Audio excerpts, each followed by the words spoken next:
நீங்கள் போகிறேன்னா போதும்.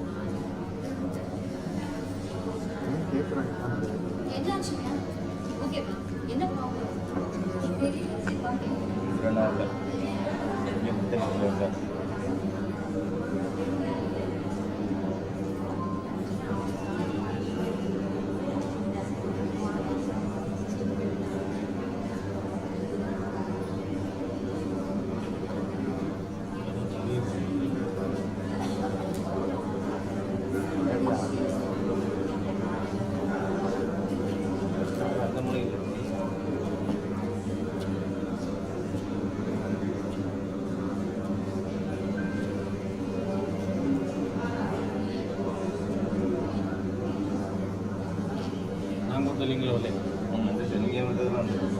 இப்போ கொடுத்ததில் தான் வந்துருக்கு. நீங்கள் கொடுத்தது தான் வந்துருக்கு.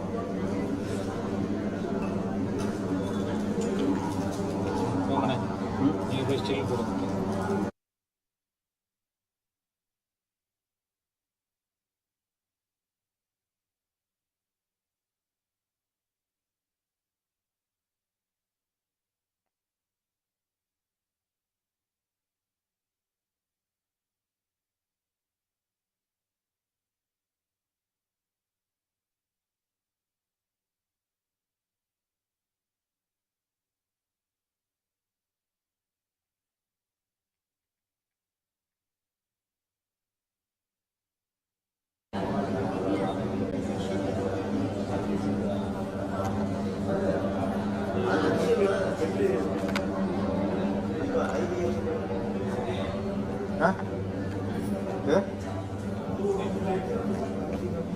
திடீர்னு பயம் சொல்லிக்கிறீங்க. வெட்டிங்க கூட நான் பயப்பட மாட்டேன். அந்த ஸ்டேஜ் ஏறப்போ கூப்பிட்டு உடனே வந்துருக்கோம்.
स्क्रीन लगा है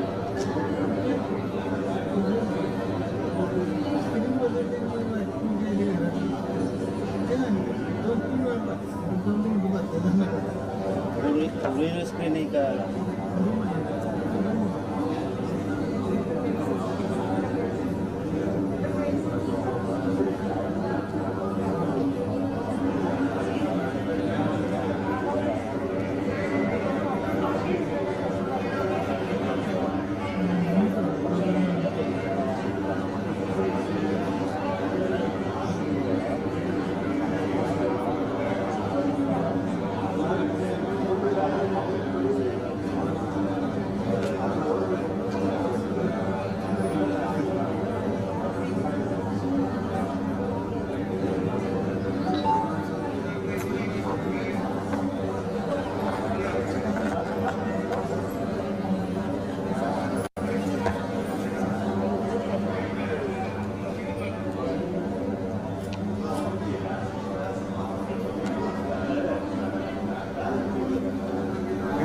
கீழே போகிறேன் ஸ்டார்ட் பண்ண போட்டு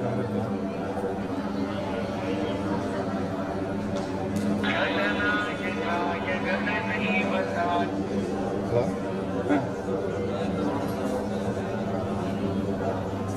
எப்படி சரி வந்துட்டு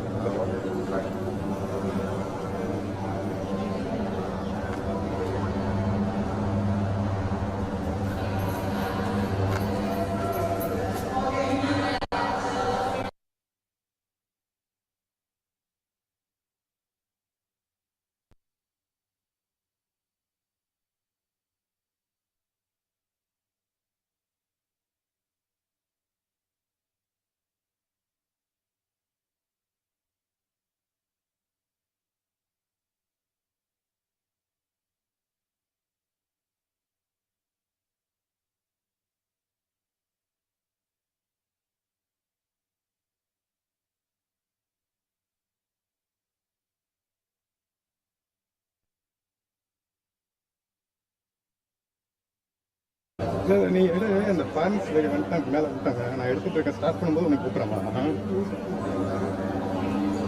எல்லாம் எடுத்துக்கியா அப்போவா மேலே வா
Good morning. Ellarko vanakkam. Good morning. இன்னைக்கு நான் நேத்து இரவு நீங்க தூங்குனீங்களா என்னன்னு நான் கேட்க போறதா இல்லை. ஏனென்றால் உங்க என்ன பிஸ்னஸை தொடக்கிறதுக்கு அப்புறம் எக்ஸ்பேண்ட் பண்ணுறதுக்கு நிறைய ஐடியாஸ் நாங்கள் கொடுத்துட்டு இருக்கோம். ஸோ ஆக்சுவலி உங்களுக்கு தூக்கம் வந்திருக்கு அது நேற்றுக்கு. Because you will be now thinking so much about new ideas. So let us begin these sessions. I request the speakers to kindly come on stage.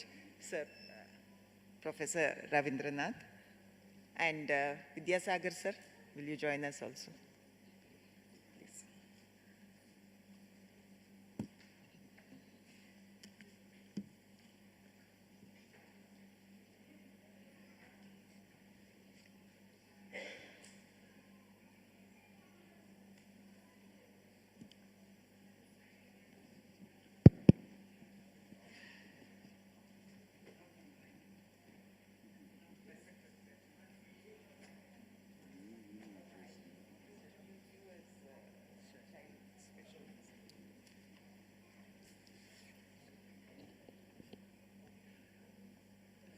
பருவநிலை மாற்றங்கள் பெண்களை அதிக அளவில் பாதிக்கப்பட்டு இருக்கு.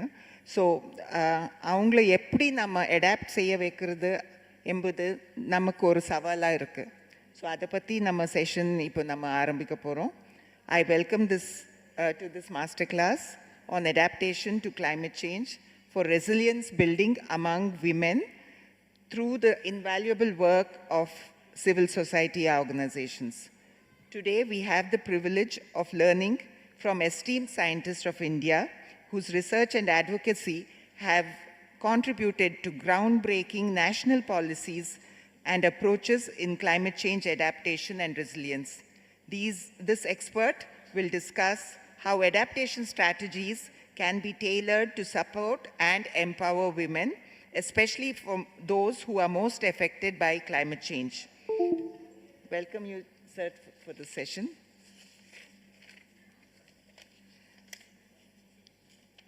It gives me great pleasure to introduce Professor N.H. Ravindranath. He is a professor retired from the Center for Sustainable Technologies, Indian Institute of Science, Bangalore. TrekStep is extensively working with Professor for the past few years in the area of climate change, and he has significantly contributed to strengthening our initiatives on the climate rational front, including a major proposal for which is in the final stages.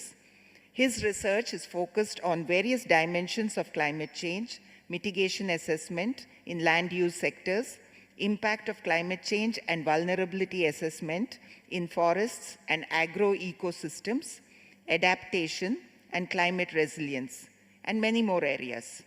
He has also worked in the area of bioenergy, biofuels, and biomass production. He has been the author for all reports of the IPCC on mitigation of climate change in the land use sectors since the second assessment report.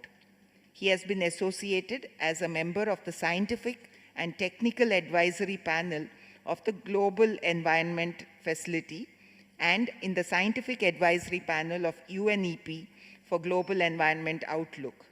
He has published over 60 peer-reviewed research papers on climate change and has authored over 8 books on climate change. I request you, sir, to kindly deliver the address.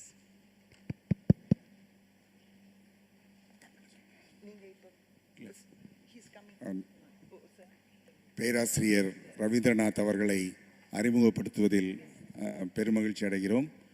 பேராசிரியர் ரவீந்திரநாத் அவர்கள் இந்தியாவின் மிக தலைசிறந்த பருவநிலை மாற்றம் குறித்த ஒரு நிபுணர்.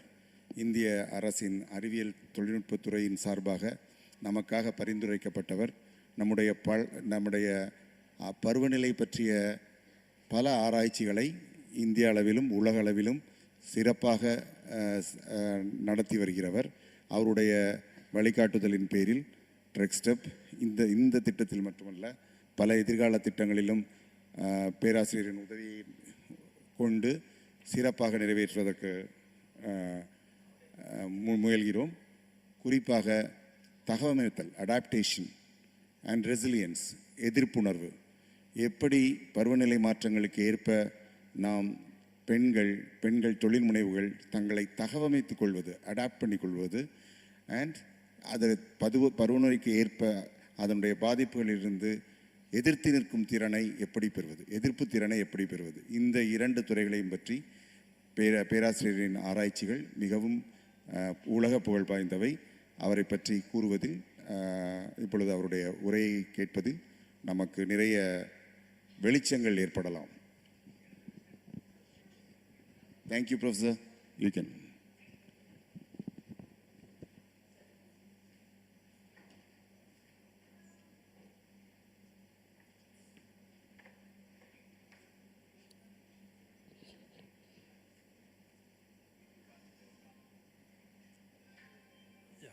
Good morning. The title of the conference is on gender, innovation and enterprise promotion, and I also saw somewhere climate change also in the title. So that's why I think my presentation also fits into the workshop's goals. And all of you are aware of the changes in climate that are happening around the world. Every part of the world, even including in Tamil Nadu, there was extreme floods here, and the floods. Translating what you're saying. Oh, is it? இந்த தலைப்பிலேயே இது வந்து gender innovation and entrepreneurship for women, அதாவது பெண்களை சார்ந்த ஒரு திட்டமாக இருக்கும் பொழுதும் இந்த தலைப்பில் பருவநிலை மாற்றம் என்று இந்த தலைப்பில் ஒரு இடம் இருக்கிறது. பருவநிலை மாற்றம் மிக முக்கியமாக இந்த திட்டத்தில் கருதப்படுவதால் நான் வந்து இந்த என்னுடைய பருவநிலை பற்றி என்னுடைய கருத்துக்களை, என்னுடைய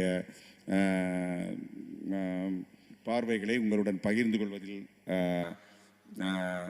மிக சந்தோஷம் அடைகிறேன். குறிப்பாக நாம் அனைவருக்கும் பருவநிலை மாற்றங்கள் ஏற்படும் பாதிப்புகள் நாம் அனைவரும் இன்று அறிந்ததே. Please professor.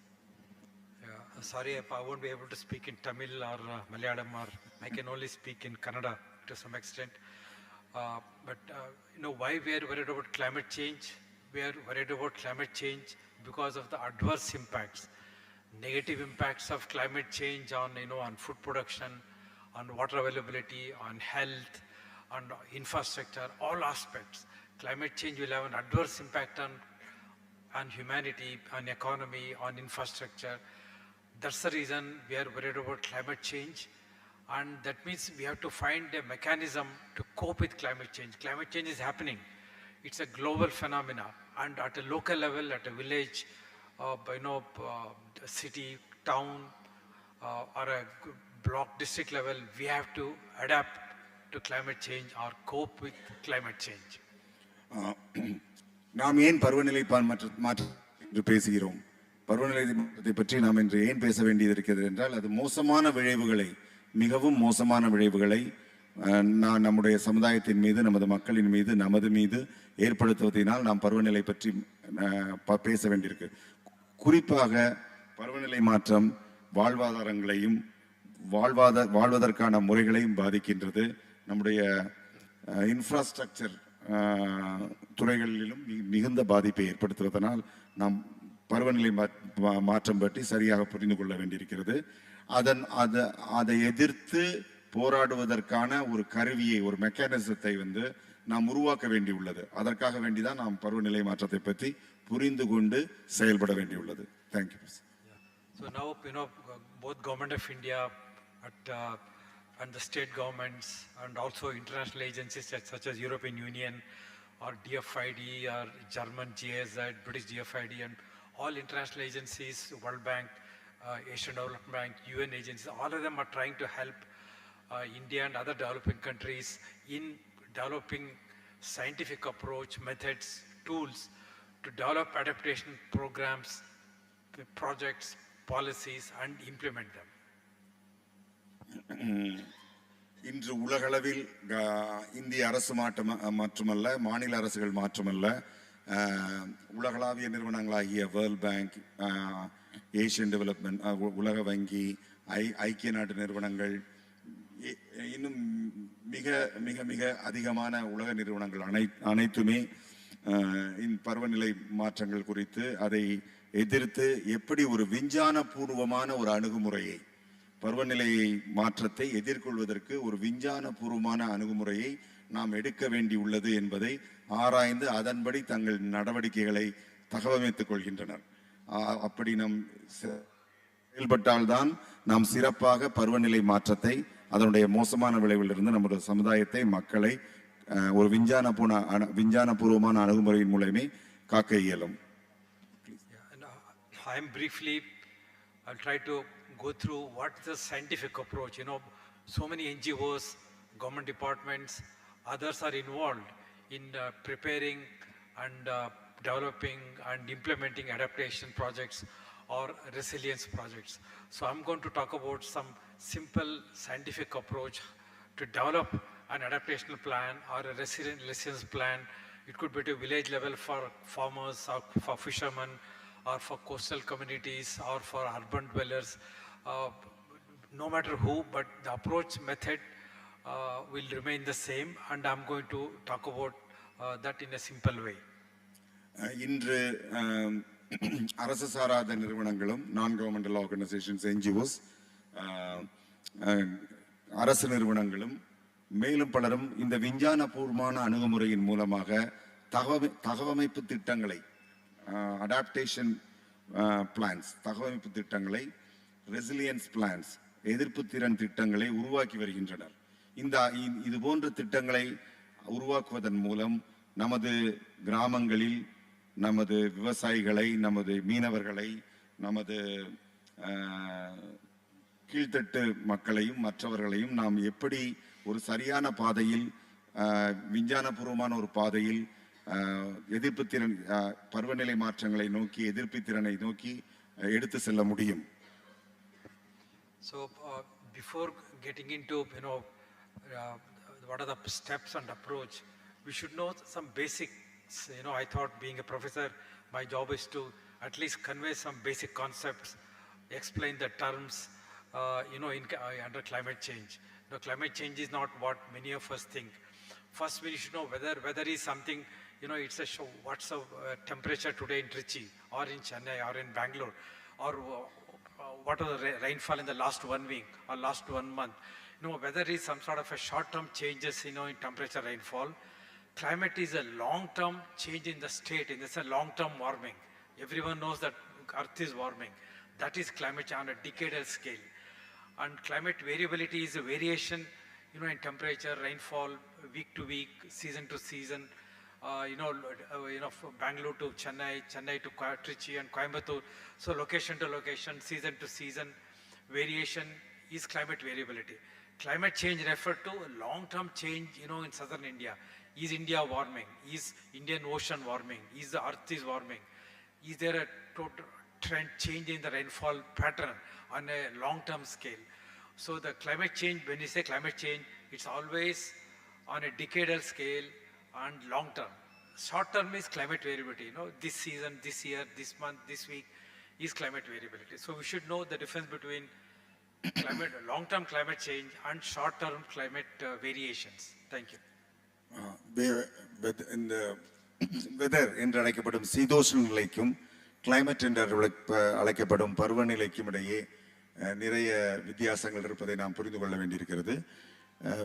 வெதர் என்று அழைக்கப்படும் சீதோஷ்ண நிலை என்பது குறுகிய காலத்தில் நம்முடைய சூழலில் ஏற்படும் டெம்பரேச்சர் உஷ்ண அதிகரிப்பை சார்ந்த விஷயங்களாக இருக்கலாம், மழையாக இருக்கலாம், அதுபோன்ற பருவ மாற்றங்களாக இருக்கலாம். ஆனால் கிளைமேட் சேஞ்ச் என்று நாம் சொல்வதோ குறுகிய காலம் அல்லாது நீண்ட காலத்தில் பருவநிலையில் ஏற்படும் மாற்றங்களை பற்றியே நாம் இங்கு பேச உள்ளோம்.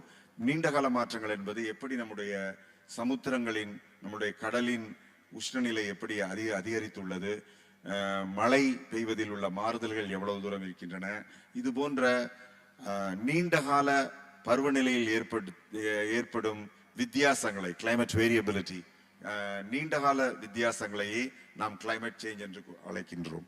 குறுகிய கால விஷயங்களை நாம் வந்து சீதோஷ நிலை மாற்றம் என்றுதான் நாம் சொல்ல முடியும். அதை பருவநிலை மாற்றம் என்று சொல்ல முடியாது.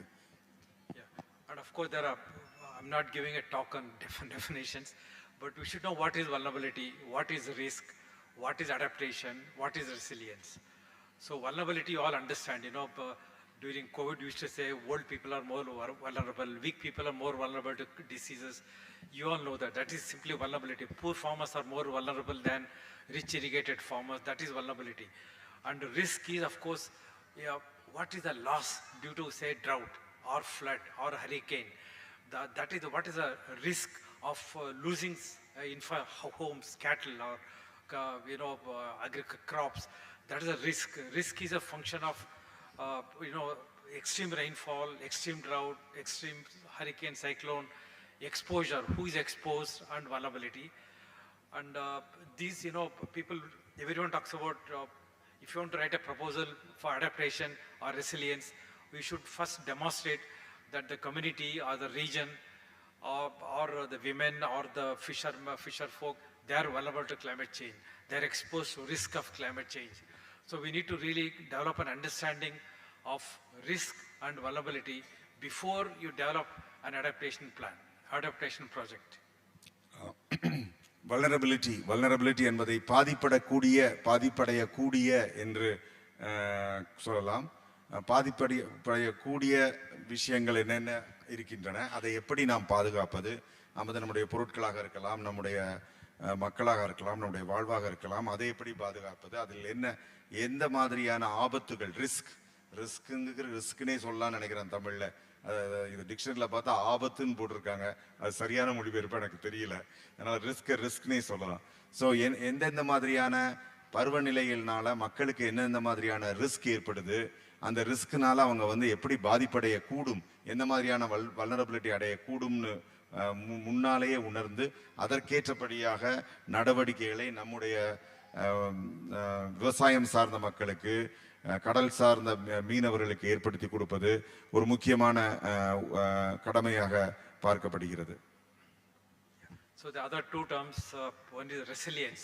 We talked about resilience or adaptation. You may ask what's the difference. There is some difference, but for all practical purposes, we can say resilience is the capacity of the system. If I'm strong physically, I'm less vulnerable, less impacted by any disease. But if I'm weak inherently, then I won't be able to, if there's a disease affects me, I will die.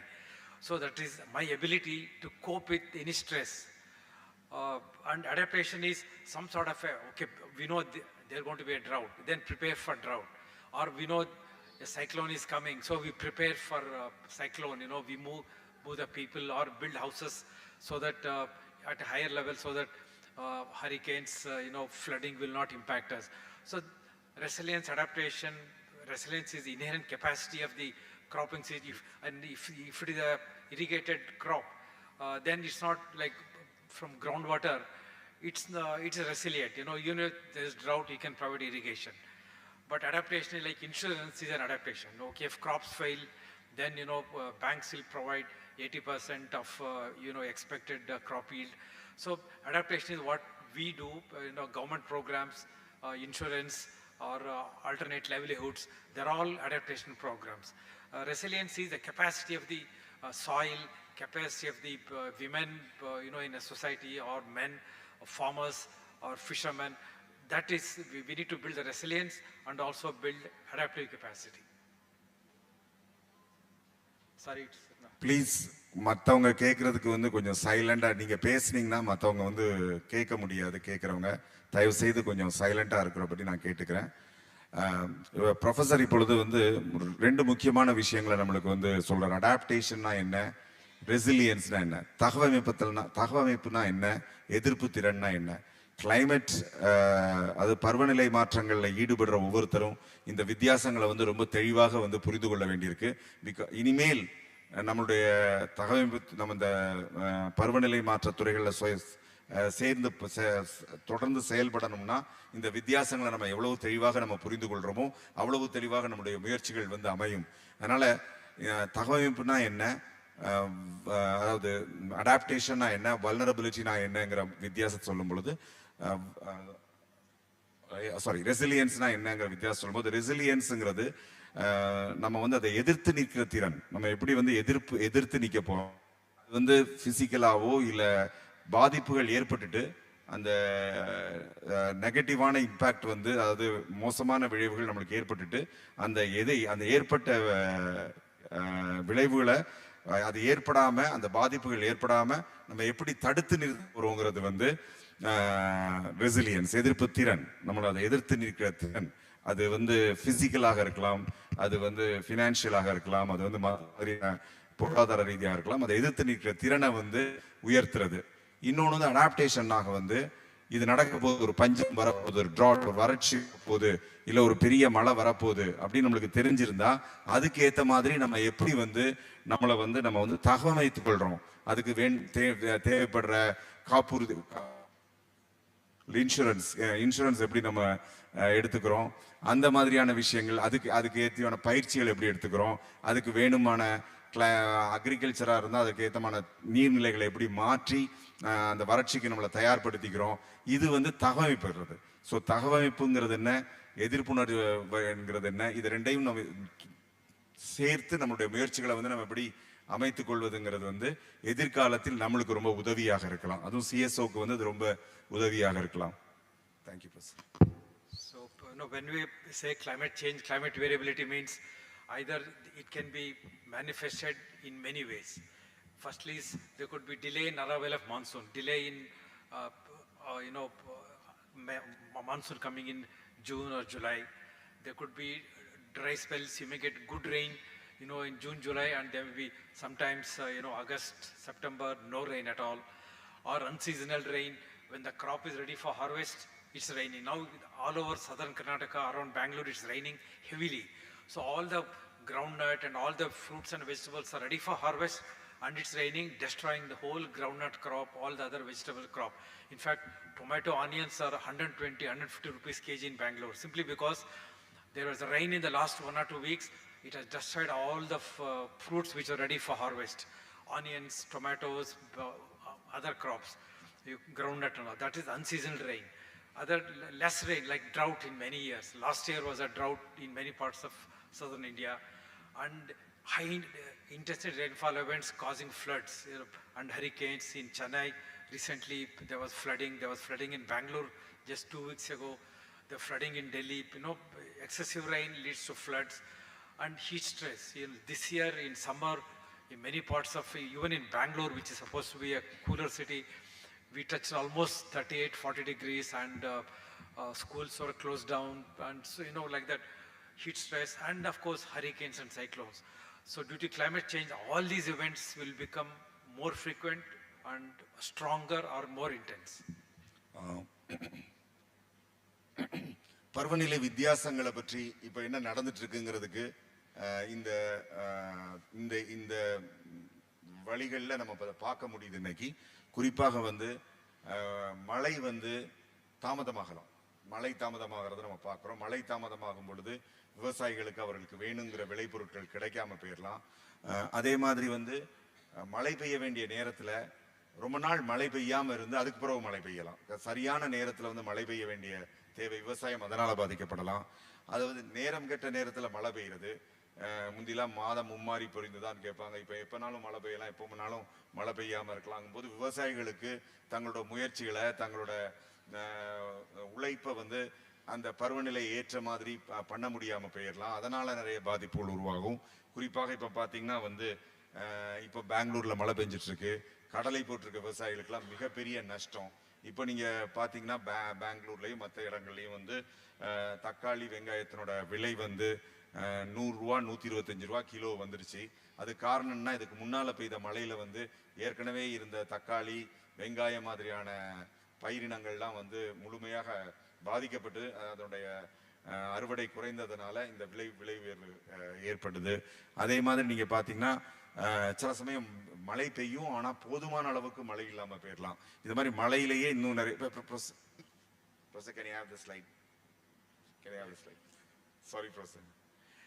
And வறட்சியினால என்ன பாதிப்பு இருக்குன்னு உங்களுக்கு தெரியும். அதே மாதிரி வந்து ரொம்ப தீவிரமாக மழை பெய்யுறது. ஒரே நேரத்தில் வந்து மேகம் உடைந்து மழை பெய்கிற மாதிரி இப்பெல்லாம் மழை வந்து 3 நாள்ல பெய்ய வேண்டிய மழை வந்து 1 மணி நேரம் 2 மணி நேரத்தில் பெய்ஞ்சறதுனால ஏற்படுற பாதிப்புகள், அதனால ஏற்படுற வெள்ளப்பெருக்கு வந்து இப்போ வந்து ரொம்ப எல்லா நகரங்கள்லையும் இப்பொழுது வந்து ரொம்ப காமன் ஆயிட்டு ரொம்ப வெள்ளப்பெருக்கு ஏற்படுது. அதனால வந்து வாழ்வாதாரங்கள் சுகாதாரம் பாதிக்கப்படுது. அதே மாதிரி வந்து உஷ்ணங்கள் வந்து வெப்பநிலை வந்து ரொம்ப அதிகரிக்கிறது. அதனால வெப்பநிலை வந்து ரொம்ப அதிகரிக்கிறது. அதனால வந்து தீவிர வெப்பம் வந்து கூடுறதுனால மக்களுக்கு வந்து சுகாதாரம் பாதிக்கப்படுறது, தொழில் பாதிக்கப்படுறது. அதே மாதிரி வந்து சூறாவளி, புயல் இதனால ஏற்படுற மிகப்பெரிய பாதிப்புகள், இது போன்று பலவேறு துறைகள்ல பலவேறு இயற்கை நிகழ்வுகள்ல மாற்றங்கள் ஏற்படுவது நமது வாழ்க்கையும் நமது பொருளாதாரத்தையும் நமது சமூகத்தையும் மிகவும் பாதிக்கின்றன. People cannot hear you properly, so if you come here it may be better. Yeah, I think this will be the last one, and then I'll go into some simpler things, because I thought you should know how scientists think about climate change. And this is one of the important diagrams which shows that the impact of climate change. We are worried about climate change because of the impacts. There'll be drought, there'll be flood, there'll be hurricane, there'll be cyclone, there'll be heat stress. So that leads to diseases, other impacts, lack of water supply and so on. So climate change impact means it's a combination of hazard. Hazard means, physical hazard, like high rainfall intensity events, or lack of rainfall, or cyclone, or hurricane. They are called hazards. Then hazard, you all know, hazard is something which leads to damage or loss. And exposure, who is exposed? People in coastal areas, or fishermen exposed to cyclones and hurricanes. People in the interiors of Tamil Nadu or Andhra Pradesh, Karnataka, they are exposed to drought. So who is exposed? Which crops, which livelihoods are exposed to these hazards? And their vulnerability. Are they capable? Do they have insurance? Do they have alternate livelihoods? So that's vulnerability. So it's a climate change impact, or the risk of climate change is a function, as we call function of, or a combination of impact, result of hazard, rainfall, drought, floods and so on, and the exposure, who is exposed, which crop, which communities, which livelihoods, and then vulnerability. Are they poor, are they rich, do they have insurance, do they have access to knowledge during a hurricane, cyclone? So a combination of hazard, exposure, vulnerability leads to risk or impact of climate change. That's the reason why we have to worry about climate change. I mean, it looks a bit complex, but I hope it looks. I'll try to manage, Professor. Actually, ஒரு risk நம்ம ஆபத்துன்னு சொன்னோம். அந்த risk எப்படி ஏற்படுதுன்னா 3 துறைகளில் நடக்கிற விஷயங்கள் சேரும் பொழுது அந்த ரிஸ்க் ஏற்படுது. ஒன்று வந்து ஹசார்ட், விபத்துக்கள். அது மனிதர்களால், இயற்கையால், மனிதர்களால் ஏற்படும், மக்களுக்கு ஏற்படும் விபத்துக்கள். ஒரு வெள்ளத்தை ஒரு உதாரணமாக, வெள்ளை வந்து ஒரு உதாரணமாக கொள்ளலாம். அந்த வந்து அது மனிதர்களால் ஏற்படுத்தப்பட்ட வெள்ள விபத்தாகவும் இருக்கலாம், அது இயற்கையினால் ஏற்படுத்தப்பட்ட வெள்ள விபத்தாக இருக்கலாம். அந்த இது வந்து நம்ம ஹசார்ட்ஸ்ன்னு சொல்றோம். அது வந்து கருநீல நிறத்தில் இருக்கு. அது மாதிரி வல்னரபிலிட்டி, பாதிப்படக்கூடிய நிலையில் இருக்கிறவங்க, சரியான வீடு இல்லாமல் இருக்கிறவங்க, சரியான காப்புறுதிகள், இன்சூரன்ஸ் இல்லாமல் இருக்கிறவங்க, இந்த மாதிரி மக்கள் நிறைய இருக்கும் பொழுது, சரியான வீடுகள் இல்லாமல் இருக்கும் பொழுது அந்த ஆபத்து ஏற்படக்கூடிய இது வந்து ரொம்ப ஜாஸ்தியா இருக்கும். அதே மாதிரி அந்த இதுக்கு அவங்க வந்து எவ்வளவு தூரம் எக்ஸ்போஸ் ஆகுறாங்க, எவ்வளவு தூரம் வெளிப்படக்கூடிய எக்ஸ்போஷர், உங்களுக்கு தெரியும் எக்ஸ்போஷர்னா, நீங்க வந்து அதுக்கு வந்து எவ்வளவு தூரம் நீங்க வந்து வெளிப்படுற மாதிரி நீங்க இருக்கீங்க, அதுக்கு வந்து நீங்க எவ்வளவு தூரம் உங்களை காண்பிக்கிற மாதிரி உங்களை வந்து அதுக்கு பாதிப்புகிற நிலையில் நீங்க இருக்கிறீங்க. இந்த 3ம் சேரும் பொழுது அந்த ரிஸ்கினுடைய அளவுகள் வந்து குறைவாகவோ அதிகமாகவோ மாறுவதற்கான வாய்ப்பு வருது. அந்த ஒன்று வந்து விபத்து, இன்னொன்று வந்து அவங்களுடைய பாதிப்படையக்கூடிய நிலை, மூணாவது வந்து இந்த விபத்துக்கும் பாதிப்படையக்கூடிய இது தாண்டி அது வந்து எவ்வளவு தூரம் நீங்க வந்து அதை அனுபவிக்க நேரிடுறது. இந்த 3 சேரும் பொழுது அதை மாதிரி நீங்கள் சேரும்போது இந்த 3 சேரதை வச்சு அந்த எவ்வளோ தூரம் விபத்துக்குள்ளாவாங்களோ அவ்வளோ அந்த அளவுக்கு விபத்துக்குள்ளாவாங்க. In the same diagram in a simple way, risk or impact of climate change due to hazard. Exposure means who is exposed, which livelihoods, which crops, which occupation, which infrastructure is exposed to this hazard. And vulnerability, how are they capable of coping with drought. If there is a cyclone, government tells us in advance, 2 days, 1 week in advance, that cyclone is coming, we have to vacate, we have to move. So that is some sort of a reducing vulnerability. So vulnerability is a function of how sensitive they are. If they are poor, they are more sensitive. Or adaptive capacity, do they have access to information, knowledge, data, or insurance, or alternate livelihoods. So we need to all as scientists, as NGOs, as government, we try to reduce vulnerability, build resilience, and build adaptive capacity through government programs, government schemes, international support. We try to build resilience, build adaptive capacity in communities, in women, and in fisher folk, etc. அதாவது risk, அதோடைய விபத்து, பருவநிலை மாற்றங்கள்னால ஏற்படுற விபத்து, பருவநிலை மாற்றங்கள்னால ஏற்படுகிற பாதிப்பு வந்து நம்ம ஏற்கனவே பார்த்த மாதிரி விபத்துன்னு சொல்லும் பொழுது நம்முடைய வந்து ஆபத்துகள், அதாவது வறட்சி, வெள்ளம், புயல், இந்த மாதிரியான நிகழ்வுகளாலையும் எக்ஸ்போஸ்டர், நீங்கள் வந்து எந்த இடத்துல இருக்கிறீங்க, நீங்கள் வந்து கடலை ஒட்டி இருக்கிறீங்களா, மலைகளில் இருக்கீங்களா, இல்லை வந்து சமவெளிகளில் இருக்கிறீங்களா, இதை ஒட்டியும், அதே மாதிரி வந்து மூணாவதாக வல்னரபிலிட்டி, நீங்கள் எவ்வளோ வந்து அதற்கு பாதிக்கப்படக்கூடிய நிலையில் நீங்கள் இருக்கிறீங்க, பாதிப்படையக்கூடிய நிலையில் நீங்கள் இருக்கிறீங்க. இந்த ரெண்டையும் இதெல்லாம் சார்ந்து தான் உங்களுடைய ரிஸ்க், உங்களுடைய ஆபத்து வந்து அமையுது. இதுக்கு வந்து நம்ம வந்து இதனுடைய சென்சிட்டிவிட்டி அண்ட் அடாப்டிவ் சென்சிட்டிவிட்டிங்கிறது வந்து ரொம்ப கொஞ்சம் உணர்திறன், அதுக்கு சென்சிட்டிவிட்டினே சொல்லி உணர்திறன், அப்புறம் வந்து அதுக்கு வந்து தகவமைக்கக்கூடிய தகுதி, இந்த ரெண்டையும் வந்து வளர்த்தெடுப்பது வந்து நம்முடைய சிஎஸ்ஓஸ்க்கு இந்த துறைகளில் வந்து ரொம்ப முக்கியமான ஒன்றா போயிருது. Thank you, please. No, I'll skip some of them. I'll come. Yes. I'll skip because the time is less. Because of translation, I'll skip some of them. So I'll talk about climate change projections. You may say climate change is happening. That means we say in the next 20 to 30 to 50 years, there'll be climate change. In the sense, it's a slow change, especially like most part, that means we need to use models to make projections of temperature, rainfall by 2030, 2050, 2100. Scientists make projections, and according to projections, most parts of India will become warmer. We all know it's already becoming warm.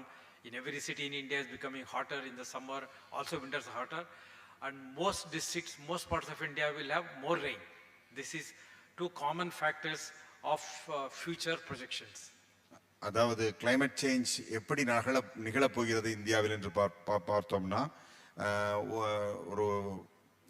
ஒரு நீண்ட காலத்தில் பார்க்கும் பொழுது 2030, 2040, 2050 வந்து எப்படி பருவநிலை மாற்றமடையும் பார்க்கும்போது, ஒன்று வந்து நம்மளுக்கு தெளிவாக தெரிகிறது. ஒன்று வந்து நிறைய வந்து நம்மளுக்கு வந்து மழை பெய்கிறது. உஷ்ணநிலை, வெப்பநிலையும் வந்து மிகவும் அதிகரிக்க போகிறது. ஸோ இந்தியா முழுவதும் உஷ்ணநிலை அதிகரிக்க போவதும், மழையின் அளவு வந்து அதிகரிக்க போவதும் தெளிவாக விஞ்ஞானபூர்வ அணுகுமுறையில் நமக்கு தெரிகின்றது. Yeah, if you look at Tamil Nadu, district level projections for 2020, I told you climate change is long term. Nobody will tell you climate change for 2025 or 2030. We say over the next 20 years, 30 years, rainfall in most Tamil Nadu districts will increase, leading to floods. This is a simple projection. அதாவது தமிழகத்தை எடுத்துக்கொண்டு பார்த்தோமானால் 2020 2050 வரைக்கும் என்ன நடக்க போகிறது என்று பார்க்கும் பொழுது, தமிழ்நாட்டை பொறுத்த மட்டில் தமிழ்நாட்டில் உள்ள நிறைய மாவட்டங்களில் மழையின் அளவு மிகவும் அதிகரிக்கக்கூடியும். மழையின் அளவு அதிகரிக்கும் பொழுது வெள்ள பாதிப்புகள் நிறைய ஏற்படக்கூடும்.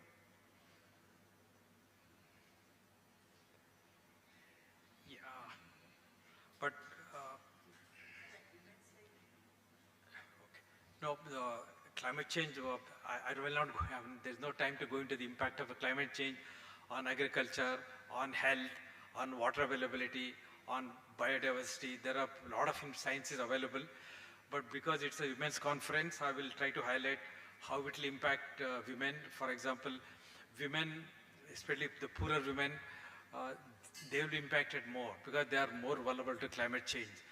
About 65% of total women work in agriculture, and agriculture is vulnerable to droughts, floods, cyclones, hurricanes. And climate extremes and climate change will increase workload for women. And fourth, climate change will result in shrinkage of some work opportunity. If the crops fail, that means that women employment will be less, in agriculture. And climate change will impact all women-dependent sectors, agriculture, harvesting, planting, or plantation crops. They all will be impacted. That means women's livelihood opportunities would decline. பருவநிலை மாற்றங்களை பற்றி பல்வேறு விதமாக நாம் பேசிக்கொண்டே போகலாம். நமக்கு அதனுடைய பாதிப்புகளை பற்றி, பட் ஆனால் அதை பற்றி முழுமையாக பேசுவது என்பது ஒரு காலகட்டத்தின் அளவை கருதி சாத்தியமில்லை. எனவே பெண்களுக்கு என்ன பாதிப்பு ஏற்படுகிறது என்பதை இந்திய அரசின் பருவநிலை மாற்றத்துறை, சுற்றுச்சூழல், காடுகள் மற்றும் பருவநிலைத்துறை அரசு துறையின் அறிக்கையின்படி என்ன கூறப்படுகிறது என்றால், கிட்டத்தட்ட 65% பெண்கள் அடித்தட்டில் இருக்கின்ற பெண்கள் பருவநிலை மாற்றத்திற்கு மிகுந்த பாதிப்புகளை அடைவார்கள். அவருடைய வேலைப்பளு அதிகரிக்கலாம். அவர்கள் விவசாயத்துறைகளில் இருப்பதனால், அவருடைய விவசாயத்துறை பாதிக்கப்படுவதனால் அவருடைய வேலை வாய்ப்புகள் குறையலாம்.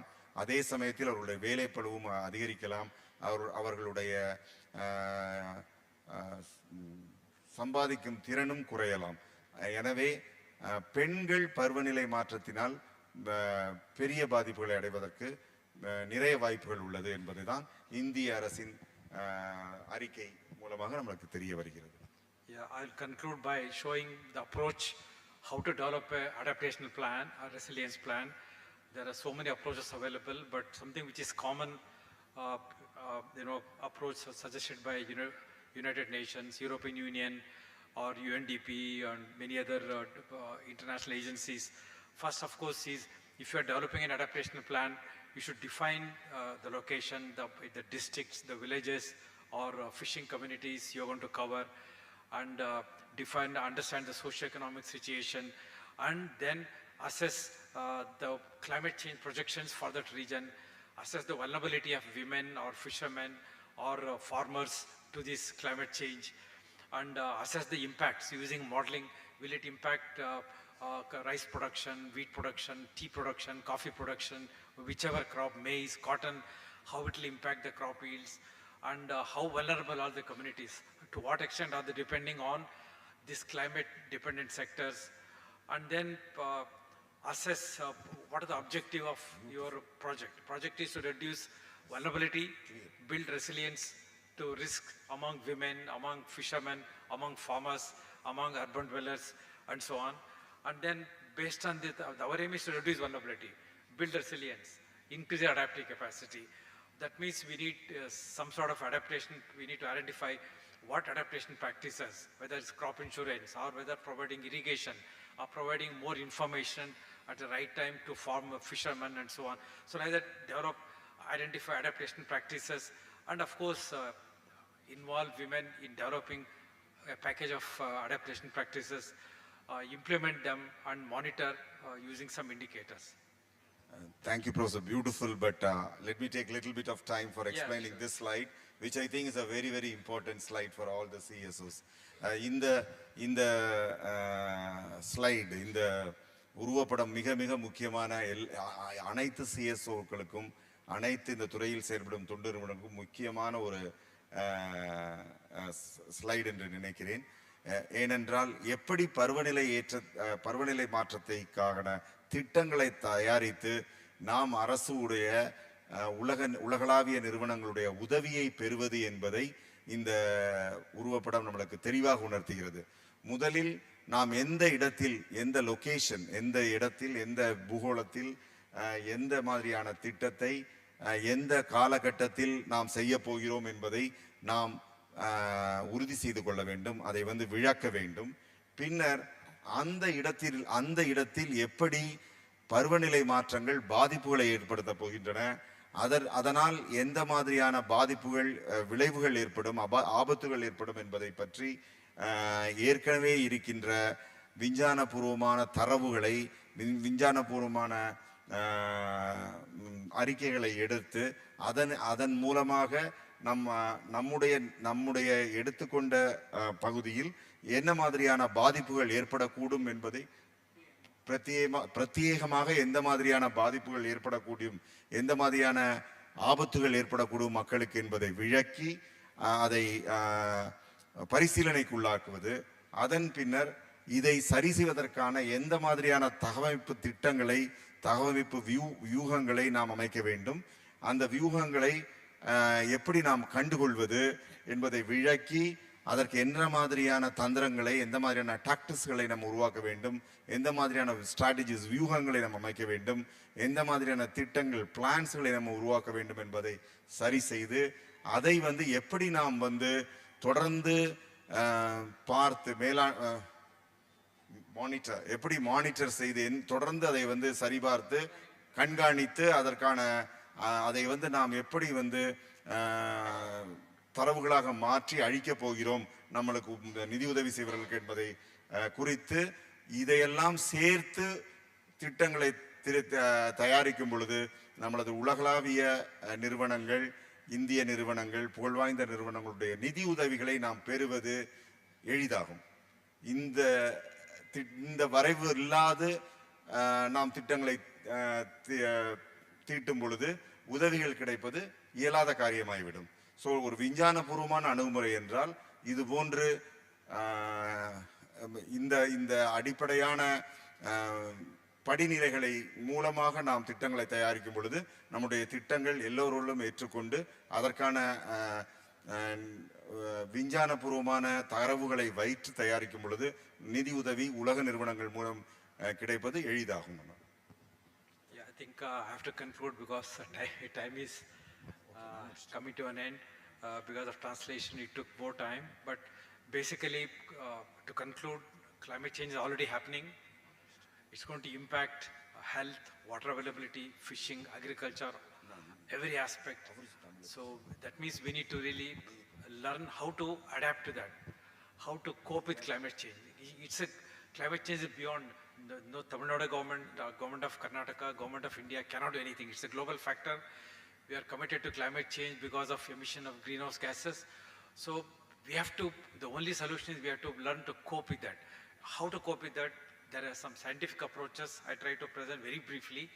We need to assess for a given region, just to summarize, we need to assess what are the vulnerabilities, what are the impacts, who is impacted, to what extent, and then try to develop adaptation practices to help that community.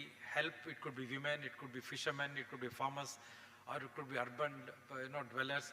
So come up with plans, but keep in mind women are most vulnerable, women are most exposed to climate change. So keep the gender aspect in while planning adaptation plans and programs. Thank you very much. Thank you, Professor. சுருக்கமாக சொல்வதென்றால் ஏற்கனவே செல்வதனுடைய ஒரு சுருக்கத்தை பேராசிரியர் அவர்கள் கொடுத்தார்கள். அதாவது பருவநிலை உலகளாவிய ஒரு விஷயம். நாம் அதை தடுத்து நிறுத்த முடியாது. அதனுடைய பாதிப்புகளை எதிர்த்து நம்முடைய திட்டங்களை உருவாக்க முடியும். இந்திய அரசும் இந்திய துறைகளும் அதற்கு ஏற்றாற்போல் நம்மளை எப்படி தவமைப்பது, எதிர்ப்பு திறன்களை எப்படி உருவாக்கி கொள்வது என்பதற்காக உதவிகளும் திட்டங்களும் தீட்ட வேண்டியுள்ளது. அதற்கு நாம் ஒரு விஷயத்தை நாம் கருத்தில் கொள்ள வேண்டும். பெண்கள் பருவநிலை மாற்றத்தினால் அதை எதிர்கொள்ளும்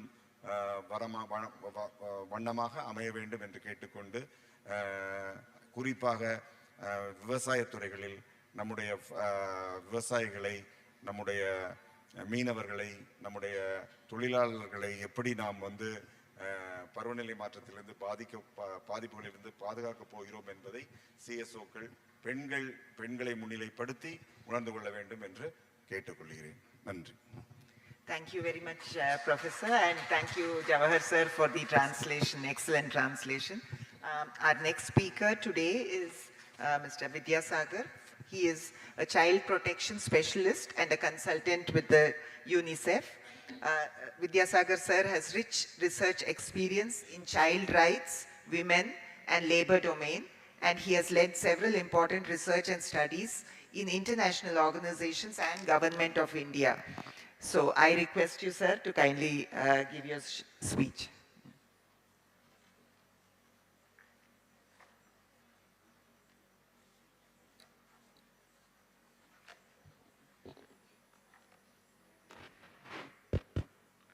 உங்கள் அனைவருக்கும் என்னுடைய இனிமையான காலை வணக்கங்கள். நான் வந்து கிளைமேட் சேஞ்ச் பற்றி பேச போகிறதில்ல. என்ன சொன்னாங்க சார், நிறைய விஷயங்கள் சொல்லியிருக்காரு. இதில் பார்த்தீங்கன்னாக்க இந்த கூட்டத்தை பார்க்கும்போது எனக்கு நம்ம அரசு பள்ளிக்கூடங்கள் ஞாபகம் வருது. நேரத்தில் ஃபுல்லாக இருந்து நீங்கள் நிறைய ட்ராப் அவுட் ஆயிடுச்சு, என்னன்னு தெரியல. அப்புறம் பெண்கள் வந்து நம்ம இடத்த வேறு யாருக்கும் விட்டு கொடுக்கவே கூடாது. பெண்கள் இப்படி விட்டுட்டு போயிட்டா அது ஆண்களை வந்து நிறச்சிப்பாங்க. பெண்கள் நம்மளுக்கு கிடைக்கிற இடத்த விட்டு கொடுக்கக்கூடாது, நல்லா ஞாபகம் வச்சுக்கோங்க. இப்போ இந்தியாவில் ஏற்கனவே பார்த்தீங்கன்னாக்க இந்த ஸ்டார்ட் அப்லாம் இருக்குல்ல, அதில் 90% ஆண்கள் தான் பண்ணுறாங்க, வெறும் 10% தான் பெண்கள் இன்றைக்கி தேதியில். அதை வந்து மாற்ற வேண்டாமா? விண்ணில் பாதி மண்ணில் பாதின்னு நம்ம கேட்குறோம் பெண்களுக்கு. இப்போ 90% ஸ்டார்ட் அப்பு தொழில்கள்லாம் வந்து தொழில் முனைவர்கள்லாம் வந்து ஆண்களாக இருக்காங்க. நம்ம 10% தான் இருக்கோம். அதை நம்ம நிச்சயம் மாற்றி ஆகணும். அதுக்கு வந்து நம்ம வந்து அதிக கவனிச்சுனா அந்த கான்டெக்ஸ்டில் 2 விஷயம். ஒன்று வந்து இந்த தொழில் முனைவராக மாறுவது, பெண்களை மாற்றுவது. 2வது இந்த காலநிலை மாற்றத்துக்கு ஏற்ற மாதிரி அவங்களை மாற்றுறது. ஏற்கனவே சார் சொல்லும்போது சொன்னார், இந்த காலநிலை மாற்றம் எப்படி பெண்கள் அதிகமாக பாதிக்குதுன்னு. காலநிலை மாற்றம் எல்லாரையும் பாதிக்குது. காலநிலை மாற்றம்னா உங்களுக்கு எல்லாரும் என்னென்னு தெரிஞ்சிருச்சு. அப்போ கொஞ்சம் ஓரளவுக்கு பெண்களையும் அதிகமாக பாதிக்கணும். ஒரு வெள்ளமோ வறட்சியோ இல்லை ஒரு புயலோ ஒன்றுமே இல்லாமல் போனாலோ அதில் அதிகமாக வந்து வேலை வாய்ப்பு இழந்து குடும்ப வருமானம். இப்போ இது வந்து COVID-19 வந்தது. அதில் பார்த்தீங்கன்னா அதிகமாக பெண்களுக்கும் ஆண்களுக்கும் வேலை இல்லாமல் போச்சு. இல்லை அதிகமாக வேலை இல்லாமல் போனது பெண்கள். குடும்பத்தில் வருமானம் இல்லாமல் ரொம்ப கஷ்டப்பட்டது பெண்கள். குழந்தைகளை வளர்ப்பதற்கு கஷ்டப்பட்டது பெண்கள். இப்போ இந்த மாதிரி வரக்கூடிய பல்வேறு விஷயங்கள் வரும்போது அந்த பருவநிலை மாற்றத்தினால் வரக்கூடிய விளைவுகள், வெள்ளம் வறட்சி புயல் போன்ற விஷயங்கள் வரும்போதில் அதிகமாக பாதிக்கப்படுறது பெண்கள் தான். அதனாலேயே பெண்கள் தான் வந்து இந்த பருவநிலை மாற்றத்தை வந்து நம்ம எப்படி வந்து நம்ம தகவமைத்து கொள்ள முடியாது தகுந்த மாதிரி நம்மளங்கிறதுல பெண்கள் தான் வந்து அதிக ரோல் ப்ளே பண்ணுங்கிறத வகையில் இந்த ட்ரெக் ஸ்டெப் எடுத்துருக்கக்கூடிய இந்த தொழில் முனைவோராக பெண்கள் மாற்றியிருப்பது வந்து ரொம்ப ஒரு சிறந்த விஷயம். அது வந்து என்னோடய ட்ரெக் ஸ்டெப் அமைப்பிற்கு என்னுடைய பாராட்டுதல்களை தெரிவித்துக் கொள்கிறேன். இது ரொம்ப முக்கியமான விஷயம்னு வச்சுக்கோங்க. இப்போ இந்த ட்ரெக் ஸ்டெப் இதில் வந்து ஒரு 5 ஸ்டடி பண்ணினோம் இந்த ப்ராஜெக்டுக்கு முன்னாடி. அந்த 5 ஸ்டடி என்னச்சுன்னா, ஒன்று வந்து இந்த ப்ராஜெக்ட் ஆரம்பிக்கிறதுக்கு முன்னாடி அந்த என்ஜிஓஸை பற்றிலாம் ஒரு ஜென்ரலாக ஒரு பேஸ்லைன் சர்வே, என்னென்ன எப்படி இருக்காங்க என்ஜிஓஸ், என்ன பண்ணுறாங்க, அவங்களோட என்ன பிரச்சனைகள் இருக்குது போன்ற விஷயங்கள் எல்லாம் பார்த்து, எங்கே இருக்காங்க, யார் மத்தியில் வேலை செய்கிறாங்க போன்ற விஷயங்களை கணக்கில் எடுத்தோம். 2வது இந்த என்ஜிஓஸுக்கு என்னென்ன திறமைகள் தேவைப்படுது, என்னென்ன திறமைகளை அவங்க வளர்த்துக்க வேண்டிய அப்படின்னு அவங்க சொல்கிறாங்கன்னு அவங்கக்கிட்டேயே கேட்டு இந்த கெப்பாசிட்டி டெவலப்மெண்ட்டுக்கு என்னென்ன நீட்ஸ் இருக்குது, என்னென்ன தேவைகள் இருக்குது, அவங்களுடைய திறமைகள் வளர்த்துக்கொள்வதற்கான என்ன திறமைகளுக்கான தேவை அதிகமாக இருக்குதுன்னு சொல்லி ஒரு சர்வே பண்ணோம். 3வது பெண்கள் மத்தியில் வேலை செய்யக்கூடிய என்ஜிஓஸு சந்திக்கக்கூடிய சவால்கள் என்னங்கிறத பற்றி ஒரு ஸ்டடி பண்ணாங்க. 4வது இந்த கோவிட் நடந்த போது அந்த கோவிட்னால் ஏற்பட்ட விளைவுகள் என்னங்கிறத ஒன்று பண்ணாங்க. 5வது பெண்களுக்கு என்னென்ன உரிமைகள் அந்த நாட்டில் இருக்குது, என்னென்ன அதுக்கு பாதுகாப்பான சட்டங்கள் என்னென்ன இருக்குன்னு போன்ற விஷயங்கள் எல்லாத்தையுமே நேற்று வந்திருந்தாங்க டாக்டர் மணிமேகலைன்னு சொல்லி, அவங்க ஏற்கனவே பேசினாங்க. அந்த விஷயத்தெல்லாம் சேர்த்து அவங்க ஒரு இது கொண்டு வந்திருக்காங்க, ஒரு புக்கு. இந்த 5 பப்ளிகேஷன் வந்து இந்த ப்ராஜெக்டில் கொண்டு வந்திருக்காங்க.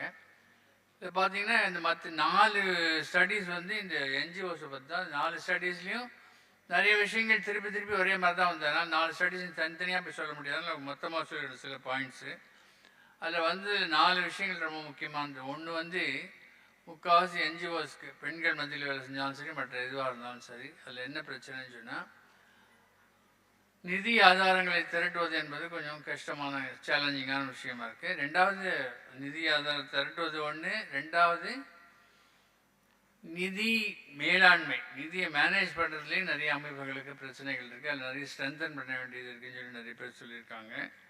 மூணாவது நிதி வந்தால் கூட தொடர்ந்து ஒரு சஸ்டைனபிளாக வருதில்லை. இந்த மூணுமே நிதி சம்பந்தமான பிரச்சனை. ஒன்று வந்து நிதி பற்றாக்குறை, நிதி மேலாண்மை, நிதியினுடைய சஸ்டைனபிலிட்டி தொடர்ந்து வருவது, மூன்றுமே இல்லைங்கிறது வந்து எல்லா ஸ்டடீஸ்லையும், அது பெண்கள் இதுவாக இருந்தாலும் சரி, என்ஜிஓஸ் இருந்தாலும் சரி, மற்ற வேலைகள் செய்யக்கூடிய என்ஜிஓஸ் இருந்தாலும் இது ஒரு முக்கியமான பிரச்சனை. ரெண்டாவது பிரச்சனை, பெண்கள் மத்தியில் வேலை செய்கிற என்ஜிஓஸ்க்கு இந்த சமூகம் ஏற்கனவே ஒரு ஆணாதிக்க சமூகம், அந்த பேட்ரியார்கல் வேல்யூஸ்லாம் இருக்குது. இதனாலேயே வந்து பெண்கள் இப்போ 90% 10% சொன்னேன். ஏன் வந்து அதிகமாக பெண்கள் வந்து தொழில் முனைவோட வர முடியலன்னு சொன்னால் அதுக்கு இது ஒரு முக்கியமான காரணமாக இருக்குது. பெண்கள் நிறைய நேரத்தை வந்து வீட்டுக்கு வெளியே செலவிட முடியறதில்ல. குறிப்பாக கிராமப்புறங்களில் உள்ள பெண்களுடைய நிலைமை அப்படி இருக்குது. ரெண்டாவது அவங்களுக்கு வந்து குடும்பத்தில் உள்ள ரெஸ்ட்ரிக்ஷன்ஸ், ஆணாதிக்கம் இருக்கிறதுனால அவங்க சொன்னால் தான் போக முடியும், சொல்லலைன்னா போக முடியாது, பர்மிஷன் கொடுக்க மாட்டாங்க, போகிறதுக்கு சொல்ல மாட்டாங்க, அந்த மாதிரி விஷயங்கள் இருக்குது. இதெல்லாம் சேர்த்து வந்து பார்த்தா பெண்களை வந்து ஆர்கனைஸ் பண்ணுறது, பெண்களை தொழில் முனைவோர் ஆக்கிறதுல நிறைய சேலஞ்சஸ் இருக்கு. அந்த சமூகத்தில் உள்ள பல்வேறு விழுமியங்களெல்லாம் எதிர்த்து போராடி தான் வந்து அவங்கள ஆக்க முடியும்னு சொல்லிங்கிறது ஒன்று. மூணாவது விஷயம் கவர்மெண்ட் ரெகுலேஷன்ஸ். கவர்மெண்ட் வந்து புதுசாக ஒரு ரெகுலேஷன் பண்ணுறாங்க, அதுக்கெல்லாம் வந்து கம்ப்ளை பண்ணுறதுக்கு அதுக்கே ஒரு தனியாக நிறைய ரிசோர்ஸஸ் செலவாகிறதுங்கிறது ஒன்று. ரெண்டாவது அதுக்கு வந்து நிறைய மெனக்கிட வேண்டும். அவங்க கேட்குற அறிக்கைகள், ரிப்போர்ட்டு, ரெஜிஸ்ட்ரேஷன் போன்ற விஷயங்கள்லாம் புதுசாக வரும்போது அது வந்து நிறைய விஷயத்தில் பாதிக்கும். குறிப்பாக அந்த FCRA ஒரு திருத்த சட்டம் ஒன்று கொண்டு வந்தாங்க, அதில் நிறைய என்ஜிஓஸ் பாதிக்கப்பட்டாங்க. இந்த மாதிரிலாம் நிறைய விஷயங்கள், இந்த 4 விஷயங்கள் முக்கியமாக பிரச்சனையாக இருக்குது. அந்த எம்பவர்மெண்ட் தான் நிறைய பெண்கள் மத்தியில் வேலை செய்கிறவங்க பெண்களை வந்து எம்பவர்மெண்ட்டுக்காக தான் ஒர்க் பண்ணுறாங்க. அதில் பார்த்தீங்கன்னாக்க பெரும்பாலும் கல்வி மூலமாக அவங்களோட உரிமைகள் சொல்லிக் கொடுப்பதன் மூலமாக செய்கிறாங்க.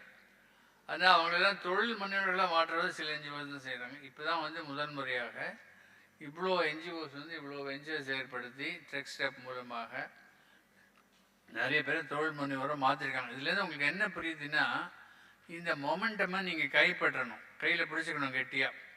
பெண்கள் எனக்கு உள்ள இடம் இது, நான் இது யாருக்கும் விட்டு கொடுக்க மாட்டேன்னு சொல்லி என்ன தடைகள் வந்தாலும் அந்த தடைகளை தகர்த்தெறிஞ்சு மேலே வரத்துக்கு நீங்கள் நிச்சயமாக வந்து இது பண்ணணும். இதை விட்டு கொடுக்கூடாது. இன்னும் மேலே மேலே வந்து அதிகமாக வந்து நீங்கள் உங்களுடைய இந்த தொழில் முனைவோர்கள் நிறைய பெண்கள் வந்து செய்ய முடியும். பெண்கள் நினைஞ்சால் நிச்சயமாக செய்ய முடியும், செய்ய முடியாதது ஒன்றுமே கிடையாது. அதை வந்து நீங்கள் பார்க்கணும். இது இன்னொன்று, அந்த கோவிட்டில் சொன்னது என்னென்னா, ஸ்கில் டெவலப்மெண்ட்டில்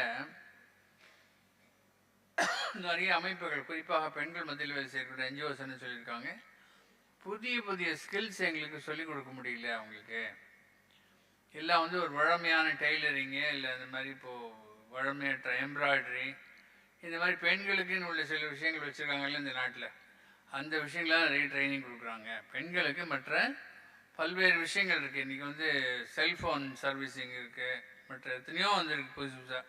அதாவது டிமாண்ட் ட்ரிவன் சொல்லுவாங்க. அதாவது தேவைகள் அதிகமாக இருக்கும், எந்த ஸ்கில்லுக்கு தேவைகள் அதிகமாக இருக்கோ, எந்த பொருட்களுக்கு அதிகமான தேவை இருக்கோ அது உற்பத்தி பண்ணக்கூடிய திறனை வந்து வளர்த்துக்கொள்ள வேண்டியது அவசியம். அதில் எங்களுக்கு ட்ரைனிங் வேணும்னு சொல்லி நிறைய பேர் சொல்லியிருக்காங்க. அது ஒரு முக்கியமான விஷயம். இந்த COVID-19 இம்பேக்ட் என்னன்னு பார்த்ததில் ஒரு 2 முக்கியமான விஷயம் சொல்லியிருக்காங்க. ஒன்று வந்து 5% என்ஜிஓ தான் வந்து அவங்க இப்போ இந்த கோவிடுக்கு முன்னாடி எந்த நிலைமையில் இருந்தாலும் அந்த நிலைமையில் தொடர்ந்து வேலை செய்ய முடியும். 95% என்ஜிஓஸ்க்கு தொடர்ந்து வேலை செய்வது என்பதே பெரிய கஷ்டமான விஷயமா இருந்தது. வெவ்வேறு லெவலில் தான் இருந்தாங்க. அதுக்கப்புறம் பார்த்தா அந்த நேரத்தில் 88% தொழிலாளர்களுக்கு அவங்க வாழ்நிலை ரொம்ப கடினமாக பாதிக்கப்பட்டது. கிளைமேட் சேஞ்ச் வந்தால் பெண்கள் அதிகமாக பாதிக்கப்படுவாங்கன்னு சொல்கிறோம்ல, அது மாதிரி பார்த்தீங்கன்னாக்க இந்த மாதிரி கோவிட் வரும்போது எந்த அளவுக்கு ஓரளவுக்கு வளர்ச்சிகள்லாம் இருந்ததோ, வேலை வாய்ப்புகள் இருந்ததோ, அதெல்லாம் போய் திருப்பியும் பேக் டு ஸ்கொயர் பண்ணுங்கிற நிலைமைக்கு வந்துட்டாங்க நிறைய பேர். இப்போ அதை வந்து பார்க்கும் பொழுது நம்ம அதுக்கு சேர்த்து வந்து நம்ம எப்படி தகவமைத்துக் கொள்வதுங்கிறத பார்க்கணும்னு வச்சுக்கோங்க. அதனால தான் இந்த கிளைமேட் சேஞ்சில் பெண்கள் வந்து அதிகமாக ஈடுபடணுங்கிற விஷயங்களை சொல்கிறோம். இதில் பார்த்தீங்கன்னாக்க பெண்களோட பங்கு வந்து முக்கியமாக நம்ம எங்கே நம்ம போகணுன்னு நினைக்கிறோமோ அங்கே போகிறத நினச்சி நிச்சயமாக அதுக்கு முதல்ல நம்மளுக்கு ஒரு வைராக்கியமான எண்ணம் வேணும். அதை பற்றி நம்ம கனவு காணணும்னு நினைக்கணும். தொடர்ந்து அதை வந்து நம்ம செய்தே தீருவோங்கிற எண்ணம் வந்து நம்மளுக்கு வரணும். ஒரு திருக்குறள் கூட இருக்குது, எண்ணிய எண்ணியாங்கி எய்துவர் எண்ணிய திண்ணியர் ஆகப்பெறி. திண்ணியர்னா என்ன? அது வந்து ஒரு மனசில் வந்து ஒரு திடமான எண்ணிக்கை எண்ணம் இருந்தால் தான் நம்ம நிச்சயமாக வந்து நம்ம நினைக்கிற இடத்துக்கு போக முடியும். நிறைய பிரச்சனைகள் வரும். நிறைய பேர் நிறைய விஷயமா சொல்லுவாங்க, வீட்டிலலாம் சொல்லுவாங்க, சொந்தக்காரங்க சொல்லுவாங்க, நீ ஒன்றால் அதெல்லாம் பண்ண முடியாது, எதுக்கு வேஸ்ட் பண்ணுற, நஷ்டமாகும், அதுவாகும், இதுவாகணும்னு சொல்லுவாங்க. அதெல்லாம் காதிலேயே வாங்கப்படாது. ஒரு 10-15 தவளை இருந்தது ஒரு செவரில் வந்து ஒரு இந்த ஸ்லாப் போட்ட ஒரு வழுக்கிற செவரு, அதில் எல்லாம் ஏறி யார் மேலே போகிறாங்கன்னு போட்டி வச்சுதான். அப்போது நிறைய தவளை பாதி ஏறி கால்வாசி எல்லாம் கீழே வந்துருச்சான். ஒரு தவளை மட்டும் மேலே ஏறிட்டே இருந்தான். இப்போ மற்ற தவளையெல்லாம் கத்திச்சான், இறங்கிட்டு இறங்கிட்டு இறங்கி கீழே விழுந்துடும், அவனுக்கு அடிப்படும், இவனால் மேலே ஏற முடியாது அப்படின்னு ரொம்ப டிஸ்கரேஜ் பண்ணிதான். ஆனால் இதெல்லாம் காதுலேயே வாங்கிக்காமல் அந்த தவளை மட்டும் மேலே போய் ஃபஸ்ட்டு வந்துருச்சான். அப்புறம் என்னென்னு பார்த்தா அந்த தவளை காது கேட்காதான். காது கேட்காதுன்னா அது யார் சொல்லியும் அது கேட்கல. அது மாதிரி நம்ம காது நம்மளை வந்து விமர்சனம் பண்ணுறவங்கள நம்ம காது கொடுத்து கேட்கவே கூடாது. இந்த சூப்பர் சிங்கர் போடுறான்ல, அதில் நிறைய எலிமினேஷன் ஒன்று போட்டுறான். நடுவில் ஒரு பாடகரை வந்து குழந்தைகளை வெளியேற்றுறாங்களா, நீங்களே பார்க்குறீங்களே சூப்பர் சிங்கர். இப்போ அந்த குழந்தை நல்லா சிரிச்சு சந்தோஷமாக போதும், அது ஒன்றும் பெரிய விஷயமா எடுத்துக்கிறது இல்லை. அந்த தோல்விகளை அவங்க அம்மா பாட்டி தான் ஒவ்வொன்று அழுவாங்க, அதை ரொம்ப க்ளோஸ்அப்பில் காட்டுவான் டிவியில். ஆனால் அந்த குழந்தைய பொறுத்த வரைக்கும் அதை பற்றி கவலைப்படுறதே கிடையாது. அந்த மாதிரி நம்மளும் வந்து என்ன பிரச்சனைகள் வந்தாலும் அதை பற்றி கவலைப்படாது. கீழே விழுறதுங்கிறது வந்து தோல்விங்கிறது கீழே விழுறது கிடையாது. தோல்விங்கிறது நிச்சயமாக நம்மளுக்கு ஒரு பாடம். அதை கற்றுட்டு மேலே வரணுங்கிறது ரொம்ப முக்கியம். இது முக்கியமாக என்ன சொல்ல வரேன்னா, இந்த பெஞ்சஸ் நீங்கள் என்ன பண்ணுறீங்களோ, என்னென்ன இந்த ஆரம்பிச்சிருக்கீங்களோ, இந்த விஷயங்களை எதையும் நீங்கள் கைவிடக்கூடாது. என்ன பிரச்சனைகள் வந்தாலும் அந்த பிரச்சனைகளுக்கு தீர்வு இருக்குது நிச்சயமாக. நிறைய இப்போ வந்து முன்னாலும் அவங்களுக்கு உதவி பண்ணுறதுக்கு யாருமே கிடையாது. இப்போ ட்ரெக்ஸை போன்ற பல்வேறு அமைப்புகள் இருக்குது, உங்களுக்கு ஆலோசனைகள் வழங்க, உங்களுக்கு நிறைய ட்ரைனிங் கொடுக்க, அதுக்கெல்லாம்.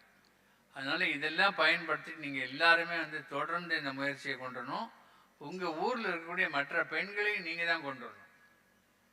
மற்ற பெண்களையும் இதில் கொண்டு வந்து எல்லாரும் பெண்களுடைய, இல்லைன்னா பெண்களுக்கு எப்படி விடுதலை கிடைக்கும்? பெண்களுக்கு இந்த பொருளாதாரத்தில் ஒரு இது வரணும். பொருளாதாரத்தில் நம்மளுக்கு சுயசார்பு இருந்தால் தான் நம்ம குடும்பத்துலேயும் நம்மளுக்கு ஒரு மதிப்பு இருக்கும். அப்போ அந்த குடும்பத்தில் இருக்கக்கூடிய ஆணாதிக்கங்கிறது கொஞ்சம் குறையும். அப்போ தான் பெண்கள் வந்து மேலே வளர முடியும், வர முடியும். அந்த அடிப்படையில் நீங்கள் எல்லோரும் செய்யணும்னு கேட்டு இந்த வாய்ப்புக்கு நன்றி கூறி விடைபெறுகிறேன். நன்றி, வணக்கம்.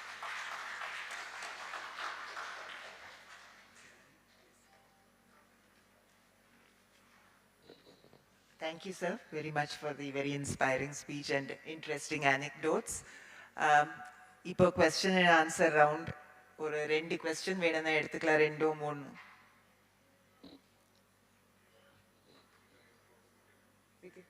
Okay? Because there's somebody. David.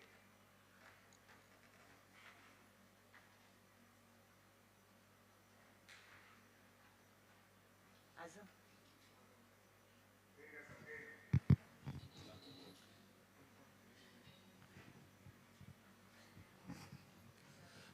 Thank you professors. மிக்க நன்றி உங்களுக்கு. ரொம்ப அருமையான 2 தலைப்புகளில் கிளைமேட் சேஞ்ச், பருவநிலை மாற்றம் மிக மிக முக்கியமானது. அவர் சார் பேசுனது வந்து அந்த பெண்கள் விடுதலை, பெண்களுக்கு விழிப்புணர்வு, கிராமப்புற பெண்களுக்கு செய்ய வேண்டிய உதவி இதெல்லாம் பேசினாங்க. ரெண்டுமே மைக்கு இந்த ரெண்டுலையுமே எனக்கு சில கருத்துக்கள் இருக்குது. அந்த கருத்துக்கள் வந்து இந்த மண்டலத்தில் வந்து ரொம்ப முக்கியமான கருத்துக்களாக முன்வைக்கிறேன். அது நம்மளுடைய சிந்தனைக்கு, இவர்களுடைய பதில்களுக்கு கூட. சார், நீங்கள் முதல்ல உங்கள்கிட்ட இருந்து ஆரம்பிக்கிறேன். நீங்கள் பெண்களுக்கு வந்து கிராமப்புறங்களில் நிறைய இப்போ நாங்களும் அதை ஒர்க் பண்ணிகிட்ருக்கோம். மதுரை ஏர்போர்ட் பக்கத்தில் எங்களுக்கு வந்து ஒரு பெரிய இடம் இருக்குது. அந்த இடத்துல வந்து பெண்களுக்காக பண்ணிகிட்ருக்கோம். அங்கே நாங்கள் ஃபேஸ் பண்ணக்கூடிய சில டிஃபிகல்ட்டிஸ், இப்போ உதாரணமாக நீங்கள் சொன்னீங்க பெண்களுக்கு வந்து அவங்க இன்னும் கூட கொஞ்சம் அவங்களுக்கு விழிப்புணர்வு கொடுக்க வேண்டியிருக்கு. நீங்கள் சொன்னீங்க பெண்களுக்கு விடுதலையும் கொடுக்க வேண்டியிருக்கு, பெண்களுக்கு வந்து சமத்துவமும் கொடுக்க வேண்டியிருக்கு. இதுக்கு வந்து பெண்கள் தயாராக இருக்காங்களான்னா கொஞ்சம் கஷ்டமாக தான் இருக்குது. இதுக்கு பெண்கள் முதல்ல தயாராக இருக்கணும். அந்த நாங்கள் அதை இப்போ ஃபேஸ் பண்ணிகிட்ருக்கோம். உதாரணமாக இந்த பெண்கள் எல்லாம் என்ன பண்ணுறாங்கன்னா, சார் தையல் பயிற்சி, எப்போ வாழ்நாள் முழுவதும் தையல் பயிற்சி தானா, வாழ்நாள் முழுவதும் முடையிறது தானா, வாழ்நாள் முழுவதும் இது கிராஃப்ட்ஸ் தானா. இப்போ நேற்று வந்து பேசும்போது நல்ல ஒரு கருத்தை சொன்னாங்க. மொபைல் ரிப்பேரிங், இந்த மாதிரி டெக்னாலஜி, எல்இடி ப்ரிப்பரேஷன் டெக்னாலஜி, நம்ம மெஷினை வாங்கி வச்சுருக்கோம். இந்த எல்இடி சார் நீங்க கேள்வி கேளுங்க சார். பேசுறவங்களுக்கு நேரம் இல்லாம போயிடும் ப்ளீஸ். இல்ல கேள்வி தான் கேட்குறேன், ஒரு நிமிஷம் தான். நான் இதை வந்து கொஞ்சம் விளக்கமா கேட்கறான ஒரு பெரிய ப்ராப்ளமா ஃபேஸ் பண்றோம். அதனால சார் இப்போ இந்த இதுக்கு எங்களுக்கு நாங்க வந்து இதை கொஞ்சம் முன்னெடுத்து பண்ணும்போது என்னுடைய கேள்வி என்னன்னு கேட்டீங்கன்னா, ட்ரெயினர்ஸ் கிடைக்கிறது. இப்போ எல்இடி ப்ரிப்பரேஷன் பண்ணோம், மொபைல் ரிப்பேரிங் மாதிரி டிவி ரிப்பேரிங் இந்த மாதிரிலாம் இன்ட்ரடியூஸ் பண்ண பார்த்தோம். அதில் வந்து ஆர்வம் உள்ளவங்க சில பேர் இருக்காங்க, ஆர்வம் உள்ளவங்க இருக்கிறாங்க. இந்த வந்து ட்ரெயினர்ஸ் கிடைக்கிறது கொஞ்சம் ரொம்ப கஷ்டமாக இருக்குது. கிராமப்புறங்களில் கண்டிப்பாக வரமாட்டுறாங்க. ப்ரொஃபஷனலாக ஒர்க் பண்ணுறவங்க ப்ரொஃபஷனல் கடையில் வச்சுருக்காங்க, பட் ட்ரெயினர்ஸ் வர்றது கிராமப்புறங்கள் வந்து கொஞ்சம் கஷ்டமாக இருக்குது. அதனால் வந்து புது விதமான தொழில்களை இன்ட்ரடியூஸ் பண்ணுறதுல சிரமம் இருக்குது. இது வந்து ஏதாவது நம்ம பண்ண முடியுமா நம்ம ட்ரக் ஸ்டெப் மூலமாக கூட அப்படிங்கிறது கேட்குறது என்னுடைய கேள்வி. முதல்ல அதோட போது நிற்கிறேன், அப்புறம் நான் பார்த்துக்கிறேன்.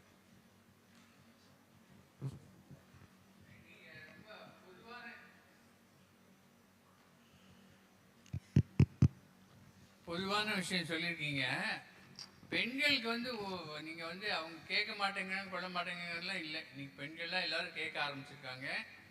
நம்ம அவங்க உரிமையை கொடுக்குறதா இல்லையான்னு ஆண்கள் வந்து அதுக்கு இன்னும் மனசு வரல. விழிப்புணர்வு கொடுக்கறது போன்ற விஷயங்கள்லாம் பெண்கள் எல்லாரும் தயாராக தான் இருக்காங்க. ஏன் அவங்களால வெளியே வர முடியலன்னா ஆண்கள் தான் அது காரணம். வீட்டில் வெளியே விட மாட்டேன்றாங்க, குடும்ப பிரச்சனைன்னு வெளியே விட மாட்டேன்றாங்க. அது நம்மளே காரணமாக தான் நம்மளே கேள்வியாகவும் இருக்கும். அதுதான் பிரச்சனையாக இருக்கும்.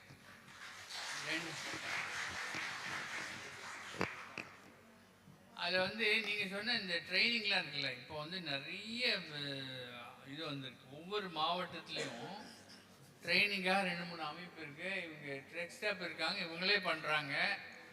நிறைய பேர் அப்ரோச் பண்ணால் முதல்ல இந்த வெப்பில் பார்த்தாலே தெரியும் என்னென்ன அமைப்பு ட்ரைனிங் கொடுக்குறாங்க. என்னங்க ட்ரைனிங் கொடுக்கறதுக்கு இப்போ அது குறைச்சலே கிடையாது. நிறைய அமைப்புகள் இருக்குது, நிறைய ட்ரைனிங் கொடுக்குறாங்க. என்ஜிஓஸ்க்கு கொடுக்குறாங்க, இவங்கள மாதிரி அமைப்புகள் கொடுக்குறாங்க.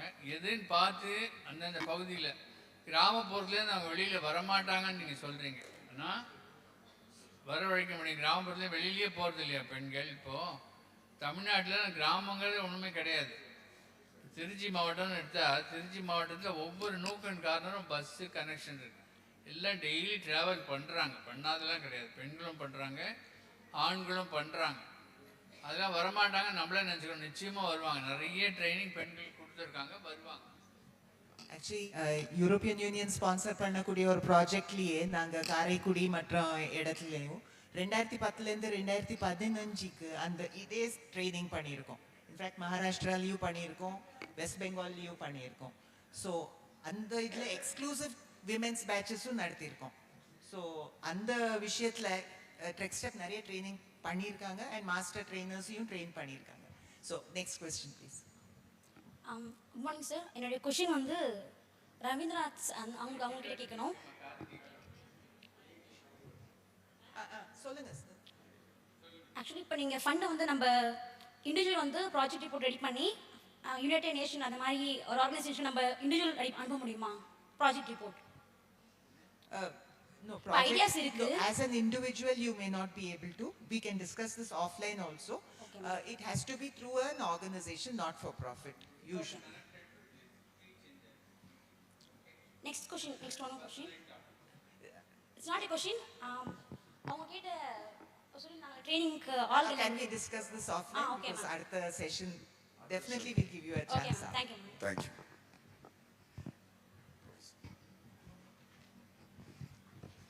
We would like to honor our guests today with a presentation of a small memento.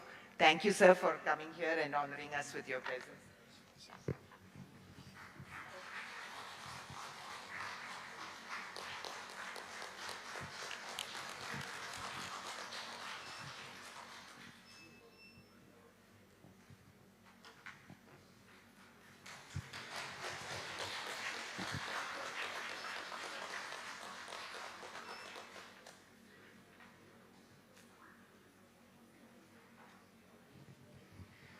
We will move into the next session, please. Yeah. The tea break will be held after this session. So we will now move into a very interesting next session.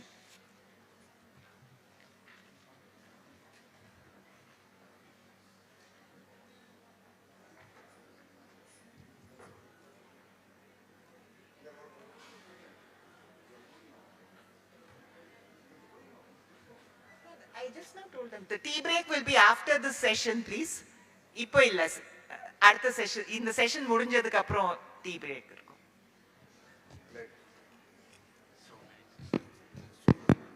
Tea வந்து இன்னும் ready ஆகலைங்க, இப்போதான் அடுப்புல வச்சிருக்காங்க. இன்னொரு 10 நிமிஷம் ஆகும். அதனால கொஞ்சம் முதல்ல நம்ம செஷனை தொடருவோம், இடையில வந்து நம்ம பிரேக் பண்ணிக்குவோம். சுட சுட டீ குடிக்கலாம். Thank you.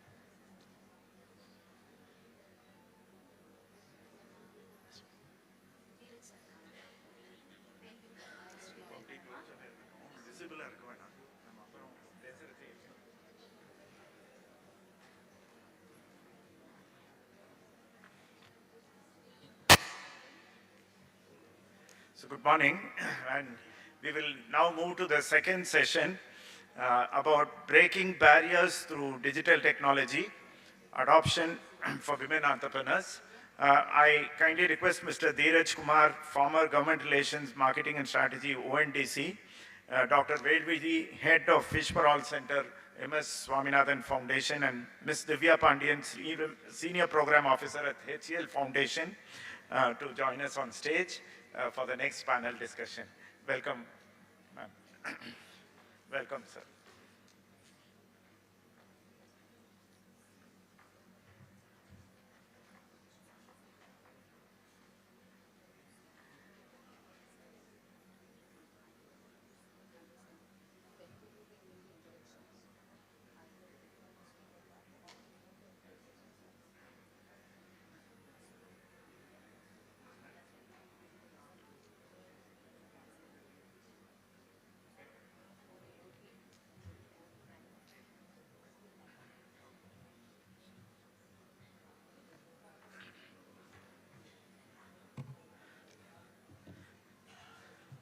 So I'd like to introduce the distinguished panelists for this session. Mr. Dheeraj Kumar, former strategy and government relations expert on ONDC, Open Network for Digital Communication. We'll be hearing more about what ONDC is during his session, and it's something that will be very useful for women entrepreneurs. Dheeraj has led marketing and state government efforts for ONDC, promoting awareness, driving adoption across the southern states of India. In this role, he has led to the onboarding of sellers, MSMEs, self-help groups, and FPOs from Tier 2 to Tier 3 cities, ensuring widespread adoption of the ONDC platform across diverse industry sectors such as food and beverages, electronics, fashion, agriculture, and mobility. In his earlier position as the Office of the Principal Scientific Advisor to the Government of India, Mr. Dheeraj led the building of the national platform monthend.government.in, facilitating technical advisory and consulting services across various industry sectors. With over 20 years of experience in advisory and consulting, Dheeraj has established himself as a leader in strategic innovation, marketing strategy, business planning, digital transformation, product management, and government advisory. His expertise spans across various sectors, and he plays a pivotal role in driving innovation and shaping impactful government relation initiatives across multiple industries. Welcome to our panel, sir. Dr. Velvedi is the head of Fish for All Center at Poombuhar and is the principal scientist of MS Swaminathan Research Foundation.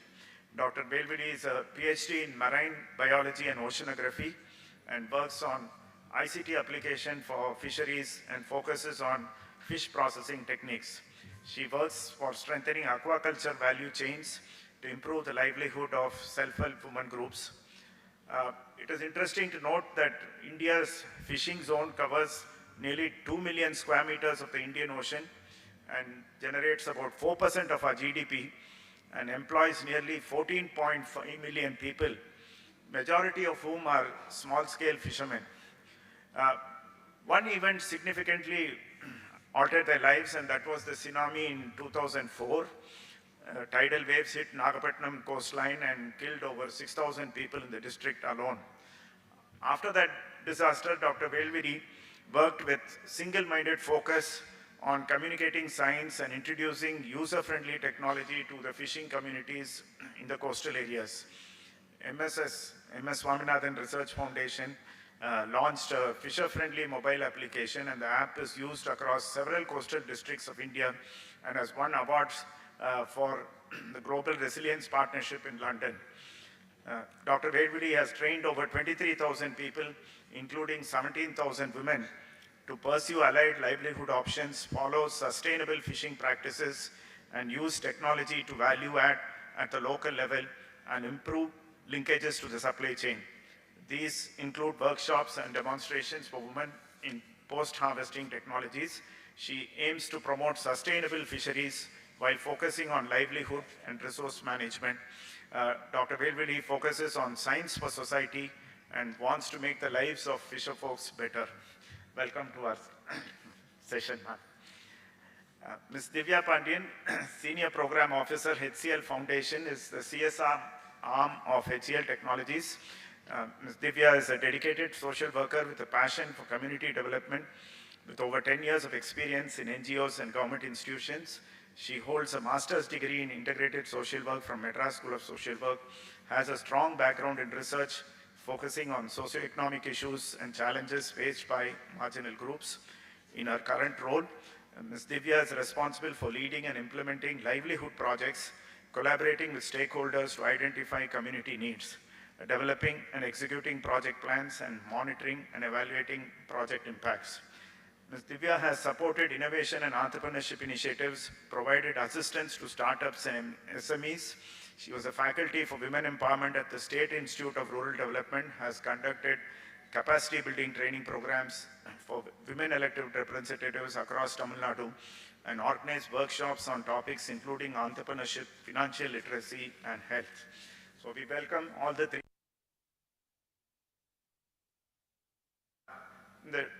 இந்த morning செஷனோட தலைப்பு வந்து digital technology use பண்ணி எப்படி women entrepreneurs வந்து இந்த பேரியர்ஸை break பண்ணலான்னு. Digital COVID-19 வந்துச்சு, ஒரு இம்பார்ட்டண்ட் ஒரு ட்ரெண்ட் டெவலப் ஆயிடுச்சு. இதில் என்னென்னா ஒரு வேர்டு இந்தியா பற்றி யூஸ் பண்ண ஆரம்பிச்சிட்டாங்க, gendered social divide, digital divide, gendered digital divide அப்படின்னு யூஸ் பண்ணிட்டாங்க. அப்படின்னா மென்னுக்கும் விமெனுக்கும் டிஜிட்டல் டெக்னாலஜியில் யூஸ் பண்ணுறதுலேயும் ஒரு டிவைடு இருக்குது இந்தியாவில் அப்படின்னு. இன்ஃபேக்ட் இந்தியாவில் தான் widest gap in this digital technology usage between men and women. 40% difference இருக்குன்னு. அதில் என்ன சொன்னாங்கன்னா, இந்தியன் விமென் வந்து 15% less likely to use a mobile phone, 33% less likely to use the இன்டர்நெட்னு. இன் 2020 டேட்டா படி விமென்ட்ட 25% விமென்ட்ட ஸ்மார்ட் ஃபோன்ஸ் இருந்துச்சு. ஆனால் மென்ட்ட வந்து 42% மென்ட்ட மொபைல் ஃபோன்ஸ் இருந்துச்சு. ஸோ இந்த ஃபோன்ஸ் இன்டர்நெட் யூசேஜ்லேயே ஒரு சின்ன பேரியர் கிரியேட் ஆயிடுச்சு இந்தியாவில் between men and women in terms of usage of digital technology. இதனால பல ப்ராப்ளம்ஸ் வந்துருச்சு. மொதல் ப்ராப்ளம் என்னென்னா, காரணம் என்னன்னு சொல்லலாம் அந்த டிஜிட்டல் டிவைடுக்கு வந்து ஒரு ரூரல் டிவைட். ரூரல் அர்பனில் இன்டர்நெட் பெனிட்ரேஷன் நீங்கள் பார்த்தீங்கன்னா ரூரல் ப்ராட்பேண்ட் இன்டர்நெட் வந்து 29% தான் பெனிட்ரேட் ஆகிருக்கு. whereas nationally 51% இருக்கு. செகண்ட் ரீசன் வந்து income based digital divide. Lower income ஃபேமிலிஸால் ப்ராட்பேண்ட் இன்டர்நெட்டை அஃபோர்ட் பண்ண முடியறதில்ல. தேர்ட் வந்து ஒரு சோஷியல் டிஸ்கிரிமினேஷன். விமென் கையில் வந்து ஸ்மார்ட் ஃபோன்ஸ் கொடுக்கக்கூடாது, பொம்பளைங்க கெட்டி போயிடுவாங்க, அதனால ஃபேமிலியில் வந்து ஸ்மார்ட் ஃபோனையோ இன்டர்நெட்டையோ பெண்களை வந்து நம்ம ஆக்சஸ் பண்ண விடக்கூடாது அப்படின்னு சொல்கிற காரணங்கள்னால இந்த டிஜிட்டல் டிரான்ஸ்ஃபர்மேஷன் கொஞ்சம் இந்தியாவில் கஷ்டமாயிடுச்சு. இதனால விமன் ஆண்டர்பிரினர்ஸ் கூட அந்த நாலேஜ் ஆஃப் யூஸிங் இன்டர்நெட் கொஞ்சம் கம்மியாக இருந்தது, how to use digital technology கம்மியாக இருந்ததுனால COVID-19 வந்துச்சு. குயிக்காக இந்த டிஜிட்டல் பிளாட்ஃபார்ம்ஸ் யூஸ் பண்ணுறதுக்கு கொஞ்சம் கஷ்டப்பட்டாங்க. இப்போது நம்ம 3 பேனலிஸ்ட்டும் டிஃப்ரெண்ட் எக்ஸ்பீரியன்ஸ் அண்ட் பேக்ரவுண்ட்ஸ்லேருந்து வந்திருக்காங்க. ஒருத்தரும் வந்து அவங்க டிஜிட்டல் டெக்னாலஜி வந்து எப்படி நம்மளோட வாழ்க்கையை மாற்றத்துக்கு பண்ண முடியும் அப்படிங்கிறத வந்து அவங்களோட எக்ஸ்பீரியன்ஸஸ் வந்து நம்மளோட பகிர்ந்துக்க போகிறாங்க. முதல்ல invite doctor Velvizhi will be talking about ஃபிஷிங்கில் வந்து எப்படி ஐசிடி டெக்னாலஜி யூஸ் பண்ணி ஃபிஷிங் கம்யூனிட்டிஸ்க்கு பயனடைந்திருக்காங்கங்கிறத மேடம் ப்ரெசென்ட் பண்ண போகிறோம். Welcome doctor.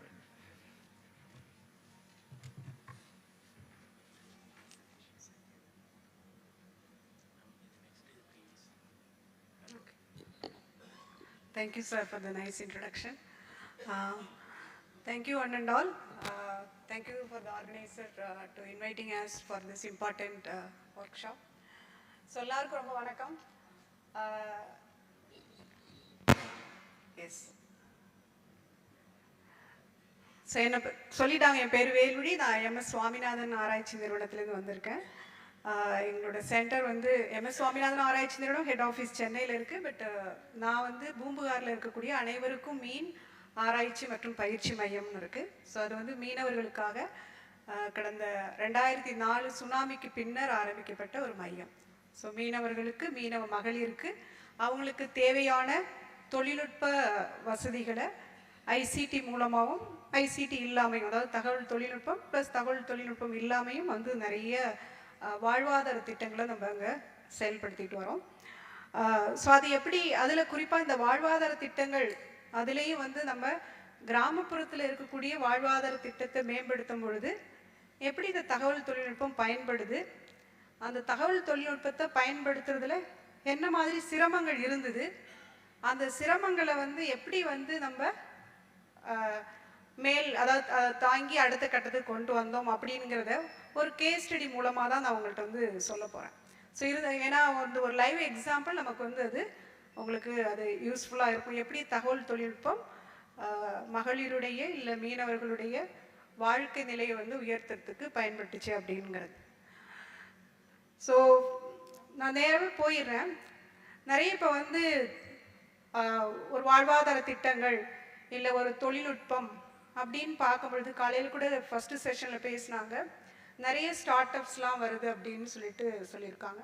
ஸோ அதில் 90% மேற்பட்டவர்கள் ஆண்களாக இருக்காங்க அப்படிங்கிறது வந்து ஒரு புள்ளி விவரம் சொல்லுது. ஸோ இந்த தொழில்நுட்பத்திலையும் அப்படி பார்த்தோம் அப்படின்னா நிறைய வந்து பார்த்தோம்னாக்கா வந்து நகர்ப்புறங்களில் அதிகமாக தொழில்நுட்பங்கள் இருக்குது. ஆனால் இந்த கிராமப்புறத்தில் வரக்கூடிய தொழில்நுட்பங்கள் அதை வந்து அடாப்ட் பண்ணக்கூடிய விகிதம் அப்படின்னு சொல்லிட்டு பார்த்தோம்னா ரொம்ப ரொம்ப கம்மியாக தான் இருக்குது. ஸோ இந்த டேட்டா நீங்கள் பார்த்தீங்க அப்படின்னா 9% of the rural work force, அதாவது மொத்தமாக இருக்கக்கூடிய ஒர்க் ஃபோர்ஸ் 34 crores வந்து இருக்காங்க ரூரலில். ஸோ அதில் 9% தான் வந்து சேலரிடு எம்ப்ளாய்மெண்ட் ஆப்பர்ச்சுனிட்டிக்கு போகக்கூடியவங்களாக இருக்காங்க. ஸோ மீதி ரிமைனிங் எல்லாமே வந்து அவங்க வேஜ் லேபராகவோ இல்லை மற்ற தொழிலில் தான் ஈடுபட்டு இருக்கக்கூடிய ஒரு இது இருக்குது. ரெண்டாவது பார்த்தோம் அப்படின்னா அந்த ஏஜ் குரூப்பும் பார்த்தோம் அப்படின்னா யார் வந்து அந்த செல்ஃப் எம்ப்ளாய்டாக இருக்காங்க அப்படின்னு சொல்லிட்டு பார்த்தோன்னா அந்த 15 to 59 ஏஜ் குரூப்பில் அவங்க வந்து அந்த செல்ஃப் எம்ப்ளாய்டாக அதில் இருக்காங்க. அதில் அன்எம்ப்ளாய்மெண்ட் அப்படின்னு சொல்லிட்டு வரும்பொழுது அதிகமாக வந்து மென் அண்ட் விமன் வந்து நம்ம 6% வந்து இருக்குது. ஒரு 1000 பேர் எடுத்துக்கிட்டோம் அப்படின்னா அதில் 26 பேர் வந்து அன்எம்ப்ளாய்மெண்ட் உள்ள இதுவாக இருக்காங்க. ஸோ இது எல்லாமே என்னென்னா இது பப்ளிஷ்டு டேட்டா. நான் எதுக்கு இந்த டேட்டா வந்து இங்கே சொல்கிறேன் அப்படின்னா, அதாவது தொழில் மேம்பாடு அடைய செய்யறதுங்கிறது ஒரு சேலஞ்சிங்கான டாஸ்க்கு. அதில் கிராமப்புறத்தில் இருக்கக்கூடிய மக்களுக்கு ஒரு தொழில் வாய்ப்பை உருவாக்கி அது சக்ஸஸ்ஃபுல்லாக கொண்டுட்டு வர்றது அப்படிங்கிறது இன்னொரு சேலஞ்சிங்கான விஷயம் அப்படிங்கிறது தான் இதில் முக்கியமான கருத்துக்கள். ஒரு கொஸ்டின் கூட கேட்டாங்க, எங்களுக்கு வந்து நிறைய நாங்கள் தொழில் வாய்ப்புகளை உருவாக்குறோம், ஆனால் எங்களுக்கு ட்ரெயினர் கிடைக்கிறது இல்லை அப்படின்னு சொல்லிட்டு. ஸோ ட்ரெயினர் இருந்தால் கூட கிராமப்புறத்தில் வந்து தங்கியிருந்து கொடுக்கறதுக்கான ட்ரெயினர் கிடைக்கிறதில்ல அப்படின்னு சொன்னால் இன்னும் கூட நம்ம அதை ஏற்றுக்கலாம்.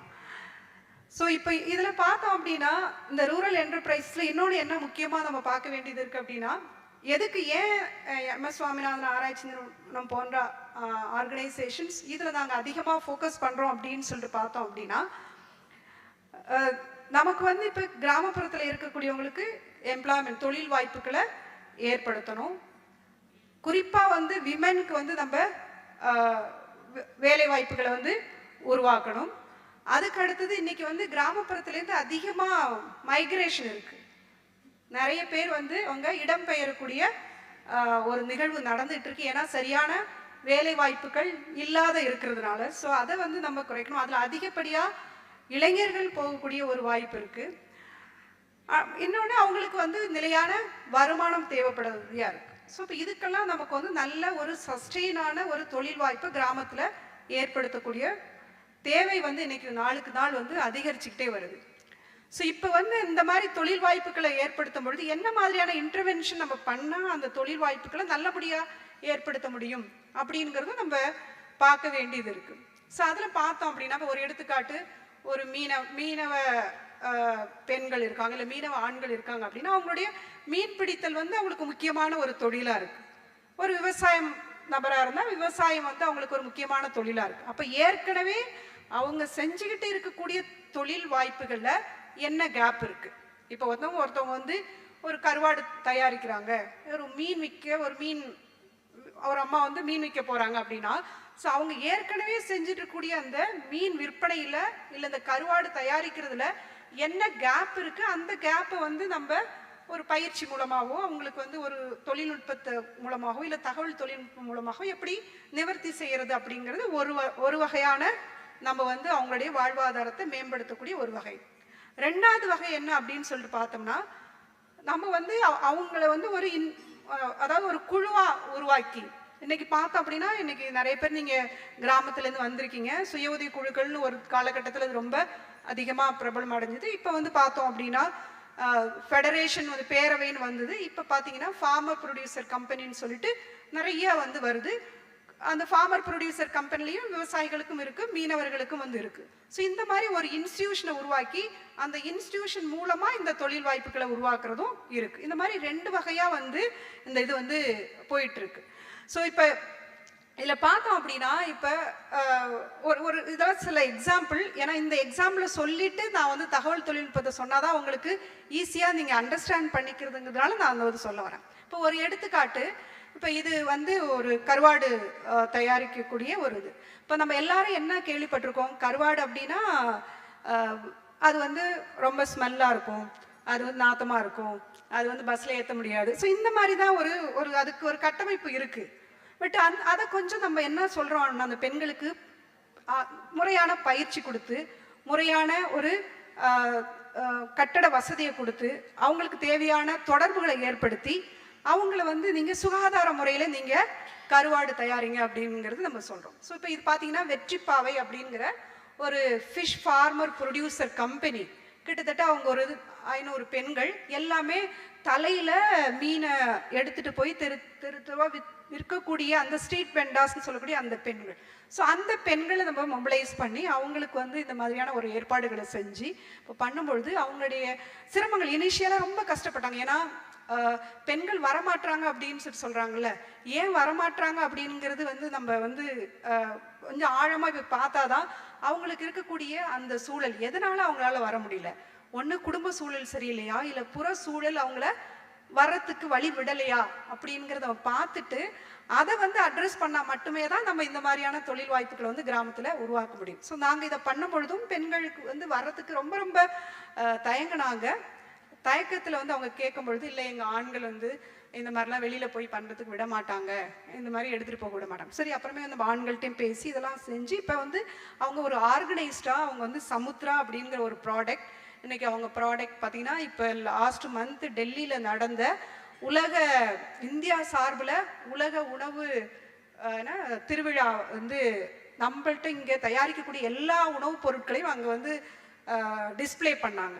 அதில் இந்தியாவில் பார்ட்டிசிபேட்னா ஒரே ஒரு பெண்கள் குழு வந்து இந்த வெற்றிப்பாவை பெண்கள் குழு வந்து போயிருந்தது.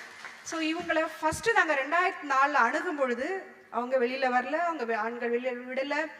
அவங்களுக்கும் வந்து நிறைய தயக்கங்கள் இருந்து எங்களுக்கு வந்து இந்த கருவாடை பஸ்ஸில் ஏற்றினா எங்களை வந்து திட்டுவாங்க, இதெல்லாம் பண்ணுவாங்க. ஆனால் அதெல்லாம் வந்து ஒவ்வொரு ஸ்டேஜ் பை ஸ்டேஜாக கடந்து அவங்க வந்து இன்னைக்கு வந்து போய் அவங்களுடைய ப்ராடக்டை ஈவன் ஓஎன்டிசியில் வந்து அந்த சார் வந்து அதை பேச போகிறாங்க, அதுலேயுமே அவங்க ரிஜிஸ்டர் பண்ணி அவங்க ப்ராடக்டை அவங்க போட்டு அவங்க பண்ணிகிட்டு இருக்காங்க. பாருங்கள், அவங்க வந்து சமுத்ராங்கிற ஃபிஷ் ப்ராடக்ட். ஸோ இதில் வந்து நிறைய இது அவங்க அதில் வெரைட்டி பார்த்தோம்னா நார்மலாக நம்ம வந்து கருவாடு அப்படின்னா ஜஸ்ட் ரா கருவாடு தான் இருக்குது. அப்போ இவங்க எப்படி யோசிக்கிறாங்கன்னா, கருவாடு இருக்குது, கருவாடு 6 மாதம் தான் நமக்கு தயாரிக்க முடியும், மீதி 6 மாதம் 2 மாதம் வந்து கடலுக்கு போக மாட்டாங்க, மீதி 2 மாதம் வந்து மழை காலம் கடலுக்கு போக முடியாது. அப்போ நான் வந்து கருவாட்டு பிஸ்னஸை நான் ஆரம்பித்தேன் அப்படின்னா 6 மாதம் மட்டும்தான் நான் பண்ண முடியுமா, மீதி 6 மாதம் பண்ண முடியாதா? அப்படி இல்லை, இன்னும் கொஞ்சம் மாற்றி யோசிங்க. ஓகே, 6 மாதம் நான் தயாரிக்கலாம், ஆனால் 6 மாதம் நான் அதிகமாக தயாரிச்சுட்டு அடுத்த 6 மாதம் வந்து அந்த கருவாட்டிலேருந்து நான் எப்படி மற்ற மதிப்பு கூட்டிய உணவுப் பொருட்களை தயாரிக்கலாம் அப்படி யோசிச்சு வச்சுக்கினா நிறைய கருவாடை 6 மாதத்தில் தயாரித்து ஒரு இடத்துல அவங்க சேகரித்து வச்சுட்டு அவங்க விற்கவும் செய்யலாம். பட்டு இன்னும் அந்த மீதி இருக்கக்கூடிய 6 மாதத்தில் அந்த சேகரித்த கருவாடை வந்து அவங்க வந்து ஒரு பொடி செய்கிறது, இல்லை பிக்கிள் செய்கிறது, இல்லை வந்து கருவாட்டிலே வந்து ஒரு 52 வகையான பொருட்கள் வந்து இன்னைக்கு செஞ்சு அவங்க சமுத்திராங்கிற இது மூலமாக அவங்க விற்பனை பண்ணிட்டு இருக்காங்க. ஸோ அதே பெண்கள் அதே அந்த எஃப்எப்பிஓவில் இன்னொரு குரூப் அவங்க வந்து என்ன பண்ணுறாங்க, ஓகே சில மீன்கள் நம்ம கருவாட்டுக்கு எடுத்துடலாம், நாங்கள் நல்ல மீனும் எங்கள் ஆண்கள் பிடிச்சிட்டு வராங்க, அதை என்ன பண்ணுறது? இப்போ அந்த பெண்களை அவங்க கிராமத்தில் இருக்கக்கூடியவங்களை கோயம்புத்தூர் இந்த சைடு இருக்கக்கூடிய இன்னொரு அப்பார்ட்மெண்ட்ஸோட கனெக்ட் பண்ணி ஃப்ரெஷ் ஃபிஷ் அவங்க அங்கேயே வந்து அந்த கடற்கரையிலேயே ஃப்ரெஷ்ஷாக வாங்கி அதை க்ளீன் பண்ணி அதை பேக் பண்ணி இந்த வேனில் வந்து இன்சுலேட்டட் வேனில் அனுப்பிடுவாங்க. கரெக்டாக இந்த இன்சுலேட்டட் வேன் வந்து அங்கே அப்பார்ட்மெண்ட்டுக்கு போகும், அவங்க போய் அதை டிஸ்ட்ரிபியூட் பண்ணும். அப்போ அங்கே ஒரு 10 பேருக்கு வேலை, இங்கே வந்து இந்த ஃபெடரேஷனுக்கும் வேலை, நடுவில் ஒரு நம்மளுக்கு தேவையா ஒரு ஆள் வந்து இன்டர்மீடியட் தேவையாக இருக்குது. ஸோ அந்த மாதிரியான சில மார்க்கெட்டிங் சப்ளை செயினையும் ஸ்ட்ரென்தன் பண்ணி இது ஒரு குரூப் வந்து ரொம்ப சக்ஸஸ்ஃபுல்லாக பண்ணிகிட்டு இருக்காங்க. ஸோ அதே மாதிரி அங்கே இருக்கக்கூடிய நீர்நிலைகளில் சின்ன சின்ன அளவில் ஈவன் அங்கே குளம் இருக்குது, இல்லை நிறையா வந்து இந்த ஆற்று முகத்துவார பகுதி இருக்குது, அங்கே எப்படி வந்து நம்ம மீனை வளர்த்து இன்னும் எப்படி பண்ணலாம், ஸோ இந்த மாதிரிலாம் வந்து அவங்க பண்ணிட்டு வந்து இருக்காங்க. ஸோ இது எல்லாம் எப்போ அப்படின்னா நான் சொல்கிறது 2004 அந்த சுனாமிக்கு இந்த கோவிட் வரதுக்கு முன்னாடி வரையிலும் நிறைய வந்து இவங்க ஃபிசிக்கலாக தான் அதிகமாக பண்ணிட்டு இருந்தாங்க. சார் சொன்ன மாதிரி கோவிட் வந்த பிறகு எல்லாருடைய ஆக்டிவிட்டீஸும் எல்லாமே முடங்கி போயிடுச்சு. அப்போ நமக்கு வந்து இந்த மாதிரி தொழில் செய்யக்கூடிய இவங்களோட வாய்ப்பு இன்னும் ரொம்பவே முடங்கி போயிடுச்சு. அவங்களுடைய மீனை வாங்க ஆள் இல்லை, கருவாடு இருந்தாலும் வந்து அதில் வாங்க ஆள் இல்லை. அப்போ அவங்க வந்து வேற என்ன ஒரு பார்க்கணும், திரும்பவும் வந்து ஓகே நம்ம இன்னும் அடுத்த கட்டத்துக்கு எங்கே போகலாம் அப்படின்னு வரும்பொழுது தான் அப்போ வந்து ஐசிடி வந்து ஏற்கனவே MS சுவாமிநாதன் ஃபவுண்டேஷன் மீனவர்களுக்காக நிறைய ஐசிடி அப்ளிகேஷன் வந்து நிறைய நாங்கள் பண்ணி இந்த ஃபிஷர் ஃப்ரெண்ட் அவங்க சொல்ல மாதிரி வெதர் வார்னிங் அது எல்லாமே நம்ம கொடுத்துட்ருக்கோம். ஆனால் இந்த மாதிரி தொழில் செய்யக்கூடியவங்களுக்காக வந்து நம்ம எப்படி தகவல் தொழில்நுட்பத்தை பயன்படுத்தி அவங்களுக்கு வந்து இதை இன்னும் வந்து அடுத்த கட்டத்துக்கு அவங்க வளர்ச்சியை கொண்டுட்டு போகணும் வரும்பொழுது அப்போ நாங்கள் ஒரு திட்டம் வந்து இதை ஆரம்பித்தோம். ஸோ இதை ஆரம்பிக்கும் போது தான் எங்களுக்கு நார்மலாக என்னன்னா, ஓகே நம்ம வந்து ஒரு மொபைல் ஃபோனை கொடுத்துட்டா ஒரு ஃபேஸ்புக் அக்கௌண்ட்டை க்ரியேட் பண்ணிட்டா நம்ம ப்ராடக்ட்லாம் விற்றுருவோம் அப்படிங்கிறது. ஆனால் நாங்கள் உள்ளே போய் பார்க்கும்பொழுது அங்கே என்ன தெரிஞ்சிச்சு அப்படின்னா, ஃபஸ்ட்டு என்னென்னா அந்த பெண்களுக்கு மொபைல் அக்சஸே கிடையாது. வீட்டில் இருக்குது, வீட்டில் மொபைல் இருக்குது, அவங்க கணவர்கிட்ட இருக்குது, அவங்க பையன்கிட்ட இருக்குது, பட்டு அந்த பெண்மணிக்கு அந்த மொபைல் அக்சஸ் இருக்கா அப்படின்னு சொல்லிட்டு பார்த்தோம்னா இல்லை. ஸோ அந்த மாதிரி உள்ள காலகட்டத்தில் அப்போ அந்த அக்சஸ் பண்ணுறதுக்கே அவங்க வந்து இது பண்ணது. ஓகே, சில பேர்கிட்ட இருந்துச்சு அப்படின்னா அதை எப்படி இந்த மாதிரியான தொழில் வாய்ப்புகளுக்கு பயன்படுத்திக்கிறது. ஸோ அந்த ஃபினான்ஷியல் லிட்ரஸி, அந்த டிஜிட்டல் லிட்ரஸி அவங்களுக்கு அது தெரியல.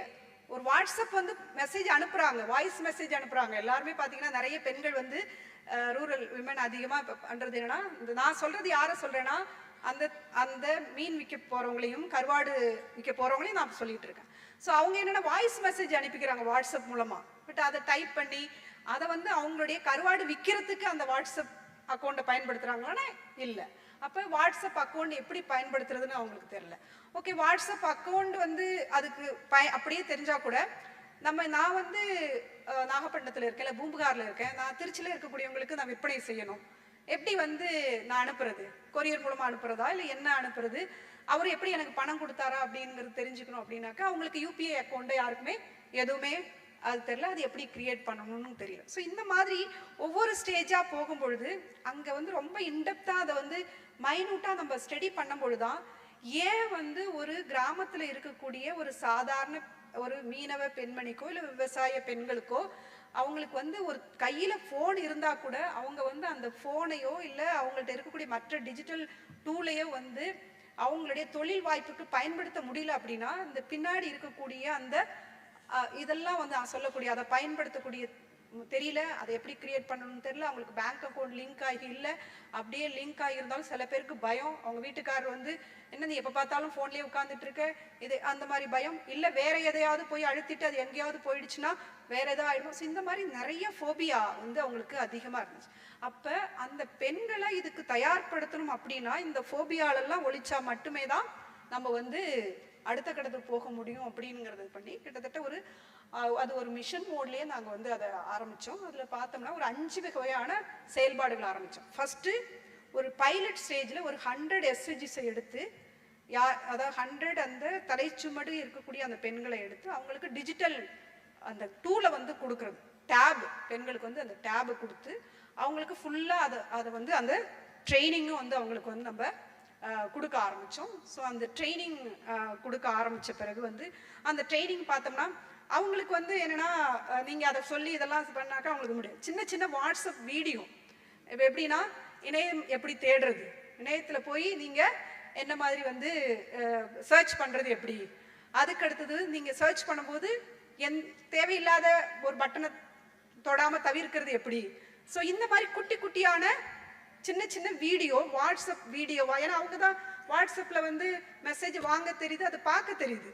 ஸோ அதுக்கு தகுந்த மாதிரி குட்டி குட்டியாக சின்ன சின்ன வீடியோக்களை வந்து அதை பண்ணும்பொழுது கிட்டத்தட்ட இந்த 6000 பெண்களுக்கு இந்த டிஜிட்டல் லிட்ரஸியை வந்து ஃபஸ்ட்டு நம்ம அதை சொல்லி கொடுக்க ஆரம்பித்தோம். அதில் வந்து கிட்டத்தட்ட 15 மாடியூல் இருக்குது. 15 மாடியூல் வந்து 1 by 1 வந்து அவங்களுக்கு அதை சொல்லி கொடுக்க வச்சு அதுலேயே ஒரு சின்ன டெஸ்ட், ஏன்னா அவங்களுக்கு புரியுற மாதிரி அதில் பாஸ் ஆகுறாங்களா இல்லையா அப்படிங்கிற மாதிரிலாம் வைக்க வச்சு பார்த்தோம். அப்படின்னா இந்த 6000 பெண்களுக்கும் ஓகே டிஜிட்டலில் அவங்களுக்கு நல்லா பண்ண தெரிஞ்சிருச்சு, டிஜிட்டல் லிட்ரஸி ஃபைன் அப்படின்னு வந்த பிறகு எப்படி ஃபினான்ஷியல் லிட்ரஸி, அதுக்கடுத்து எப்படி நீங்கள் இன்டர்நெட் பேங்கிங் எப்படி பண்ணுறது, யூபிஐ அக்கௌண்ட் எப்படி பண்ணுறது, யூபிஐ மூலமாக எப்படி பேங்க் ட்ரான்ஸ்ஃபர் பண்ணுறது. ஸோ இது எல்லாம் வந்து நம்ம அப்படியே சொல்லிக் கொடுக்க ஆரம்பித்தோம். ஸோ சொல்லிக் கொடுக்க ஆரம்பித்த பிறகு பார்த்தோம் அப்படின்னாக்கா வந்து அவங்களுக்கு நிறைய இதெல்லாம் சொல்லிக் கொடுக்கும் பொழுது வந்து இடையில டவுட் வந்து ஆரம்பிச்சிருச்சு. ஸோ அப்போ அவங்களுக்கு வந்து எப்போ பார்த்தாலும் நம்ம போய் சொல்லிக் கொடுக்க முடியாது. ஸோ எகெயின் வந்து இன்னைக்கு நிறையா தான் நம்மளுக்கு வந்து ஐசிடி பேக்கேஜஸ்லாம் இருக்குது. ஆடியோ மெசேஜ் வந்து நம்ம அவங்களுக்கு பண்ண ஆரம்பிச்சோம். ஸோ ஆடியோ மெசேஜ் வந்து எக்ஸ்க்ளூசிவாக இந்த ஃபிஷர் விமனுக்கு வந்து ஆடியோ மெசேஜ் அவங்களுக்கு ஃபோன் ரிஜிஸ்டர் பண்ணாங்கன்னா அவங்களுக்கு வந்து ஒரு மினிட் ஆடியோ மெசேஜ் வந்து கொடுக்க ஆரம்பித்தோம். அவங்க ஆடியோ மெசேஜ் வாங்கின பிறகு நிறைய அவங்களுக்கு டவுட் வர ஆரம்பிச்சிருச்சு. ஸோ இப்போ இந்த டவுட் வந்துருச்சு, யார்கிட்ட போய் நான் கிளாரிஃபை பண்ணுறது, எங்கே கேட்குறது அப்படின்னு வரும்பொழுது அவங்களுக்கு ஒரு ஹெல்ப்லைன் வசதியை வந்து நம்ம செய்ய ஆரம்பித்தோம். அதுக்கு அடுத்து பார்த்தோம் அப்படின்னா அவங்களுக்கு வந்து ஓகே நீங்கள் இந்த டிஜிட்டல் லிட்ரஸி சொல்லி கொடுத்தீங்க, ஃபினான்ஷியல் லிட்ரஸி சொல்லி கொடுத்தீங்க, இதெல்லாம் வந்து நான் எப்படி என்னுடைய மீன் கருவாடு விற்பனைக்கு நான் பயன்படுத்துறது அப்படிங்கிற ஒரு இது வரும்பொழுது அவங்களுக்கு வந்து நிறைய எக்ஸ்பர்ட்டோட, அதாவது வல்லுநர்களோட நிறைய விஷயங்களும் சொல்ல வேண்டியது இருந்தது. இப்போ ஒரு கருவாடு இருக்குன்னா அது கெட்டு போகாமல் பாதுகாக்கிறது எப்படி, கருவாடில் பூஞ்சாம் வராமல் பாதுகாக்கிறது எப்படி, ஏன் கருவாடு செவந்து போகுது, ஏன் என்ன அந்த மாதிரி வந்து அவங்களுக்கு அந்த தொழில்நுட்பம் அந்த டெக்னிக்கலான லிட்ரஸி வந்து, ஏன்னா ஆல்ரெடி அவங்க டிஜிட்டல் லிட்ரஸி, ஃபினான்ஷியல் லிட்ரஸி எல்லாம் தரவாயிட்டாங்க. ஸோ இந்த இதை வந்து அணும்பொழுது நீங்கள் நம்ப மாட்டீங்க, ஆக்சுவலாக அவ்வளோ பார்ட்டிசிபேஷன். என்ன ஒரே இதுனா டைமிங். ஏன்னா நம்ம வந்து அவங்களுடைய பீக் ஹவர்ஸில் போய் இந்த மாதிரி இதெல்லாம் வச்சோம்னா கண்டிப்பாக அவங்க அட்டன் பண்ண மாட்டாங்க. ஸோ அவங்களுடைய கண்டியூசிவ் டைம், அவங்களுக்கு கன்வீனியன்டான டைமில் வைக்கும் பொழுது ஒவ்வொரு இந்த video conference, thematic video conference நீங்கள் பார்த்தீங்கன்னா மினிமம் வந்து 300லேருந்து 350 பெண்கள் வந்து கலந்துக்குவாங்க. எங்களுக்கே ஆச்சரியமாக இருந்தது. அப்போ அது என்ன இண்டிகேட் பண்ணுது அப்படின்னா, பெண்கள் வந்து கற்றுக்கிறதுக்கு வந்து ரொம்ப ரொம்ப ஆர்வமாக இருக்காங்க. அவங்களுக்கு எப்போனாக்கா அவங்களுக்கு சரியான வாய்ப்புகளையும் சரியான நேரத்திலையும் நம்ம கொடுக்கும்பொழுது அப்படிங்கிறத அது உறுதிப்படுத்துனுச்சு. அது மாதிரி பண்ணும்பொழுது ரொம்ப இதுவாக இருந்துச்சு. நாங்கள் வந்து டிசைன் பண்ணது 15 மாடியூல் தான். அவங்க நிறைய கேட்க ஆரம்பிச்சாங்க, எங்களுக்கு இதை பற்றி சொல்லணும், இதை சொல்லணும். ஸோ அவங்க கேட்டது வந்து எங்களை நிறைய மோட்டிவேட் பண்ணி இன்னைக்கு பார்த்தோம் அப்படின்னா 53 இந்த மாதிரியான தொழில்நுட்ப இந்த வீடியோ, குறுங்குறு வீடியோ, இந்த மீன் சார்ந்த பொருட்களை பற்றியான அந்த வாட்ஸ்அப் வீடியோ ப்ளஸ் இந்த கான்ஃபரன்ஸும் வந்து அவங்களுக்கு வந்து நடத்த ஆரம்பித்தோம். அதுக்கு அடுத்தது என்ன வந்துச்சுன்னா, ஓகே மேம் நீங்கள் எல்லாமே இதெல்லாம் சொல்லி கொடுத்துறாங்க, வாட் நெக்ஸ்ட் என்ன அப்படின்னு வரும்போது எங்களுக்கு வந்து எங்கள் பொருளை நாங்கள் வந்து ஒரு டிஸ்பிளே பண்ணி ஆன்லைனில் எல்லாரும் வராங்கல்ல, ஒவ்வொருத்தரும் வந்து ஆன்லைனில் வந்து அவங்க ப்ராடக்டை போடுறாங்க. ஸோ நாங்கள் வந்து எங்கள் கருவாடு ஆன்லைனில் போகணும், அந்த ஆர்டர் நாங்கள் வாங்கணும். ஸோ என்ன பண்ணுறது அப்படின்னு சொல்லி அதுக்காக எக்ஸ்க்ளூசிவாக விமன் கனெக்ட் அப்படிங்கிற ஒரு மொபைல் ஆப் வந்து கிரியேட் பண்ணி, ஸோ அந்த ஆப்பில் இன்னைக்கு அவங்க தயாரிக்கக்கூடிய அந்த கருவாடு பொருட்கள் எல்லாம் அதில் வந்து டிஸ்பிளே பண்ணி அந்தந்த குரூப்போட பேர் இருக்கும், அதில் அவங்களுடைய ப்ரைஸ் இருக்கும், அது எங்கே கிடைக்கும் என்னங்கிறதும் யார் பார்க்கக்கூடியவங்க வந்து அவங்களுக்கு டைரெக்டாக காண்டாக்ட் பண்ணி அவங்க வந்து அவங்கள்ட்ட தெரிஞ்சு இதெல்லாம் அவங்களுடைய ப்ராடக்ட்ஸ். ஸோ எல்லாமே பார்க்கும்போது ஸோ இந்த மாதிரி அவங்களுக்கு இதில் போடும்பொழுது என்ன ஆச்சு அப்படின்னாக்கா, அவங்களுடைய அந்த வருமானம் இருக்குல்ல, அது வந்து நான் 1:1 அதாவது 10 ரூபாயிலிருந்து 60 ரூபாய்க்கு மாறுனுச்சு. இப்போ இன்னைக்கு 60லேருந்து 120 ரூபாய். அதாவது என்னன்னா 1:12 ரேஷியோவுக்கு அது வந்து இன்க்ரீஸ் வந்து ஆகியிருக்கு. ஸோ அந்த மாதிரி வந்து நம்ம இந்த தொழில்நுட்பத்தை பயன்படுத்தும் பொழுது அவங்களுக்கு நிறையா இதுவாக இருக்குது. ஸோ என்ன நான் சொல்ல விரும்புறது என்ன அப்படின்னாக்கா, உங்கள்கிட்ட இப்போ நான் என்ன இந்த வந்திருக்கக்கூடிய பெண்கள்கிட்ட நான் சொல்ல விரும்புறது என்ன அப்படின்னா, ஃபஸ்ட்டு நம்மள்கிட்ட வந்து இந்த மாதிரியான ஒரு தொழில் வாய்ப்புகளுக்கு போகும்பொழுது இது இல்லை தகவல் தொழில்நுட்பங்கள் பயன்படுத்த நிறைய தயக்கங்கள் வந்து இருக்குது. ஸோ அந்த தயக்கங்கள் வந்து எதனால் வருது அப்படின்னா, நம்மளுக்கு போதிய விஷயங்கள் தெரியாததுனால இருக்குது. அப்போ வந்து இந்த விஷயங்களை நம்ம தெரிஞ்சுக்கிட்டோம் அப்படின்னாக்கா வந்து கண்டிப்பாக வந்து என்ன மாதிரியான தடைகளையும் வந்து நம்ம உடைச்சிட்டு போகலாம்.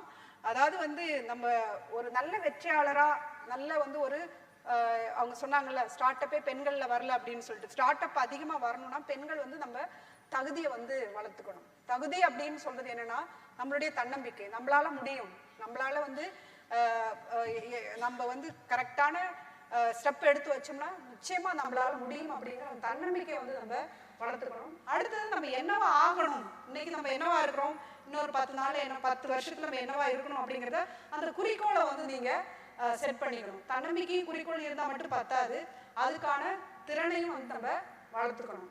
ஸோ ஏன்னா நிறைய நேரங்களில் என்ன நம்ம வந்து எங்கே வந்து பின் தங்கிறோம் அப்படின்னாக்கா, தன்னம்பிக்கை இருக்குது, குறிக்கோள் இருக்குது, ஆனால் போதிய திறன்களை நம்ம வளர்த்துக்காததுனால நம்மளால வந்து அதை ஒரு சக்ஸஸ்ஃபுல் விமனாக வந்து என்டர்பிரனராக வர முடியாத சூழல்கள் இருக்குது. ஸோ அதனால் உங்கள்கிட்ட நான் இந்த தருணத்தில் இந்த நேரத்தில் கேட்டுக்கூடாது என்ன அப்படின்னா, இன்னைக்கு நிறைய வாய்ப்புகள் இருக்குது, தொழில்நுட்ப ரீதியான வாய்ப்புகள் இருக்குது, தகவல் தொழில்நுட்ப ரீதியான வாய்ப்புகளும் அதிகமாக இருக்குது. ஸோ என்ன நம்ம செய்ய வேண்டியது என்ன அப்படின்னா, தேடி போய் அதை கற்றுக்கிட்டு அதை வந்து நம்மளுடைய வாழ்க்கைக்கு உகந்ததாக மாற்றி வாழ்க்கையில் நம்ம வெற்றியாளராக மாறணும். ஸோ கண்டிப்பாக நீங்கள் எல்லாருமே வந்து இந்த இதில் கிடைச்ச ஒரு மெசேஜ் எடுத்துகிட்டு, ஒரு சின்ன மெசேஜாக இருந்தால் கூட அது வந்து உங்களுக்கு ஒரு நல்ல மெசேஜாக இருந்திருக்கும்னு நினைக்கிறேன். ஒரு தலையில் மீன் எடுத்துகிட்டு போய் பண்ணக்கூடிய ஒரு பெண் இன்னைக்கு வந்து டெல்லியில் போயும் இல்லை மற்ற இடங்களையும் போய் அவங்களுடைய மீனை விற்பனை பண்ணி அவங்க வந்து அந்த வெற்றிப்பாவை அப்படிங்கிற ஒரு இதை வந்து கொண்டு வர முடிஞ்சிச்சு அப்படின்னாக்கா நம்ம ஏன் முடியாது அப்படிங்கிறது. ஸோ ரெண்டாவது விஷயம் என்ன அப்படின்னாக்கா, ஒரு பெண் தான் அவங்க மாற்றத்துக்கான அங்கே வந்து ஒரு குரூப் தான் வந்து ஃபர்ஸ்ட் இனிஷியேட் பண்ணாங்க. இன்னைக்கு 6000 பெண்கள் வந்து வந்திருக்கிறாங்க. இந்த 6000 பெண்களை பார்த்து 60,000 பெண்கள் வந்து வர்றதுக்கு ரெடியாக இருக்கிறாங்க. ஸோ அதனால வந்து மாற்றம் அப்படிங்கிறது வந்து எப்போதுமே வந்து தொடர்ந்து நடந்துக்கூடிய ஒரு விஷயமா இருக்கணும். அதுக்கு எல்லாரும் நம்ம தயாராக இருக்கணும் அப்படிங்கிறத கேட்டுக்கிட்டு வாய்ப்பளித்தமைக்கு நன்றி கூறி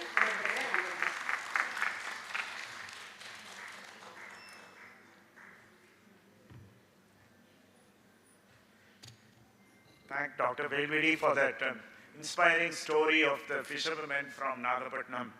And digital technology யூஸ் பண்ணி எப்படி ஃபிஷரிஸ் இண்டஸ்ட்ரியில் கூட ஒரு இம்பேக்ட் கிரியேட் பண்ணலான்னு அவங்க ரொம்ப தெளிவாக நமக்கு எல்லாம் எக்ஸாம்பிள்ஸோட சொன்னாங்க.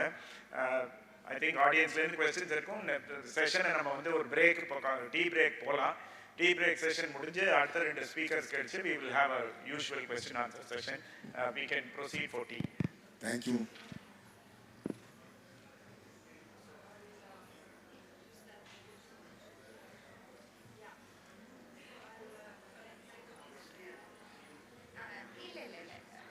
I know, but again, somebody can operate this because I have my examples over here. I want to use my hand. No, I want to keep my laptop here. Oh, you want to remove this?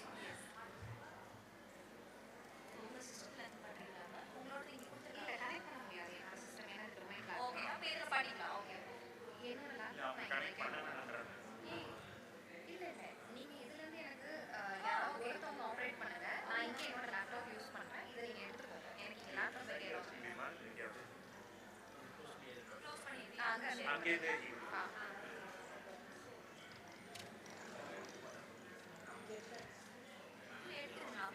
அதே file தான் வச்சிருக்கேன். Okay, இங்க எந்த side வச்சு change பண்ணனும்? நான் next ஸ்லைடுன்னு சொன்னா change பண்ணுவீங்க இல்ல? நான் தமிழ்ல தான் பேசுறேன். சொல்லுங்க. அது better madam. Okay okay, next slide சொன்னா நான் நெக்ஸ்ட் ஸ்லைடுன்னு சொன்னா போதும் நீங்க மாத்திக்கலாம். விடுங்க நான் அப்படி வைக்கிறேன். இல்ல, ஒன்றும் ப்ராப்ளம். சரி.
So welcome back, and we'll continue the session on digital technologies and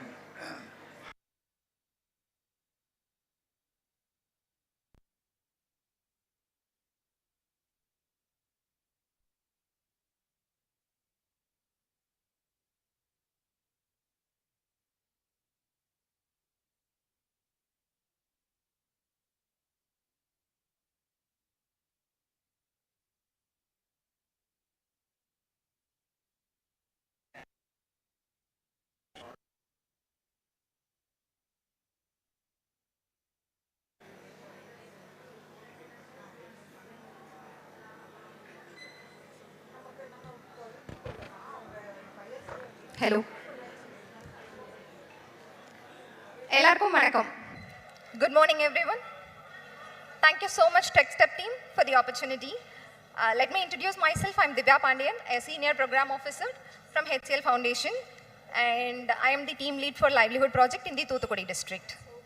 So before we dive into the presentation, I would like to share a powerful poem which was written by Mahakavi Bharadiyar. This is about women empowerment. நிமிர்ந்த நன்னடை நேர்கொண்ட பார்வையும் நிலத்தில் யாருக்கும் அஞ்சாத நெறிகளும் திமிர்ந்த ஞானச் செருக்கும் இருப்பதால் செம்மை மாதர் திரும்புவதில்லையாம். அமிழ்ந்த பேரிருளாம் அறியாமையில் அவலமெய்தி கலையின்றி வாழ்வதை உமிழ்ந்து தள்ளுதல் பெண்ணறமாகுமாம். உதயக்கண்ணி உரைப்பது கேட்டீரோ? இதோட அர்த்தம் தெரியுமா? Okay, I'll just translate this in English. She walks with her head held high. She has the eyes that sees righteous and truth in everything around her.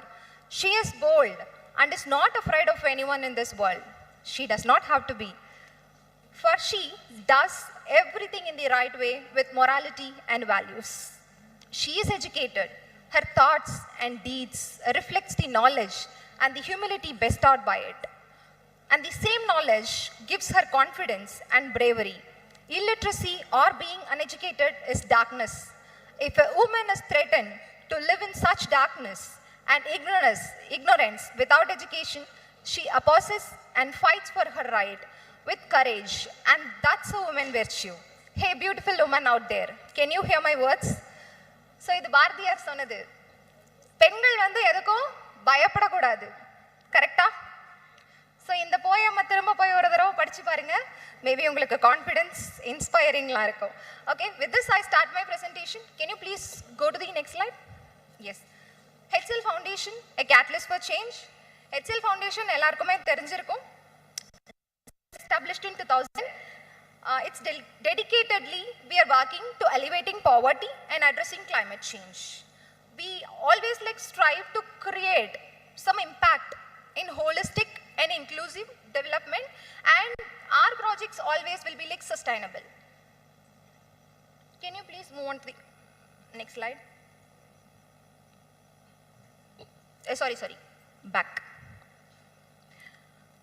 Okay, HCL Foundation சொன்னோன்னா எல்லாருக்குமே வந்துட்டு ஓகே சிஎஸ்ஆர் நம்ம வந்து funds வாங்கலாம். Okay, அப்படி எல்லாருக்குமே தோணிருக்கும். நிறைய பேர் எங்கிட்ட கேட்டீங்க.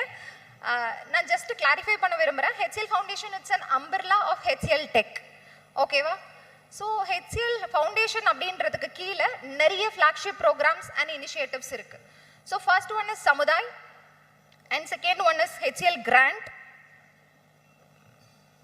and the third one is HCL Uday, My Clean City, Harit, Sports for Change, My eHath, Power of One, Academy by HCL Foundation.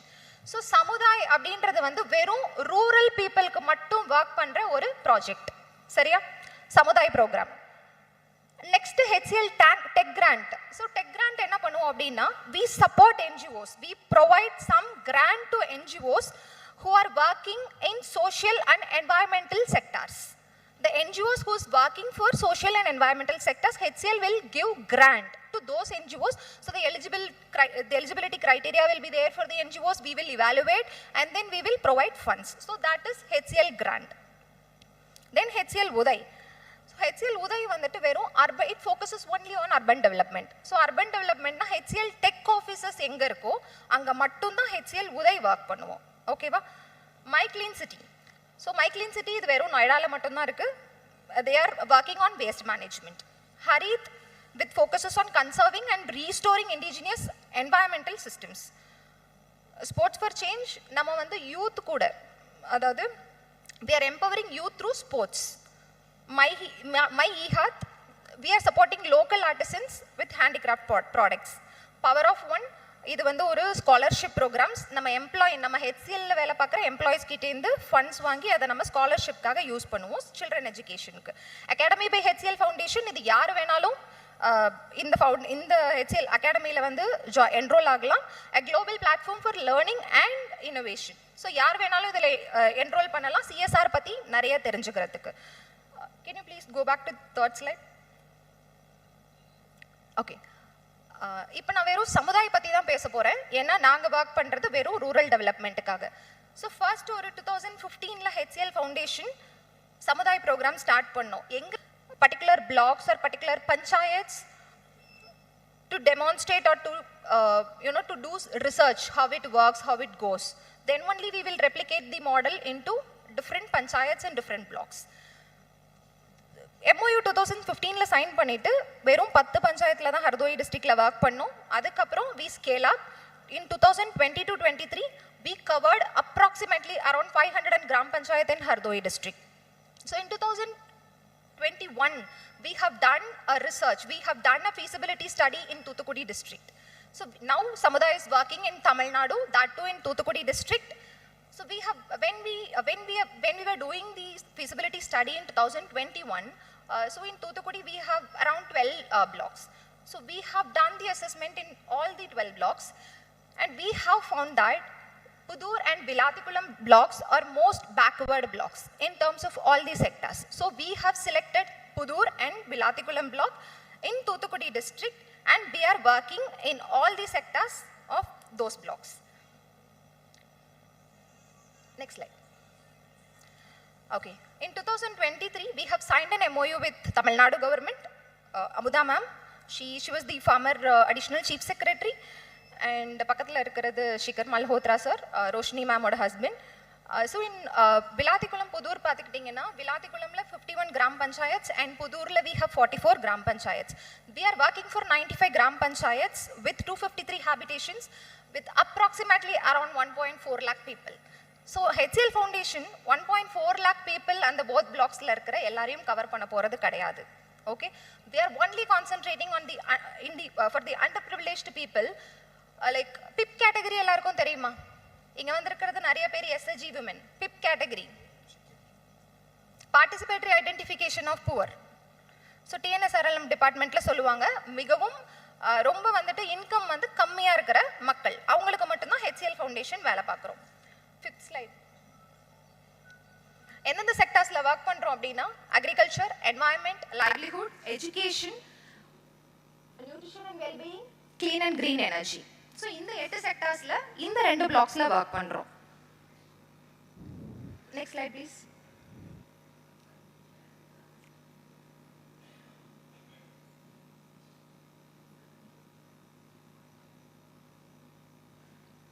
So first, agriculture sector.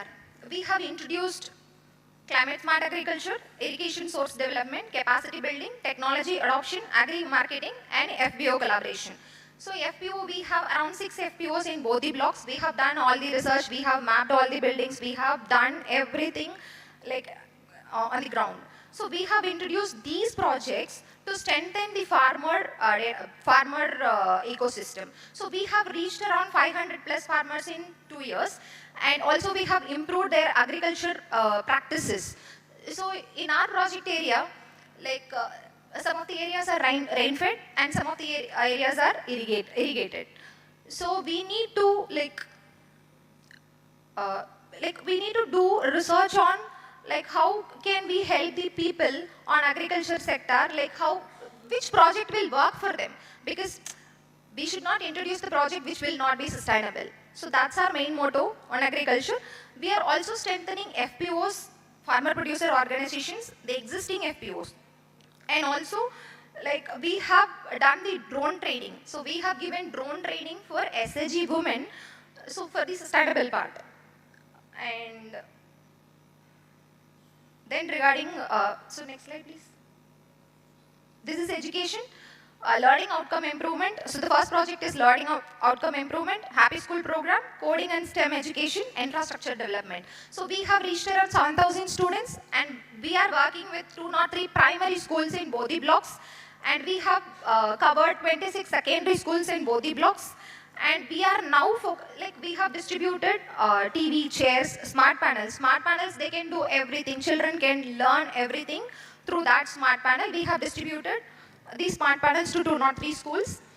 And now we are focusing on learning outcome improvement. For that, we need partner organization. So HCL, some of the project HCL will do directly. HCL will implement directly. Some of the projects HCL will partner with some other organizations, some expert organizations to implement the projects on the ground. And also we are concentrating on the infrastructure development in education sector. We are improving the BRC building and school toilets, that too for high and high secondary school toilets, and to provide them like sanitation facilities. Next slide please. Next is healthcare.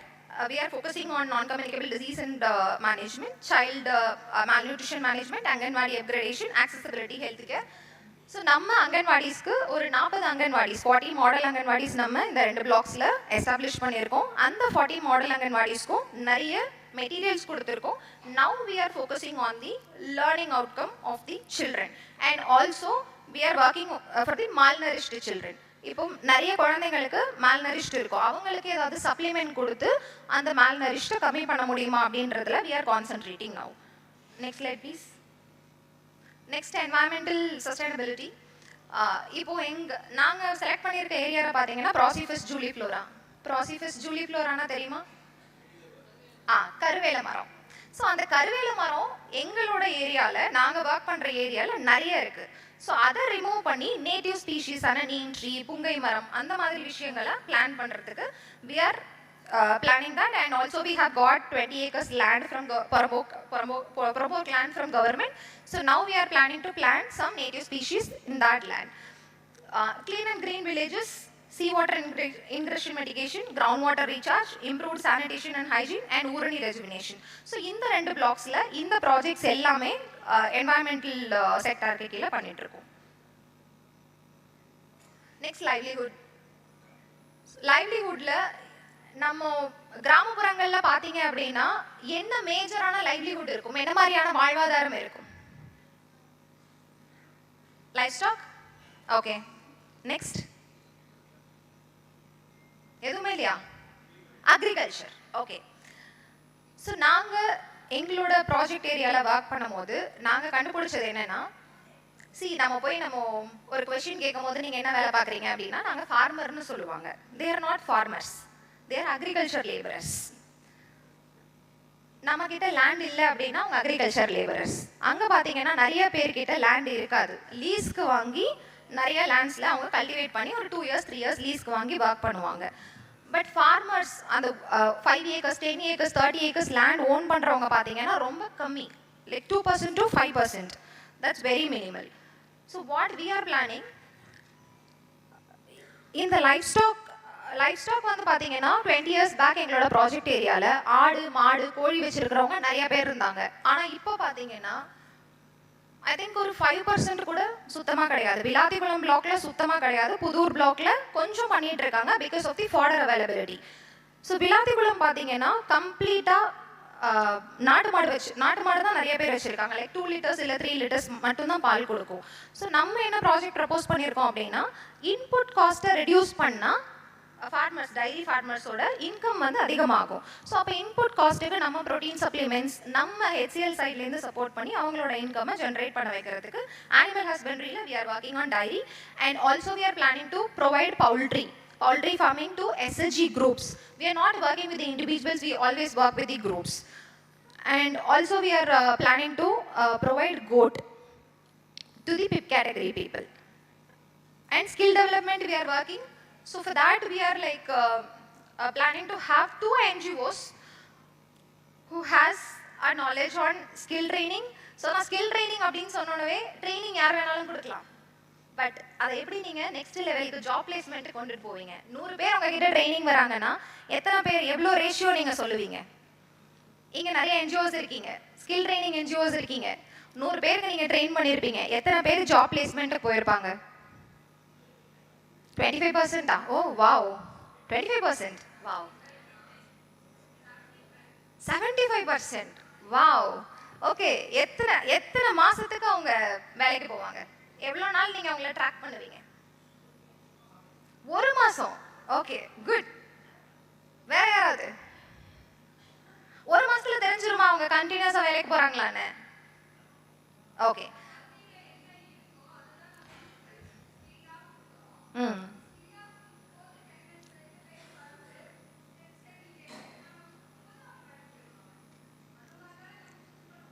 Okay.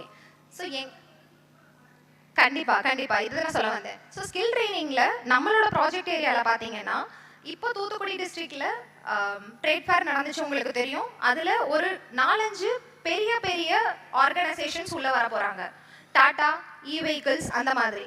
So அப்போ நம்ம விமெனுக்கு train பண்ணி we are focusing only on women training for EDPs.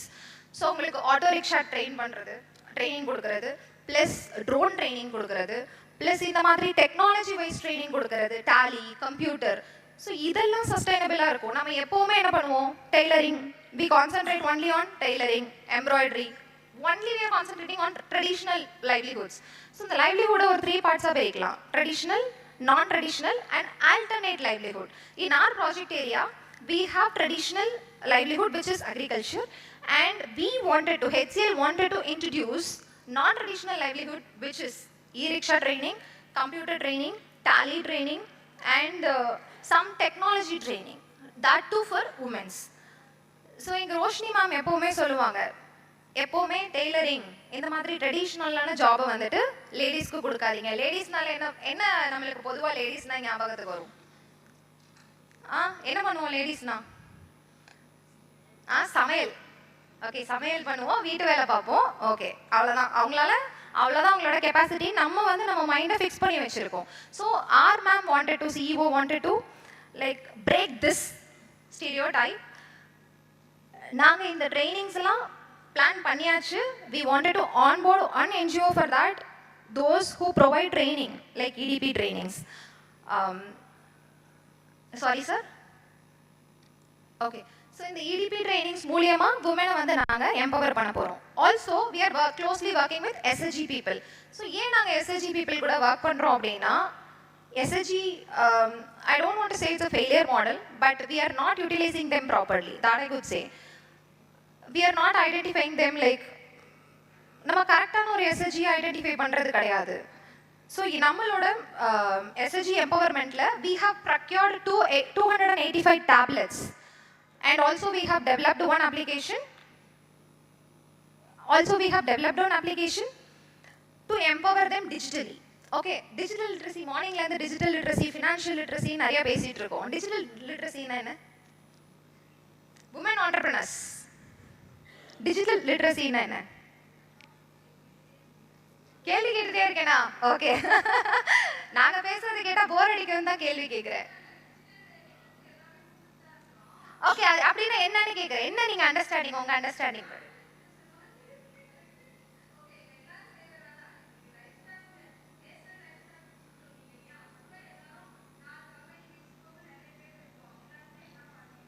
Okay,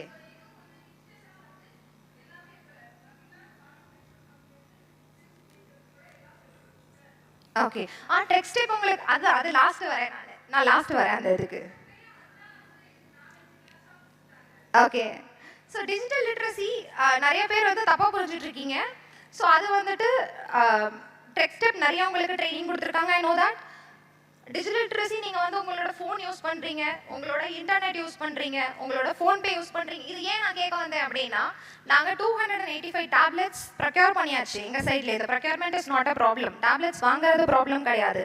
ஆனால் நீங்கள் எஸ்எஸ்ஜியை போய் train பண்ணுறீங்கல்ல, அந்த இடத்துல தான் உங்களோட என்ஜிஓஸ்க்கும் உமன் ஆண்டர்பிரினர்ஸ்க்கும் ப்ராப்ளம் இருக்கும். ஸோ உமன் ஆண்டர்பிரினர்ஸ்க்கு என்ஜிஓஸோட ரோல் என்னவா இருக்கணும் அப்படின்னா, லைக் நீங்கள் ஐடென்டிஃபை பண்ணும் போது, இப்போ நிறைய பேர் இங்கே கொஷின்ஸ் கேட்டீங்க, நாங்கள் வந்துட்டு விமன் வெளியில் கொண்டுட்டு வரதே ப்ராப்ளமாக இருக்குது அப்படின்ட்டுன்னு. நீங்கள் விமனை மட்டும் ஃபோக்கஸ் பண்ணக்கூடாது, அவங்க ஃபேமிலியையும் ஃபோக்கஸ் பண்ணணும். அவங்க கிட்ட நீங்கள் நிறையா பேசணும். கண்டிப்பாக நீங்கள் எல்லாரும் நிறையா பேசியிருப்பீங்க. But in our project area we have found that SSGs are very active. We have around 1711 SSGs and we are working closely with 285 SSGs and we are providing training to those SSGs in digital empowerment. Next slide please.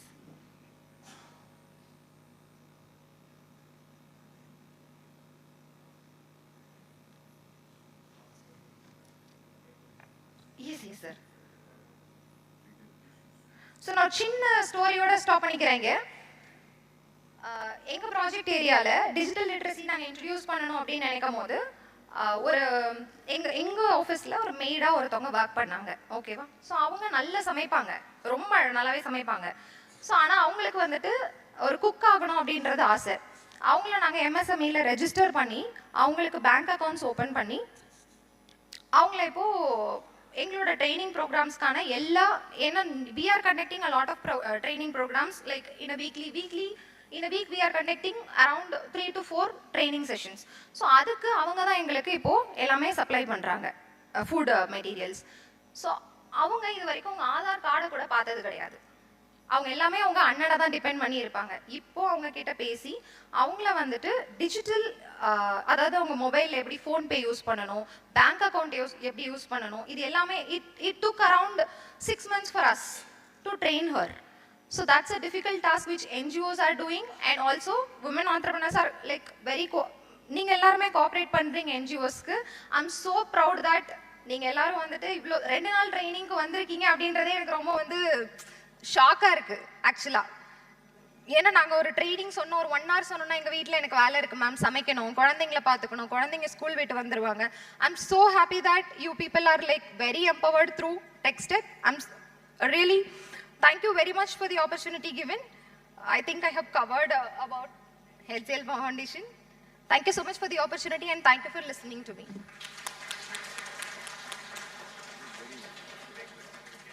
Yes. So this is my, sorry, next slide please.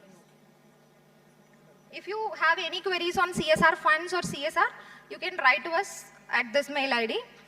This is for NGOs.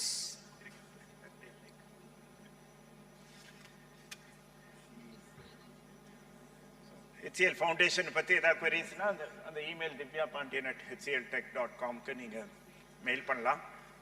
Madam எப்படி very quickly HCL Foundation என்னென்ன ஏரியாஸில் வந்து they are doing working for social development and அதில் ICT tools எப்படி use பண்ணுறோன்னு present பண்ணாங்க. Last time we are going to have Mr. Dheeraj Kumar who has worked extensively with this ONDC, Open Network for Digital Commerce. Madam சொன்னாங்க the fisheries groupே வந்து ONDCல they are there on the ONDC. So this is something very useful for women entrepreneurs. We invite Mr. Dheeraj Kumar to actually talk about how digital transformation can be brought about and benefit women entrepreneurs. Welcome, Mr. Dheeraj.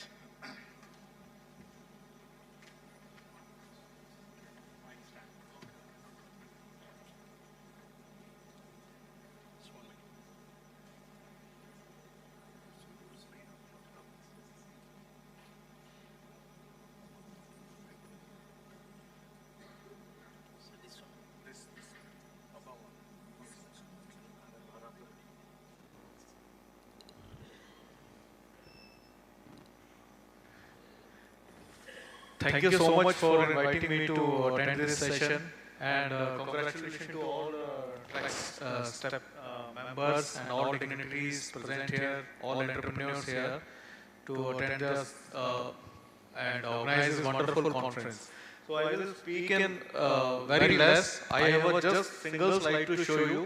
I will not make you bore about the presentation. So, and Mr. Sundar will translate in Tamil language because most of you will understand Tamil. Yeah. Okay. Yeah. So, I want to make this session very interactive. So, let us start interacting with each other. So, my first question is to you: how many of you are working as an entrepreneur? எவ்வளவு பேர் entrepreneurs இருக்காங்கன்னு sir கேக்குறாரு. தொழில் முனைவோர் இங்க எவ்வளவு பேர் இருக்கீங்க? Most of them are. Okay, almost 90% of people sitting here are... No, but there are many of them here are CSOs who are supporting women entrepreneurs. Okay, fine. So, as an entrepreneur, I definitely believe that you are facing some challenges. There are 3 major challenges you are must facing. First is marketing. Second challenge is about logistic challenges, and third is about funding related challenges. So, நீங்க entrepreneur தொழில் முனைவரா இருந்தீங்கன்னா உங்களுக்கு 3 challenge இருக்குங்கறாரு. ஒன்னு first வந்து marketing, second வந்து logistics, the transportation delivery எப்படி கொடுக்கிறதுன்னு, third வந்து funding, எப்படி ஃபண்ட்ஸ் ரேஸ் பண்றது. So let us talk about marketing challenges first, then I will speak about what kind of a solution you will get if you adopt digital technologies.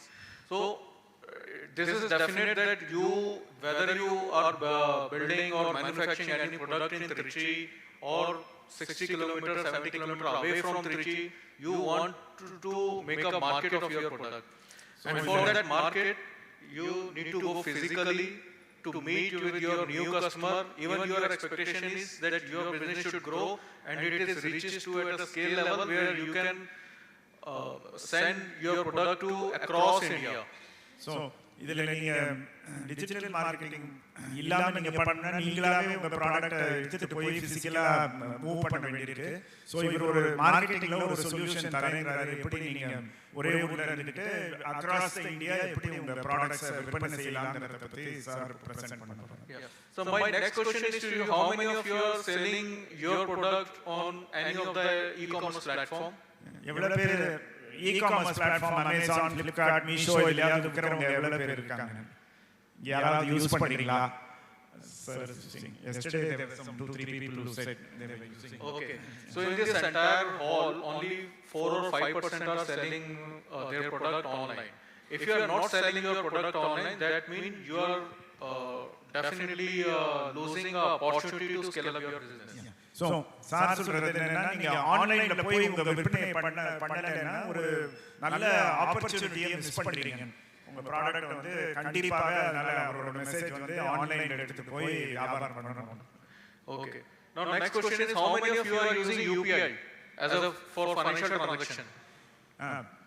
UPI for financial transactions. That is GPay, all of that. Yeah. Almost 70-80% people are using UPI. Yeah. Why? Because doing UPI transaction is very easy. This is a very small ID, and you can do any number of transactions through UPI. That's why you adopted UPI. UPI வந்து ஈஸியாக இருக்கிறது, எவ்வளோ transaction வேணாலும் ஈஸியாக பண்ண முடியுங்கிறதுனால நீங்கள் எல்லாம் அதை ஃபர்ஸ்ட் அடாப்ட் பண்ணிட்டீங்க. I will share a similar example with you. Last year, I withdraw cash from ATM 12 times in a year. This year, I am withdrawing cash just 2 times in a year. Next year, I will not withdraw cash from ATM. What will happen to this ATM infrastructure? That bank has hugely invested crores of rupees to build this ATM infrastructure. போன வருஷம் ஒரு 12 தடவை வருஷத்துக்கு use பண்ணியிருக்காரு, withdraw பண்ணியிருக்காரு கேஷ்னா. இந்த வருஷம் 2 தடவை தான் வித்ட்ரா பண்ணியிருக்காராம். அடுத்த வருஷம் நான் வந்து ஏடிஎம்க்கு போய் கேஷை வித்ட்ரா பண்ண மாட்டேன். பாருங்க, பேங்க்லாம் வந்து ஒரு பெரிய ஏடிஎம் இன்ஃப்ராஸ்ட்ரக்சரை கிரியேட் பண்ணி வச்சிருக்காங்க, ஆனால் கேஷ் எடுக்கிறதுங்கிறது குறைஞ்சிக்கிட்டே வருது அப்படின்னு சொல்றாரு. The same thing can happen to your business if you are not doing the business digitally, because you have invested lots of money to your business, building a physical infrastructure, whether it's a store or a big company or a big corporate. If you are not adopting digital technology, then other will take over it. இந்த பேங்க்ஸோட ATM எப்படி use இல்லாம போயிருங்கிறாரு. கொஞ்ச நாள்ல இந்த ATM அவ்வளவு பணம் போட்டு முதல் போட்டு ஏடிஎம்ஸ் வச்சிருக்காங்க, ஆனா யாருமே அதை யூஸ் பண்ண போறது இல்ல. அதே மாதிரி உங்களோட பிசிக்கல் பிசினஸும் நீங்க ஏதாவது ஒரு ஷாப் திறந்து நடத்திட்டீங்கன்னா அது பயனுள்ளாம போயிடும். நீங்க ஆன்லைன் தான் போகணுங்கிறதுக்காக ஒரு எக்ஸாம்பிள் சொல்றாரு. ஃபியூச்சர் வந்து ஆன்லைன்ல தான் இருக்கு அப்படிங்கிற message. Yeah. So the next generation of business is the digital commerce. If you adopt digital commerce as soon as possible, then your growth path will definitely will open up. எல்லாரையும் digital commerce விரைவா use பண்ண சொல்றாரு. அப்பதான் நீங்க வளர்ச்சி வேகமா இருக்கும். வரப்போற காலத்துல உங்களுக்கு வளர்ச்சி வேகமா இருக்கணும்னா நீங்க எல்லாரும் இந்த டிஜிட்டல் பிளாட்ஃபார்ம்ல போய் உங்களோட பிசினஸை நடத்தணும். Okay, let us talk about the next challenge, about the logistics. Whatever the product you want to sell or transport to the other part of a country, you need some logistic player. But whenever you get some order from any of the buyer, maybe if you get some order from Delhi and you want to transport it, you are start looking some transport, local transport vendor. And now you have a dependency on him, whether, you are not aware that what kind of charges they are asking from you. And who will pay the charges? Buyer will pay or you will pay? Or if there is anything happened during the transit, then who will bear the cost? So நீங்கள் ஒரு next challenge என்னன்னா, இந்த நீங்கள் ஆன்லைனில் போய் நீங்கள் வியாபாரம் ஆரம்பிச்சிட்டீங்க, உங்கள் ஃபர்ஸ்ட் ஆர்டரே டெல்லியிலேருந்து வருது அப்படின்னா நீங்கள் வியாபாரம் பண்ணுற பொருளை டெல்லிக்கு எப்படி அனுப்புறது அப்படிங்கிறது உங்களுக்கு ப்ராப்ளமாக வரும். இப்போ சாதாரணமாக இருந்துச்சுன்னா நீங்கள் வந்து லோக்கலில் இருக்கிற ஒரு டிரான்ஸ்போர்ட்டர் கேட்டு எப்படி அனுப்பணும் அப்படின்னா நீங்கள் வந்து கண்டுபிடிச்சி அதை அனுப்பணும். அது போகிற வழியில் ஏதாவது ப்ராப்ளம் ஆச்சுன்னா அதுக்கு யார் பொறுப்பு, இப்படிலாம் ப்ராப்ளம் வரும்னு சொல்கிறாரு. அதுக்கும் ஒரு சொல்யூஷன் சொல்கிறாரு. So through digital transformation, there are multiple players who can take care of pan-India logistic delivery, and they will also take care of insurance. So suppose if you get order from Delhi, you don't need to bother about it, just call him. He will pick up the product from your location, he will deliver it, transport it, and he will take care of complete responsibility. Whether it's a 5 kg package or a metric of tons of onion, you can transport it easily. And they will compare the logistic cost among themselves. So you will get a very fair cost through logistic player. If you onboard your business digital. So நீங்கள் டிஜிட்டலாக online போயிட்டீங்களா, அந்த online சைட்லேயே இந்த இங்கே பார்த்தீங்களா பேர்லாம் இருக்குது, இ கார்ட்டன், டெலிவரி, ஷிப் ராக்கெட்னு இந்த மாதிரி 10-15 நிறுவனங்கள் அந்த ஆன்லைன்லேயே லாஜிஸ்டிக்ஸ் சப்போர்ட் கொடுக்கறது ரெடியாக இருக்காங்க. நீங்கள் அவங்கள யூஸ் பண்ணி நீங்கள் ஜஸ்ட் ஒரு ஃபோன் கால் போட்டால் போகிறோம், அவங்க வந்து இந்த பொருளை டெல்லிக்கு அனுப்புறதுக்கு அவங்களே எடுத்துகிட்டு போய் கொடுத்துருவாங்க. அது டெலிவரி சார்ஜஸும் ரொம்ப நாமினலாக இருக்கும். தான் வெளியில் நீங்கள் லோக்கல் அனுப்புறதோட இவங்கள்ட்டெல்லாம் அப்ரோச் பண்ணிங்கன்னா இன்னும் கம்மியாக இருக்கும்னு சொல்கிறார். ஸோ ஆன்லைன் வியாபாரத்துக்கு போயிட்டீங்க, அடுத்தது அதோட டெலிவரி ப்ராப்ளத்தையும் ஆன்லைன்லேயே ஒரு சொல்யூஷன் இருக்குது. Yeah. So if you want to make Trichy as a hub for any kind of a product, that can be easily made if you all decided to do your business digital. Now let us talk about the third challenge, about the funding. Whether you have a small business or a big business, you need a working capital or you need some fund from to run your business or to establish your business. So that time most of the people have a dependency on bank. When you go to bank, you will request for a bank loan, but bank will not give you a bank loan because of so many reasons.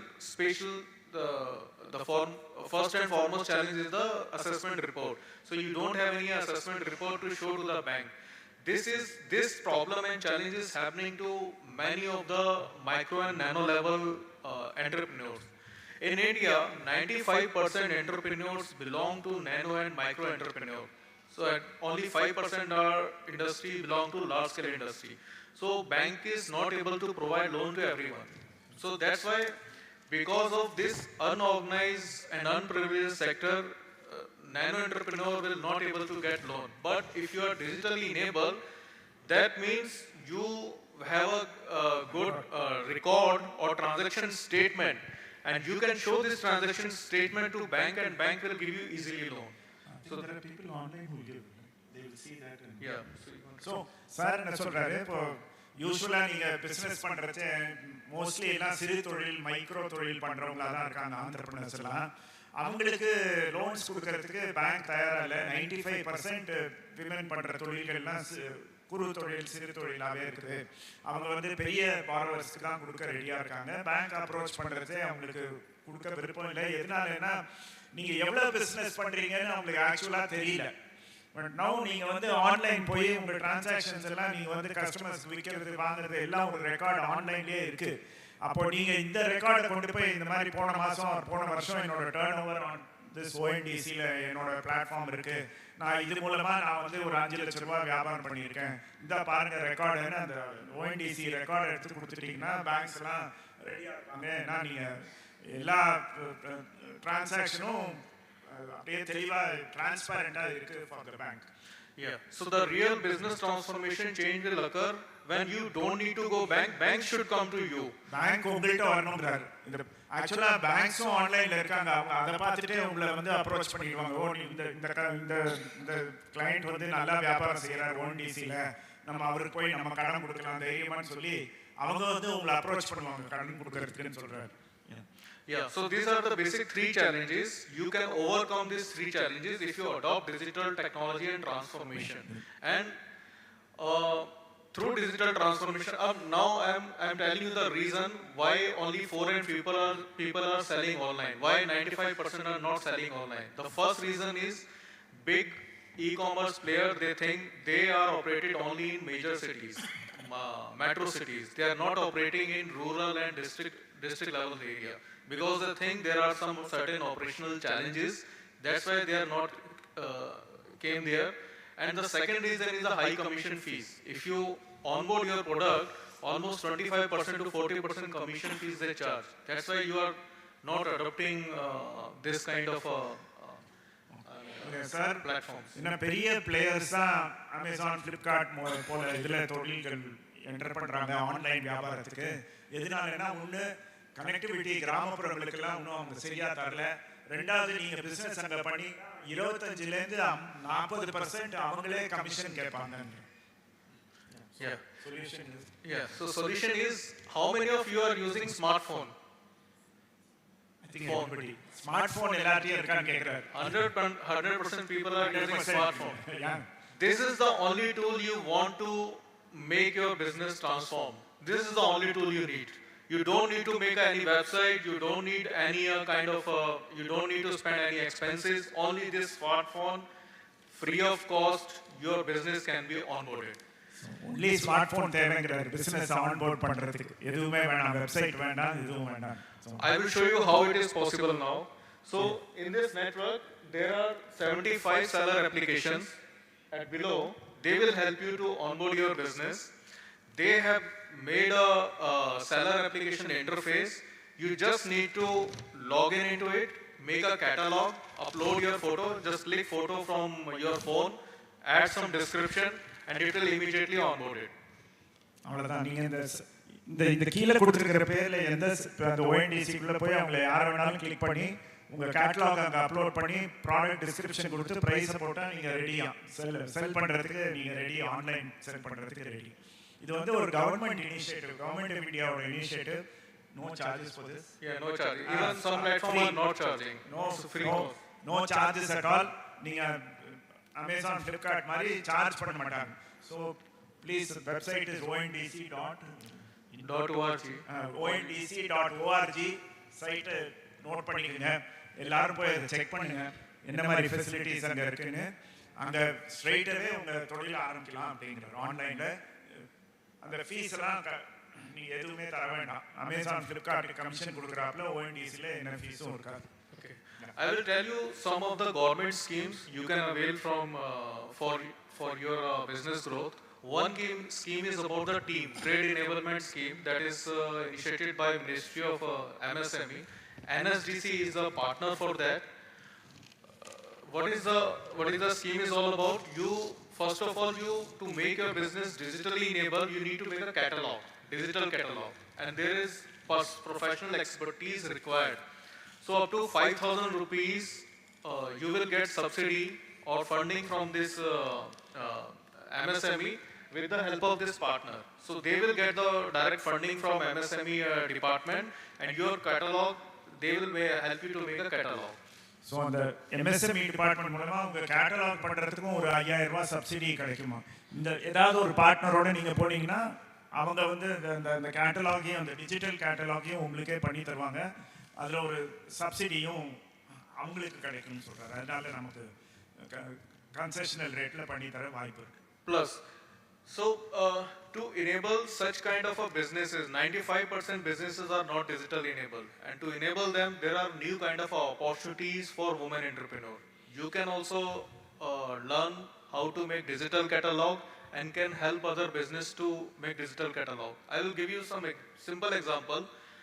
In market, 30 to 50 rupees per catalog. These are no normal charges. If someone is per product.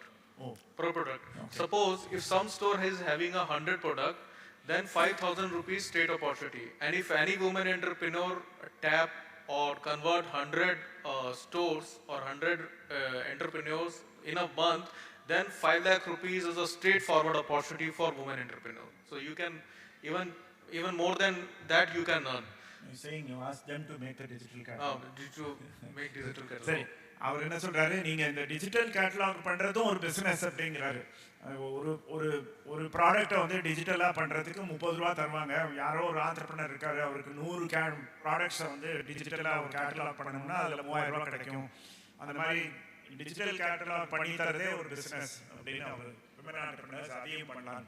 So அந்த madam சொன்னாப்புல ரொம்ப traditional பிஸ்னஸாக இல்லாமல் பாருங்கள், ஒரு digital ஆப்பர்ச்சுனிட்டிக்கு ஒரு நான் traditional பிஸ்னஸும் வருது. ஈஸியாக many people help பண்றாப்லயும் இருக்கும். Yeah, and there is one more challenge about the language, because in rural area, tier 3 city, people are not comfortable in English. So there are option available. You can onboard your product, you can run your business in Tamil language, in Kannada language. That option is also there. So Hindi, Tamil, Kannada, any regional language. Even now AI generated kind of a catalog building are also happening. You can just tell, no need to write, you just speak about your product, you can just click picture, speak about your product, it will automatically detect from your verbal language and it will make a catalog for you. Very easy. AI artificial இன்டெலிஜென்ஸ்லையும் introduce பண்ணியிருக்காங்க அந்த வெப்சைட்டில். நீங்கள் just open பண்ணி உங்கள் picture of your ப்ராடக்ட்டை போட்டுட்டு அது தமிழில் பேசினாலே போதும், அதுவே அந்த கேட்டலாகுக்கும் டிஸ்கிரிப்ஷன் அடிச்சிடும் அப்படிங்கிறாரு. ஸோ இந்த மாதிரி முந்தி வந்து ஒரு ப்ராப்ளம் என்னென்னா இங்கிலீஷில் மாத்திரம் இருந்தது, இப்போ வந்து தமிழ், கன்னடா, மலையாளம், 15 regional languagesல இப்போ வெப்சைட் நீங்கள் கிரியேட் பண்ணிக்கலாம் அப்படின்னு சொல்கிறேன். So there are n number of benefits to adopting of the digital technology. So I wish you and suggest you that you should all adopt digital technology as soon as possible for your business. I have n number of use cases where I have seen the success of businesses. I will explain you 2-3 if you have time. Okay. Last time when I visited Tamil Nadu in Chennai, there were some Agri-Mela event, and I met with a few of millet sellers. So in Tamil Nadu, especially for the farmer community, they are producing millet, 7 or 8 kind of millets. Even I was surprised that I found 150 type of millets. First time I will get to know. But in North India, no one is producing millets. So this kind of there is a market gap. If you are producing millet here and if you supply millets in North India, then these gaps can be fulfilled. And it will be a win-win situation for both consumer in Delhi and producer in Tamil Nadu. And you will get, and when I met with some of the supplier, they start adopting this digital technology. In Delhi, generally I found red rice, black rice price is 400 rupees per kg. But in Tamil Nadu I found 60 rupees kg red rice easily available. But after onboarding of digital business of FPO, now I am able to find 60 rupee kg red rice in Delhi, which is a very surprising thing for me. So that's how once you will adopt digital technology, digital transformation and start doing digital commerce, then you are able to supply your product throughout the country. Sir அதான் அந்த millet விவசாயம் பண்ணுறவங்க எக்ஸாம்பிளில் சொல்கிறாரு. மெட்ராஸில் ஒரு மேளா நடந்துச்சு. அப்போ அங்கே இருக்கிற மில்லட் ஃபார்மர்ஸ்க்கெல்லாம் அந்த டிஜிட்டல் டெக்னாலஜி அடாப்ட் பண்ண வச்சு இப்போ வந்து மில்லட்ஸ் வந்து டெல்லியிலையும் கிடைக்கிறது அதே ப்ரைஸில், தமிழ்நாட்டில் கிடைக்கிற விலைக்கு அங்கே கிடைக்கிறாப்புல டிஜிட்டல் டிரான்ஸ்ஃபர்மேஷனால முடிஞ்சிருக்கு. ஸோ அவரோட அட்வைஸ் வந்து நம்ம எல்லாரும் சீக்கிரம் ஆன்லைன் போய் நம்மளோட தொழில் முனைவர்கள் எல்லாரையும் we should try to make them e-commerce adopt பண்ணுறதுக்கு. அதில் இந்த ஓஎன்டிசிங்கிறது ஒரு அப்சல்யூட்லி ஃப்ரீ கவர்மெண்ட் இனிஷியேட்டிவ். அதோட அட்வான்டேஜை நம்மளெல்லாம் எடுத்துக்க விரும்புகிறார். One more use case I want to share with you. There is one store in Maharashtra. It's a very simple kirana store, very small store, and in one of the district. Once they adopt digital transformation, they increase sale from 100% to 600% within a 2 month. So their sale is offline is 9 lakh rupees per month. After adopting digital transformation, their sale increased to 56 lakh rupees per month. ஒரு மளிகை கடையை சொல்கிறாரு மகாராஷ்டிராவில். அவங்க 9 lakhs per month பண்ணிட்டு இருந்தாங்களாம். அப்போ அந்த டிஜிட்டல் டெக்னாலஜியில் ஆன்லைன் போனப்புறம் மந்த்லி 56 lakhs அவங்க டர்ன் ஓவர் இன்க்ரீஸ் ஆகிடுச்சு அப்படிங்கிறாரு. So how this happened?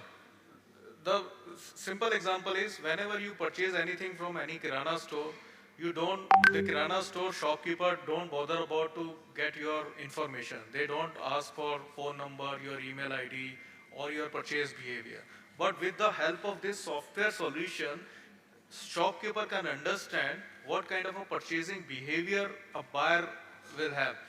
And slowly they start understanding about the consumer analytics and so many kind of analytics. To build this kind of analytics, a big store like Big Basket or D-Mart, they used to spend lakhs of crore rupees to make this kind of a software. But you will get a free of cost or maybe a very minimal cost through this platform player. So they learned it, adopt it and start applying it, and that's how they increase their business. So அதான் கற்றுக்கிட்டு adapt பண்ணுங்க சீக்கிரங்கிறாரு. என்ன எதனால அந்த business 56 லட்சம் ஆச்சுன்னா, ஆன்லைனில் consumer நம்மகிட்டேருந்து வாங்குறச்சே, நுகர்வோர் வாங்குறச்சே அவங்க என்ன வாங்குறாங்க, எப்போ வாங்குறாங்க, அதெல்லாம் ரெக்கார்டே இருக்குது. அதை பார்த்துக்கிட்டு பிளான் பண்ணி இந்த ஸ்டாக் எல்லாம் கரெக்டாக வச்சுக்கிட்டு பிஸ்னஸை அதிகப்படுத்துறதுக்கு வாய்ப்பு இருக்குது அப்படிங்கிறாரு. So his advice to all of us is to adopt digital technology platform. எந்த பிஸ்னஸாக இருந்தாலும் வெகு சீக்கிரம் அடாப்ட் பண்ணுறது நமக்கு தான் advantage. It's a big advantage for all the women entrepreneurs. With that message, I think you should conclude. So to conclude my talk, I want to tell you that every district in India has a very, maybe have a very unique thing. Maybe Trichy also have a very unique things. So you can convert into product, you can market across India, and that's how you can also become a part of this chain. So I wish you all the best. Nice, Please adopt digital technology in your business and make a growth journey. Growth journey. Nice. So thank you, Dheeraj, for that inspiring talk. And the central messages are வந்து சீக்கிரம் நம்ம digital டெக்னாலஜியை use பண்ணி வளர்ச்சி அடையணுங்கிறத விரும்புகிறேன்னு சொல்லி அவரோட பேச்சை முடிச்சுக்கிட்டாரு. So I thank all the 3 panelists for their presentations and the examples that they have talked of to show how digital technology really works. Few quick questions. 1 or 2? Yeah. Any questions? Audience, 2 questions. Lunch ke already. Yes, sir, please.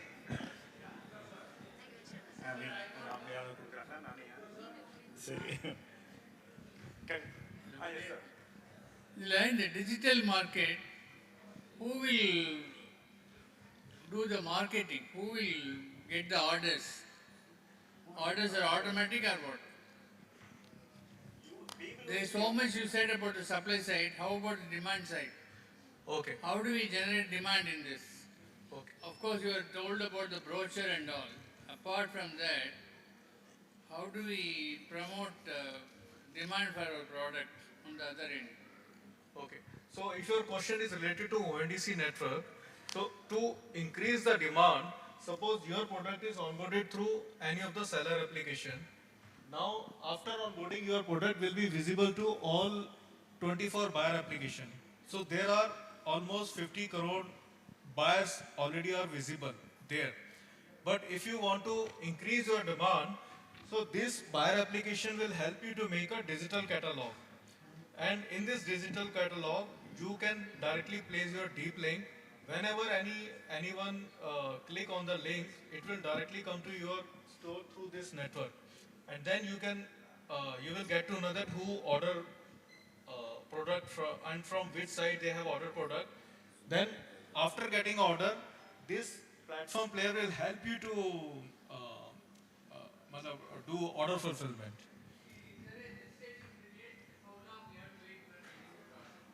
So immediately you will get order, but you can decide your business terms and conditions. Suppose you decided, okay, after getting order, I will fulfill it within 3 days, within a week time, within a 15 days time. You can decide.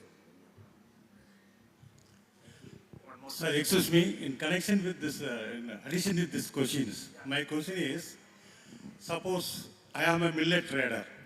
I am uploading my applications for selling millets. There are nearly 1,000 millet producers, they were also registered. There are 1,000 members also registered. Then, who will buy which product, we don't know. So I registered. Can I, how I can understand when my products will be sold through this ONDC? Yeah. So I will give you a simple example. Are you using QR code for financial transaction?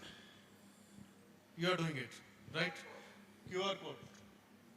Yes. Through GPay. Yes. If someone wants to do financial transaction from Delhi, you just simply send your QR code and he will scan it and gives the payment and it will directly come to you. The same kind of a marketing, digital marketing, you need to adopt it. You can do one thing, just make a digital catalog, place your store name, QR code link there, and circulate among all industry, all the market. It's a very simple. On WhatsApp, you can send your digital catalog.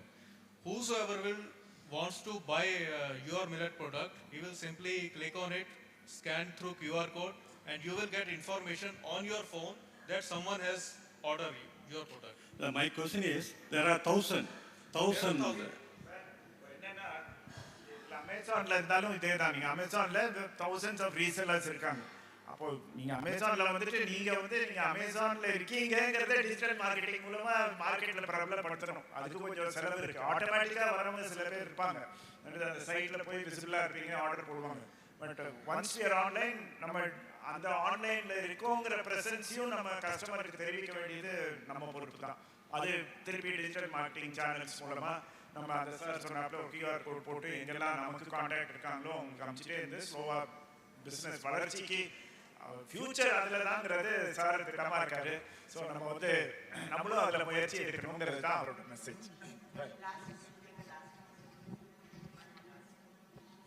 Hello, I am Vivek Singh from Uttar Pradesh, and the name of my NGO is CTED. And we worked with SL Foundation in Samudaya program in Hardoi district, as you told in your presentation. I have one query only. We are looking forward to work with SL Foundation under Haritan Uday program. So is there any plan for Uttar Pradesh under Haritan Uday program?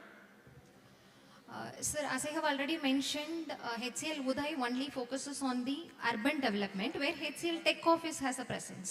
Okay, fine. So in Uttar Pradesh, we don't have HCL Tech Office, but in Noida we have HCL Tech Office. That we can implement Uday program, but we can't implement Uday program in Hardoi district. Thank you, thank you. So, thank you. I think this session we have really overshot and gone into our lunch. Next session's timing, we still have one more session to go before lunch. Can we take it offline, please, ma'am? Right. So I really thank all the three panelists for their enthusiastic, presentation on how digital technology is transforming businesses, and wish to present a small memento.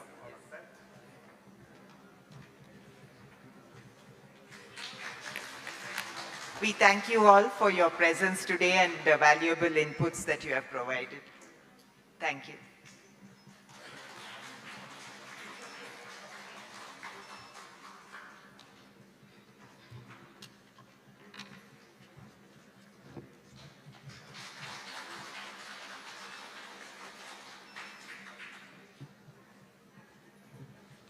Thank you, speakers. Yeah, thank you.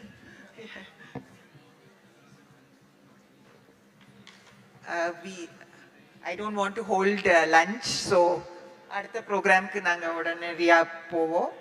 So in our next session, we have 3 dynamic lady women entrepreneurs who will speak on women entrepreneurship in eco and sustainable areas. I request the 3 speakers, Mrs. Subhadra, to please come on stage, and also Mrs. Ponnarasi and Ms. Divya Venkat. Kindly please come on stage.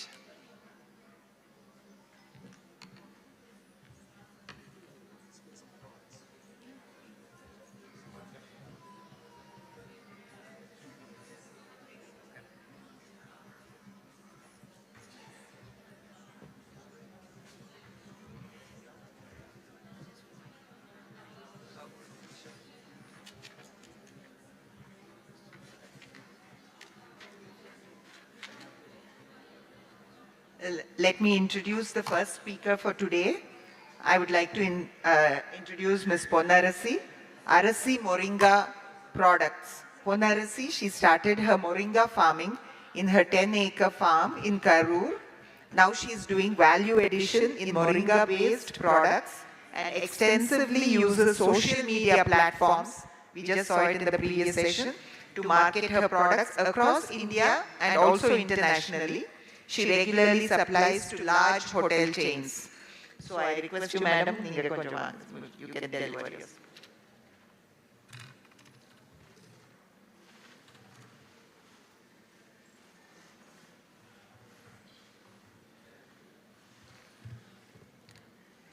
இங்கே கூடியிருக்கிற அனைவருக்கும் என் மனமார்ந்த மதிய வணக்கத்தை தெரிவிச்சுக்கிறேங்க. எல்லாரும் நல்லா இருக்கீங்களா?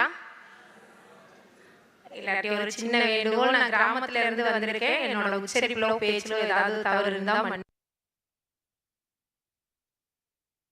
மாவட்டம் ஆர்வெல்லோடு கிராமம் நொச்சிப்பட்டியில் முருங்கை ஒரு 10 ஏக்கரில் பண்ணிட்டு இருக்கிறேங்க. இப்போ மெயினாக நம்ம பேசிட்டு இருக்கிறது வந்து பார்த்தீங்கன்னா டிஜிட்டல் மார்க்கெட். டிஜிட்டல் சார் எல்லாருமே பேசுனது டிஜிட்டல் பற்றி தான் பேசினாங்க இல்லைங்களா? அந்த டிஜிட்டலை வச்சு இன்னைக்கு ஒரு சின்ன கிராமத்தில் இருக்கிற பொன்னரசி இன்னைக்கு உலகம் முழுவதும் எப்படி தெரியறேன் அப்படிங்கிறத ஷார்ட் அண்ட் ஸ்வீட்டாக சொல்லி முடிச்சிடறேன். அதுக்கு முன்னாடி ஒரு பாடல், அது எல்லாருக்கும் தெரியுமான்னு பார்க்கலாங்களா? செக் பண்ணிட்டுங்களா? யான் பெற்ற இன்பம், இந்த பாடலோட முழு வரியும் யார் நினைச்சு தெரியுங்களா?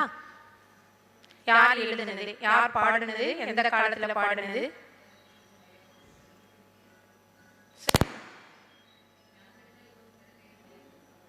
அவ்வளவுதாங்களா? 4 லைன் 4 அடிகளை கொண்ட பாடலுங்க. மிக சிறப்பான பாடல். தெரிஞ்சவங்க தயவு செஞ்சு சொல்லலாம், தெரியலன்னா நானே சொல்லிடுற நேரம் இன்மையின் காரணமாக.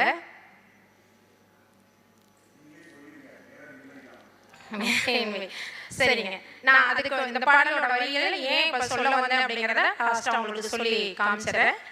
அதுக்கு முன்னாடி வந்து நான் வந்து முருங்கையில வந்து 36 ப்ராடக்ட் பண்ணிட்டு இருக்கேங்க. முருங்கை அப்படின்னா முருங்கைக்காய் மட்டும்தான் உங்களுக்கு தெரியும் இல்லைங்களா?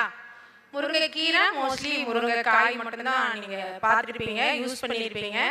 ஆனால் நான் வந்து 36 ப்ராடக்ட், அதில் வந்து முருங்கைக்காய், முருங்கை விதை, முருங்கை சீடு, அந்த சீடு பவுடருங்க, அதிலிருந்து ஆயில், மெயின் வந்து ஆயில், முருங்கை விதையிலிருந்து ஆயில் வரும். அந்த ஆயில் வந்து வெளிநாட்டுல எல்லாம் நல்ல வாண்டட் இருக்கு அப்படிங்கிறது எத்தனை பேருக்கு தெரியுங்க? முருங்கை விதையில ஆயில் இருக்கு அப்படிங்கிறது எத்தனை பேருக்கு தெரியுங்க? கிட்டத்தட்ட ஒரு 100 பேர் இருக்கக்கூடிய இடத்துல எண்ணி சொல்லிடலாம் ஒரு 10 பேருக்கு தான் முருங்கை விதையில ஆயில் இருக்குங்கிறதே தெரியுதுங்க. நான் வந்து சாதாரணமாக 2015 வரைக்குமே சாதாரண விவசாயிகள் தான் லோக்கல் மார்க்கெட்டில் முருங்கைக்காய் கொண்டு போய் பறித்து கொண்டு போய் போடுறது வர்றது அந்த மாதிரி தான் இருந்தவங்க. இந்த 10 ஏக்கர்லையும் முருங்கைக்காயை வச்சு நம்ம வருமானமே இருக்காதுங்க. ஏன்னா காய் இருக்கிறப்போ விலை இருக்காது, விலை இருக்கிறப்போ காய் இருக்காது. அப்போ எனக்கு கை கொடுத்தது இந்த டிஜிட்டல் மார்க்கெட் தான். அப்போ நம்ம கையில் டிஜிட்டல் மார்க்கெட்னா என்னங்க அப்படின்னா, அன்னைக்கு இருந்த காலத்தில் எல்லாரும் பட்டன் ஃபோன் தான் வச்சுருந்தோம், ஆனால் வாட்ஸ்அப் இருக்கும். இப்போ வந்து எல்லாரோட கையிலையும் 5G மொபைல் இருக்குங்களா? எல்லாரும் வச்சிருக்கோம் இல்லைங்களா? நம்ம அப்பப்போ வந்து எல்லாமே அப்டேட் ஆகிட்டு இருக்கோம் இல்லைங்களா? அதுக்கு தகுந்த மாதிரி நம்ம பிஸ்னஸ் எந்த வேலை பார்த்தாலும், எந்த பிஸ்னஸ் பார்த்தாலும் கண்டிப்பாக அதுக்கு வந்து டிஜிட்டல் தேவை. நம்ம அந்த காலத்தில் போய் எங்கள் அப்பா அம்மா எங்கள் பாட்டிலாம் என்ன பண்ணுவாங்க அப்படின்னா, தோட்டத்தில் விளையிற காய்கறிலாம் அன்னைக்கு சந்தையில் போய் ஈவினிங் டைமில் கொண்டுட்டு போய் கூறு போட்டு உட்காந்து விற்பாங்க, விற்பனை செய்வாங்க சந்தையில். நம்ம இன்னைக்கு அப்படி பண்ண முடியுங்களா? பண்ணுறதுக்கு டைமே இருக்காது. அப்போ பணம் வந்து கையில் வாங்குவோம், சில்லறை காசாவோ நோட்டாவோ கையில் வாங்குவோம். ஆனால் இப்போ அப்படி இருக்குங்களா? டிஜிட்டலுங்கிறது என்னங்க? ஒரு 1 லட்சம் அப்படின்னா ஒரு 0 5 சாரி 1 அப்புறம் 5 0 அப்படின்னு வந்து நம்ம ஃபோனில் வந்து சென்ட் ஆகுதுங்க. அது நம்பர் தானே வருதுங்க. நம்ம அதை பார்க்குறோங்களா? அந்த பணம் எங்கே இருக்குன்னு தெரியுங்களா? நம்ம காய் வித்துட்டு வந்து எங்கள் அம்மாலாம் கொண்டு வந்து எங்கள் கையில் கொடுப்பாங்க, பத்திரமா வைக்கணும், ஸ்கூல் ஃபீஸ் கட்டிக்கலாம் அப்படின்னு. ஆனால் இப்போ வந்து அப்படி இல்லை இல்லைங்களா? இப்போ வந்து சார் சொன்னது கூகுள் பே, ஃபோன்பே எல்லாருமே யூஸ் பண்ணுறோம் இல்லைங்களா? யாராச்சும் இல்லாதவங்க இப்போ இருக்கீங்களா? இப்போ நம்ம பொருளை வந்து ஸ்மார்ட்டாக எப்படி நம்ம வந்து, அதாவது ஸ்மார்ட் ஒர்க்குன்னு சொல்லுவோம். ஹார்ட் ஒர்க் பண்ணுறது நிறைய பேர் ஹார்ட் ஒர்க் பண்ணுவாங்க, ஆனால் அவங்ககிட்ட வந்து ஸ்மார்ட் ஒர்க் இருக்காதுங்க. நான் யூஸ் பண்ணது வந்து ஸ்மார்ட் ஒர்க்கை யூஸ் பண்ணுங்க. என்னென்னாங்க, இன்னைக்கு காலையில் எழுந்திரிச்சு நான் முருங்கைக்காய் பறிச்சேங்க, இன்னைக்கு எங்கள் ஊர் சந்தையில் எவ்வளோ விற்கிதுங்க, உங்கள் ஊர் சந்தையில் என்ன விலைக்கு விற்கிதுங்க அப்படிங்கிற விஷயத்த வந்து என்னோட ஸ்டேட்டஸாக போடுவேங்க. அன்னைக்கு என்ன வேலை செய்யலை, இன்னைக்கு தோட்டத்தில் இன்னைக்கு இந்த காய் பறிக்கிறோம், எங்ககிட்ட இருக்கு, உங்ககிட்ட இருக்கா அப்படிங்கிற கேள்வி வந்து நிறைய பேருக்கு போய் சேர்றப்போ எல்லாருமே வந்து எங்களுக்கு கொடுங்க, உங்க ஊர்ல கம்மியா விற்கிது இல்லைங்களா, நாங்கள் 5 ரூபாய் சேர்த்து தரோம். இங்க இருந்து சென்னையிலிருந்து, ஆந்திராவிலிருந்து, கேரளாவிலிருந்து எனக்கு கேட்க ஆரம்பிச்சாங்க. அப்படியே எனக்கு இன்டர்நேஷனல் லெவலில் இந்த முருங்கைக்காய் போயிட்டு இருக்கு. எப்படின்னாங்க, நான் அந்த ஸ்மார்ட் ஃபோன் யூஸ் பண்ணி என்னோட ஸ்டேட்டஸ் ஃபேஸ்புக்கு, இன்ஸ்டாகிராமு, வாட்ஸ்அப் அப்படின்னு சொல்லிட்டு என்னோட விஷயத்த நான் பகிர்ந்துக்கிட்டேன். எல்லாத்தையும் ஃபோன் இருக்கு, எல்லாரும் ஸ்டேட்டஸ் வைக்கிறோம். என்னங்க வைப்போம்? புது ட்ரெஸ் எடுத்தா, கோயிலுக்கு போனா, சொந்த பந்தங்களை பார்த்தா, ஃப்ரெண்ட்ஸோட போனா வைப்போம் இல்லைங்களா? ஆனா எத்தனை பேர் அவங்கவுங்க ஒர்க்கு சம்பந்தமா ஸ்டேட்டஸ் வைக்கிறீங்க சொல்லுங்க பார்ப்போம். ரொம்ப கம்மியா தான் சொல்றீங்க. கண்டிப்பாக வைங்க. இனிமேல் நீங்கள் என்ன ஒர்க் பண்ணீங்கனாலும் அந்த ஒர்க்கு சம்மந்தமாக ஒரு சாதாரண மாவு கடை வச்சுருக்கவங்களா இருக்கலாம், மில்லட்டு அந்த இதில் வந்து குக்கீஸ் பண்ணி கொடுக்குறவங்களா இருக்கலாம், காய்கறி வியாபாரம் பண்ணுறவங்களா இருக்கலாம், யாராக இருந்தாலுமே ஒன்றும் பிரச்சனை இல்லைங்க. ஸ்மார்ட் ஒர்க் அப்படிங்கிறது அதுதாங்க. நம்மக்கிட்ட ஒரு 100 பேர் 500 பேர் காண்டாக்டில் இருக்காங்க அப்படின்னா அவங்கக்கிட்ட வந்து நம்ம செய்கிற விஷயத்த தெரியப்படுத்தணும். அப்படி நான் தெரியப்படுத்தினதுனால தான் இன்றைக்கி நான் மாட்டுப்பால் எங்கள் ஊரில் வெறும் 40 ரூபாய்க்கு விற்குங்க. நான் வந்து அதை வந்து நான் உங்களுக்கு நெய்யாக காய்ச்சி தரேங்க அப்படின்னு சொல்லிட்டு நாட்டு மாட்டு நெய் வந்து 1800 ரூபாய் 1 லிட்டர் அப்படின்னு சொல்லிட்டு நான் கொடுத்துட்ருக்குறேங்க. இதே பாலாக கொடுத்துருந்தேன்னா நான் வெறும் 600 ரூபாய் 700 ரூபாய்க்கு மட்டும்தான் கொடுக்க முடியும். இதை வேல்யூ ஆடட் பண்ண தெரிஞ்சுக்கணும். மெயின் வந்து மார்க்கெட்டிங் ரொம்ப முக்கியம் இல்லைங்களா? எல்லாருக்குமே வேல்யூ ஆடட் பண்ண தெரியும், மதிப்பு கூட்டல் பண்ண தெரியுங்க. ஆனால் என்ன பண்ணுவோம், மார்க்கெட்டிங் தெரியாது, எங்கே கொண்டு போய் கொடுக்கறதுங்கிறது தெரியாது. அப்போ நம்மக்கிட்ட நான் இந்த வேலை செய்யறேங்கிறத மற்றவங்களுக்கு தெரியப்படுத்தினா தானேங்க வரும், நம்மளுக்கு ஆர்டர்ஸ் வரும். அதை எப்படிங்க அனுப்புறது, எப்படிங்க யார் கேட்பா, எப்படி அனுப்புறது அப்படின்லாம் கேட்டால் அன்னைக்கு நான் ஒரு கொரியரை தூக்கிட்டு ஒரு 50 கிலோமீட்டர் போய் நான் திண்டுக்கல்லில் கொண்டு போய் போஸ்ட் பண்ணணும். இன்றைக்கி நான் இந்த மாதிரி பண்ணிகிட்டு இருக்கேன், என்கிட்ட நிறைய பேர் ஆர்டர் வர்றாங்க அப்படின்னா ப்ரொஃபஷனல்லேருந்து எஸ்டி கொரியர்லேருந்து எல்லாமே எங்கள் வீட்டில் வந்து பிக்கப் எடுத்துகிட்டு போகிறாங்க. நம்ம அதிகமாக பண்ணி கொடுக்க அவங்க வந்து நம்மக்கிட்ட வந்து எடுத்துகிட்டு போகிற அளவுக்கு இன்றைக்கி நான் உயர்ந்திருக்கிறேங்க. அந்த மாதிரி நீங்களும் பண்ணுங்கள். நான் ரொம்பலாம் படிக்கலைங்க, வெறும் 10th தான் படிச்சிருக்கேன். இன்றைக்கி 10வது படிச்சுட்டும் என்னோட பிஸ்னஸையும் பார்த்துக்கிட்டு குழந்தைங்களையும் பார்த்துட்டு விவசாயமும் பார்த்துட்ருக்குறேங்க. இந்த மாதிரி மிக்க நன்றி. இன்றைக்கி வந்து காலேஜ் இந்த மாதிரி மீட்டிங்ஸ்க்கெலாம் NGO, FEO, மகளிர் சுய உதவிக்குழு இவங்களுக்கு எல்லாமே வந்து ஒரு மோட்டிவேஷ்னல் ஸ்பீக்கராக போயிட்டுருக்குங்க.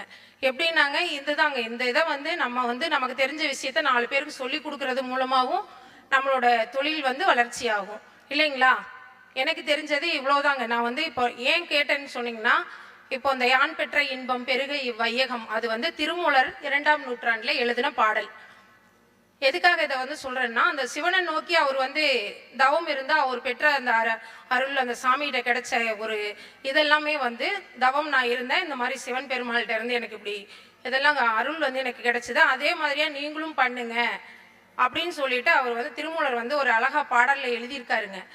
அப்போ வந்து எப்படி வந்து இந்த பாடல் 4 வரிகளை கொண்ட பாடலை நம்ம அந்த ஒரு வரியை மட்டும் யான் பெற்ற இன்பம் பெருக இவ்வையகம் அதை மட்டும் நம்ம எடுத்துக்கிறோமோ, அது மாதிரி இந்த முருங்கை மரத்தில் வந்து இலை, காய், பூ, பிஞ்சு, பிசினு, பட்டை, வேறு அப்படின்னு சொல்லிட்டு A to Z மருத்துவ குணம்ங்க.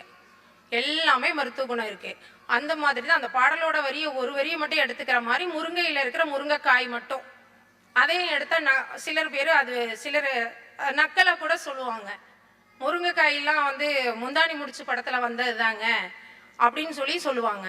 அந்த இதை ஒன்றை மட்டும் பார்க்காம இன்னைக்கு எந்த ஹாஸ்பிட்டல் போனீங்கனாலும் இன்னைக்கு கர்ப்பிணி பெண்களாக இருக்கட்டும், வயசானவங்களாக இருக்கட்டும், அவங்க எல்லாத்துக்குமே முருங்கைக்கீரை சாப்பிடுங்க அப்படின்னு சொல்கிறாங்க. நான் சொன்னேன் இல்லைங்களா, 36 ப்ராடக்ட் யூஸ் பண்ணுறேன், நான் செஞ்சு சேல் பண்ணிகிட்டு இருக்கேன் அப்படின்னு சொன்னேன் இல்லைங்களா. எனக்கு வெளிநாட்டில் அவ்வளோ டிமாண்ட் இருக்குங்க. நம்மக்கிட்ட இருந்து இந்த மருத்துவ குணங்கள்லாம் தெரிஞ்சுக்கிட்டு வெறும் 10 ரூபாய் 5 ரூபாய் அந்த மாதிரி கம்மியான விலையில் வாங்கிட்டு போய் அங்கே கொண்டு போய் அவங்க வேல்யூ ஆர்டர் பண்ணி திருப்பி இங்கேருந்து எக்ஸ்போர்ட் ஆகி திருப்பி எங்கே வருதுங்க, நம்மளுக்கே இம்போர்ட் ஆகி வருதுங்க. ஒரு டேப்லெட் ஆகும், அப்புறம் ஹெல்த் மிக்ஸ், இந்த மாதிரி ஹேர் ஆயில், அந்த மாதிரி நமக்கே sunscreen, lotion, face wash, cream அந்த மாதிரி நமக்கு ரிட்டர்ன் வருதுங்க. அப்போது ஏன் இந்த விஷயத்தை நம்மளே பண்ணக்கூடாது அப்படின்ட்டு ஃபுட் ஐட்டத்தில் 36 ஐட்டமும், காஸ்மெட்டிக்கில் வந்து ஒரு 15 ஐட்டமும், முருங்கை விதைப்பால் சோப்பு, முருங்கை இலை சோப்புங்க, லிப் பாம், பெயின் பாம் அப்படின்னு சொல்லிட்டு ஒரு 15 ஐட்டம் நான் கொண்டு வந்து இன்னைக்கு அரசி முருங்கா ப்ராடக்ட்ஸ்னு சொல்லி என்னோட பேர்லேயே இன்னைக்கு உலகம் முழுவதும் கொடுத்துட்ருக்குறேங்க. எனக்கு நான் சொன்னேன் இல்லைங்களா, ஃபேஸ்புக்கு, இன்ஸ்டாகிராம் அதில் இருந்தும் இன்கம் வர அளவுக்கு நான் இன்னைக்கு உயர்ந்திருக்கேன். என்னோட போஸ்ட்டை நான் போடுறதுனால நிறைய பேர் பார்க்குறாங்க. அந்த பார்வையாளர்கள் எனக்கு அப்படியே வந்து வாடிக்கையாளராகி எனக்கு இன்னைக்கு பொருள் வாங்குறவங்களாவும் இருக்காங்க. அதிகமான பேர் பார்க்கறதுனால எனக்கு ஃபேஸ்புக்கில் இருந்தும் இன்கம் வந்துட்டுருக்கு. எத்தனை பேருக்கு இந்த இது வருங்க? கஷ்டப்பட்டு நம்ம ஒர்க் பண்ணி எல்லாம் பண்ணுறோம். ஸ்மார்ட் ஒர்க் பண்ணதுனால எனக்கு மாதம் ஒரு 30-15,000 அப்படின்னு சொல்லிட்டு வர அளவுக்கு நான் உயர்ந்திருக்கேன். இதனால நீங்களும் இந்த மாதிரி ஸ்மார்ட்டாக ஒர்க் பண்ணி உங்களோட விஷயத்த உங்களோட ஃபோன், வாட்ஸ்அப் அந்த மூலமாக நீங்கள் என்ன பண்ணுறீங்களோ அதை போட்டு ஸ்மார்ட் ஒர்க் பண்ணுங்கள். கண்டிப்பாக ஒரு பெஸ்ட் விமன் ஆண்டர்ப்ரனராக வாங்க. நிறைய பேர் பெண்கள் கையில் வந்து அமௌண்ட் இருக்கணும். எல்லாத்துக்கும் அப்பா அம்மாவை டிபெண்ட் பண்ணி இருக்க முடியாது, ஹஸ்பண்டை டிபெண்ட் பண்ணி இருக்க முடியாது, பசங்க கிட்ட எல்லாமே போயிட்டு நம்ம தேவையான இதெல்லாம் வந்து அவங்கக்கிட்டே கேட்டுட்டு இருக்க முடியாது, நம்மக்கிட்டேன்னு இருக்கணும் இல்லைங்களா? நிறைய பேர் வந்திருக்கீங்க, நான் பேசுகிறது எதுவும் போர் அடிக்குதுங்களா? எல்லாரும் அசையாமல் உட்காந்துருக்கீங்க. ஓகேங்க ஓகேங்க, அது மாதிரி நீங்களும் வரணும் அப்படிங்கிறதுனால தான் அந்த பாடல் வரிகளோட நான் ஸ்டார்ட் பண்ணுங்க. வேறு ஏதாவது உங்களுக்கு கேள்விகள் இருக்குங்களா?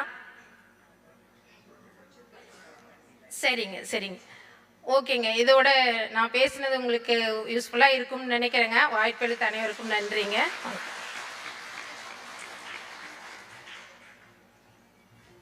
Thank you very much. I would like to now introduce the next speaker, Mrs. Subhadra. She has quit as a CEO and Vice Principal of a college in Ooty. And she's actually an MTech in Computer Science from Anna University. And she's decided to start a healthy food business. Today, her Coimbatore-based venture, PVR Foods, sells 83 types of millet-based, ready-to-cook products. And across India under the name Bommi Dhaniyam. Her products are sold both online and offline. And one of the primary motivations was to empower women through her venture by employing and training women in the production and marketing of Bommi Dhaniyam. So I request you, ma'am, to just deliver your address.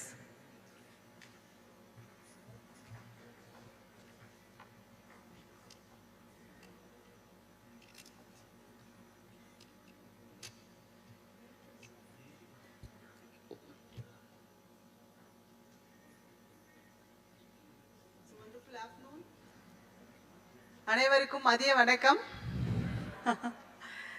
So time வந்து ma'am ரொம்ப ப்ரிஷியஸாக சொல்லியிருக்காங்க, don't waste even a மினிட்னு சொல்லிட்டு. So he is doing some work. Still I really wanted to connect to you all. Very happy உங்கள் எல்லாரையும் இங்கே வந்து பார்க்குறது வந்து எனக்கு ரொம்ப சந்தோஷமாக இருக்குது. சிறுதானியத்தில் வந்து இங்கே எத்தனை பேர் வந்து ஏதாவது ஒரு பிஸ்னஸ் பண்ணிகிட்ருக்கீங்க? Just I wanted to see some hands. Millets, சிறுதானியங்களில் வெரி ஹாப்பி, தேங்க்யூ. ஸோ ஏன்னா இன்றைக்கி இருக்கிற இந்த டாபிக் வந்து இந்த சஸ்டைனபிள் ஃபுட்ஸ் அப்படின்றதுல வந்து மெயினாக முதல் இடத்தை பிடிக்கிறது வந்து சிறுதானியங்கள். ஸோ அதில் தான் நாங்கள் வந்து PVR ஃபுட்ஸ் அப்படின்ற பெயரில் சிறுதானியத்தில் நிறைய வேல்யூ ஆடட் ப்ராடக்ட்ஸ் பண்ணிகிட்ருக்குறோம். ஸோ மில்லட்ஸ் அப்படின்னு சொல்லும்போது பேசிக்காக பார்த்தீங்கன்னா இங்கே நீங்கள் ஒவ்வொருத்தவங்களும் ஒவ்வொரு பேக்ரவுண்ட்லேருந்து வந்திருப்பீங்க. ஸோ முருங்கை அரசின்னு சொல்லக்கூடிய இவங்க வந்து எப்படி வந்து முருங்கையில் வந்து இத்தனை ப்ராடக்ட்ஸை வந்து பண்ணிகிட்ருக்கோம், நாங்கள் வந்து திண்டுக்கல்லேருந்து வந்திருக்கோம் அப்படின்னு சொல்லி அவங்களுடைய பேக்ரவுண்ட் சொல்கிறாங்க. ஸோ ஒவ்வொருத்தவங்களும் இதுக்கான ஒரு என்ன சொல்கிறது, ஒரு முதல் தலைமுறை தொழில் முனைவோராக தான் இங்கே நிறைய பேரை நாங்கள் இங்கே 3 பேருமே இருக்கோம், இன்க்ளூடிங் திவ்யா. ஸோ நான் என்னோடய ஃபேமிலியும் பார்த்தீங்கன்னா யாருமே வந்து பிஸ்னஸ் பேக்ரவுண்ட்லாம் கிடையாது. Everybody is something on education and bankers அந்த மாதிரி டிஃப்ரெண்ட் ஃபீல்டில் இருந்தாங்க.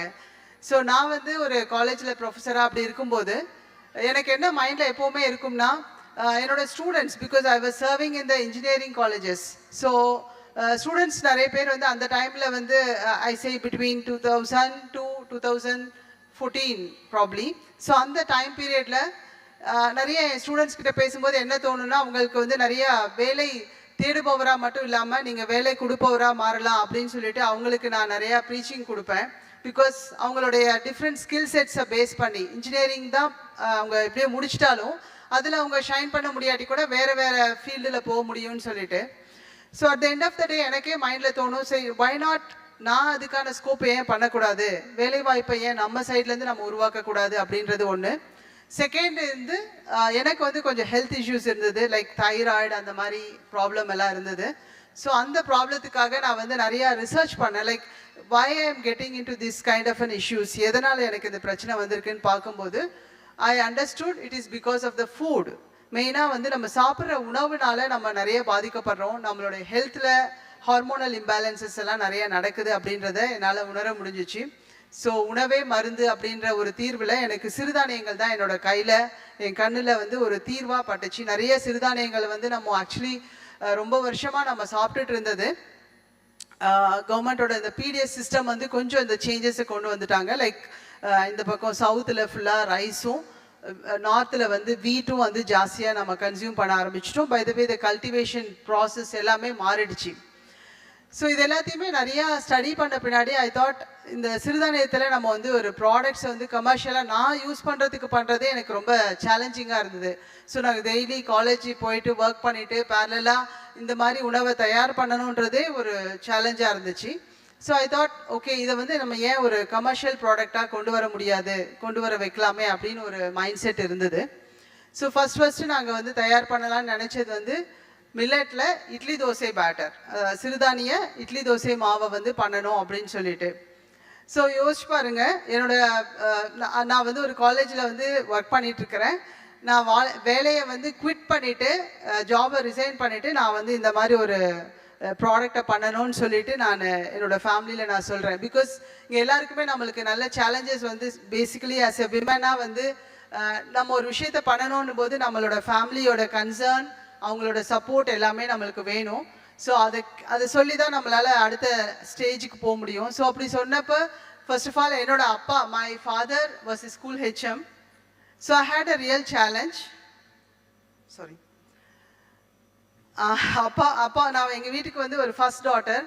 அப்பா சொன்னாங்க, என்னம்மா இது, நீ வந்து ஒரு நல்ல ஜாப்ல இருக்க, நல்ல உனக்கு ஒரு சேலரி இருக்கு, ஒரு டீசெண்டான ஒரு போஸ்டில் இருக்க, why you should do this, ஏன் இந்த வேலையை பண்ணணும், வேலையை விட்டுட்டு, அதுவும் என்ன தமிழில் சொல்லணும்னா என்ன சொல்கிறது, இட்லி மாவு அரைக்க போகிறேன், அதை தான் நான் சேல் பண்ண போகிறேன் நான் சொல்கிறேன் சிறுதானியத்தில். So my father was shocked. ரொம்ப வந்து மேடாக முட்டாள்தனமாக யோசிக்கிற, தேவையில்லாத வேலையெல்லாம் பண்ணுற அப்படின்னு சொல்லிட்டு இவஸ் ஈவன் என்னோட ஹஸ்பண்டை கூட அவர் வந்து சத்தம் போட்டார். என்ன இவ சொல்கிறான்னு சொல்லிட்டு நீங்கள் எதுக்கெல்லாம் சரி சொல்கிறீங்க, சப்போர்ட் பண்ணுறீங்க, இதெல்லாம் வேண்டியதில்லை, ஒழுங்காக பார்க்குற வேலையை பார்க்கட்டும் அப்படின்னு சொல்லிட்டு. But I was stubborn. இல்லை எனக்கு வந்து இது நல்ல ஃபியூச்சரிஸ்டிக்காக இருக்குதுன்னு சொல்லிட்டு 2014-15 வந்து I started thinking about it. So சைமல்டேனியஸாக நான் நிறையா லீவ்லாம் போட்டுவிட்டு இதை பற்றி ரிசர்ச் பண்ணுறதுக்கு. ஏன்னா நான் வந்து ஒரு எம்டெக் கம்ப்யூட்டர் சயின்ஸ் பர்சன். நான் வந்து எப்படி ஒரு உணவை தயார் பண்ணி மக்களுக்கு கொடுக்கறது, அதுவும் கமர்ஷியலாக, because it has lot of challenges in terms of making it as a product. ஒரு கமர்ஷியல் ப்ராடக்டாக கொடுக்கறதுல நிறைய விஷயம் இருக்குது. ஒரு 5 பேர் 10 பேருக்கு வீட்டில் சமைக்கலான்னா ஓகே, 500 பேருக்கு சமைக்கணும்னா எப்படி பண்ண முடியும்? You need a different equipments நிறையா வேணும். எப்படி சமைக்கிறது ஓகே, எப்படி பரிமாற போகிறீங்க 500 பேருக்கு, நிறைய விஷயங்கள் இருக்குது. Only when you increase a குவான்டிட்டியில் தான் நம்ம எப்போவுமே வந்து சேலஞ்சஸை ஃபேஸ் பண்ணுவோம். ஸோ ஒரு ப்ராடக்டை வந்து அந்த ஒரு கோட் கூட I think somebody was showing how you can get into the mass production. So எல்லாருமே வந்து சிறு தொழில் அப்படின்ற ஒரு விஷயத்தில் நம்ம ரொம்ப சின்ன குவான்டிட்டியை பண்ணிட்டு இருக்கும்போது உங்களுடைய இன்கம் ஜென்ரேஷன் ஆகட்டும், உங்களுடைய சேல்ஸ் பாயிண்ட் ஆகட்டும், எல்லாமே வந்து ஒரு இடத்துல சுருங்கிடும். ஸோ அதை நீங்கள் அதிகப்படுத்தணும், ஸ்கேலப் பண்ணணும்னு போது தான் you need different kind of basis. நிறைய உங்களுக்கு தேவைகள், நிறைய உங்களுக்கான டூல்ஸ் தேவைப்படுது. லைக் ONDC, இந்த மாதிரி டிஃப்ரெண்ட் டிஜிட்டல் பிளாட்ஃபார்ம்ஸ் நிறைய நம்மளுக்கு தேவைப்படும். முதல்ல எப்படி ப்ரொடியூஸ் பண்ண போகிறோம், இந்த மாதிரி பல விஷயங்கள் அதில் இருக்குது. ஸோ உங்களுடைய தொழிலையும் நீங்கள் மெயினாக பார்க்க வேண்டியது வந்து ஸ்கேலிங் அப். நம்ம என்ன ப்ராடக்ட்டு என்ன நீங்கள் பண்ணுறீங்களோ அதை அதிகப்படுத்துறதுக்கான தேவையான விஷயங்கள் என்ன, இன்க்ளூடிங் உங்கள் ஃபண்டுலேருந்து, இன்ஃப்ராஸ்ட்ரக்சர்லேருந்து, எங்கே நம்ம பொட்டன்ஷியல் கஸ்டமர்ஸ் இருக்காங்க, இது எல்லாத்தையுமே நீங்கள் அதில் ஸ்டடி பண்ணணும். ஸோ இங்கே வந்து because of the time constraint I'm just making a very short thing என்னோட ஜேர்னியில். ஸோ வி ஸ்டார்டட் ஒரு தோசை மாவை நான் தயார் பண்ணுறேன்னு சொல்லிட்டு வீட்டில் சொல்கிறேன். ஸோ என்னுடைய கொஞ்சம் பேசிக்கலி என்னோட இன்கம், நான் இத்தனை நாள் ஒரு ப்ரொஃபஸராக வேலைக்கு போன அந்த இதை வச்சுட்டு ஒரு பூட் ஸ்ட்ராப்பிங் பண்ணுறோம். என்னோட ஃபண்டை வச்சுட்டு மெஷின்ஸ் எல்லாம் நம்ம வந்து எடுக்கலாம் அப்படின்னு சொல்லிட்டு. பட் பீயிங் இன் கோயம்புத்தூர் எனக்கு எதுவும் டைரெக்டான ஒரு மில்லட்டை ப்ராசஸ் பண்ணுற மெஷின்ஸ் ப்ராப்பராக எனக்கு கிடைக்கல. So I visited to CFTRI, Central Food Research Institute in Mysore, and an Indian Institute of Millets from Hyderabad. இந்த 2 ரிசர்ச் இன்ஸ்டியூட்ஸ்க்கும் நாங்கள் போயிட்டு I wanted to understand how we can process, எப்படி இதை வந்து நம்ம ப்ராசஸ் பண்ணுறது, கமர்ஷியலாக எப்படி பண்ணுறதுன்னு சொல்லிட்டு ஐ அண்டர்வென்ட் சம் லேர்னிங். ஸோ அங்கே போகும்போதெல்லாம் பார்த்தீங்கன்னா என்னோட சன் வந்து ஹி வாஸ் ஜஸ்ட் ஒரு 3rd standard 4th standard படிச்சுட்டு இருக்கான். ஸோ அவனை ஸ்கூலில் லீவ் போட்டுட்டு, ஏன்னா my husband was in a different place, leave போட்டுட்டுலாம் அவனை கூட்டிகிட்டுலாம் நான் போயிருக்கேன். மைசூர் போகும்போது அவனை full day morning to evening வரைக்கும் அவன் ஜூவில் இருந்திருக்கான். நான் வந்து ஆப்போசிட்டில் இருக்க CFTRI போயிட்டு வருவேன், யாரோ ஒருத்தவங்களை கூட துணைக்கு விட்டுட்டு. ஸோ இந்த மாதிரிலாம் கொஞ்சம் எல்லா இடத்துலையுமே வந்து ஒரு சிரமங்களோடு தான் ஒவ்வொரு நாளுமே போச்சு. Somehow I have learned அதுக்கப்புறமா I wanted to do so கொஞ்சம் மிஷின்ஸ் எல்லாம் நாங்கள் வந்து டிசைன் பண்ணலான்னு நினச்சோம். பிகாஸ் ரெடிமேடாக, ஏன்னா இப்போ ஒரு ராகியை வந்து நம்ம வந்து 10 கிலோனா நீங்கள் கையில் அலசி கழுவிடலாம். ஸோ எனக்கு ஒரு 50 கிலோ 100 கிலோ ராகியை வந்து ஒரு நாள் கழுவி, ஏன்னா ஊற வைக்கிறதுக்கு முன்னாடி ஃபஸ்ட்டு அலசணும், அதுக்கப்புறமா தான் இது பண்ணணும். அப்படின்னா நீங்கள் சும்மா இப்படி அண்டாலேருந்து இப்படி சாய்ச்சிங்கனாவே பாதி ராகி ஓடிடும் தண்ணியில். கரெக்டா? எஸ். ஸோ அப்போ ஒவ்வொன்றுத்துக்கும் I wanted to go for a machine, ப்ராப்பரான machine which can make my job better, which can do a very என்ன சொல்கிறது, ஒரு ப்ரொஃபஷ்னலாக பண்ணணுன்றது தான் என்னோட இன்டென்ஷன். ஜஸ்ட்டு ஒரு சின்ன ஒரு குடிசை தொழில் மாதிரி பண்ணக்கூடாது, நல்லா நம்ம ஒரு குவாலிட்டியாக பண்ணணும்னு சொல்லிட்டு ஒவ்வொன்றுத்துக்கான மிஷின்ஸை எப்படி பண்ணுறதுன்னு சொல்லிட்டு I started working on the machines also, sitting with some of the fabrication team. Coimbatore ஒரு பூன் நம்ம நினச்ச டிசைனை வந்து பண்ணி கொடுக்கறதுக்கு அங்கே ஒரு ஆப்பர்ச்சுனிட்டி இருந்துச்சு, அது எனக்கு ஒரு அட்வான்டேஜாக இருந்தது. So we designed some of the machines for cleaning the millets, for grinding it. In fact கிரைண்டர்ஸ்க்கு ஜிஐஏ கோயம்புத்தூர் தான், ஆனால் அது எல்லாமே வந்து அரிசி அரைக்கிற கிரைண்டராக இருந்தது. ஸோ அரிசியோட டயாவும் சிறுதானியத்தோட டயாவும் வந்து டிஃப்ரெண்ட்டாக இருக்கும். ஸோ அதுக்கு நான் என்ன பண்ணேன், சரி இதை வந்து ஆர்பிஎம் எப்படி செக்கு எண்ணெய் வந்து என்ன டிஃப்ரென்ஸ் கொடுக்குது, the way it is being grinded slowly, அதுதானே டிஃப்ரென்ஸு. You said it is cold pressed. So similarly மில்லட்ஸையும் வந்து நம்ம ஆர்பிஎம் கம்மியாக கிரைண்ட் பண்ணும்போது what is a kind of difference we are making சொல்லிட்டு சின்ன சின்ன R&D பண்ணும்போது I can see that is a good retention of nutrient after processing. ஒரு சிறுதானியத்தை வந்து தானியமாக இருக்கும்போது இருக்கக்கூடிய சத்துக்களையும் அதை வந்து ப்ராசஸ் பண்ணி அதை வந்து பவுடராகவோ இல்லை ஊற வச்சு அரைச்சி மாவாவோ கொண்டு வரும்போது எந்த அளவுக்கு வந்து சத்துக்களில் வந்து வேரியேஷன் இருக்குது. சே ப்ரோட்டீன் வந்து 9 கிராம்ஸ் இருக்குன்னா ப்ராசஸ் பண்ணும்போது அதோடைய ப்ரோட்டீன் வேல்யூ எவ்வளோ வந்திருக்கு அப்படின்றது எல்லாத்தையும் நான் வந்து நிறையா ஐ ஜஸ்ட் செக் இட். கொஞ்சம் இதெல்லாம் பண்ண நியூட்ரிஷனல் ஃபேக்ட்ஸ், ஏன்னா என்னோட ப்ராடக்டில் என்ன யூனிக்னஸ் இருக்குது. ஸோ எப்போவுமே வந்து நீங்கள் செய்யக்கூடிய ப்ராடக்டில் வந்து யூ ஷுட் மேக் சம் ஒரு தனித்துவம் இருக்கணும், இந்த யூனிக்னஸ். ஸோ அப்போ தான் நீங்கள் வந்து மார்க்கெட்டில் வித்தியாசப்படுத்த முடியும். ஸோ நாங்கள் 2016 எங்களோட ப்ராடக்டை கொண்டு வந்து சிறுதானியத்தில் இட்லி தோசை மாவு அப்படின்னு சொல்லி கொடுக்கும்போது this is a product. So ஸ்க்ரீனில் நீங்கள் பார்க்கலாம், இதில் வந்து ராகி, கம்பு, அதுக்கப்புறம் பார்த்தீங்கன்னா யூ ஹாவ் மல்டி மில்லட், அதுக்கப்புறம் பானியாட், குதிரைவாளி, இதோடைய பேக்கெட்ஸ் எல்லாம் இங்கே கொடுத்துருக்கோம். ஸோ இந்த மாதிரி ப்ராடக்ட்ஸை வந்து நாங்கள் இதுக்கான டிசைன் ஆஃப் த பவுச்லேருந்து ஒவ்வொன்றத்தையும் நான் வந்து ஒர்க் அவுட் பண்ணியிருந்தேன். இந்த ப்ராடக்டை வந்து நாங்கள் லான்ச் பண்ணோம். ஸோ நம்ம நினச்சிப்போம் நம்ம ப்ராடக்டோட நியூட்ரியன்ட் ரிட்டென்ஷன் ரொம்ப நல்லாயிருக்கு, ப்ராடக்ட் நம்ம வந்து குவாலிட்டியாக பண்ணியிருக்கிறோம் அப்படின்னு சொல்லும்போது எல்லாருமே சொல்லுவாங்க, காக்கைக்கும் தன் குஞ்சு பொன் குஞ்சுன்ற மாதிரி நான் பண்ணுற ப்ராடக்ட் எனக்கு பெஸ்ட்டுன்னு என்னால் உணர முடியுது. But how can I market it? somebody was asking, என்னோட ப்ராடக்ட் வந்து ONDCயில் போட்டால் எல்லாரும் வாங்குவாங்களா, எப்படி வாங்க வைக்கிறதுன்னு சொல்லிட்டு. there comes your uniqueness. So எந்த விதத்தில் உங்களோட ப்ராடக்டை நீங்கள் யூனிக்காக கொடுக்க முடியும், வாட் யூனிக்னஸ் யூ ஹாவ், அதுக்கான எஃபர்ட்ஸ் நீங்கள் கொடுத்துருக்கீங்களா, இதெல்லாமே அதில் இருக்குது. So we made our retention of nutrient with our processing of newly invented machine up to 80%. 80% வந்து அதனுடைய நியூட்ரிஷன் வந்து ரிட்டென்ஷன் ஆயிருக்கு, அதிலே தக்க வச்சிருந்தது in spite of the processing. So இது வந்து எங்களுக்கு ஒரு அட்வான்டேஜாக இருந்தது டு மார்க்கெட். அண்ட் பேன் இண்டியாவில் நாங்கள் தான் first people to introduce the millet batters. நிறைய ஐடி அந்த மாதிரி டிஃப்ரெண்ட் கம்பெனிஸ் வந்து ரைஸ் பேட்டர் கொடுத்துட்டு இருந்தாங்க. அந்த சமயத்தில் நாங்கள் தான் ஃபர்ஸ்ட் சிறுதானியத்தில் இந்த மாதிரி ஒரு கமர்ஷியல் பேட்டர் வந்து நாங்கள் கொண்டு வந்திருந்தோம். We launched it in in Coimbatore first. So அதுக்கப்புறம் பார்த்தீங்கன்னா slowly we went with different places also. So இது பண்ணும்போது நான் பேரலாக எனக்கு என்ன சேலஞ்ச் இருந்ததுன்னா, என்னுடைய சயின்டிஸ்ட் கூட சொன்னாங்க இன் CFTRI, மேம் நீங்கள் வந்து ஒரு முதல் தலைமுறை தொழில் முனைவராக இருக்கீங்க, எதுக்காக நீங்கள் போயிட்டு வெட் பேட்டர்லாம் எடுக்கிறீங்க, அது ரொம்ப challenge. Within 5 to 6 days maximum, ஒரு 8 நாளுக்குள்ளே ரெஃப்ரிஜரேட் கோல்ட் செயினில் கொண்டு போகணும். Number 2, it has to reach the end user. இதே நீங்கள் ட்ரை பவுடர் பண்ணுங்கள், உங்களுக்கு ஈஸியாக இருக்கும். நீங்கள் ஒரு 2 மாதம் உட்காந்து பொறுமையாக அரைச்சி மாவை ரெடி பண்ணுங்கள். அந்த பவுடரை வந்து நீங்கள் அடுத்த 6 மாதம் 10 மாதம் விற்கலாம். why you should take a challenge of going for a wet batter அப்படின்னு சொல்லிட்டு. But my thought and interest was in the wet batter. எதனாலனா wet batterல என்னால் நல்ல very good taste and mainly the nutrition was very high. ஏன்னா அந்த ஃபைபர்லேருந்து எல்லாத்தையும் அதில் கொண்டு வர முடியுது. ஒரு பேசிக் பல்வரைசர் வந்து 3000 RPMல சுற்றுது. உங்கள் மிக்சி கூட அந்த ஸ்பீடில் இருக்கும் வீட்டு மிக்சி. பட் இதே நான் பேட்டராக பண்ணும்போது இந்த nutrition retention is really really good. So அதெல்லாமே எனக்கு வந்து ஒரு ப்ளஸ்ஸாக இருந்தது. So I thought I want to have a unique product and let me do it. Milk வந்து எவ்வளோ ஷார்ட் ஷெல்ஃப் லைஃப், இந்தியா ஃபுல்லாக எவ்வளோ பெரிய கோல்ட் செயினில் போயிட்டுருக்கு. அப்போது ஏன் நான் பேட்டர் பண்ணக்கூடாதுன்னு சொல்லிட்டு I took this challenge. And product எல்லாம் கையில் இருக்குது, நம்ம ப்ராடக்ட் சூப்பர் எல்லாம் நம்மளுக்கு தெரியும். பட் எப்படி பீப்புளுக்கு புரிய வைக்கிறது? ஃபஸ்ட்டு டே நாங்கள் வந்து எங்களோட டீமை அழைச்சிட்டு போயிட்டு நாங்கள் கடையில் 2 பேர் எல்லாம் பேண்ட்டு இது கேப் எல்லாம் போட்டு டிஷர்ட்லாம் போட்டு எங்கள் பிராண்டெல்லாம் அடித்து கொண்டு போய் நின்று ப்ராடக்டை கொண்டு போய் கொடுக்குறோம்.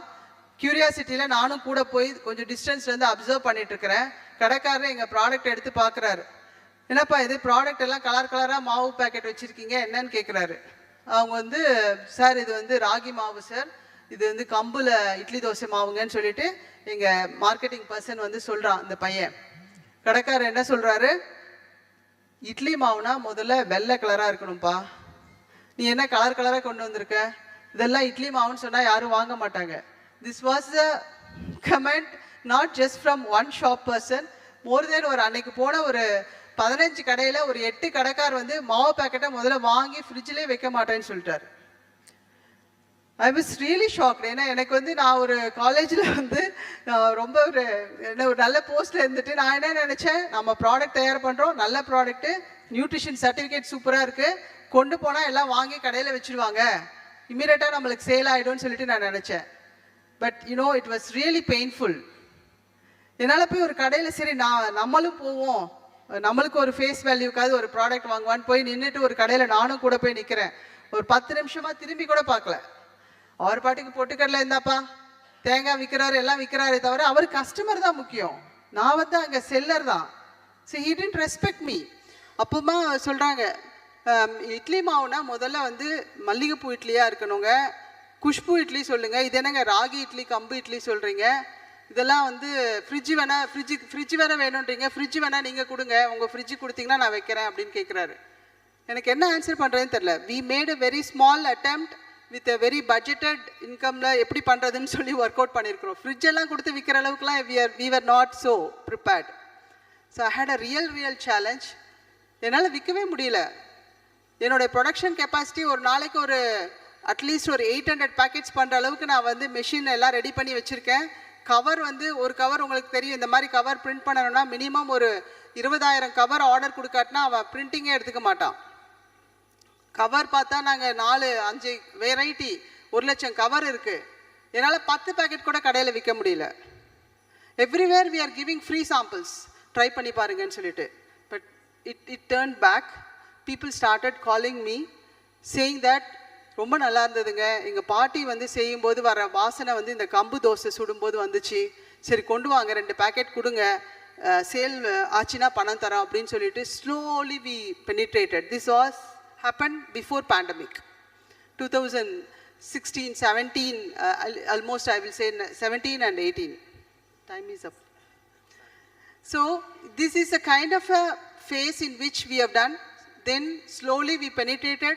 And இப்போ பார்த்தீங்கன்னா நாங்கள் கோயம்புத்தூரில் இருக்கிற ஃபேமஸ் ஹாஸ்பிட்டல்ஸ் இன்க்ளூடிங் பிஎஸ்ஜி ஹாஸ்பிட்டலுக்கெலாம் எங்களோட மாவு தான் வந்து இன்பேஷண்ட் ஃபுட்டாக கொடுத்துட்ருக்காங்க.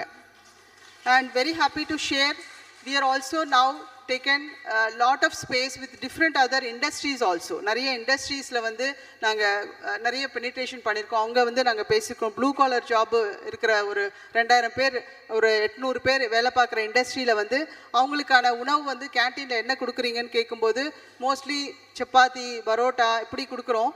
So why not you give millet as one food in an option அப்படின்னு சொல்லி அவங்களுக்கும் சொல்லிவிட்டு இப்போ பார்த்தீங்கன்னா கோயம்புத்தூரில் இருக்கிற இண்டஸ்ட்ரீஸில் கூட எங்களுடைய மாவை வந்து நாங்கள் supply பண்ணிகிட்ருக்குறோம். we have added lot of other dry products also. Just I will scroll through. It's not working. Yeah. So this is now இப்போ பார்த்தீங்கன்னா more than 200 plus products நம்ம கொண்டு வந்திருக்கிறோம், including dry segment, millet noodles, millet vermicelli, millet dosa mixes, chapati mix, அப்புறம் பார்த்தீங்கன்னா பனியாரம், சிறுதானியத்தில் இனிப்பு பணியார வகைகள், கார பணியார வகைகள், இந்த மாதிரி எல்லா ப்ராடக்ட்ஸும் கொண்டு வந்திருக்கிறோம். ப்ரைம் தானியம் அப்படின்ற ஒரு ஆப்பை வந்து ரீசெண்டாக லான்ச் பண்ணி அதுலேயும் நாங்கள் சேல்ஸ் ஆன்லைனில் கொண்டு வந்துட்ருக்கோம். எங்களோட ப்ராடக்ட் செக்மெண்ட்ஸ் நீங்கள் ஜஸ்ட் ரெஃபரன்ஸ் பார்க்கணுன்னா you can go to the Google or iOS prime Thaniyam app download பண்ணுங்கள். அண்ட் வித் அவர் மெஷின்ஸ்க்கு சென்ட்ரல் கவர்மெண்ட்டில் இருக்கக்கூடிய ministry of agriculture and farmers வெல்ஃபேரில் we received a grant from RKVY Raftar அப்படின்ற ஒரு ஸ்கீமில் government had given us a grant of more than 23 lakhs. So I owe to the government of India and அந்த ஒரு responsibility தான் எல்லா ஃபோரம்லேயும் நான் வந்து I present myself. I wanted to extend my support for all the entrepreneurs. யாரெல்லாம் food இண்டஸ்ட்ரியில் இருக்கீங்களோ உங்களுக்கு என்னால் முடிஞ்ச ஏதாவது சப்போர்ட் கொடுக்க முடியும் அப்படின்னா கண்டிப்பாக I am open. And recently we are also awarded through TANSEED. We received again best agri based women led enterprise ன்னு சொல்லிட்டு அதில் எங்களுக்கு ஒரு கிராண்ட் கிடைச்சிது. And we are ISO and GMP. These are the product segments. சரி ma'am, நிறைய தமிழில் பேசுங்கன்னாங்க. நான் கொஞ்சம் ஃபாஸ்ட்டாக என்னோட ப்ரெசன்டேஷனை ப்ரொஃபஸர் மாதிரி கொண்டு போயிட்டேன். தேங்க்யூ ஸோ மச்ங்க. இங்கே வந்திருக்கக்கூடிய உங்களுக்கான வாய்ப்புகள் வந்து ரொம்ப அதிகமாக இருக்குது. நிறைய பேர் உங்களுக்கு சப்போர்ட் பண்ணுறதுக்கும் உங்களுக்கான விஷயங்களை வந்து ஃபண்டிங் ஆகட்டும், இன்ஃப்ராஸ்ட்ரக்சர் டெவலப்மெண்ட்டோ இல்லை டெக்னாலஜியோ அதை சொல்கிறதுக்கு நிறைய ஃபோரம்ஸ், நிறைய இடங்கள் இருக்குது. நாங்களாம் ரொம்ப தேடி அலைஞ்சி பார்த்தோம். இப்போ நீங்கள் இருக்கிற இடத்துக்கு எல்லாமே கொண்டு வர்றாங்க. ஸோ இந்த ஆப்பர்ச்சுனிட்டியை, இந்த ஃபீஸிபிள் கண்டியூசிவ் என்விரான்மெண்ட்டை யூஸ் பண்ணிக்கோங்க. Keep asking. ஒரே ஒரு இதுதான், சீக்குன்னு சொல்லுவோம் இங்கிலீஷில், SEAK. தேடுங்கள். உங்களுக்கு என்ன தேவையோ அதை நீங்கள் தான் தேடணும், நீங்கள் தான் கேட்கணும். ஸோ எல்லாமே அவைலபிளாக இருந்தால் கூட உங்களுடைய தேவை என்னன்னு எங்களால் ஐடென்டிஃபை பண்ண முடியாது பார்த்த உடனே. So you please keep seeking. தேடிட்டே இருங்க. கண்டிப்பாக உங்களுக்கான நேரமும் உங்களுக்கான அச்சீவ்மெண்ட்ஸும் கண்டிப்பாக நடக்கும். Wish you all the very best. Thank you so much for the opportunity. Thank you one and all.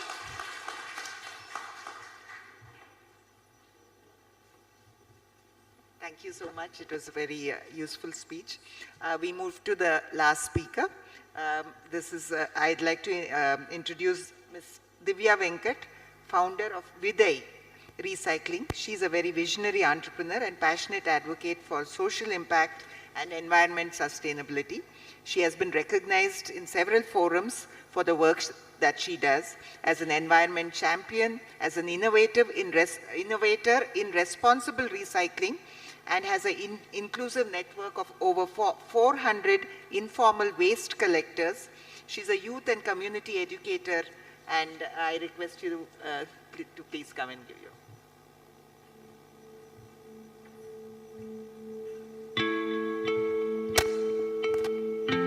உலகத்தில் இருக்க முக்கியமான பிரச்சனைகள் ஒன்று பிளாஸ்டிக்ஸ். அது குப்பையாக போகிறது தான் பிரச்சனை. இன்றைக்கி விஜய் ரீசைக்ளிங் நிறைய வேஸ்ட் அவேர்னஸ் ப்ரோக்ராம்ஸ் நடத்துகிறோம்.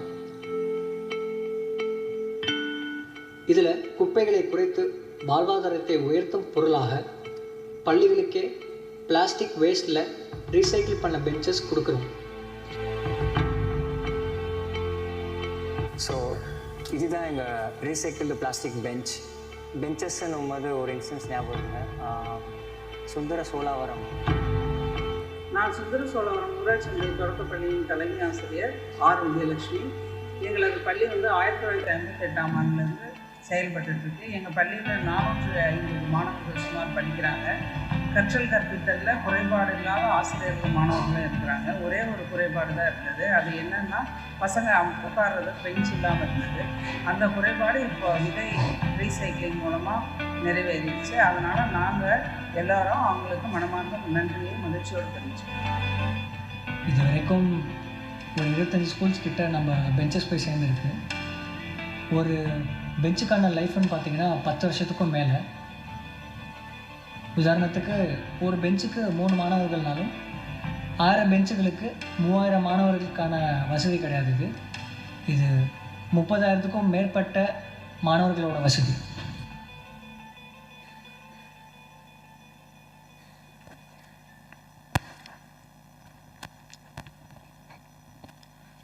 ஈன்றெடுத்த தாய் தந்தையருக்கு முதல் வணக்கம். அவையுள் அமைந்துள்ள அழகுபடுத்தும் சான்றோருக்கும் பெரியோருக்கும் சகோதர சகோதரிகளுக்கும், the dignitaries on the dais and off the dais, a warm greetings from a little girl.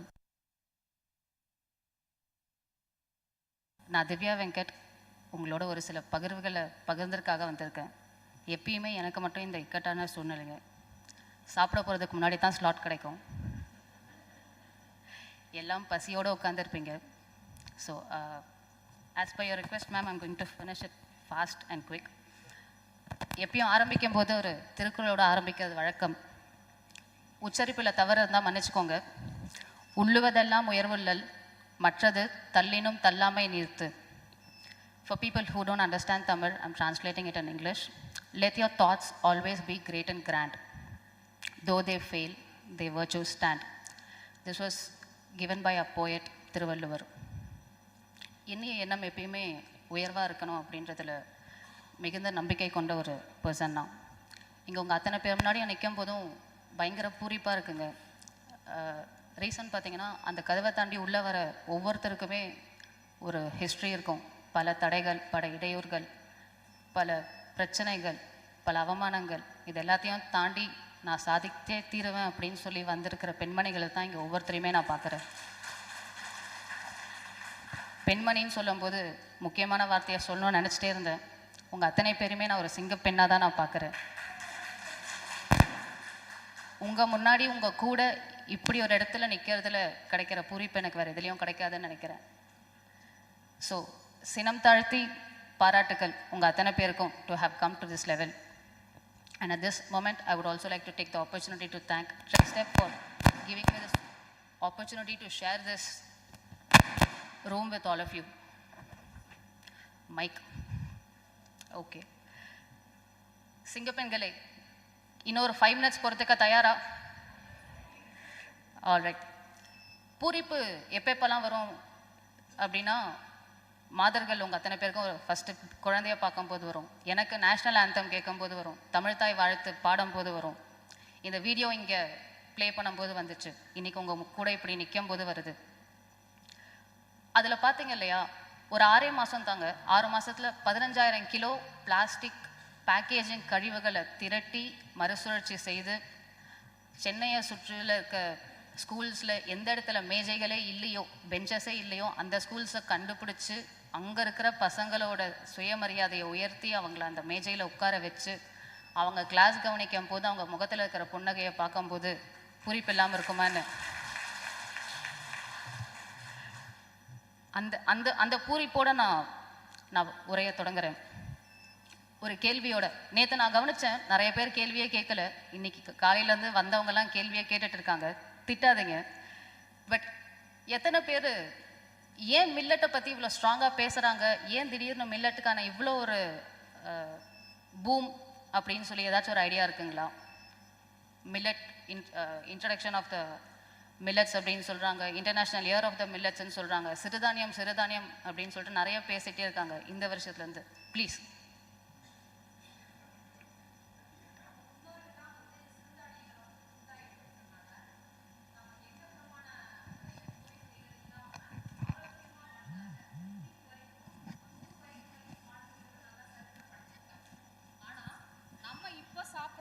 அனைத்துமே கெமிக்கல் ஃபுட்டாக தான் சாப்பிட்றோம். நம்ம எதுவுமே ஆர்கானிக் கிடையாது. அதெல்லாம் நம்ம சாப்பிட்றனால இப்போ 35 இயர்ஸ் ஆனாலும் கூட சுகர் கம்ப்ளைண்ட்டு, ப்ரெஷரு, எனி நோய்கள் நிறையா உருவாயிடுச்சு. அதனால் அந்த பழைய முன்னோர்கள் நம்ம சாப்பிட்ட ஃபுட்டை திரும்ப நம்மளுடைய ஜெனரேஷன் சாப்பிட ஆரம்பிச்சிட்டாங்க. ஏன்னா டாக்டருடைய கன்சல்ட்டு போய் பார்த்தாலும் கூட நீங்கள் மில்லட்ஸ் சாப்பிடுங்க, சிறுதானிய வகைகளில் நிறைய உணவுகள் எடுத்துக்குங்கன்ற ஒரு சஜஷனை கொடுக்கறனால திரும்பவும் நம்முடைய ஜெனரேஷன் இதுக்கு திரும்பினால ஒரு நல்ல ஒரு பாப்புலாரிட்டி கிடைக்குதுன்றத என்னுடைய தாட். தேங்க்யூ. பாப்புலாரிட்டியால் மில்லட்ஸை பற்றி பெருசாக பேசுனாங்கன்னு மேம் சொன்னாங்க. Thank you ma'am, appreciated.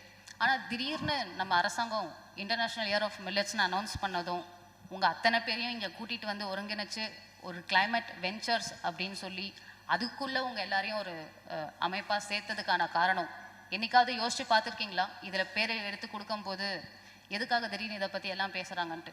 நீங்கள் சொன்ன மாதிரி முன்னோர்கள் காலத்துலேருந்து சிறுதானியங்களுக்கான மதிப்பு தமிழ்நாட்டில் குறைஞ்சதே கிடையாது. ஆனால் இப்போது உலகமே நம்மளை சுற்றி பார்க்கறதுக்கான காரணம் கிளைமேட் சேஞ்ச். பிரில்லியன்ட். ஸோ அதுதாங்க ஆக்சுவல் ஆன்சர். நான் இந்த கேள்வியை கேட்கறதுக்கான காரணம் எனக்கு சரியான பதில் வரணுன்றதுக்கு கிடையாது. உங்களில் எத்தனை பேர் ஒரு உண்மையான ஆண்டர்ப்ரனராக இருக்கீங்கன்னு தெரிஞ்சுக்கிறதுக்காக. யாரெல்லாம் நான் ஆண்டர்ப்ரனர் நினைக்கிறீங்களோ கை தூக்குறீங்களா? நானும் தூக்கிக்கிறேன். ஆண்டர்ப்ரனருக்கான ஒரு முக்கியமான குணாதிசயம் ஒன்று இருக்குங்க, கியூரியாசிட்டி, கேள்வி. கேள்வி ஞானம் அப்படின்றத விட சிறந்த ஒரு ஆசான் யாருமே இருக்க முடியாது. எந்த இடத்துல தேவையோ அந்த கேள்வி நம்ம கேட்டுகிட்டே இருக்கணும். ஏன் நம்ம இதை செய்கிறோம், எதுக்காக நம்ம இதை செய்கிறோன்ற கேள்வியோ தேடலோ வந்துச்சுன்னா தானாகவே வழியும் கதவும் நமக்கு முன்னாடி வந்து நிற்கும். சார் சொன்ன ஆன்சர் தான் கிளைமேட் சேஞ்ச். காலநிலை மாற்றம், global warming.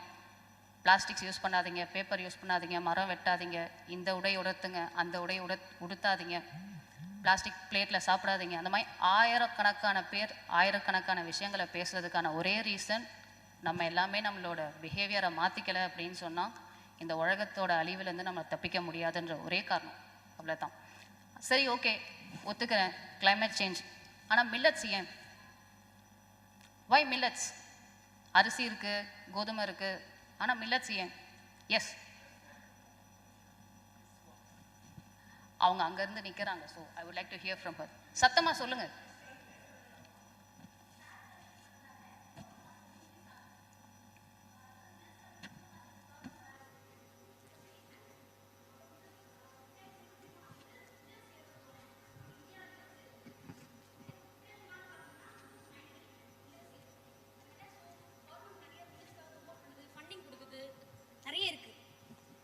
Super, thank you, perfect. Sir, நீங்கள் எப்படி சார் எல்லாத்தையும் படிச்சுட்டு வந்து இங்கே எதுக்கு உட்காந்துருக்கீங்க? இந்த பக்கம் வந்து இல்லை, மற்றவங்களுக்கு புரிய வைக்கணும். ஓகே, ஸோ சிறுதானியம் is a climate resilient crop. அதுக்கு அதிகபட்ச தண்ணி தேவை கிடையாது, அதிகமான உரம் தேவை கிடையாது. ஒரு நெல் பயிரை காக்க வேண்டியதுக்கான 30% உழைப்பு மட்டுமே இருந்தால் போதும், உங்களுக்கான சிறுதானியம் உங்களுக்கு கிடைச்சிரும். சின்ன ஸ்டாட்ஸ் சொல்லணும் அப்படின்னா, 1 கிலோ அரிசி உருவாகிறதுக்கு 5000 லிட்டர் தண்ணி தேவைப்படும். ஆனால் அதே 1 கிலோ சாமை அறுவடை செய்யறதுக்கு வெறும் 300 to 500 லிட்டர் தண்ணி இருந்தால் போதுமானது. இதை புரிஞ்சுக்கிட்டதால தான் யூஎன்ல இருந்து ஸ்டார்ட் ஆச்சு இந்த ஒர்க். மில்லட்ஸை வந்து ப்ரமோட் பண்ணுங்க, ஏன்னா எல்லாருக்கும் சாப்பாடு கிடைக்கணும் இல்லையா? நேற்று ஒரு மேடம் சொல்லியிருப்பாங்க உங்ககிட்ட சஸ்டைனபிள் டெவலப்மெண்ட் கோல் பற்றி. அதில் ஃபர்ஸ்ட் கோல் வந்து 0 ஹங்கர், பட்டினி இல்லா தன்மை. அத்தனை பேருக்கும் சாப்பாடு போடணும் அப்படின்னா அரிசியாலெல்லாம் போட முடியாது, நம்மக்கிட்ட அவ்வளோ தண்ணி கிடையாது. ஆனால் சாப்பாடுன்னு கொண்டு போய் சிறுதானியத்தை சேர்த்தா நீங்கள் சொன்ன மாதிரி ஹெல்த்தோடு சேர்ந்து அவங்க பசியும் ஆரோன்றதுக்காகத்தான் மில்லட்ஸை ப்ரமோட் பண்ணாங்க. நம்ம அரசாங்கமும் அதை பெருமளவில் எடுத்து பெருசாக்குச்சு. இங்கே எத்தனை பேர் மில்லட்ஸில் இருக்கீங்களோ உங்கள் அத்தனை பேருக்கும் இந்த டெக்கேடை விட்டால் வேறு டெக்கேட் ஆப்ஷன் கிடையாதுங்க. உலகத்தில் இருக்கிற அவ்வளோ பிஸ்னஸையும் உங்கள் டோர் ஸ்டெப்புக்கு கொண்டு வர்றதுக்கு மறந்துடாதீங்க. ஒரு சின்ன ஸ்டாட்ஸ் சொல்லணும்னு ஆசைப்படுறேன். கிளைமேட் செக்டர் அப்படின்றது லாஸ்ட் ஒரு 10 இயர்ஸாக கிளைமேட்னு சொல்லி பேசிகிட்டு இருக்கக்கூடிய ஒரு விஷயம். ஆனால் அதோட மார்க்கெட் பொட்டென்ஷியல் என்னன்னு யாருக்காவது ஒரு ஐடியா இருக்குங்களா? CAGRன்னு சொல்லுவாங்க. CAGR is a measurement of a sector's growth in a country. இந்தியாவில் மட்டும் climate sector is set to grow about 20% for the next 10 years. ஒரு அண்டர்ஸ்டாண்டிங்காக சொல்கிறேன், ஆட்டோமொபைல் செக்டரோட வளர்ச்சி வந்து 4% தான், ஒரு மருத்துவ செக்டரோட வளர்ச்சி வந்து 8% தான். ஆனால் கிளைமேட் செக்டரோட வளர்ச்சி வந்து 20%. 20%னா அதை நம்பராக கன்வெர்ட் பண்ணணும் அப்படின்னா 2023 மட்டுமே 14,600 கோடி ரூபாய்க்கான மார்க்கெட்டிங் பொட்டென்ஷியல் நம்ம நாட்டில் இருக்குது, just for the climate sector. நீங்கள் பண்ணுற தொழிலுக்குள்ளே இருக்கிற பாசிபிலிட்டி ஆஃப் பிஸ்னஸ் 2033 இது எவ்வளவா வளரும்னு சொல்லிட்டு ஏதாச்சும் ஒரு பேசிக் கெஸ் அடிங்களா பார்ப்போம். Any guess? எத்தனை ஆயிரம் கோடியா இருக்கலாம்?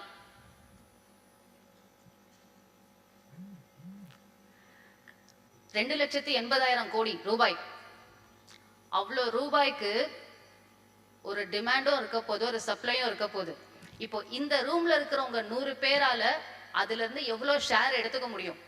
ஒரு தட்டு நிறைய பிரியாணி போட்டு வச்சாங்கன்னா தனக்கு எவ்வளோ வேணும் அப்படின்னு சொல்லி நீங்கள் எடுத்துக்கிறீங்களோ அதே மாதிரி தான் இங்கேயும். சாப்பாடு மட்டும் தான் போதும்னு சொல்லக்கூடிய விஷயம், வியாபாரம் அப்படி கிடையாது.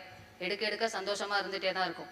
2,80,000 கோடி ரூபாய்க்கு வியாபாரம் நடக்கத்தான் போகுது. இங்கே இருக்கிற சிங்கப்பெண்கள் உங்களோட ஷேர் என்ன, எப்படி அதை எடுத்துக்க போறீங்க அப்படின்றத புரிய வைக்கிறதுக்காக மட்டும்தான் இந்த 2 நாளான கான்ஃபரன்ஸ் உங்களுக்கு. கேள்வி கேட்டு பழகியிருந்தீங்க, கேள்வி கேட்க பிடிச்சிருந்தது அப்படின்னா இந்த 2 நாள் கான்ஃபரன்ஸ் உங்களுக்கு ஒரு பெரிய வரப்பிரசாதமாக இருந்திருக்கும். நான் ஒரு பார்வையாளராக வந்து கவனிக்கும் போதே எனக்கு தெரிஞ்சது, ஒருத்தர் வந்து பணம் வாங்குங்க, கடன் வாங்குங்க, கடன் தருவாங்க, பிஸ்னஸ் எடுத்துடலாம் அப்படின்னு சொன்னாங்க. இன்னொருத்தவங்க வந்து ரீசைக்ளிங் பண்ணுற பொருள்லேருந்து வரக்கூடிய ரீசைக்ளிங் பண்ணுற வேஸ்ட்லேருந்து வரக்கூடிய பொருளுக்கு பயங்கரமான டிமாண்ட் இருக்குது அப்படின்னு சொன்னாங்க. இன்னொருத்தவங்க இன்னைக்கு காலையில் வந்து டிஜிட்டல் லிட்ரஸி பற்றி சொன்னாங்க, எப்படி அவங்க கன்னியாகுமரியில் உட்காந்துட்டு காஷ்மீரில் பொருள் விற்று சம்பாதிக்கிறாங்கன்ட்டு. இப்போ எனக்கு முன்னாடி பேசின 2 பேருமே வந்து அதை பற்றி எல்லாம் தான் சொன்னாங்க. இது எல்லாமே உங்களுக்கு சொல்லதுக்கான காரணம் நீங்களும் செய்ய ஆரம்பிக்கணும் அப்படின்றது தான். எப்படி செய்யணும், எப்படிங்க செய்யறது நாங்கள் அப்படின்னு கேட்டிங்க அப்படின்னா, உங்களுக்கான ட்ரைனிங் பிளாட்ஃபார்ம்ஸ் ட்ரெக் ஸ்டெப் மாதிரியான ஒரு இன்க்யூபேட்டரோ இல்லை உங்கள் கூட ஒர்க் பண்ணுற என்ஜிஓஸோ சிஎஸ்ஓஸோ உங்களுக்கு கொடுக்க போகிறாங்க, கொடுத்து இருப்பாங்க. அது எல்லாத்தையுமே ஓடி போய் தேடி எடுத்துக்கோங்க. எடுத்துகிட்டு அதை பயனடைஞ்சு என்ன போலேயே நீங்களும் முன்னாடி வந்து இன்னொரு 100 பேருக்கோ இல்லை இன்னொரு 1000 பேருக்கோ இதை பற்றி எடுத்து சொல்லுங்கள். அடுத்த 10 years is all belong to us. இவ்வளோ அச்சீவ் பண்ணுறோன்றது நம்ம கையில் தான் இருக்குது. வசூல் ராஜா ஸ்லாங்கில் சரி இதெல்லாம் இருக்கட்டும், நீ சொல்கிறியே, நீ யார், உன் பேர் என்ன, நீ என்ன பண்ணுற அப்படின்னு கேட்டிங்க அப்படின்னா, உங்கள் அத்தனை பேர் மாதிரியும் ஒரு அழகான விவசாயிக்கும் ஒரு தமிழ் பேராசிரியருக்கும் பிறந்த 3வது கடைக்குட்டி தான் நான். முற்போக்கு சிந்தனையாளர் என்னோட பேரண்ட்ஸ், அவங்களோட சிந்தனையால் கொஞ்சம் முன்னாடியே என்னால் சக்ஸஸ் பார்க்க முடிஞ்சது. அதுக்கு அதனால தான் எந்த உரை ஆரம்பிக்கிறதுக்கு முன்னாடியும் முதல் நன்றி அவங்களுக்கு சொல்லிடுவேன். ஒரு சின்ன நிகழ்வால் அது என்னை ரொம்ப பாதிச்சதால் பிளாஸ்டிக் ரீசைக்ளிங் பண்ணணும் அப்படின்னு சொல்லிட்டு போட்ட விதை தான் விதை ரீசைக்ளிங்.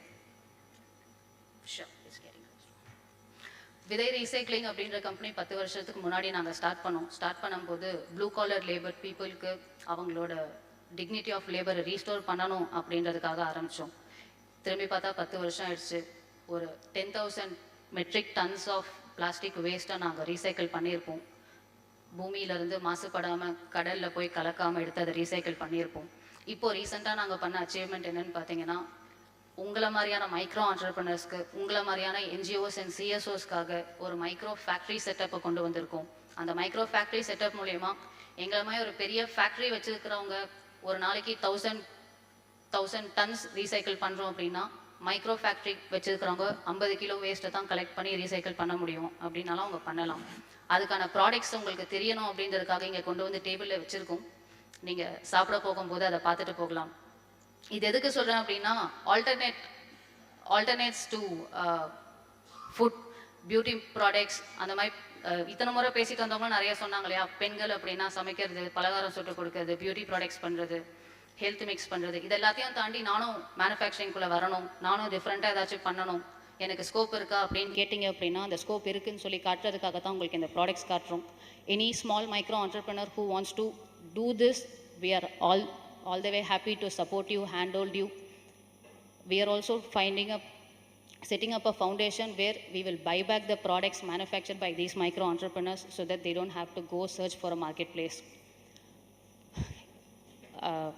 க்ளோஸ் பண்ணணும்னு சொல்லிட்டாங்க. ஒரே ஒரு கவிதையோடு க்ளோஸ் பண்ணுறேன். ஆண்டர்பிரினர்ஸ் எத்தனை பேர்னு சொல்லி கேட்கும்போது கை தூக்குனவங்க ரொம்ப கம்மி. ஒரு விஷயம் ஞாபகம் வச்சுக்கோங்க, செல்ஃப் டவுட் அப்படி மட்டும் ஒரு ராஜாவுக்கு வந்துடவே கூடாது. நான் ராஜான்னு முடிவு பண்ணிட்டா நான் ராஜாவாக தான் வாழணும். ஒரே ஒரு சின்ன சந்தேகம் வந்துச்சு அப்படின்னா முடிஞ்சிட்டோம். பாரதியாரோட பாடலோடு நிறைவு பெறுறேன். மனதில் உறுதி வேண்டும், வாக்கினிலே இனிமை வேண்டும், கனவு மெய்ப்பட வேண்டும், கைவசமாவது விரைவில் வேண்டும், தனமும் இன்பமும் வேண்டும், தரணியிலே பெருமை வேண்டும். நல்லா கேட்டுக்கோங்க, கண் திறந்திட வேண்டும், காரியத்தில் உறுதி வேண்டும். நல்ல வாய்ப்புக்கு நன்றி பாராட்டி விடைபெறுகிறேன். நன்றி, வணக்கம்.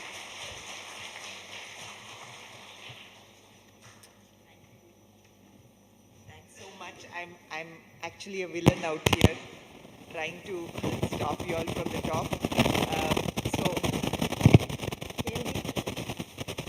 can we take one, maximum two? In a lunch break, speakers are there. Even over lunch.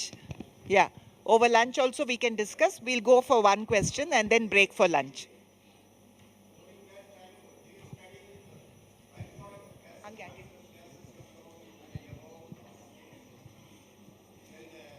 Sewage water, due to that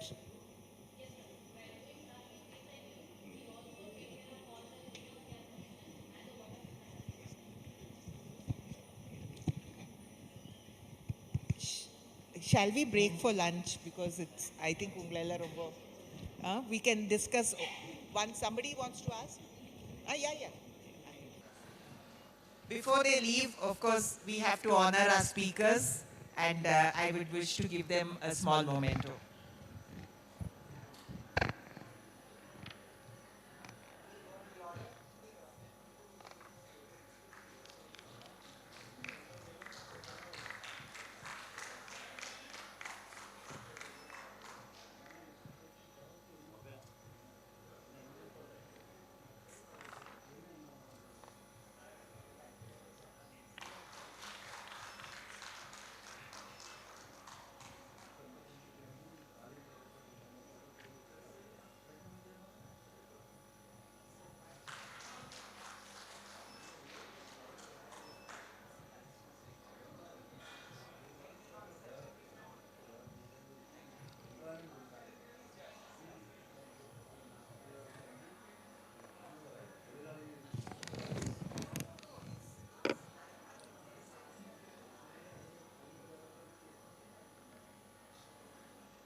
hello, lunch முடித்தோடனே நீங்கள் ஒரு 10 to 15 மினிட்ஸ் எடுத்துக்கலாம். கீழே அந்த உமன் ஆண்டர்பிரனர்ஸ் எக்ஸிபிஷன் வந்தவங்க எல்லாரும் வெயிட் பண்ணுறாங்க.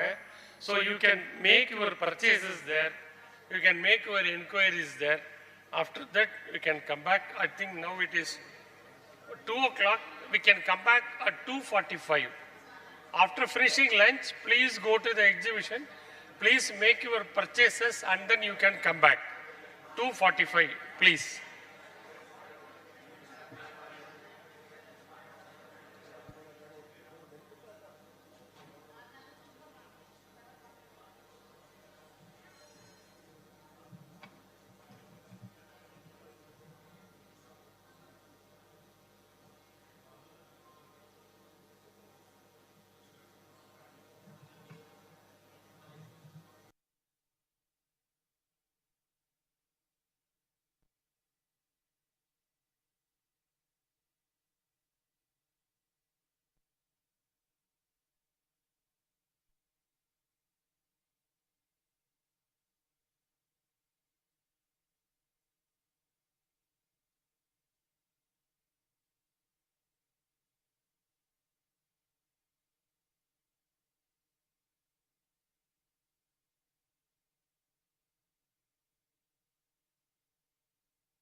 supporting, promoting, hand-holding lives and livelihoods.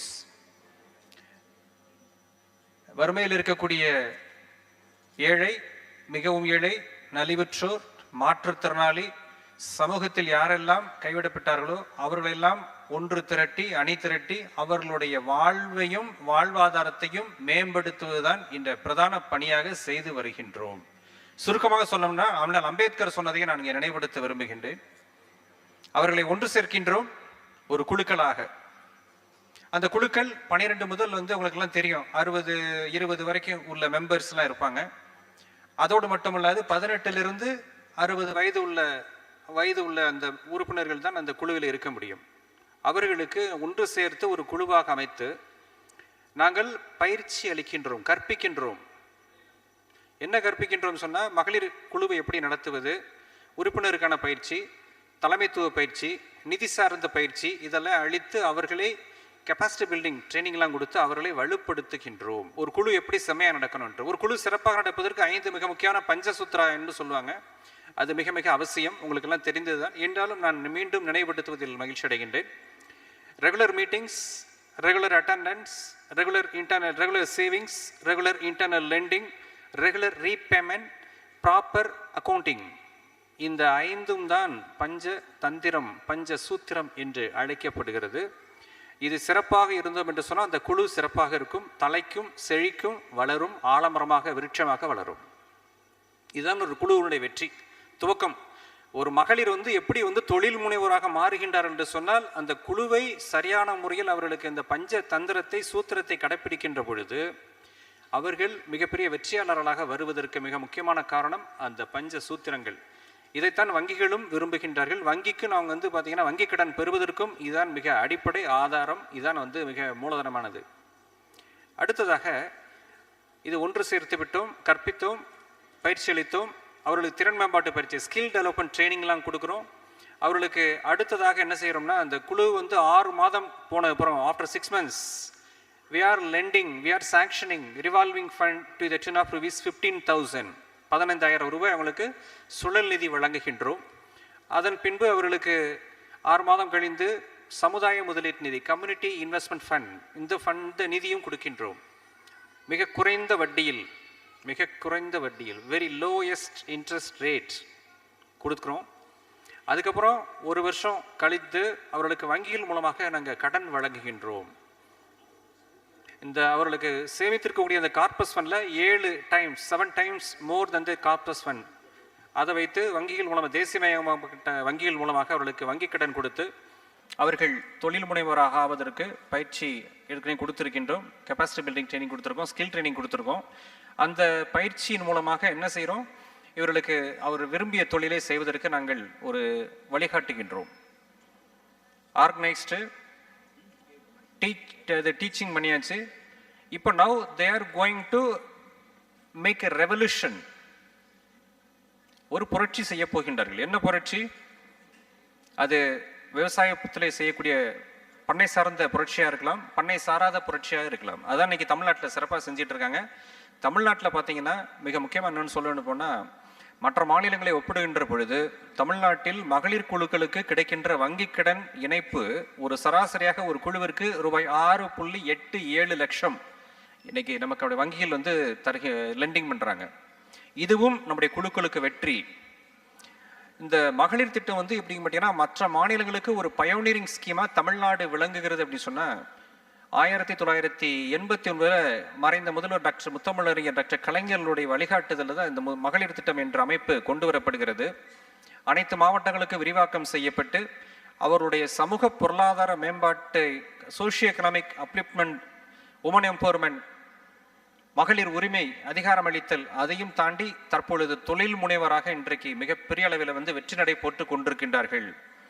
அதனுடைய ஒரு வெளிப்பாடு தான் பார்த்தீங்கன்னா, இன்றைக்கு தமிழ்நாட்டில் நம்முடைய திருச்சிராப்பள்ளி மாவட்டம் 5 மகளிர் குழுக்கள், வறுமை ஒழிப்பு சங்கங்கள், அப்புறம் பஞ்சாயத்து ரூல் ஃபெடரேஷன்ஸ், இதெல்லாம் சேர்ந்து நகராட்சி, மாநகராட்சியில் இருக்கக்கூடிய குழுக்கள், 5 வகையான மக்கள் அமைப்புகள், கம்யூனிட்டி பேஸ்டு ஆர்கனைசேஷன் பார்த்தீங்கன்னா, மணிமேகலை விருது என்ற தமிழக அரசுடைய விருதை இந்த ஆண்டு பெற்றிருக்கின்றார்கள் துணை முதலமைச்சரிடமிருந்து சொன்னால், இந்த குழுக்கள் எல்லாம் எப்படி மக்கள் பங்கேற்புடன் வெற்றிகரமாக செயல்படுகிறார்கள் என்பது அதற்கு ஒன்றே சாட்சி இந்த நேரத்தில் பதிவு செய்ய விரும்புகின்றேன். தமிழ்ல சொல்லுவாங்கல்ல, வெற்றி கடமையை செய்தால் வெற்றி, கடமைக்கு செய்தால் தோல்வி. ஆக அவருடைய கடமையை சிறப்பாக செய்கின்ற பொழுது அவர் நிச்சயமாக வெற்றி பெறுவார்கள் என்பதுதான் இதை காட்டுகிறது. இன்னும் சொல்ல போனோம்னா, நம்முடைய திருச்சிராப்பள்ளி மாவட்டத்தில் இந்த பெண் தொழில் முனைவர் சொன்ன இல்லையா, பெண்கள் மட்டும்தான் செய்ய வேண்டுமா, ஏன் நாங்கள் இல்லையா? சமூகத்தில் பின்தங்கிய ஏழை வேதனைகளில் வாழ்க்கை நடத்தக்கூடிய மக்களாக இருக்கட்டும், ஏன் இந்த சமூகத்தினுடைய ஏளன பார்வைக்கும் கிள்ளு பேச்சுக்கும் ஆளாகக்கூடிய நம்முடைய திருநங்கை சகோதரிகளாக இருக்கட்டும், அவர்களுக்கும் மறுவாழ்வு கொடுத்து வழிகாட்டி அவர்களுக்கும் ஒரு ஹேண்ட் ஹோல்டிங் சப்போர்ட்டை கொடுத்து வங்கி கடனையும் கொடுத்து சமூகத்தில் உயர்ந்த நிலைக்கு கொண்டு வருவதற்கு தமிழக அரசு எடுத்த மாவட்ட நிர்வாகம், மாவட்ட ஆட்சியர் எடுத்த ஒரு நடவடிக்கையில் எங்களுடைய மகளிர் திட்டத்தில் செயல்படக்கூடிய வணிக வளாகம் complex, shopping complex, we are running shopping complex at district head குவார்ட்டர்ஸில் இருக்கு. அதில் பார்த்தீங்கன்னா அந்த திருநங்கைகள் குழு, பசுமை பற்று அப்படின்னு சொல்லக்கூடிய ஒரு மகளிர் திருநங்கை குழு ஸ்பெஷல் குரூப், அவர்களுக்கு அந்த கடையை நடத்தி கொண்டிருக்கின்றார்கள் வெற்றிகரமாக. அவர்களும் பார்த்தீங்கன்னா ஆர்கானிக்ஸ் ப்ராடக்ட்ஸ் எல்லாம் ப்ரொமோட் பண்ணுறாங்க, அவர்களும் சேல்ஸ் பண்ணுறாங்க. அவர்களும் இன்றைக்கு சமூகத்தில் தலை நிமிர்ந்து இருக்கக்கூடிய அளவிலே அவர்களும் ஒரு தொழில் முனைவோராக இருக்கின்றார்கள் திருச்சிராப்பள்ளி மாவட்டத்தில் என்பதையும் இந்த கூட்டத்தில் நான் பதிவு செய்ய விரும்புகிறேன். இப்போ அதையும் தாண்டி இப்போ என்ன பண்ணியிருக்காங்க ஸ்டேட் கவர்மெண்ட்டு, இப்போ மற்ற மாநிலங்களுக்கும் கண்காட்சிக்கு அனுப்புவது. இப்போ வரக்கூடிய எதிர்வரும் 19-21 தமிழகத்திலிருந்து பார்த்தீங்கன்னா ஒவ்வொரு மாவட்டத்திலிருந்தும் ஒரு மகளிர் குழு உறுப்பினர் பேங்காக்கில் நடக்கக்கூடிய ஏசியா பசிபிக் கான்ஃபரன்ஸில் இந்த மகளிர் குழு பிரதிநிதிகள் கலந்து கொள்ள இருக்கின்றார்கள் என்பதையும் மகிழ்ச்சியோடு தெரிவித்துக் கொள்கின்றேன். கடல் கடந்து ஒரு புரட்சி செய்யக்கூடிய பெண்களாக இன்றைக்கு தமிழகத்திலே மகளிர் இருக்கின்றார்கள் என்று சொன்னால், மாண்புமிகு தமிழக முதல்வருடைய கனவை, லட்சியத்தை அவர் நனவாக்கி கொண்டிருக்கின்றார்கள். எப்படி? ஒரு சிறந்த நிர்வாகத்துக்கு அளவுகோல் எது என்று சொன்னால் ஏழையின் சிரிப்பு, இரண்டாவது மகளிரின் முகத்தில் காணப்படும் மகிழ்ச்சி. இந்த ரெண்டும் தமிழ்நாட்டில் இருக்கின்ற காரணத்தினால் மகளிர் திட்டத்தின் மூலமாக நாங்கள் கடனை மட்டும் கொடுக்கவில்லை, அவர்களுக்கு பயிற்சியையும் கொடுத்திருக்கின்றோம், அவர்களுக்கு முயற்சியையும் அவர்களுக்கு ஊக்குவிக்க கற்றுக் கொடுத்திருக்கின்றோம், அவர்களுக்கு பெண் தொழில் முனைவோராக உயர்ச்சியையும் கொடுத்து இந்த சமூகத்திலே மிக உயர்ந்த குண்டிலிட்ட விளக்காக பிரகாசித்துக் கொண்டிருப்பதற்கும் நாங்கள் வழிகாட்டி கொண்டிருக்கின்றோம். மகளிர் திட்டம் திட்டத்தில் பார்த்தீங்கன்னா அதோடு மட்டுமல்லாது 2 பிரிவுகளில் நாங்கள் வாழ்வாதார நடவடிக்கைகள், தொழில் முனைவோருக்கான வாய்ப்புகளை வழங்கி கொண்டிருக்கின்றோம். ஒன்று பார்த்தீங்கன்னா பண்ணை சார்ந்த தொழில்கள், farm agri based business, agri based enterprises. மிக முக்கியமாக திருச்சிராப்பள்ளி மாவட்டம் வாழைக்கு மிக மிக பெயர் பெற்றது. தொட்டியம் தெரியும் உங்களுக்கு, லால்குடி தெரியும், அப்புறம் பார்த்தீங்கன்னா முசிறியெல்லாம் காவிரி கரையில் இருக்கிறதுனால வாழை சாகுபடி மிக அதிகம் அபரிமிதமாக விளைகின்றது. இந்த வாழை சாகுபடியில் எங்களுடைய மகளிர் குழுக்களை ஈடுபடுத்தி அவர்களுக்கு பயிற்சி கொடுத்து 20 குழு உறுப்பினர்களை ஒரு குழுவாக்கி அவர்களுக்கு 20 லட்சம் ரூபாய் மானியமாக கடனாக கொடுத்து, குறைந்த வட்டியில் 1% கடனாக கொடுத்து அவர்களுக்கு பயிற்சியை கொடுத்து, வேளாண் அறிவியல் மையத்தில் பயிற்சியை கொடுத்துருக்கோம்.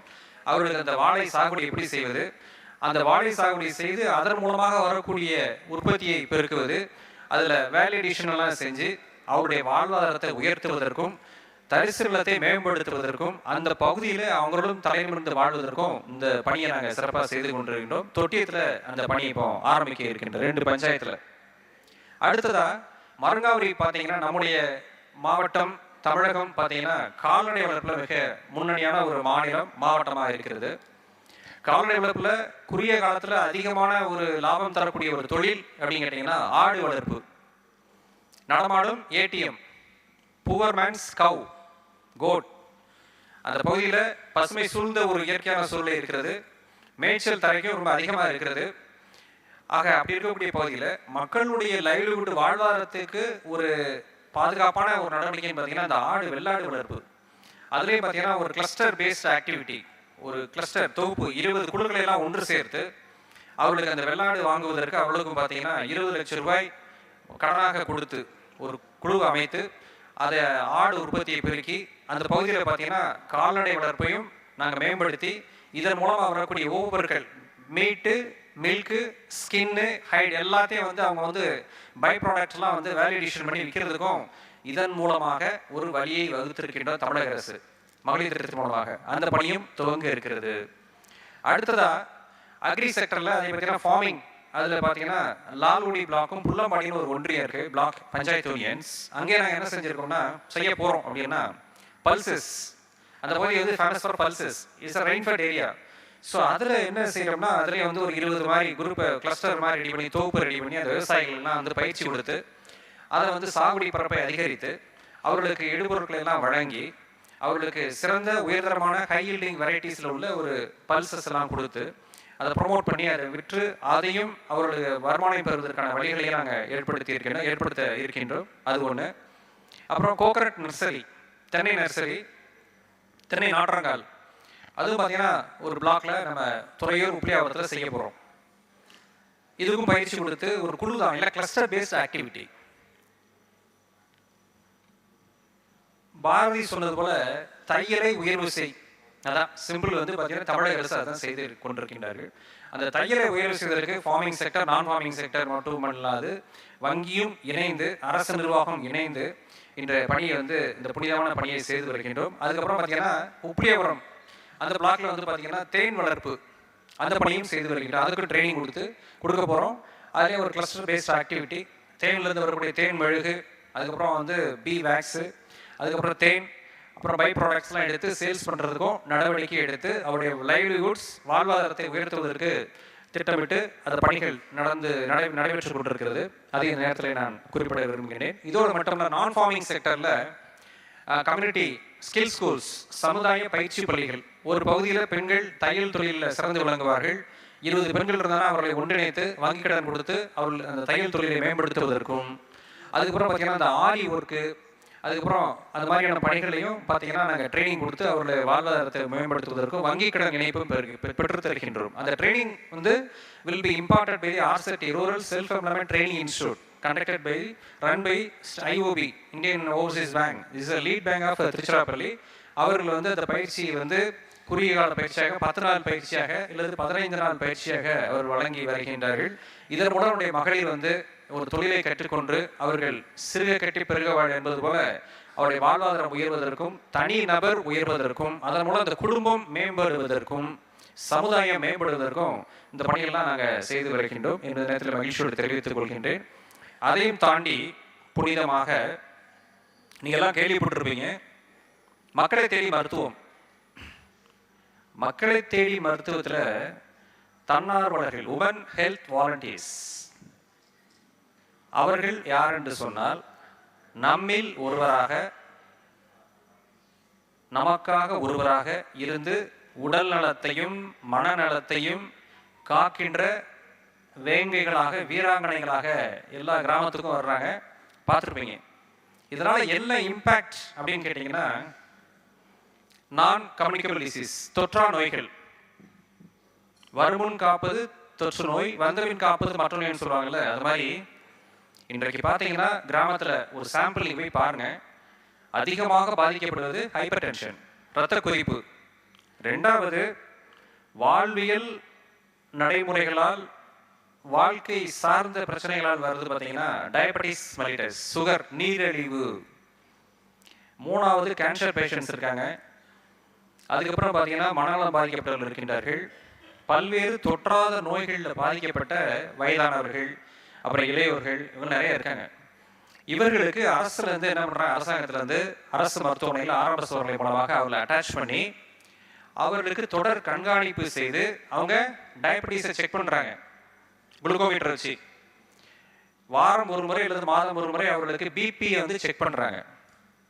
கண்டினியூஸாக மெயின்டைன் பண்ணுறதுனால we are not only maintaining their health, we are constantly supporting the அந்த ஃபேமிலியை வந்து என்ன செய்கிறோம், அவங்கள உயிர் எந்த விதமான பாதிப்பு ஏற்படாமல் காப்பதற்கு நம்முடைய அந்த உமன் ஹெல்த் வாலண்டியர்ஸ், மக்களை தேடி மருத்துவத்தினுடைய தன்னார்வலர்கள் ஒரு நாளைக்கு 20 வீடு பார்க்கணும். மழை பெய்தாலும், வெயில் அடித்தாலும், புயல் அடித்தாலும் போய் பார்ப்பாங்க. அந்த டேப்லெட்ஸ்லாம் எஸ்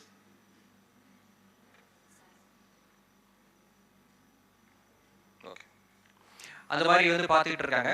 ஸோ இதில் வந்து எதுக்காக நான் சொல்கிறேன்னா, இது வந்து இந்த பணியை வந்து இந்த இதில் பண்ணிகிட்டு இருக்காங்க. இது வந்து நம்ம மகளிர் குழு வந்து பண்ணுறாங்க.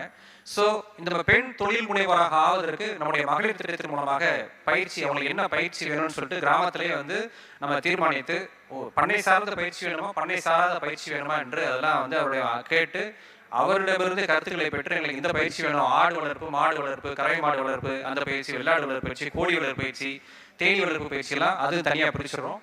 அப்புறம் வாழை இந்த மாதிரிலாம் பயிற்சியெல்லாம் வந்து அவர்களுக்கு பிரித்து அவர்களுக்கு வங்கி கடன் இணைப்பு பெற்று அவர்கள் அதில் நிபுணத்துவம் பெற்று அவர்கள் தொழில் முனைவோராக வந்து ஒரு குழுவாக சேர்ந்து பொருட்களை உற்பத்தி செய்த பொருட்களுக்கு நம்ம பிராண்டிங் பண்ணி லேபிளிங் பண்ணி அதை வந்து என்ன செய்யணும், மார்க்கெட்டிங் பண்ணுறதுக்கு எங்கிட்ட சப்போர்ட்டிங் மெக்கானிசம் இருக்குது. லேட்டஸ்ட்டாக மகளிர் திட்டத்தில் தமிழ்நாடு முழுக்க என்ன செஞ்சிருக்கோம், நம்ம திருச்சிராப்பள்ளி மாவட்டத்தில் என்ன செஞ்சிருக்கோம்னா, அமேசான், மீஷோ, பிளிங்கிட், இந்த மாதிரியான ஃப்ளிப்கார்ட் இதில் எல்லாம் ஒரு 150 மகளிர் குழு உற்பத்தி செய்த பொருட்கள் ஆன் போர்டாகி வெற்றிகரமாக சென்று கொண்டிருக்கிறது மகிழ்ச்சியோடு தெரிவித்துக் கொள்கின்றேன். லேட்டஸ்டாக தீபாவளிக்கு என்ன செஞ்சோம்னா 7,19,000 ரூபாய்க்கு மகளிர் குழு உற்பத்தி செய்த லட்டு, மிக்சர், முறுக்கு, ஜிலேபி, அதிரசம் இதை வாங்கியது நாங்களோ நீங்களோ அல்ல, பெரிய பெரிய கார்பரேட்லேருந்து. சுருக்கமாக சொல்கிறோம், டால்மியா சிமெண்ட்லேருந்து 6 லட்சம் ரூபாய் வரைக்கும் வாங்கி ஆர்டர் கொடுத்துருக்காங்கன்னா தரத்தையும் அதனுடைய சுவையையும் நீங்கள் என்னென்ன அசீவ் பண்ணி பார்த்துக்கலாம். ஸோ அந்த வகையில் ஒரு தொழில் முனைவர் ஆவதற்கு நாங்கள் வந்து பார்த்தீங்கன்னா இணையத்தால் இதயத்தை இணைத்து மகளிரை வாழ்வடை மேம்படை செய்வதற்கு இந்த பணிகளை சிறப்பாக செய்து கொண்டிருக்கிறத சொல்லி இன்றைக்கு இந்த நீங்களெல்லாம் வந்து இதோடு மட்டுமல்லாது இன்றைக்கு இந்த மகளிர் குழு இயக்கம் வந்து ஜன் அந்தோலன் மக்கள் இயக்கமாக மாறி எப்படி சுதந்திர போராட்டத்தில் நம்ம எல்லாம் வந்து ஒன்று சேர்ந்து எல்லாம் ஆசிரியர்கள், அரசு ஊழியர்கள், பொதுமக்கள், பெரியோர்கள், தாய்மார்கள் எல்லாம் சேர்ந்து செஞ்சு நம்ம வந்து இது பண்ணமோ வெற்றி பெற்றோமோ, இன்றைக்கு மகளிர் குழுலாம் ஒன்று சேர்ந்து திரண்டு மிகப்பெரிய அணியாக மாறி ஓர் அணியில் நின்று இன்றைக்கு எல்லாரும் மக்களுடைய வாழ்வு வந்து ஒரு சீரணியாக மாறுவதற்கு சிறப்பாக அந்த பணியை செய்து கொண்டிருக்கின்றார்கள். ஆக உண்மையிலே பாரதி சொன்னதை மீண்டும் நினைவுபடுத்துகின்றேன். ஊருக்கு உழைத்தல் யோகம் பிறனாலும் ஓங்கிடுமாறு வருந்ததல் யாகும், போருக்கும் நின்றிடும் போதும் உளம் பொங்கல் இல்லாத அமைதி மெய் ஞானம். அந்த மெய் ஞானம் எங்களுடைய மகளிர் குழுக்களிலிருந்து தொழில் முனைவராக உயர்வதற்கு இந்த முகாம் மூலமாக நான் பதிவு செய்து நீங்களும் இந்த கருத்துக்களை மகளிர் திட்டத்தின் மூலமாக நாங்கள் செயல்படுத்துகிற திட்டங்களை மக்களிடம் கொண்டு சென்று எங்களுக்கு ஆதரவு தருமாறு கேட்டுக்கொண்டு எம்மை நிகழ்ச்சியை பேச அழைத்த ட்ரக் ஸ்டெப் அவர்களுக்கு இந்த நேரத்தில் நன்றியும் வாழ்த்துக்களை தெரிவித்துக் கொண்டு அந்திரிக்கு ஸ்வாகதம், நமஸ்கார், தன்யவாத், நன்றி.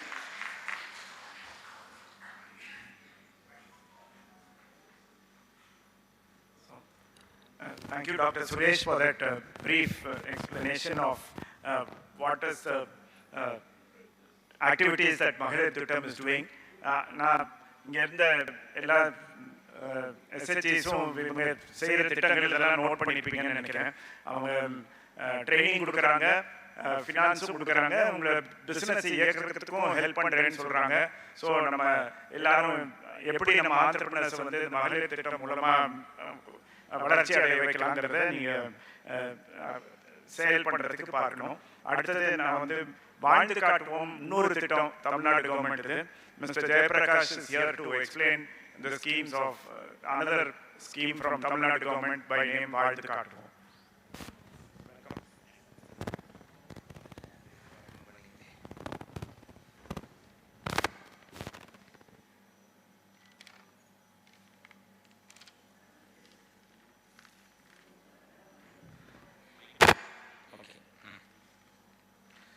Good afternoon all. My name is Jay Prakash, District Executive Officer, Valgavattam Project, both Trichy and Karur district. Thank you and all. Entrepreneur அப்படினாவே உங்களுக்கு தெரியும், பேக் போன் ஆஃப் தி ஒரு பெரிய நெக்ஸ்ட் லெவல் என்டர்பிரனர்னாவே விமன் தான்.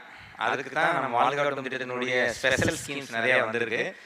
இப்போ அதில் வாழ்காட்டும் திட்டத்தினுடைய நோக்கம் என்னென்னா, to promote to rural enterprise to access to finance and rural enterprise to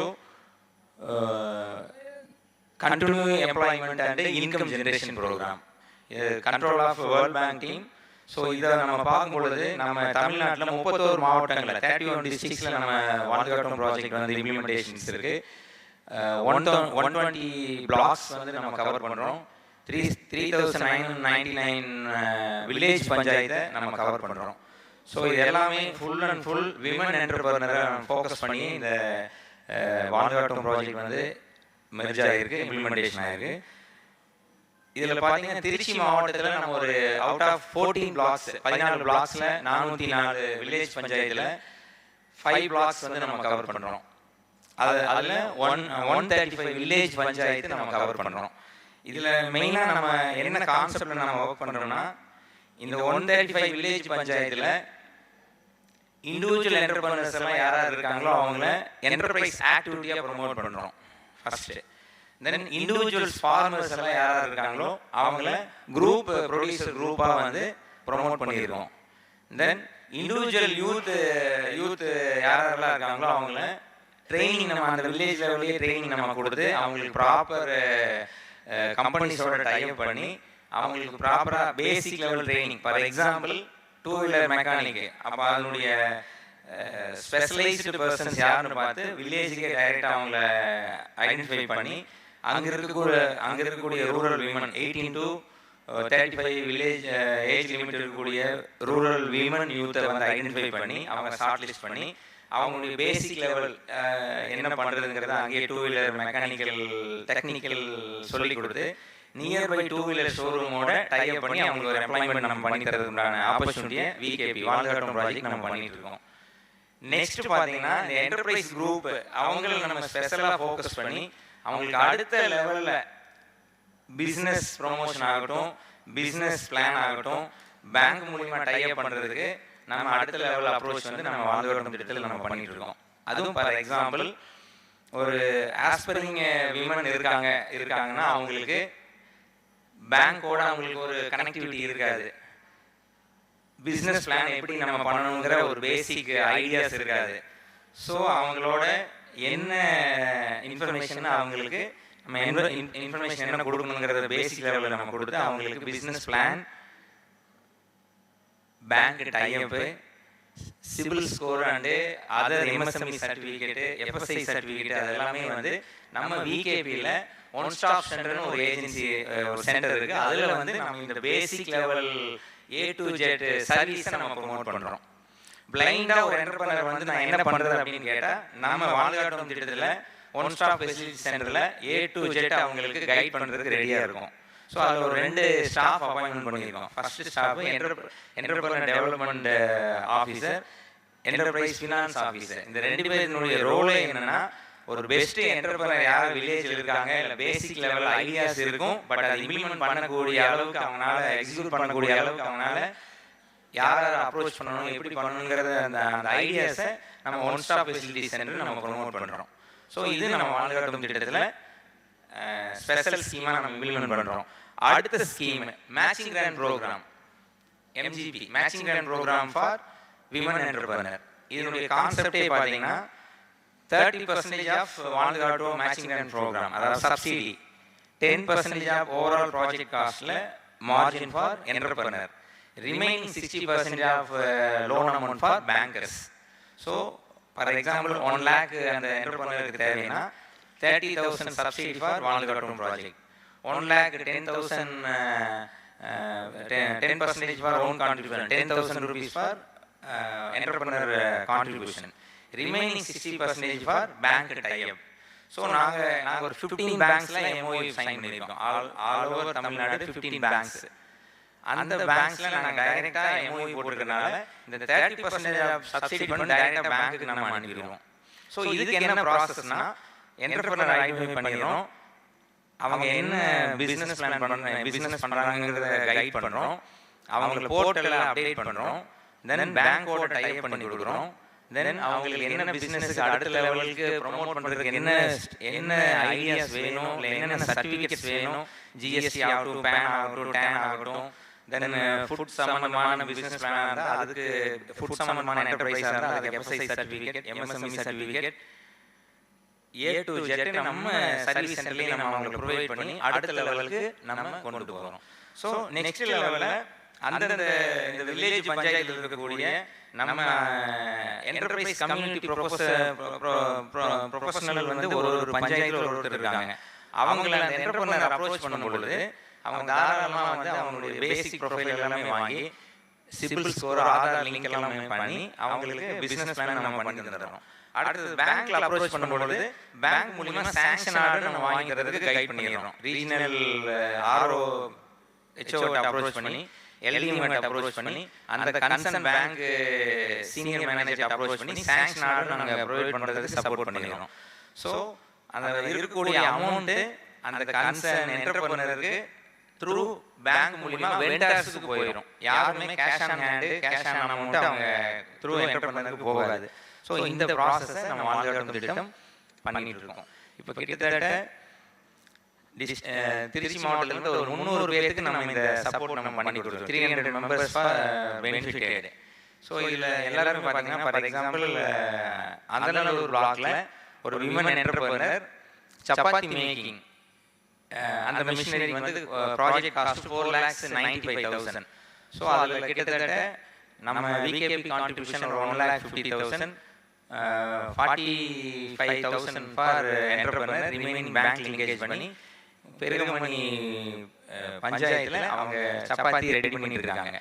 இப்போ அதுக்கு என்னென்ன மிஷின்ஸ் வாங்கியிருக்காங்கன்னா அந்த ட்ரம், அந்த லேயர், சப்பாத்தி மேக் பண்ணக்கூடிய அந்த கிரைண்டர், தென் மாவு வந்து பிசையக்கூடிய அந்த மிஷின், ப்ளஸ் அதை வந்து லேயரில் அது ப்ரெஸ் பண்ணி எல்லாமே ஆட்டோமேஷன். அதோடைய ஓவரால் பட்ஜெட்டு கிட்டத்தட்ட 5 lakhs. ஸோ அவங்களே மாவு ஆசீர்வாத மாவு வந்து அந்த மிஷினில் போடுறாங்க. அதை ஆட்டோமேட்டிக்காக வந்து ரெடி பண்ணுது. அந்த உருண்டை அதே ப்ரெஸ் பண்ணுது, அந்த லேயரில் போகுது, அதே ஹீட் பண்ணுது, மாவு இது பண்ணுது, ஆட்டோமேட்டிக்காக பேக் பண்ணி வெளியில் விட்டுறாங்க. அவங்களுக்கு எங்கே டைப் பண்ணுறது நாங்கள் என்ன கைட் பண்ணோம்னா, நியர்பை ஹாஸ்டல்ஸ் எல்லாம் எது இருக்குது, nearby hotels, evening food stalls, அதெல்லாம் எங்கே இருக்குன்னு நாங்கள் டைப் பண்ணி சப்போர்ட் பண்ணணும்ல. டெய்லி அவங்களுக்கு 3000 சப்பாத்தி சேல்ஸ் ஆகுது. ஸோ இது வந்து அவங்களுடைய dedication of self confident. So அவங்களுக்கு உண்டான பேசிக் லெவல் ஐடியாஸ் வந்து நாங்கள் நம்ம வாழ்காட்டும் திட்டத்தில் அவங்களுக்கு ஐடியாஸ் ஷேர் பண்ணும்பொழுது அவங்களுக்கு ஒரு கான்ஃபிடென்ட் வருது. ஸோ நல்ல ஒரு ஆப்பர்ச்சுனிட்டியாக அவங்க அடுத்த லெவலுக்கு கொண்டு போகிறாங்க. அடுத்த லெவலில் எல்லா ஹாஸ்பிட்டலில் இருக்க கேண்டீன்லேயே அவங்க கேட்டுருக்காங்க. அவங்க என்ன சொல்கிறாங்கன்னா, பேக் பண்ணி எங்களுக்கு கொடுத்துருங்க, நாங்கள் அங்கே உள்ள ரெடி பண்ணி நாங்கள் கொடுத்துறோம்னு சொல்லி அங்கேயே ஆர்டர்ஸ் பிளேஸ் பண்ணிட்டு இருக்காங்க. ஸோ இது ஒரு அருமையான ஆப்பர்ச்சுனிட்டி. ஒரு என்டர்பிரனர் அடுத்த லெவல் கொண்டு போகிறதுக்கு என்ன மாதிரி பேசிக் லெவல் ஐடியா ஷேர் பண்ணணும் நம்ம வாழ்காட்டும் சப்போர்ட் பண்ணுறோம். இது அடுத்தது நான் பெரிய லெவல் நான் டேர்ன் ஓவர் வந்து நான் மந்த்லி அல்லது இயர்லி டேர்ன் ஓவர் பண்ணிட்டு இருக்கேன். அடுத்த லெவல் இன்டர்நேஷனல் லெவலில் எனக்கு டைப் வேணும் அப்படின்னா டிஎன் ரைஸ்ன்னு ஒரு ஸ்பெஷல் ப்ராஜெக்ட்ஸ் இருக்கு. டிஎன் ரைஸ் இதனுடைய டிஎன் ரைஸ்னுடைய கான்செப்ட் என்னன்னா, Tamil Nadu rural incubator and start up enabler. இதனுடைய கான்செப்ட் என்னன்னா, நான் ஆல்ரெடி டேர்ன் ஓவர் பண்ணிட்டு இருக்கேன், எக்ஸ்போர்ட் லெவல் பண்ணணும், எங்களுக்கு ஃபினான்ஷியல் சப்போர்ட் கொடுக்கணும், எங்களுக்கு எக்ஸ்போர்ட் லெவலில் பையர்ஸ் வேணும், டைப் வேணும், எங்களுக்கு சரியான ஒரு அடுத்த லெவல் ப்ரொமோட் பண்ணுறதுக்கு எங்களுக்கு கைட் பண்ணணும் அப்படின்னா டிஎன் ரைஸை நம்ம அப்ரோச் பண்ணலாம். சரிங்களா? இவங்களுடைய சர்வீஸ் என்னன்னா ஹை ஆர்டர்ஸ் அட்வைசரி சர்வீஸ். எங்கெங்கெல்லாம் all over world, all over India எங்கே ஆர்டர்ஸ் வந்து பிளேஸ் பண்ண முடியுமோ அவங்க டைப் பண்ணி தருவாங்க. ப்ளஸ் ஃபினான்சியல் சப்போர்ட், எங்கெங்கெல்லாம் நம்ம ஃபினான்சியல் சப்போர்ட் நீடோ அதை அவங்க டைப் டு என்டர்பிரனர். அடுத்தது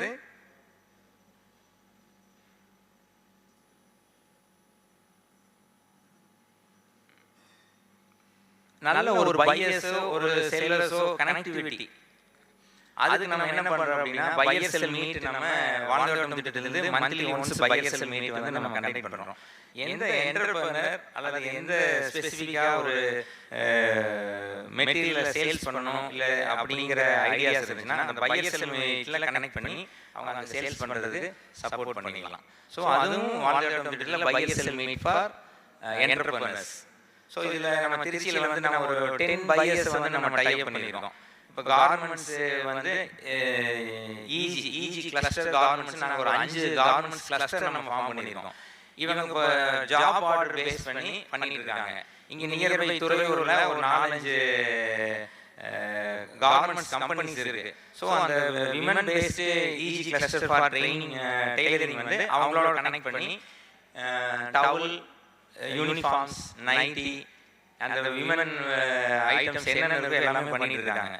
ஸோ நம்ம ஆர்டர்ஸ் என்னென்ன வேணும் அப்படின்னா தாராளமாக அவங்க பண்ணி தர ரெடி. ஜூட் பேக் ஆகட்டும் எல்லாமே அவங்க ரெடி பண்ண தயாராக இருக்காங்க. இல்லை இப்போ வந்துருக்கிற டீம் வந்து சார் திருச்சியில் நான் ஒரு பிஸ்னஸ் நான் பண்ணணும், இல்லை திருச்சியில் எங்களுக்கு ஜாப் ஆர்டர்ஸ் வந்து எங்களுக்கு ஜூட் பேக் எங்களுக்கு பண்ணி தரணும் அப்படின்னா 5 கிளஸ்டர்ஸ்லேருந்து ரெடி பண்ணி உங்களுக்கு தரது ரெடியாக இருக்காங்க. எத்தனை பீஸ் வேணாலும் ரெடி பண்ணி தராங்க. ஃபைல் ஆகட்டும், சின்ன பேகு, என்ன ஐட்டம்ஸ் உங்களுக்கு மாடல் மட்டும் நீங்கள் அனுப்பிட்டீங்கன்னா அவங்க ரெடி பண்ணி தாராளமாக கொடுப்பாங்க. இது ஒன்று. இன்னொரு கிளஸ்டர்ஸ் வந்து banana fibre products, pen stand ஆகட்டும், இல்லாட்டி சின்ன சின்ன பேஸ்கெட் ஆகட்டும், ஃப்ளவர் வாஷ் ஆகட்டும், எல்லாமே வந்து நம்ம விமன் என்டர்பிரனர் வந்து banana fibre basket items make பண்ணியிருக்காங்க. ஸோ எங்களுக்கு கிஃப்ட்டுக்கு தேவைப்படுது, இல்லை நாங்கள் ஒரு ப்ரோக்ராம் எங்களுக்கு தேவை அப்படின்னா அவங்களோட நம்ம டைப் பண்ணி பண்ணலாம். ஸோ இது ஒரு ஆப்பர்ச்சுனிட்டிஸ் இருக்குது. இதுக்கு எல்லாமே நம்ம ஃபண்டு 30% சப்சிடி, ஃப்ரண்ட் அண்ட் சப்சிடியில் நம்ம ப்ரொவைட் பண்ணலாம். இது ரெண்டாவது. மூணாவது பார்த்தீங்கன்னா சார் நாங்கள் ஒரு என்டர்பிரனராக எங்களுக்கு என்னென்ன சர்டிஃபிகேட்ஸ்னு எனக்கு தெரியல, எனக்கு government of Tamil Nadu, government of இந்தியாவுக்கு நாங்கள் எம்பேனல் ஆகணும், என்னென்ன சர்டிஃபிகேட்ஸ் எடுக்கணும்னு எங்களுக்கு தெரியல அப்படின்னா நம்ம தாராளமாக ஒன் ஸ்டாப் ஃபெசிலிட்டி சென்டர் நம்ம திருச்சியிலே 2 சென்டர் இருக்குது. ஒன்று கலெக்டரேட்டில் பானகாட்டும் திட்டம் மூலிமா செயல்படக்கூடிய ஒன் ஸ்டாப் ஃபெசிலிட்டி சென்டர் இருக்காங்க. அங்கே ஒரு EDO EFO இருக்காங்க, enterprise development officer, enterprise financial officer. இவர் 2 பேருடைய ரோலே என்னன்னா எங்கெங்கெல்லாம் என்டர்பிரைஸ் டெவலப் பண்ணி கனெக்ட் பண்ணலாம், எங்கெங்க ஃபினான்ஷியல் டைப் பண்ணி கொடுக்கலாம் அப்படிங்கிறது அவங்களுடைய ஸ்பெசிஃபிக் ரோல். ஸோ தாராளமாக எந்த என்டர்பிரனர் வந்து சப்போர்ட் வேணும் அப்படின்னா தாராளமாக கைட் பண்ணி தருவாங்க. இன்னொன்று புலிவலம், துறையூர் அண்டு முசிறி பெல்ட்டில் இருக்கக்கூடிய புலிவலம் ஏரியாவில் இன்னொரு ஒன் ஸ்டாப் ஃபெசிலிட்டி சென்டர் இருக்குது. ஸோ அவங்களும் உங்களுக்கு கைட் பண்ணி தருவாங்க. சார் நாங்கள் திருப்பூர்லேருந்து வரோம், இல்லை நாங்கள் கோயம்புத்தூர்லேருந்து வரோம், இல்லை நாங்கள் ஈரோட்லேருந்து வரோம், என்ன பண்ணுறது அப்படின்னா தமிழ்நாட்டில் 42 சென்டர் இருக்குது. மகளிர் திட்டம் மூலியமாகவே காமன் சென்டர்ஸ் அங்கே மகளிர் திட்டம் அண்ட் வாழ்ந்தாட்டம் திட்டம் 2 ஸ்கீம் மூலியமாகவே 2 டிபார்ட்மெண்ட் மூலியமாகவே உங்களுக்கு இந்த மாதிரி இருக்கக்கூடிய கைட் பண்ணக்கூடிய ஒன் ஸ்டாப் ஃபெசிலிட்டி சென்டர் இருக்குது. நீங்கள் எங்கே வேணாலும் நீங்கள் போய்க்கலாம். அதனுடைய காஸ்ட் பார்த்தீங்கன்னா 60 ரூபீஸ் தான். ஒரு சர்டிஃபிகேட் வாங்குறதுக்கு கவர்மெண்ட் நார்ம்ஸ் பிரகாரம் 60 ரூபா. ஓகே சார், நாங்கள் வாழ்ந்தாட்டம் திட்டத்தில் நாங்கள் பெனிஃபிட்டு வாங்கிக்கிறோம், அதர் கன்வர்ஜென்ஸ் ஸ்கீமில் நாங்கள் டைப் பண்ணுறதுக்கு என்ன பண்ணுறது அப்படின்னா டிஸ்ட்ரிக்ட் இண்டஸ்ட்ரியல் சென்டர், தாட்கோ ஸ்கீமு, அக்ரி மார்க்கெட்டிங் ஸ்கீமு, அது மூலிமா பிஸ்னஸ் பிளான் தான் மெயின். ஸோ அதுவும் நம்ம இந்த ஒன் ஸ்டாப் ஃபெசிலிட்டி சென்டரில் ரெடி பண்ணி தரதுக்கு நம்ம டீம் ரெடியாக இருக்காங்க. ஏன்னா பேங்க்குக்கு நீங்கள் போய் பேங்க்கில் ஃபெயிலியர் ஆகக்கூடிய ஒரே ஒரு லாஜிக்காக என்னென்னா பிஸ்னஸ் பிளான் ப்ராப்பராக இருக்காது, ப்ராஃபிட் அண்ட் லாஸ் கரெக்டாக நம்ம போட்டிருக்க மாட்டோம், எவ்வளோ மந்த்லி இன்கம் வருது, எக்ஸ்பெண்டிச்சர் எவ்வளோ ஆகுது, அந்த ப்ராஃபிட்டில் நான் எப்படி லோன் கட்டுவாங்க, அந்த லோன் சார்ட்டு ப்ராப்பராக அவங்களுக்கு தெரியாது. ஸோ இந்த கேப்பை வந்து நம்ம வாழ்ந்தாட்டம் திட்டத்தில் இருக்கக்கூடிய ஒன் ஸ்டாப் ஃபெசிலிட்டி சென்டர் பக்காவாக உங்களுக்கு அசஸ் பண்ணி லீட் பண்ணி கொடுப்பாங்க. ஸோ நாங்கள் இப்போது கிட்டத்தட்ட நம்ம திருச்சியில் இருக்கக்கூடிய ஒன் ஸ்டாப் சென்டர் தமிழ்நாட்டிலேயே ஃபஸ்ட்டு 2 பிளேஸில் இருக்குது. இதில் பார்த்தீங்கன்னா டோட்டலாக வந்து லாஸ்ட்டு ரிப்பப்ளிக் டே அன்னைக்கு நம்ம ஆனரபிள் ரெஸ்பெக்டட் டிஸ்ட்ரிக்ட் கலெக்டர் வந்து அவார்டு கொடுத்துருக்காரு பெஸ்ட்டு OSF ஃபார் திருச்சி. இதில் நம்ம மேடம் எங்கள் CO மேடம் வந்து அப்ரிஷியேட் பண்ணியிருக்காங்க. ஸோ இது ஒரு நல்ல ஒரு ஆப்பர்ச்சுனிட்டி. மற்ற என்ன பண்ணுறது, எப்படி அப்ரோச் பண்ணுறதுன்னு தெரிய வேண்டிய அவசியமே இல்லை. நமக்கு ஏதாவது நம்மளை ஹெசிடேட் பண்ணிடுவாங்க, தப்பாக நினச்சிடுவாங்கன்னு நீங்கள் எதுவுமே நினைக்கவே வேண்டாம். இது ஒரு நல்ல ஒரு ஆப்பர்ச்சுனிட்டி, சரியான விதத்தில் பயன்படுத்திக்கிங்க.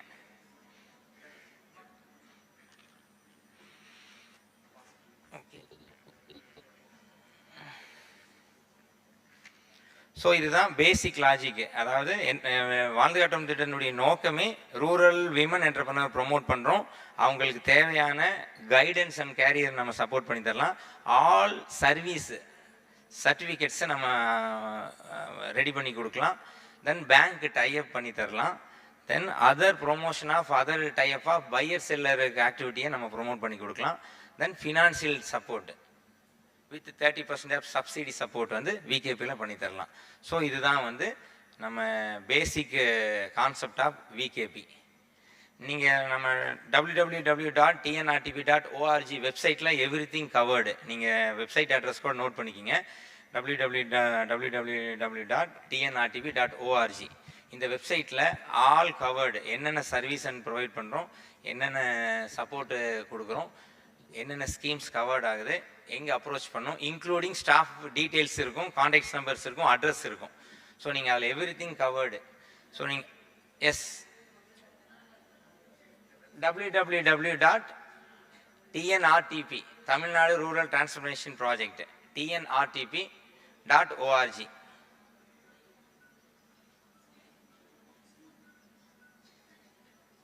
தேங்க்யூ. ஓகே, இல்லை டிஎன் ரைஸ் நல்ல கான்செப்ட், நீங்கள் அதில் அப்ரோச் பண்ணுங்கள். அதுலேயுமே வெப்சைட் செப்பரேட்டாக இருக்கும், நீங்கள் அதில் அப்ரோச் பண்ணலாம். Okay, yes yes, thank you thank you என்றால் இந்த ஆப்பர்ச்சுனிட்டி. நெக்ஸ்ட் லெவலில் நீங்கள் இங்கே வந்து பேசணும். நான் இது ஒரு இன்ஸ்பிரேஷன், நான் ஒரு என்டர்பிரனர் டெவலப் ஆகிட்டேன், என்னுடைய டேர்ன் ஓவர் நான் இவ்வளோ இருக்கு அப்படின்னு நீங்கள் ரோல் மாடலாக வந்து நெக்ஸ்ட் இயர் ஆர் நெக்ஸ்ட்டு இதில் வந்து நீங்கள் வந்து என்டர்பிரனர் வந்து பெஸ்ட் என்டர்பிரனர் அவார்டு வாங்கணும். தென் எங்களுடைய சக்ஸஸ் ஆஃப் என்டர்பிரனர் டெவலப்மெண்ட்னு சொல்லி நீங்கள் இங்கே எங்களுக்கு ஒரு இன்ஸ்பிரேஷனாக இருக்கணும். பண்ணுவீங்களா entrepreneurs? Okay okay okay, all the best, all the best, great success. Thank you. Yes, sir. So thank you, Mr. Jayaprakash, for giving the details of வாழ்ந்து காட்டுவோம் திட்டம். ஸோ உங்களுக்கு ஏதாவது கொஸ்டின்ஸ் இருக்குன்னா கேட்கலாம், ஒரு 1-2 கொஸ்டின், அப்புறம் will close the session. Next session அப்படியே கண்டினியூ பண்ண போகிறோம். மேம்க்கு anybody has question? No, we will move on. You have? Yes, please. Just that one question. Minadi vandrunga, please. Can you give her a mic, please?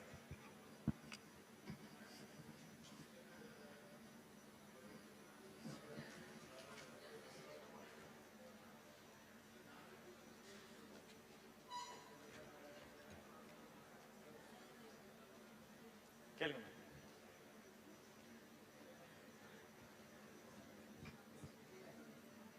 Mic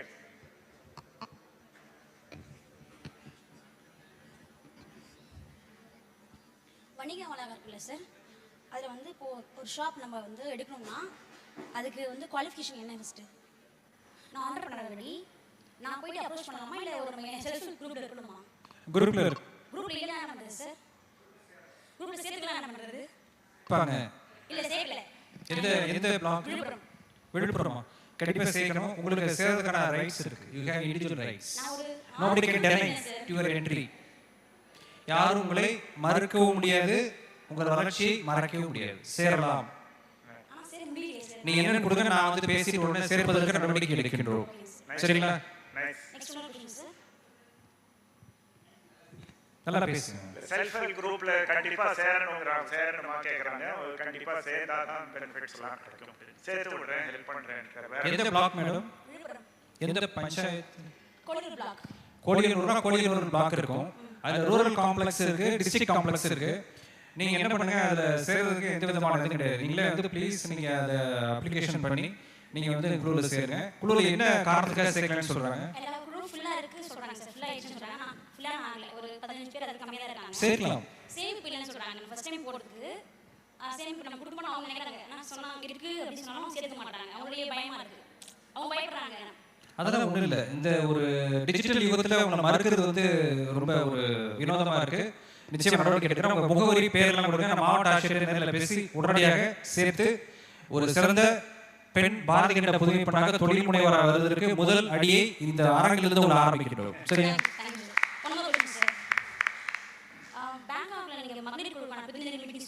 madam,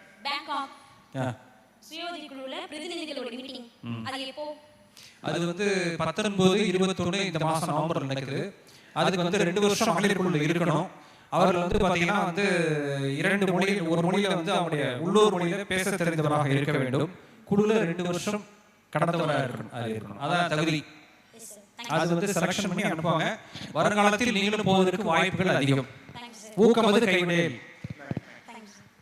I think we should stop. You can ask them offline. Doing the next session. Nandi. So, thank again Dr. Suresh and Mr. Jayaprakash for their explanation of their schemes. இதுலேருந்து எனக்கு என்ன புரிஞ்சிச்சுன்னா கவர்மெண்ட்ல ரொம்ப ஆவலா அவங்க இருக்காங்க to come forward to help entrepreneurs. நம்ம எல்லாரும் நிறைய ஆண்டர்பிரினர்ஸ் வந்து பொருளை பண்ணிட்டோம், எங்களுக்கு மார்க்கெட் கண்டுபிடிச்சு கொடுக்க முடியுமான்னுலாம் கேட்பாங்க. அதையும் செய்யறதுக்கு தயாராக தமிழ்நாடு கவர்மெண்ட்ல இப்போ இனிஷியேட்டிவ்ஸ் இருக்கு.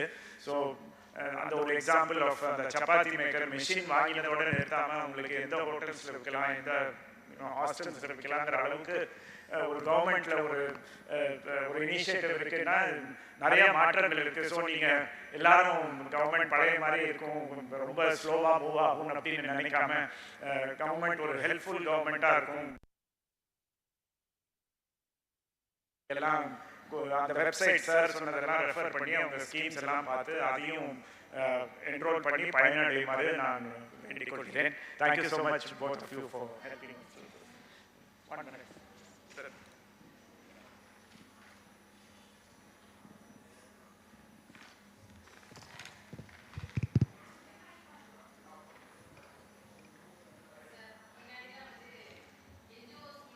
மழை திட்டத்தில் வந்து நிறைய குரூப்லாம் ஃபார்ம் பண்ணிகிட்டு இருந்தோம். இப்போ கிட்டத்தட்ட ஒரு 5 வருஷமாகவே என்ஜிஓஸ் வந்து உள்ள வர முடியல. ஏன் சார் அது இருக்கு? அதுக்கு எதுவும் ஆன்சர் இருக்கா?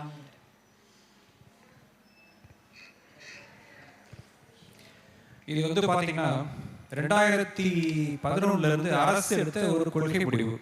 அதுக்கு அரசாங்கம் 125 அப்படின்னு சொல்லி ஒன்று போட்டு இது வரைக்கும் நம்ம என்ன பண்ணுறாங்க, என்ஜிஓஸ்லாம் வந்து எஸ்கேஜி ப்ரொமோட் பண்ணாங்க இல்லையா.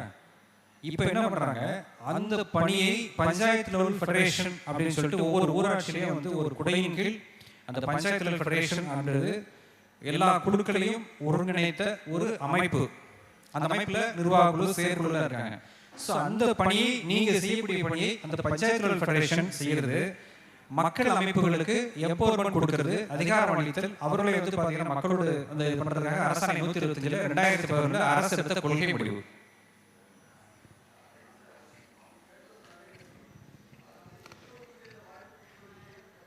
இல்ல இது நம்ம இதுக்கு வந்து I am not appropriate authority to answer this question. This is a government policy decision as per the GO pass பண்ணிருக்காங்க.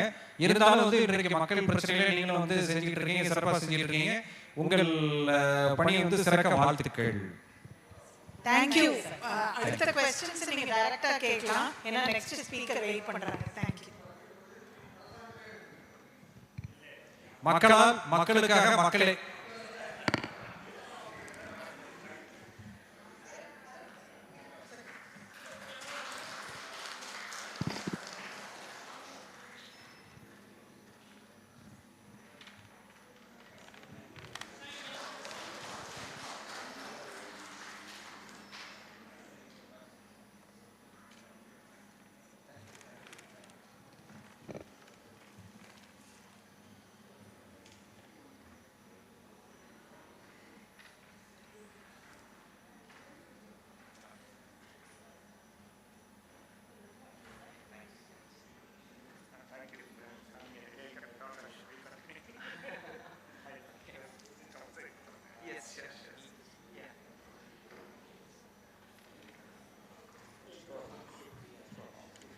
நம்ம அடுத்த செஷன் ஆரம்பிப்போம்.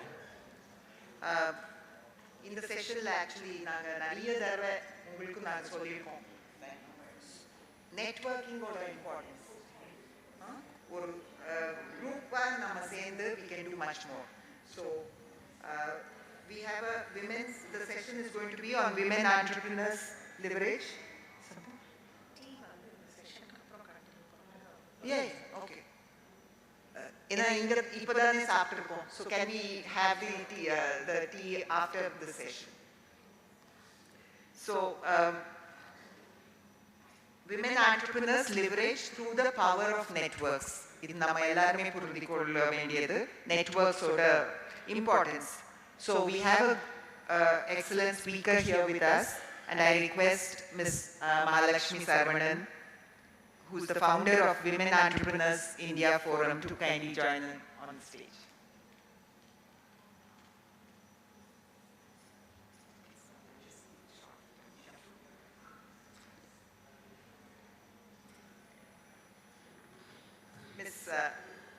happy to have you here, ma'am.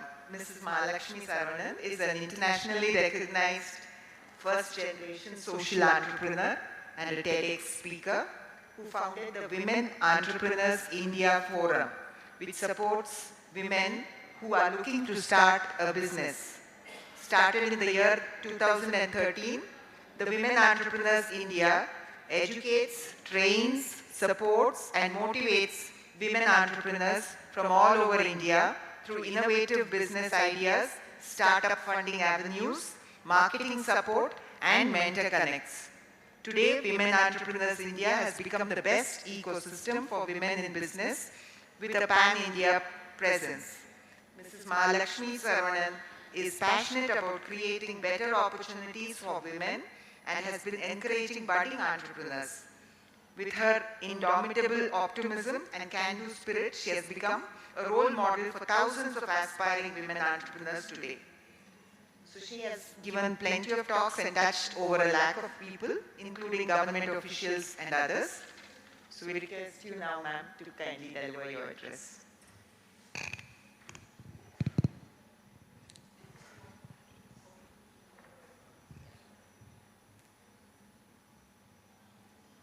Good afternoon to all. எல்லாருக்கும் வணக்கம். இந்த seeds எல்லாம் fill ஆகல, எனக்கு டீ கிடையாது. Less than 1 minute தரேன். இந்த front rows empty இருந்ததுனாக்கா no tea. Seriously, no break. அதுக்கப்புறம் ஒரு கேம் வேற இருக்கு. கொஞ்சம் ஃப்ரெண்ட் வந்துருங்க. கொஞ்சம் டீ வேண்டாமா? இல்ல வீட்டுக்கு போக முடியாது. No. If you want to stay back, அங்க ஸ்கேட்டர் வந்துக்கோங்க. யாரு நல்லா பாடுவீங்க? Who can sing well? Men, women, யார் வேணாலும். யாருமே கிடையாதா? அது ரொம்ப கஷ்டம் சார். நான் பண்ணனாக்கா அப்புறம் நீங்க எல்லாம் போயிடுவீங்க. இல்ல வேணாம் சார், வேணாம். I request those who are there to come forward. அதுக்கு ஒரு காரணம் இருக்கு. ஏன்னா இப்போ நம்ம ஒரு கேம் விளையாட போறோம். ஃபார்முலா ஒரு இன்ட்ரோடக்ஷன் தேங்க் யூ எல்லாம் சொல்றதுக்கு முன்னாடி let us just see the energy level of this crowd. Shall we start the game? Yes? Are you all ready? Men, please raise your hands. Okay. Women, please raise your hands. Sir, அந்த பக்கம் நீங்க raise பண்ணீங்களா? Okay. அவர் பண்ணல. You didn't do. Okay. கீழே கை கீழே போட்டுடுங்க. ஒரு question மென்னுக்கு, ஒரு क्वेश्चन விமெனுக்கு. மென்னுக்கு ஈஸி क्वेश्चन வேணுமா, டஃப் क्वेश्चन வேணுமா? அதுக்கு முன்னாடி நம்ம ஒரு ரெப்ரசன்டேட்டிவ் முன்னாடி கூப்பிட்டுக்கலாம். மென்ல இருந்து ஒரு ரெப்ரசன்டேட்டிவ் வாங்க and womenல இருந்து ஒரு ரெப்ரசன்டேட்டிவ் ஸ்டேஜ் மேல வாங்க. I really want you to be here on the stage with us. Madam representative madam வாங்க, மேல வாங்க. அவங்களுக்கு ஒரு பெரிய கைத்தட்டல் கொடுங்க. அவங்களுக்கு ஒரு மைக் கொடுத்துருங்க சார். இது ஒரு 1 minute கேம் தான். மென்ல என்ன சார் ரெப்ரசன்டேஷன் கம்மியா இருக்கு, இங்கேயும் விமன் பவர் தானா? இங்க யாருமே வரல.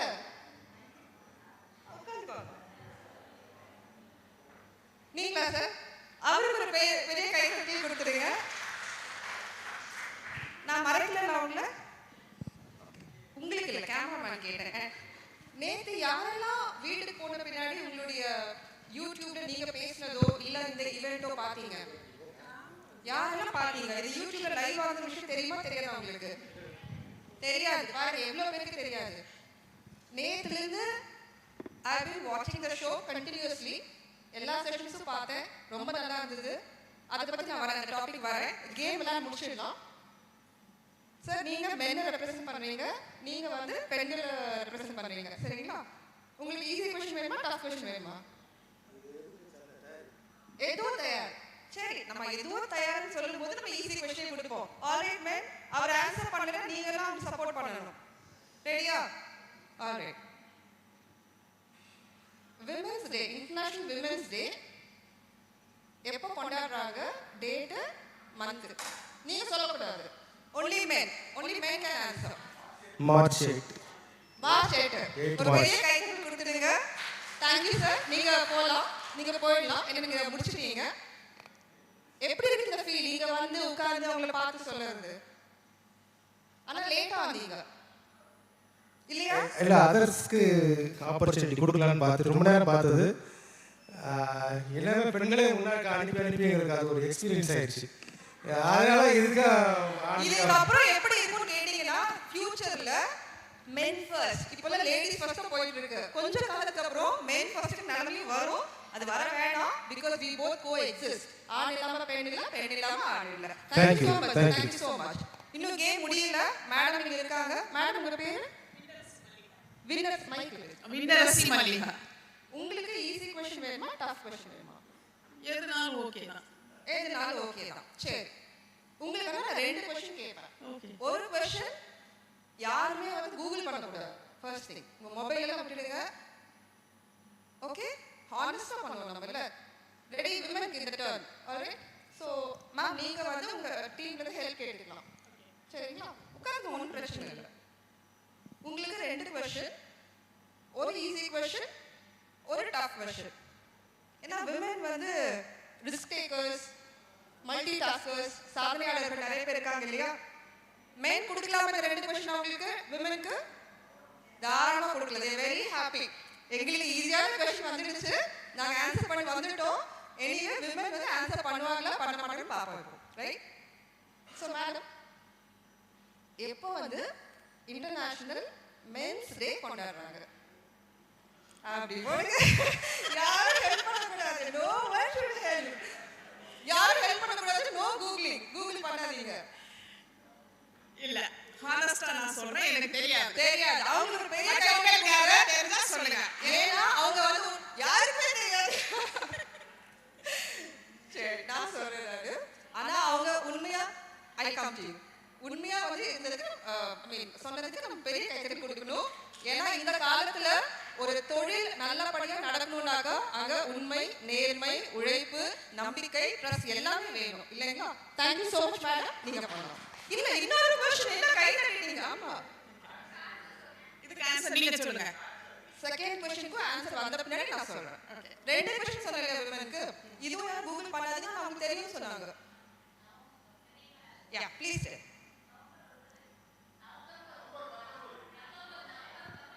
நவம்பர் 9 இல்ல 19 நவம்பர் கரெக்ட் ஆன்சர். சோ இப்போ எல்லாம் வேணும். எஸ், கை தூக்குங்க. 19 சூப்பர். ஆன்சர் கரெக்ட்டா சொன்னாங்க. எல்லாருக்கும் பெரிய ரவுண்ட் ஆஃப் அப்ளாஸ். எப்படியோ விமன் வின் பண்ணாங்க ஆன்சர்ல. சரிங்களா? ஃபர்ஸ்ட் क्वेश्चन அவங்க ஆன்சர் பண்ணாங்க. இவங்க சொல்லலைனா நம்ம டீம் வந்து ஹெல்ப் பண்ணாங்க. செகண்ட் क्वेश्चन இதுவும் கூகுள் பண்ண கூடாது. When is Women's Entrepreneurship Day celebrated? வென்ஸ்டேயும் தெரியல எங்களுக்கு, Entrepreneurship Dayயும் தெரியல. October 5 maybe. ஓகே, சரி. ஆகஸ்ட், ஜனவரி, பிப்ரவரி, மார்ச், ஏப்ரல். சொல்லிட்டே போலாம் மேடம்.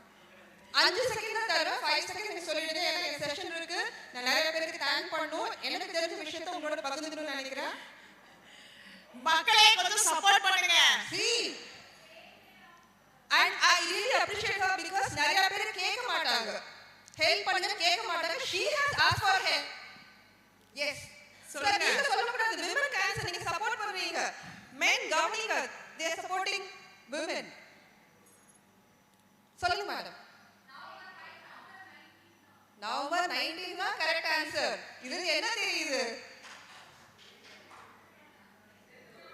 ரெண்டுமே ஒண்ணுதான். International men's day, women's entrepreneurship day. ஏன் ஒண்ணா வச்சிருக்காங்க சொல்லுங்க? Ma'am thank you so much madam. நீங்க வின் பண்ணிட்டீங்க. உங்க டீம் வந்து ஹெல்ப் பண்ணிட்டாங்க, நீங்க வின் பண்ணிட்டீங்க. Winner. Okay, thank you so much. இவ்வளவுதான் கை தட்ட முடியுமா? எவ்வளவு பிரமாதமா வந்து சொல்லிருக்காங்க. ஆன்சர் கரெக்ட்டா ரெண்டு क्वेश्चंसக்கும். Alright. So let me formally start my session. I think Trek Step ரொம்ப phenomenal-ஆ பண்ணிருக்காங்க. A big round of applause to the whole Trek Step team. ஒரு பெரிய கைதட்டல் கொடுத்துடுங்க. Java sir, Geetha ma'am and Bindu ma'am எல்லாருமே வந்து ஒரு பெரிய ஒரு கைதட்டல் கொடுத்துடுங்க. நேத்து நான் யூடியூப்ல பார்த்தப்போ கிட்டத்தட்ட நான் ஹால் ஃபுல்லா இருந்தது. The best part was எல்லாருமே கவனிச்சீங்க, questions கேட்டீங்க. நீங்க ஆல்ரெடி ஒரு நல்ல ஒரு தொழில் முனைவோர் தான். क्वेश्चंस கேக்குறவங்க நல்ல லிசன் பண்றவங்க நல்ல ஒரு தொழில் முனைவோர் இல்லையா? இன்னைக்கு நிறைய பேர் வந்து டிராவல் ரீசன்ஸ் நிறைய ரீசன்ஸ் இல்ல. நீங்க எப்படி ஃபீல் பண்றீங்க இந்த 2 நாள்? You have come out of your comfort zone இல்லையா? How many of you can't understand Tamil here? Anyone here? எல்லாருக்கும் தமிழ் தெரியும். Minority sir. அதுக்கு ஆன்சர் வரேன் இப்பதான். உங்க கேள்வி பதில் உடனே வரும் சார். நீங்க நடுவில் கேட்டா ஃப்ளோ போயிடுது sir. I just kidding. So நான் என்ன சொல்ல வரேன்னு கேட்டீங்கன்னா, please sir, I'll be more than happy to tell the answer. Sir ஒரு மைக் கொடுங்க, அவர் சொல்ல போறாரு ஏன் வந்து மென்ஸ் டேயும் விமென்ஸ் ஆண்டர்பிரினர்ஷிப் டேயும் ஒரே நாள்ல வந்திருக்குன்னு சொல்ல போறாரு. Absolutely, give him a big round of applause. அதே மாதிரி ஒரு ஆணுடைய சக்சஸ் பின்னாடியும் ஒரு பெண் இருக்காங்க. ஓகே, அதுக்கு ஒரு பெரிய கை தட்டுங்க. ஆல்ரைட், நீங்க என்ன சொல்ல விரும்புறீங்களா?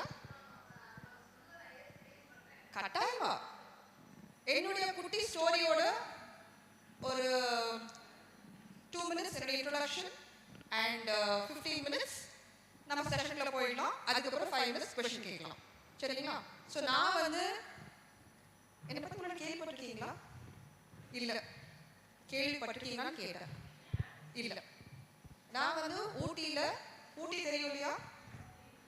ஊட்டியில் ஒரு சின்ன கிராமத்தில் கேத்தின்னு சொல்லிட்டு அந்த கிராமத்தில் பிறந்த படுக கம்யூனிட்டி. படுக கம்யூனிட்டி பார்த்தீங்கன்னா ஊட்டியில் இருக்கக்கூடிய ஒரு முக்கியமான ஒரு கம்யூனிட்டி. நாங்கள் அங்கே அந்த கம்யூனிட்டி சார்ந்த பெண் தான் நான். ஸோ ஒரு சின்ன கிராமத்தில் பிறந்து இன்னைக்கு பார்த்தீங்கன்னா இன்னைக்கு பார்த்தீங்கன்னா அக்ராஸ் இந்தியாவில் அக்ராஸ் த குளோப் நிறைய ஆண்டர்பிரினர்ஸ் சப்போர்ட் பண்ணிட்டு இருக்கோம். Majorly India. அது மாத்திரம் இல்லாமல் சென்னையில் இந்த பிஸ்னஸ் ஸ்டார்ட் பண்ணது 14 February 2013. என்ன ஸ்பெஷல் இன்னைக்கு? 14 February கூட தெரியலையா? வயசாயிடுச்சு எல்லாருக்கும். வேலண்டைன்ஸ் டே.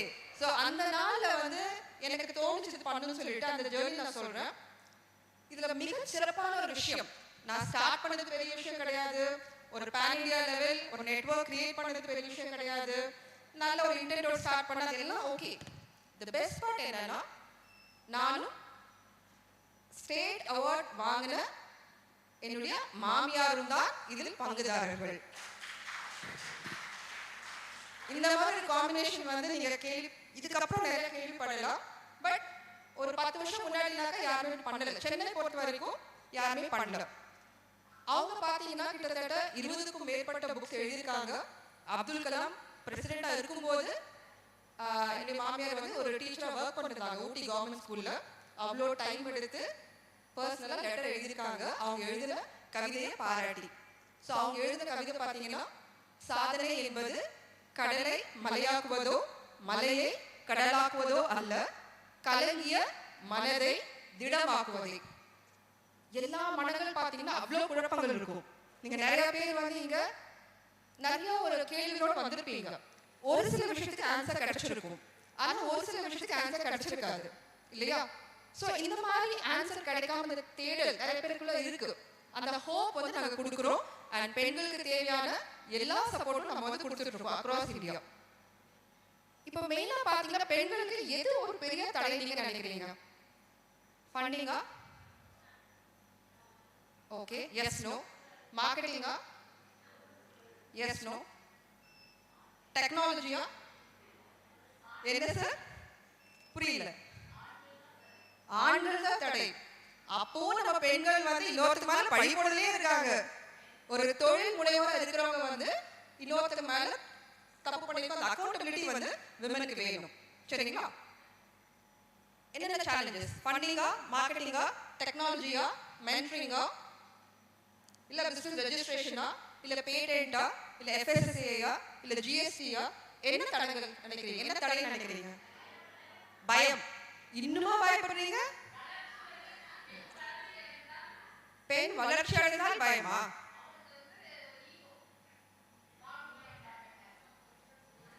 அது வந்து சில பேருக்கு இருக்கலாம். ஒரு 10-15 வருஷத்துக்கு முன்னாடி முன்னாடி பார்த்தீங்கன்னா நம்ம என்ன நினச்சிட்டு இருந்தோம், பெண்கள்லாம் வந்து நிறைய ஈகோயிஸ்டிக்கு மிச்சவங்க வளர்க்க மாட்டேன்னு நினச்சிட்டு இருந்தோம். பட் இப்போ பார்த்தீங்கன்னா நிறைய பெண்கள் ஒருத்தருக்கு ஒருத்தர் உதவி பண்ணிட்டு இருக்காங்க. அந்த ஒரு குழுவாக நீங்கள் செயல்படும் போது தான் நீங்கள் வந்து வெற்றி அடைகிறீங்க. கரெக்டா? நீங்கள் நிறைய பொருட்கள் வந்து நேற்று அவார்ட் வாங்கினாங்க, கொஞ்சம் பேர் ஸ்டால்ஸ் போட்டிருந்தாங்க, இதெல்லாம் பார்த்தேன். ஒரு விஷயம் எனக்கு வந்து தோணுச்சு, இப்போ எல்லாருமே இவ்வளோ பேர் இங்கே வந்து இந்த மாதிரி ஒரு லைவ் போயிட்டு இருக்கு. இந்த லைவை நீங்கள் ஒவ்வொருத்தரும் உங்கள் வீட்டில் இருக்கிறவங்களுக்கு ஷேர் பண்ணியிருந்தா, அவங்க பார்த்து இன்னும் 4 பேருக்கு ஷேர் பண்ணியிருந்தா, நீங்கள் பேசுனது இன்னும் வைரலாக இருக்குமா இல்லையா? One way of digital marketing. சரிங்களா? ஏன் டிஜிட்டல் மார்க்கெட்டிங் பற்றி சொல்கிறேன்னு கேட்டிங்கன்னா, நான் ஆரம்பித்த போது எனக்கு அந்த டிஜிட்டல் மார்க்கெட்டிங் நாலேஜ் கிடையாது. நான் வந்து பிஸ்னஸ் பற்றின நாலேஜ் கிடையாது. First generation entrepreneur. எங்கள் ஃபேமிலியே நான் தான் தொழில் வந்து ஆரம்பிக்கிறேன். சரிங்களா? படித்தது வந்து யூஜி பிஜி கோயம்புத்தூரில் படித்தேன், அவினாஷ்லிங்கம் காலேஜில். அதுக்கப்புறம் SRM சென்னையில் வந்து வேலை கிடச்சிது. 4 வருஷம் வேலை பார்த்தேன். வேலை பார்க்கும்போதே state level exam, national level agriculture research science exam எல்லாம் கிளியர் பண்ணியாச்சு. ஸோ நான் வந்து ஒரு அகாடமிக்கெலாம் போவேன் நினச்சிட்டு இருந்தேன். ஆனால் கல்யாணத்துக்கு அப்புறம் நிறைய விஷயம் மாறிடுச்சு. முக்கியமான விஷயம் என்ன பார்த்தீங்கன்னா, கல்யாணத்துக்கு முன்னாடி வந்து இப்போ எங்கள் கம்யூனிட்டியில் பார்த்தீங்கன்னா கேர்ள் சைல்டு, நான் படிக்கும்போது, நான் வந்து சின்ன வயசு படிக்கும்போது சீக்கிரம் கல்யாணம் பண்ணி கொடுத்துடுவாங்க, ஹையர் ஸ்டடீஸ்க்கு அனுப்ப மாட்டாங்க. பட் என்னுடைய அப்பா எஜுகேஷன் தான் ஒரு கேர்ள் சைல்டுக்கு எம்பவர்மெண்ட், அதுதான் ஃபர்ஸ்ட். அந்த கல்வி இருந்தாலே எம்பவர்மெண்ட் வந்து ஆட்டோமேட்டிக்காக வரும். ஸோ இன்னைக்கு இவ்வளோ தைரியமாக பேசுறதுக்கு ஒன் ஆஃப் த ரீசன்ஸ் வந்து எஜுகேஷன் தான். சரிங்களா? ஏன்னா அந்த கல்வி மட்டும் டெய்லிக்கு விட்டுறாதீங்க, எப்பவுமே எல்லாம் கற்றுக்கிட்டே இருங்க, உங்களை எனேபிள் பண்ணிக்கோங்க, ரீஸ்கில் பண்ணிக்கோங்க. நம்பர் 1. சரிங்களா? அண்ட் நம்பர் 2, கல்யாணத்துக்கு முன்னாடி பார்த்தீங்கன்னா ரொம்ப ப்ரொடெக்டடாக வளர்க்கப்பட்ட ஒரு பெண். பிஜி முடிக்கும் போதும் கூட என் கூட வந்து யாராவது வந்து இருப்பாங்க. நான் எங்கேயாவது போகணுன்னா இல்லை ஏதாவது பொருள் வாங்கணுன்னா தனியாக போனது கிடையாது. அந்த மாதிரி வளர்க்கப்பட்ட பெண். கல்யாணத்துக்கு அப்புறம் பார்த்தீங்கன்னா என் ஹஸ்பண்ட் வந்து ஒரே ஒரு விஷயம் எனக்கு கொடுத்தாரு. என்ன இருக்கும்னு நினைக்கிறீங்க? கட்டாயமா எத்தனை பேருக்கு ஃப்ரீடம் இருக்குன்னு எனக்கு தெரியல. ஆனால் அந்த ஃப்ரீடம் கொடுத்ததால என்ன ஆச்சு, பிஸ்னஸே தெரியாதுன்னா நான் படிச்சது உணவு சம்மந்தப்பட்ட பொருட்கள் படிப்பு தான், நியூட்ரிஷன் படிச்சிருந்தேன். உணவு சம்மந்தப்பட்ட துறையில் போயிருக்கலாம். ஆனால் நான் அப்படி பண்ணல. எனக்கு டெக்னாலஜியில் ஆர்வம் இருந்தது. ஆர்வம் இருந்ததுனால ஐடி கம்பெனி ஸ்டார்ட் பண்ண அப்போதான் கற்றுக்கிட்டேன். பெஸ்ட் பார்ட் என்னன்னா 2013 இந்த விமன் ஆண்டர்பிரினர்ஸ் ஸ்டார்ட் பண்ணி இன்னைக்கு வரைக்கும் கூகுளில் ஒரு பைசா செலவில்லாம கோடிக்கணக்கான வெப்சைட்ல டாப் ரேங்கிங் இருக்கும். நான் வளர்றது மாத்திரம் இல்லாம என்னோடு சேர்த்து இந்தியாவில் உள்ள அத்தனை பேரும் பெண்களும் வளர்வதற்காக இந்த ஃபோரம் வந்து கிரியேட் பண்ணியிருக்கோம். சென்னையில் ஸ்டார்ட் பண்ண இந்த ஒரு சின்ன இனிஷியேட்டிவ் இன்னைக்கு ஜம்மு அண்ட் காஷ்மீர் இருக்கிற ஆண்டர்பிரினர்ஸ்க்கு வரைக்கும் ரீச் ஆயிருக்கு. அங்க இருக்கிறவங்களுக்கு வாய்ப்பு கொடுத்துட்டு இருக்கோம். ஸோ இந்த மாதிரி ஒரு பேனல் நெட்வொர்க் வந்து நான் போக யோசிக்கல. இது வந்து சாத்தியமா, சவால்கள் இல்லாமல் நீங்கள் வந்திருப்பீங்கன்னு கேட்டீங்கன்னா சவால்கள் இருந்தது தான். ஸோ டிஜிட்டல் மார்க்கெட்டிங் சொல்லும்போது நான் என்ன சொன்னேன், 0 இன்வெஸ்ட்மெண்ட்டோட மார்க்கெட்டிங் பண்ணி நம்ம கிளைண்ட்ஸ் வராங்கன்னு சொன்னேன். ஆனால் அதுலேயும் சவால்கள் இருந்தது தான். முதல்ல வந்து என்ன பண்ண, ஐடி கம்பெனிக்கு ஒரு வெப்சைட் டொமைன் நேம் புக் பண்ணேன். உங்களுக்கு எல்லாம் தெரியும், இப்போ www.mahalakshmi saravanan அந்த மாதிரி ஒரு டொமைன் புக் பண்ணேன். நான் 2 வருஷம் நல்லா ஹார்ட் ஒர்க் பண்ணேன். எப்போ 2009 சொல்கிறேன், நல்லா டாப் ரேங்கிங் இருந்தது. அந்த டொமைன் வந்து என் பேரில் ரெஜிஸ்டர் பண்ணலை, வேற யாரும் எனக்காக பண்ணி கொடுத்துருக்காங்க. அந்த டொமைன் வந்து இந்த டொமைன் மூலமாக நிறையா கிளைண்ட்ஸ் எல்லாம் வர ஆரம்பிச்சிட்டாங்க. ஓரளவு நல்ல பிஸ்னஸ் போயிட்டு இருந்த கட்டத்தில் அந்த டொமைன் வந்து எக்ஸ்பயர் ஆன விஷயம் எனக்கு தெரியாது, அதை ரெனியூ பண்ணுற விஷயம் எனக்கு தெரியாது. ஸோ தெரியாததுனால 600 rupees கொடுத்து டொமைன் வாங்கினேன்னா 2009 ஆஃப்டர் ஒரு 2-3 years பார்த்தீங்கன்னா when I lost the domain I had to, when I went and checked online, கிட்டத்தட்ட ஒரு 1 லட்சம் ரூபாய் வந்துருச்சு. 600 rupees எங்கே இருக்குது, 1 லட்சம் ரூபாய் எங்கே இருக்குது. ஸோ அது ஒரு படிப்படியாக இருந்தது. அப்போ நான் என்ன யோசித்தேன், நம்ம எம்எஸ்சி எல்லாம் படிச்சிருக்கோம், காலேஜில் ஒர்க் பண்ணியிருக்கோம், ஆனால் படித்ததுக்கும் ரியல் டைம் பிஸ்னஸும் கம்ப்ளீட்டாக வேறு இல்லையா? எல்லாருமே வந்து நீங்கள் இவ்வளோ படிச்சிருக்கீங்க பிஸ்னஸ் வேறு தான் கேட்பாங்க. அது வந்து டெஃபினட்டாக அதுக்கு ஆன்சர் சொல்லுங்கள். படிப்பு வேறு, ஒரு தொழில் முனைவோர் இருக்கிறவங்க ரியல் டைம் பிஸ்னஸ் பண்ணால் மட்டும்தான் அதில் இருக்கிற நுணுக்கங்களை கற்றுக்க முடியும். அது சம்மந்தப்பட்ட சவால்கள் என்னென்ன, எப்படி எதிர்கொள்ளலாம், அந்த ஒரு விஷயம் நமக்கு வந்து தெரிய வரும். ஸோ ஒரு விஷயம் என்ன சொல்லி விரும்புகிறவங்களுக்கு, ஜீரோ இன்வெஸ்ட்மெண்ட்ல உங்க ப்ராடக்ட்ஸை ப்ரமோட் பண்ணலாம். நான் கூகுளுக்கு எப்படி பைசா செலவெல்லாம் பண்ணணும் அப்படி நீங்க பண்ணலாம். இன்னொரு விஷயம், நீங்க எத்தனை பேர் வந்து பிசினஸ் வாட்ஸ்அப் யூஸ் பண்றீங்க? பிசினஸ் வாட்ஸ்அப் அங்க நீங்க 3 பேர், அவ்வளவுதான். 4 பேர். எத்தனை பேருக்கு அதை பத்தி தெரியாது, கேள்விப்பட்டது இல்லை? எல்லாருமே நம்ம பர்சனல் வாட்ஸ்அப், ஓகே, மார்னிங் என்ன சொல்லியிருந்தாங்கன்னா நம்ம வந்து என்ன பண்றோம், வாட்ஸ்அப்ல மெசேஜஸ் அனுப்புறோம், வாய்ஸ் மெசேஜ் அனுப்புறோம் அப்படின்னு சொல்லியிருந்தாங்க. பட் ஆக்சுவலா பாத்தீங்கன்னா வித்தவுட் ஸ்பெண்டிங் எனி மணி உங்க கேட்டலாக இன்ஸ்டன்ட்டா வாட்ஸ்அப்ல கிரியேட் பண்ணி அதுல வந்து நீங்க செல் பண்ண முடியும். வித்தின் ஃபியூ செகண்ட்ஸ் தான், இல்லையா? பண்ணலாமா இல்லையா? அவ்வளோ ஈஸியா இருக்கு. அண்ட் அகைன் பிசினஸ் பிளான் பத்தி ஒருத்தங்க பேசினாங்க சார், நமக்கு முன்னாடி பேசுற சார். அதுல பாத்தீங்கன்னா நோட் பண்ணிக்கோங்க வேணாம், 15minuteplan.ai 15. நான் அந்த கம்பெனி பிராண்ட் நம்பர் எதுவும் கிடையாது, நான் யூஸ் பண்ணி எனக்கு வந்து அட்வான்டேஜஸ் இருந்தது, அதனால உங்களுக்கு சொல்றேன் நான். Okay, 15minuteplan.ai. இப்போ உங்க பிசினஸ்க்கு வேணுங்கிற ப்ரப்போசல் ரெடி பண்ணுவீங்க இல்லையா?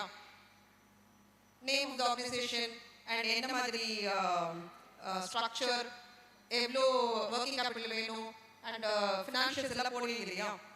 கம்ப்ளீட் பிசினஸ் ப்ரப்போசல் ரெடி பண்ணுவீங்க. இது என்ன பண்ணும், நீங்க ஒரே ஒரு லைன் எழுதினா போதும். நீங்க கூகுள் பண்ணாலும் வருது 15minuteplan.ai, அவ்வளவுதான். 15minuteplan.ai. இதை நான் ஏன் இன்சிஸ்ட் பண்ணேன்னு கேட்டீங்கன்னா, ஒரு line I want to create, என்ன கிரியேட் பண்ணலாம்? நீங்க நிறைய வெப்சைட்ல நீங்க பிளான் சொல்றேன் நான், ஏதாவது ஒரு மில்லட் பேஸ்டோ இல்ல ஒரு ஃபுட் பேஸ்டோ ஒரு பிசினஸ் இப்போ ஆல்ரெடி பண்ணிருக்கீங்களா பிசினஸ், ஆனா அது கரெக்டா வந்து சிஸ்டமேட்டிக்கா என்னென்ன வேணுமோ அந்த விஷயம் நமக்கு தெரியாது இல்லையா? சோ நீங்க என்ன பண்ணலாம், I want to create, I want to set up a bakery unit. Create a proposal line எழுதினா போதும். அது வந்து என்ன பண்ணணும், கிட்டத்தட்ட ரியல் ப்ரொபோசல் மாதிரி எழுதி கொடுத்துரும் 15 நிமிஷத்துல. இன்ட்ரோடக்ஷன்ல இருந்து எல்லாமே இங்க வந்துடும். அதை வச்சு நீங்க ஃபைன் டியூன் பண்ணிக்கலாம். அதுதான் ஃபர்ஸ்ட் ஸ்டெப். ஏன்னா நம்ம இண்டிவிஜுவல் எஃபர்ட் இல்லைன்னா என்னதான் கவர்மெண்ட் ட்ரெக் ஸ்டெப் நாங்க பாலிசி மேக்கர்ஸ் எல்லாம் வந்தாலும் ஒரு சேஞ்சும் வராது. நாங்க 2013ல ஸ்டார்ட் பண்ணும்போது விமனுக்கு என்னென்ன சவால்கள் இருந்ததோ இப்போ இன்னும் இருக்குதான். இப்போ ரீசெண்டா ஒரு மேடம் கிட்ட பேசினேன், அவங்க என்ன சொன்னாங்க, அவங்க வந்து ஒரு பயோடெக்னாலஜி ப்ராடக்ட் ஒன்று உருவாக்கி இருக்காங்க. இன்வெஸ்டர் மீட்டிங்ல, நான் சொல்றது ஜஸ்ட் ஒரு 1 மந்த் முன்னாடி நடந்த இன்சிடென்ட். இன்வெஸ்டர் மீட்டிங்ல போய் உட்காரும்போது அவங்க ஒரு பெண் அதனால ஃபண்டிங் கொடுக்கறது இல்ல அப்படிங்கிற மாதிரி இன்னும் சொல்லிட்டு இருக்காங்க. அண்ட் நிறைய பேர் வீட்டில் இருந்தபடியே பொடி, அப்புறம் பிக்கிள், அப்புறம் மசாலா பவுடர், இந்த மாதிரி நிறைய பண்ணிட்டு இருக்காங்க. ஆனா அது ஒரு பிராண்ட் பண்ணுறதோ இல்ல ஒரு ட்ரேட்மார்க் பண்ணுறதோ இல்ல ரெஜிஸ்டர் பண்ணுறதோ அது யாரும் பண்ணது கிடையாது. இதுல வேடிக்கையான விஷயம் கேட்டீங்கன்னா, கவர்மெண்ட் வந்து அவ்வளோ ஃப்ரீ ரெஜிஸ்ட்ரேஷன் பாலிசிஸ்ல கொண்டு வந்திருக்காங்க. உத்தியம் ரெஜிஸ்ட்ரேஷன் ஃப்ரீயா பண்ண முடியும் இல்லையா? உங்க ஆதார் கார்டு வச்சு நீங்க லிங்க் பண்ண முடியும். அதுவே நிறைய பேருக்கு தெரியாது. இணையதளத்துல நம்ம வந்து ரீல்ஸ் எல்லாம் பாக்குறோம், ஆனா யூஸ்ஃபுல்லா ரீல்ஸ் பாக்குறோமா? அது கேள்வி கேளுங்க. ஒவ்வொரு நாளும் 24 ஹவர்ஸ்ல நீங்க என்ன அச்சீவ் பண்ணிருக்கீங்க? மார்னிங் எந்திரிச்சோடனே என்ன வந்து நீங்க இன்னைக்கு பண்ண போறீங்க? எல்லாம் டு டூ லிஸ்ட் போடுவோம். எத்தனை பேர் வந்து டு டூ லிஸ்ட்க்கு ஏத்த மாதிரி நம்ம நடக்க முடியும்?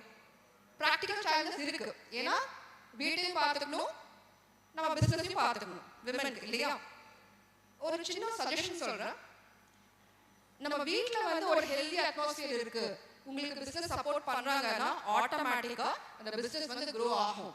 at the same time வீட்ல சப்போர்ட்டே இல்ல அப்படினாலும் you have to take the first step to look for support from other mentors or experts. புரியுதுங்களா? understood? எல்லாம் ஏன் இவ்வளவு சீரியஸ் ஃபேஸஸ் இருக்கீங்கன்னு தெரியல. வீட்ல சப்போர்ட் இல்லங்கிற விஷயம் வந்து நீங்க ஒரு ரீசனா சொல்லாதீங்க, ஃபண்டிங் இல்ல ரீசன் சொல்லாதீங்க. ஏன்னா ஃபண்டிங் பேங்கர்ஸ் எல்லாம் they want to fund. பிரச்சனை என்னன்னா, ஒரு மேடம் ட்ரைனிங் எடுத்துட்டே இருக்காங்க, 10 வருஷமா எடுக்கிறாங்க, நிறைய பேருக்கு பேக்கரி சொல்லி கொடுத்துருக்காங்க, 3000 ஸ்டூடெண்ட்ஸ்க்கு ட்ரெயின் பண்ணிருக்காங்க. நீங்க 3000 ஸ்டூடெண்ட்ஸ்க்கு ஒரு 1000 ரூபாய் போட்டா கூட எவ்வளவு வருது வேல்யூ? ஆனா அந்த டிரான்சாக்ஷன் பேங்க்ல நடக்கல, கரண்ட் அக்கவுண்ட்ல இல்ல. சோ பேங்க் என்ன பண்ணுவாங்க? அந்த மாதிரி பிசினஸ் ஃபண்ட் பண்ண மாட்டாங்க இல்லையா? ஸோ ஸ்ட்ரக்சர் பண்ணணும். நிறைய பேர் ரெஜிஸ்ட்ரேஷன் பண்ண மாட்டேங்கிறாங்க. அண்ட் இதை விட கொடுமையான விஷயம் கேட்டீங்கன்னா லீகல் கான்ட்ராக்ட் பற்றி யாருமே யோசிக்கிறது கூட கிடையாது. இப்போ கொஞ்சம் கொஞ்சம் ஃபினான்ஸ் அப்படி வராங்க. when it comes to business, நீங்க ஒரு டீலோ ஒரு பிசினஸ் இன்னொரு பார்ட்டியோட பண்ணும்போது அக்ரிமெண்ட் எவ்வளோ முக்கியம் தெரிஞ்சுக்கோங்க. லீகல் ஆஸ்பெக்ட் இல்லைனாக்கா உங்களுக்கு தான் பிரச்சனை ஃபியூச்சர்ல. மணி டிரான்சாக்ஷன் இருந்ததுனாக்கா it will be a bigger problem. And நிறைய பேருக்கு வந்து ப்ரொப்ரைட்டர்ஷிப் ஃபர்ம், பார்ட்னர்ஷிப் ஃபர்ம் அப்படின்னா என்ன, கம்பெனி என்ன, அந்த டிஃபரன்ஸ் கூட தெரியாது. ஃப்ரெண்ட்ஸா சரி நம்பலாம், ஃபர்மா ரெஜிஸ்டர் பண்ணிடுவாங்க. பட் வாட் வில் ஹேப்பன், அவங்க அசெட்ஸ்லாம் லைபிள் ஆகிடும். ஏதாவது பிரச்சனை வரும்போது உங்களுடைய சொத்து வந்து இதாகிடும் இல்லையா? So you have to very clear. நிறைய விஷயம் இருக்கு, பிராண்டிங் இருக்கு. நாங்கள் வந்து 2015 நினைக்கிறேன் ட்ரிச்சியில் ஒரு மீட்டிங் போட்டோம். நாங்கள் கிட்டத்தட்ட 5000 ஆண்டர்பிரினர்ஸ் வந்திருந்தாங்க, விமன் ஆண்டர்பிரினர்ஸ். எல்லாத்துடைய பொருட்கள் அப்போ பார்த்தோம். டேஸ்ட் வைஸ் நல்லா இருந்தது, பிஸ்கெட்ஸ் ஆகட்டும், பிக்கிள் ஆகட்டும், எல்லாமே நல்லா இருந்தது. ஆனால் பேக்கேஜிங், ஸ்டாண்டர்டைசேஷன் என்ன தெரியுமா உங்களுக்கு? ஸ்டாண்டர்டைசேஷன் ஃபார் எக்ஸாம்பிள், நீங்கள் ஒரு பிக்கிள் பண்ணீங்க, சப்ளை பண்ணுறீங்க, நான் 100 பிக்கிள் பாட்டில் வேணும்னு கேட்குறேன். இந்த 100 பாட்டிலும் அந்த ஒரே ஃபர்ஸ்ட் பண்ண பிக்கிள் டேஸ்ட்டில் வருமா? அதுக்கப்புறம் லேபிளிங். ஸோ நீங்கள் பிஸ்னஸ் அப்படி எடுத்துக்கிட்டீங்கன்னாக்கா நீங்கள் படிக்க வேண்டியது இவ்வளோ இருக்கு. எல்லாமே நீங்கள் உங்களால் படிக்க முடியாது. கரெக்டாக? இப்போ நீங்கள் வந்து பொருள் வச்சுருக்கீங்க, தயாரிச்சுட்டு இருக்கீங்க, உங்களுக்கு என்ன வேணும்? ஒரு அக்கௌண்டன்ட் வேணும். ஏன்னா நம்ம ஃபினான்ஸ் படிக்கல, நமக்கு வந்து அந்த அக்கௌண்டிங் நாலேஜ் இல்லைன்னு வச்சுக்கோங்க. ஒரு அக்கௌண்டன்ட் வேணும். லீகல் அட்வைஸர் டெஃபினட்டாக வேணும் இல்லையா? பிஸ்னஸ் ரெஜிஸ்ட்ரேஷன் ஆகட்டும், இல்லை டேர்ம் ஷீட் ரெடி பண்ணதாகட்டும். நீங்கள் எத்தனை பேர் வந்து உங்கள் பிஸ்னஸ் வந்து விற்கிறதுக்கு ரெடியாக இருக்கீங்க?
வந்தாலும் என்ன பண்ணணும்? இந்த பழி யார் மேல போடணும்? நம்ம மேலதான். அது ஏன் நடந்தது, எப்படி நடந்தது, எப்படி ஃபிக்ஸ் பண்ணணும், அதை வந்து நம்ம கத்துக்கலாம். சரிங்களா? செகண்ட்லி, இருக்கிற ரிசோர்சஸ். இப்போ என்ன பொறுத்தவரைக்கும் பார்த்தீங்கன்னா, நான் இந்த மாதிரி பிசினஸ் ஆரம்பிச்சு இவ்வளோ தூரம் குளோபல் லெவலில் 1,50,000 பேருக்கு மேலே ஸ்பீச் கொடுத்துருக்கேன். இஸ்ரோ PSLV மொமெண்டோ வந்து எனக்கு ஆனர் பண்ணியிருக்காங்க. இந்த மாதிரி கொடுத்ததுக்கு காரணம் என்னன்னு பார்த்தீங்கன்னா, ஒரு நல்ல இன்டென்ட்ல ஆரம்பிச்சுதான். நிறைய பெண்களுக்கு வந்து சப்போர்ட் பண்ணணும். தட் டசன்ட் மீன் மென்னுக்கு சப்போர்ட் பண்ணனு கிடையாது. விமன் மென் ரெண்டு பேருக்குமே எங்க சர்வீஸ் உண்டு, சப்போர்ட் பண்ணிட்டு தான் இருக்கும். இருக்கிற ரிசோர்சஸ் நமக்கு டெக்னாலஜி கைவசம் இருக்கு. ஃபேஸ்புக் மூலமா, ஷாப்பிஃபை ஆப் மூலமா உங்களுக்கு store half an hour ready பண்ணிடலாம். வாட்ஸ்அப் கேட்டலாக் மூலமா பண்ணலாம். AI மூலமா வீடியோ ஜெனரேட் பண்ணலாம். அவ்வளோ ஈஸியாக இருக்கு. முன்னெல்லாம் வந்து காலேஜஸ்ல நிறைய ஆண்டர்பிரினர்ஷிப் ப்ரோக்ராம் நடக்கும். இப்போ பார்த்தீங்கன்னா ஸ்கூல் லெவலில் ஒரு 3rd 4th கூட கிடையாது அந்த பையன், அவன் வந்து ஒரு பேக்கரி வந்து ரன் பண்ணுறாங்க. என்னென்னமோ வீடியோஸ் அண்ட் ப்ராடக்ட்ஸ் நிறைய பண்ணிட்டு இருக்காங்க. ஸோ உங்களுக்கு காம்படிட்டர்ஸ் வந்து காலேஜ் ஸ்டூடெண்ட்ஸ் கிடையாது, இதுக்கப்புறம் வரக்கூடிய இந்த குட்டி பசங்க தான். ஏன்னா அவ்வளோ என்டர்பிரைஸாக இருக்காங்க. இப்போ வர குழந்தைங்க பார்த்தீங்கன்னா சூப்பர் டேலண்டட். அவங்களுக்கு இந்த லீடர்ஷிப் ஸ்கில்ஸ் நமக்கு நம்மளே தான் கற்றுக்குறோம், அவங்களுக்கு நேச்சுரலாக வந்துடுது. ஸோ லீடர்ஷிப் ஸ்கில் ஆகட்டும், நெகோசியேஷன் ஆகட்டும், இல்லை டெசிஷன் மேக்கிங் ஸ்கில், எத்தனை பேர் you are very good in decision making? Men விட்டுடுங்க, விமன் தான் கேட்குறேன்.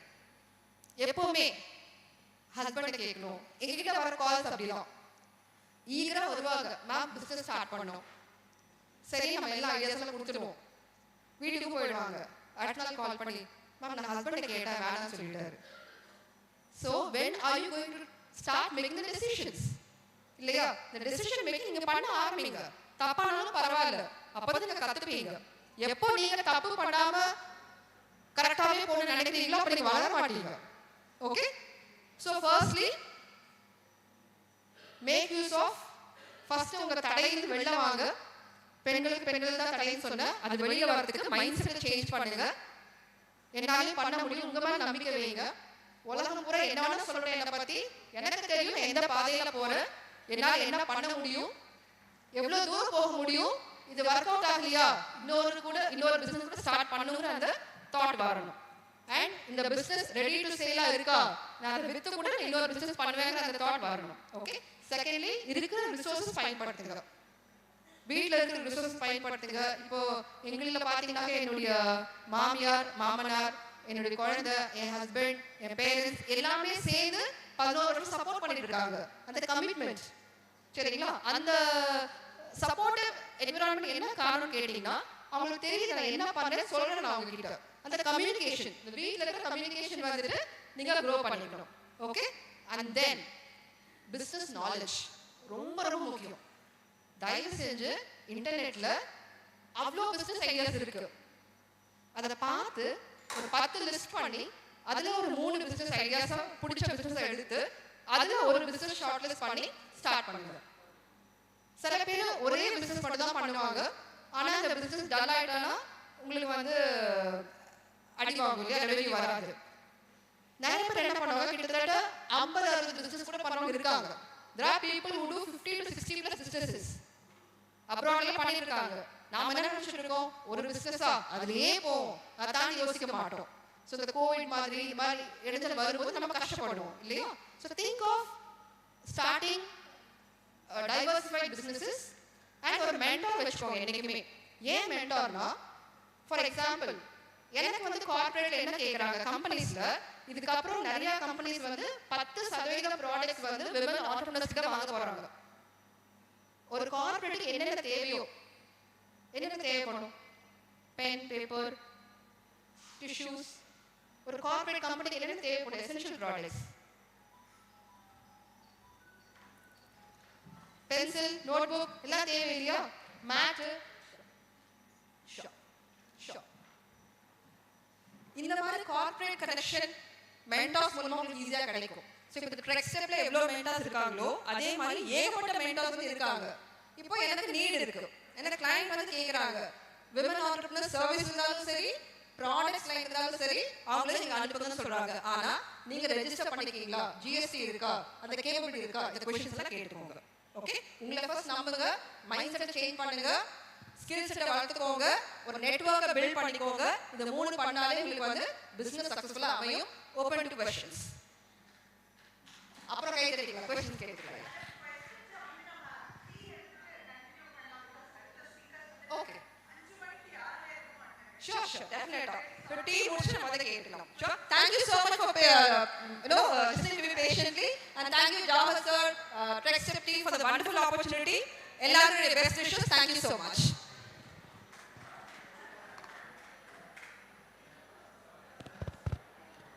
A small memento for Ms. Mahalakshmi Saravanan. Actually, டீயும் ஹாட் பக்கோடாவும் இருக்கு. தயவு செஞ்சு எல்லாரும் டீயும் பக்கோடாவும் எடுத்துட்டு உங்க சீட்டுக்கு வந்துருங்க. இங்க வந்து பிகாஸ் பேங்க்ல இருந்து வந்துட்டாங்க, நம்ம சீக்கிரம் வீட்டுக்கு போகணும். நீங்களும் வந்து உங்களுக்கும் பஸ் ட்ரெயின் இருக்கு. So please take your tea and coffee and come to the table. We'll have the next session. Quickly, 5 minutes la ellarum tea coffee eduthu vandreenga, it will be really nice. I'm really sorry.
especially for women entrepreneurs. I welcome Ms. Uma, Zonal Manager, Indian Bank, Mr. Madan Mohan, Zonal Manager, State Bank of India, and Mr. Mohan Karthik, Branch Manager, NABARD, to the stage. Welcome to our conference. Please take the stage.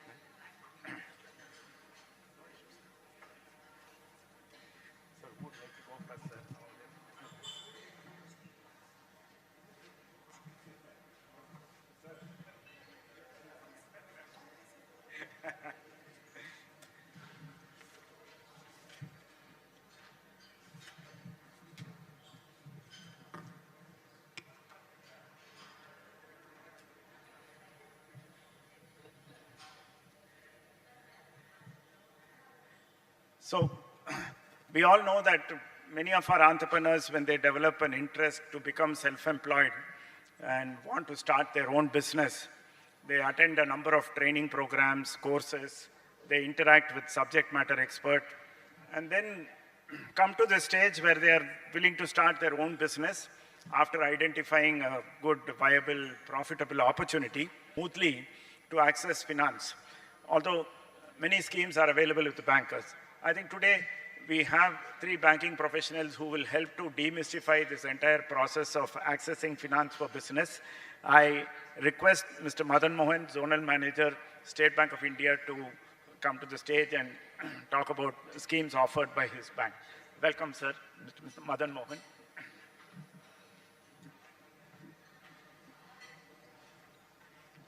So, good afternoon, ladies and gentlemen. Myself, Madan, Regional Manager from SB.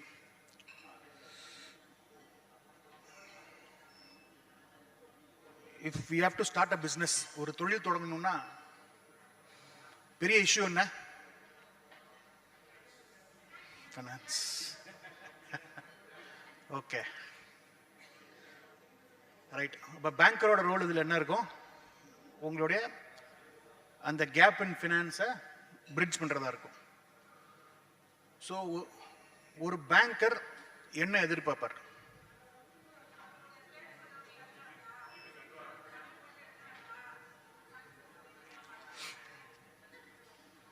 இப்போ நம்ம ஒரு தொழில் தொடங்கணும்னா எவ்வளோ ரூபா நம்ம போடுறோம், எவ்வளோ ரூபா பேங்க்ல கேட்குறோம்? பொதுவாக ஒரு 25% நம்ம கான்ட்ரிபியூட் பண்ணுறோம், 75% பேங்க் ஃபினான்ஸ் இருக்கும். ஜென்ரலாக இதுதான் தம்பு ரூல். இல்லை அட் டைம்ஸ் 1/3 2/3 இருக்கும். பேங்கரை கன்வின்ஸ் பண்ணும்.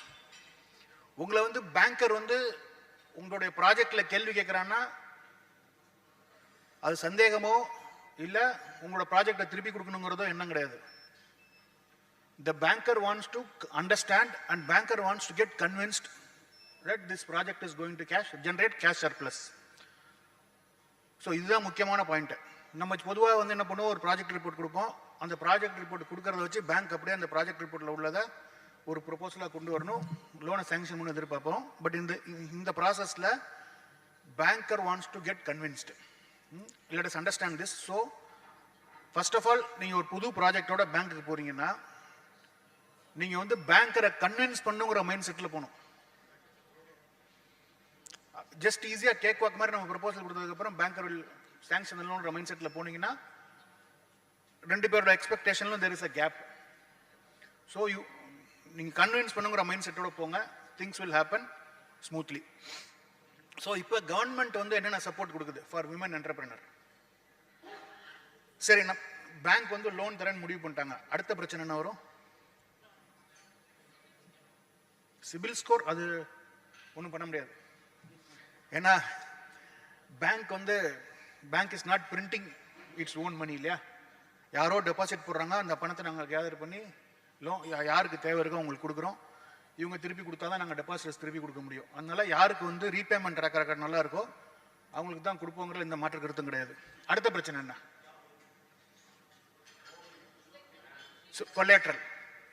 கொலாட்ரல், அதான் செக்யூரிட்டி. இதுக்கு என்ன வழி இருக்கு?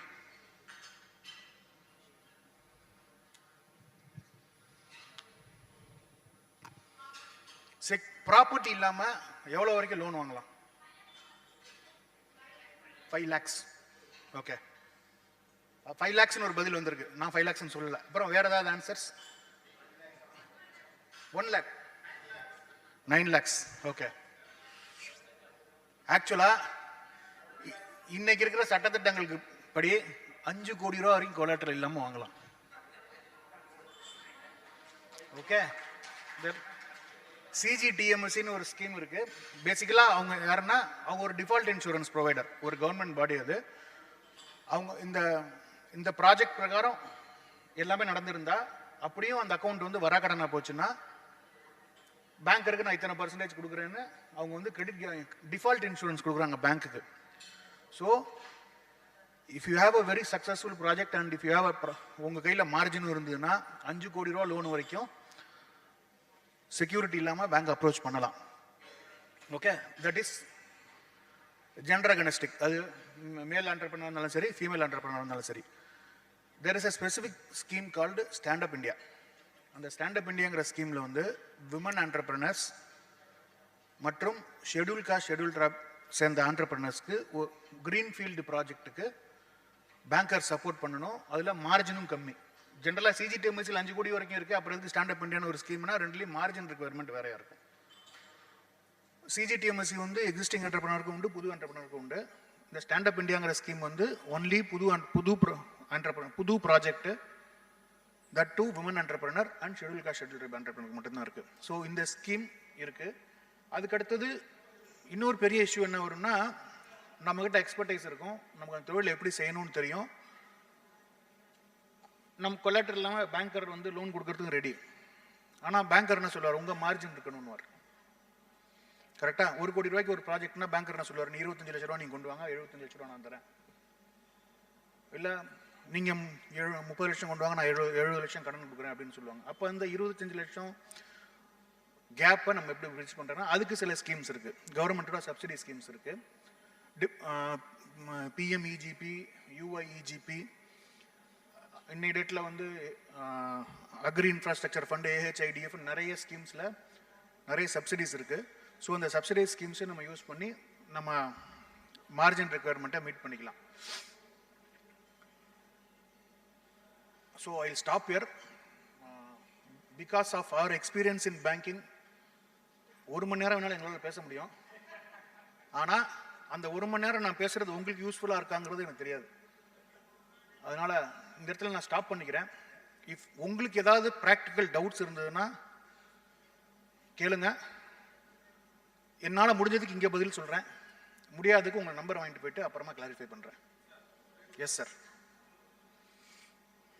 நீங்கள் உட்காந்து கேளுங்க சார் ப்ளீஸ். பேங்க் லோன் கேட்டு போகிறீங்க.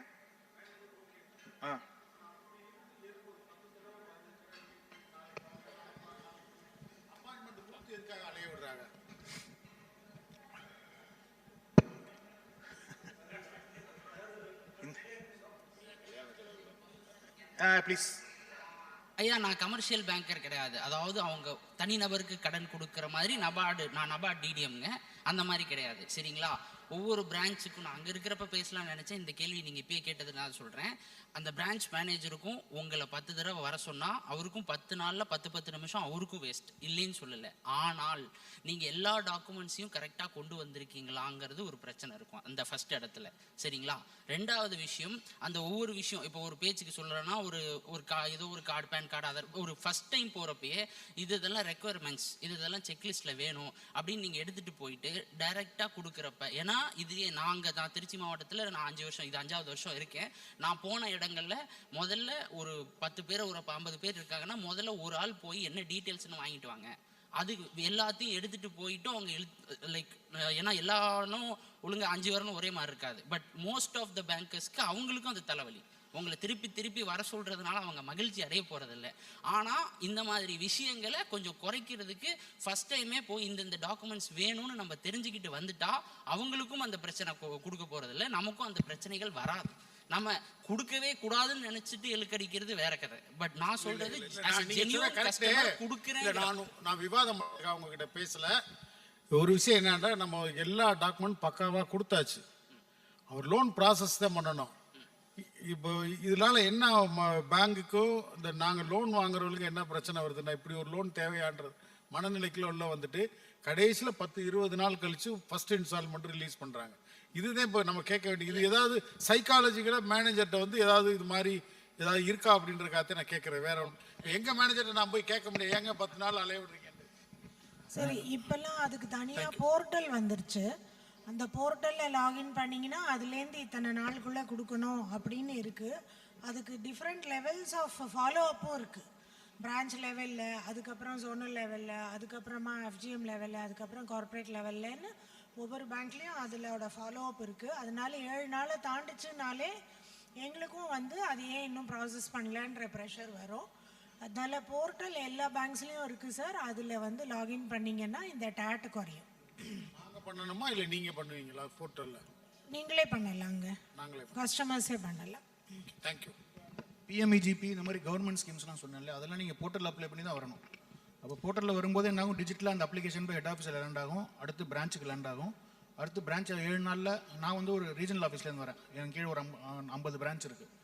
அப்போ நாங்கள் டெய்லி காலம்பரை வந்து ஏதாவது பிரான்ச்சில் இந்த கவர்மெண்ட் சொல்கிற நாம்ஸ் இத்தனை நாளுக்குள்ளே ப்ராசஸ் பண்ணுங்கிற தாண்டுற மாதிரி அப்ளிகேஷன் இருக்காங்கிறத பார்த்து வி ஸ்டார்ட் ஃபாலோயிங் அப். அதுக்கான இதெல்லாம் அட்ரஸ் பண்ணிட்டாங்க ஆல்ரெடி, பேங்க்ஸும் சரி கவர்மெண்ட்டும் சரி. அதுங்க சார் சொன்ன அந்த ஸ்கீம்ஸ் படி பேங்க்குக்கு போய் 15 நாட்கள் 15 ஒர்க்கிங் டேஸ்க்குள்ளே சேங்ஷன் பண்ணாட்டி பேங்க் வில் பி லயபிள். நீங்கள் சொன்னது நடைமுறையில் இருக்கிறது நான் ஒத்துக்கிறேன், பட் அது கொஞ்சம் கொஞ்சமாக குறைஞ்சிக்கிட்டே வருது. ஏன்னா பேங்க் எங்களுக்கே ரெஸ்பான்சிபிலிட்டி இருக்குது. நீங்கள் போட்டிங்கன்னா இத்தனை நாளுக்குள்ளே இருக்குது இல்லைன்னு சொல்ல வேண்டிய தேவை எங்களுக்கும் இருக்குது. நாங்கள் எங்கள் மேலதிகாரிகளுக்கு பதில் சொல்ல வேண்டி இருக்கும். அதுக்கு இல்லாமல் ஓப்பன் போர்ட்டல், இப்போ மெசேஜ்லேயே கூட லோன் போட்டிருக்கீங்கிற மெசேஜ் வரும், லோன் ப்ராசஸிங்கில் இருக்குங்கிற மெசேஜ் வரும், லோன் ரிஜெக்டாக இல்லையாங்கிறது உங்களுக்கு ஃபோன்லேயும் வரும். ஸோ அந்த மாதிரி சில இடங்களில் நடக்கலாம், இல்லைன்னு சொல்லுங்க, பட் அது ரொம்ப குறைஞ்சிக்கிட்டே வருது. முழுக்க எப்போ டிஜிட்டல் ஆன்லைன் மயமாகுதோ அது முழுசாவே குறையிறதுக்கான வாய்ப்புகளும் அதிகமாக இருக்குங்க. சொல்லுங்க மேடம்.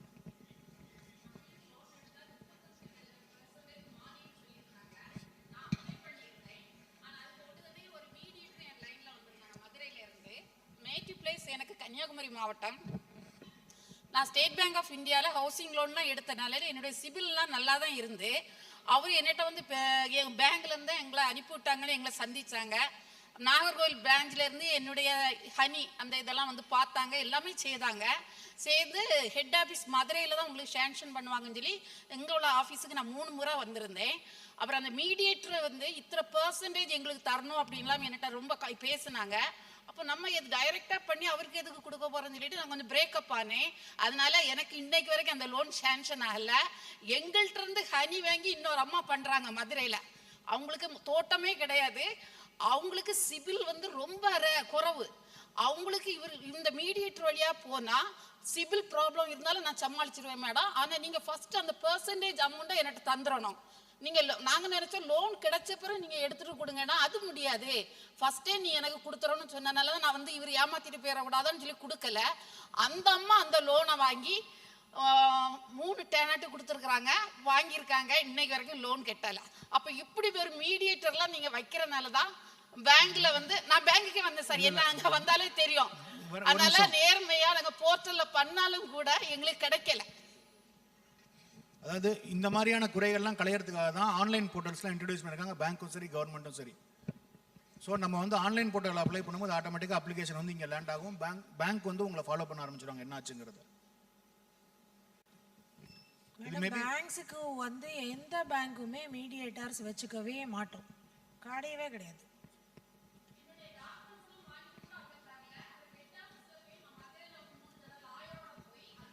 மேடம் இது வந்து நாங்கள் சொல்கிற இன்ஃபர்மேஷன் உங்களுக்கு மட்டும் இல்லை, எல்லாருக்குமே. எந்த பேங்க்குமே இந்த மீடியேட்டர் மூலியமாக வரணும், அவங்க மூலியமாக நாங்கள் லோன் கொடுப்போம், இப்படியெல்லாம் நாங்கள் பண்ணுறதே கிடையாது. அதனால பெண்களுக்கு எல்லா சலுகைகளும் இருக்கு மேடம், எல்லா இடத்துலையும் இருக்கு.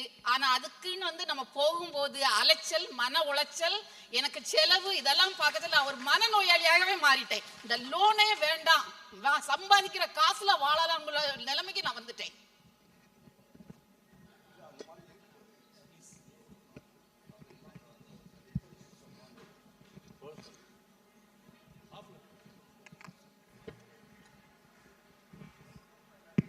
வணக்கம், நான் வந்து ட்ரெக்ஸ் ஸ்டெப்னோட நிர்வாக இயக்குனர் RMP ஜவஹர்.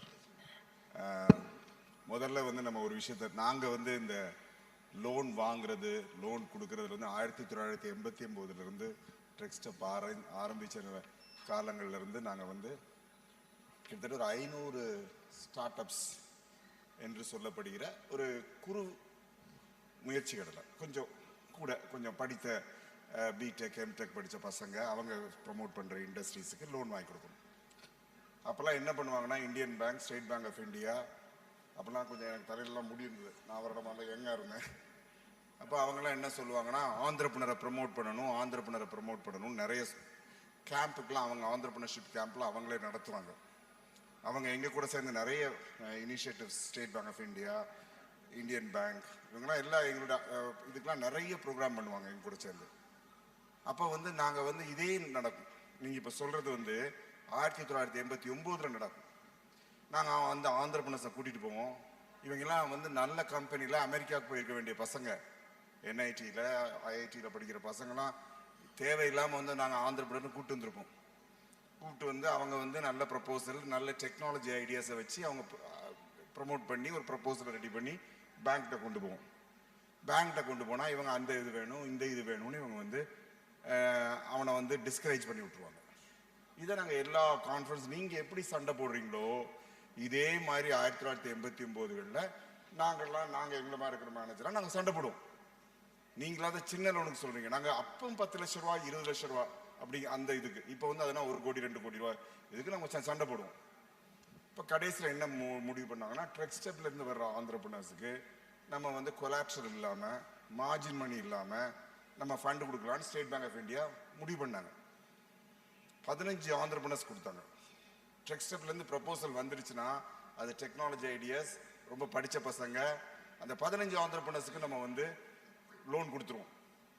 15 ஆந்திரப்ரனர்ஸ் கொடுத்தாங்க. அப்போ வந்து 15 லட்ச ரூபாலேருந்து 20 லட்ச ரூபா வரைக்கும் லோன். நான் சொல்கிறது 89, 90, 92 அதன் பண மதிப்பு எவ்வளோ இருக்குன்னு பார்த்துக்குங்க. 15 வெஞ்சரும் ஃபெயிலியர் ஆயிடுச்சு. ஏன்னா நீங்கள் உங்கள் பிளானை வந்து திரும்ப திரும்ப திரும்ப திரும்ப ரீவிசிட் பண்ணணும். இது சரியில்லை, அது சரியில்லை, அது சும்மா நம்ம ஏதோ போட்டு கொடுத்துட்டோம்னா அது அப்படியே நடந்துராது. பேங்க்ல இமீடியட்டா ரூபா கொடுக்குறாங்க. அதுவும் இந்தியாவில் தான் பப்ளிக் செக்டர் பேங்க்ஸ், உலகத்தில் எங்கேயுமே பப்ளிக் செக்டர் பேங்க்ஸ் கிடையாது. பேங்க்ஸுங்கிறது பிரைவேட் செக்டர். நீங்கள் வந்து அவங்க கையில் இருக்கிற ரூபாய் அவங்க கொடுக்குறாங்க, நம்ம அந்த ரூபாயை வாங்குறோம், அவங்களோட உழைப்பை நம்மளுக்கு கொடுக்குறாங்க. சும்மா தூக்கி கொடுத்துட்டாங்கன்னா நம்ம வந்து நம்ம திட்டங்களை சரியாக தயாரிக்க மாட்டோம். நம்ம உறுதியான ஆள் யார், இதில் சரியான ஆள் இல்லைன்னு அவங்களுக்கு தெரியாது, எல்லாம் ஃபெயிலியர் ஆகிடும். எத்தனை திரும்ப திரும்ப திரும்ப போகும்போது உங்களுக்கும் பேங்க் மேனேஜர்கள் ஒரு புதிய உறவு உருவாகுது. உங்களோட உறுதியை வந்து அவர் அப்ரிஷியேட் பண்ண பார்க்குறாரு. நீங்க வந்து சரியாக திட்டமிட்டிருக்கீங்களா, அவர் ரூபாயை கொடுக்குறாருல, நீங்க சொல்லிடுவீங்க நாளைக்கு லோன் வாங்கி கட்ட முடியலன்னு. பேங்க் மேனேஜர் ஒழுங்கா ரிட்டையர்ட் ஆக முடியாது. எனக்கு தெரிஞ்சு எத்தனை பேங்க் மேனேஜர்ஸ் மேல கேஸ் இருக்கு தெரியுமா, அவங்க சரியா பண்ணலைங்கிறது. It's a public money. I can say I have become bankrupt. நான் வந்து அவங்களுக்கு சப்போர்ட் பண்ணி நான் பேசவே இல்லை. அவங்க சைட்லயும் ஒரு நியாயம் இருக்கு, நம்ம சைட்லயும் ஒரு நியாயம் இருக்கு. ஆனா அதை சரியாக நம்ம நீங்க சொல்ற மாதிரி கரப்ஷன் இல்லைன்னு, இந்த உலகத்துல கரப்ஷன் இல்லாத ஒரு துறையை சொல்லுங்க. எலெக்ஷன்ல இல்லையா, மெடிக்கல் ஃபீல்ட்ல இல்லையா, எல்லா இதுல கரப்ஷன் இருக்கு. கரப்ஷன் இல்லாத ஆபீசர்ஸ் இருக்காங்க. ஸோ அதனால வந்து நம்ம வந்து அதை வந்து வேற மாதிரி பார்க்க வேண்டியிருக்கு. அதை வந்து எப்படி, ஆனா ஒண்ணு, நான் வெற்றி பெற்ற ஆந்திரப்ரனர்ஸ்லாம் என்ன தெரியுமா சொல்லுவாங்க, பேங்க் மேனேஜரை கடவுளா சொல்லுவாங்க. அவர்னால தான் நான் வந்தேன்னு சொல்லுவாங்க. எவ்வளவு வந்து தன்னால எவ்வளவோ ரூல்கள் உங்களை ஒரு தடவை கன்வின்ஸ் பண்ணிட்டீங்கன்னு வச்சுங்க, உங்களோட நேர்மையினால, உங்களோட உழைப்புனால, உங்களுடைய விடாமுயற்சினால நீங்க ஒரு பேங்கர் வந்து நீங்க கன்வின்ஸ் பண்ணிட்டீங்கன்னா அவர் ஒரு பவர்ஃபுல் வெப்பன். உங்களுக்கு எப்பெல்லாம் கஷ்டப்படணுமோ அப்படிலாம் வழி சொல்லி கொடுப்பாரு. உங்களுக்கு புதுசா திட்டம் வந்து நான் பார்த்துருக்கேன் என் கண்ணில்.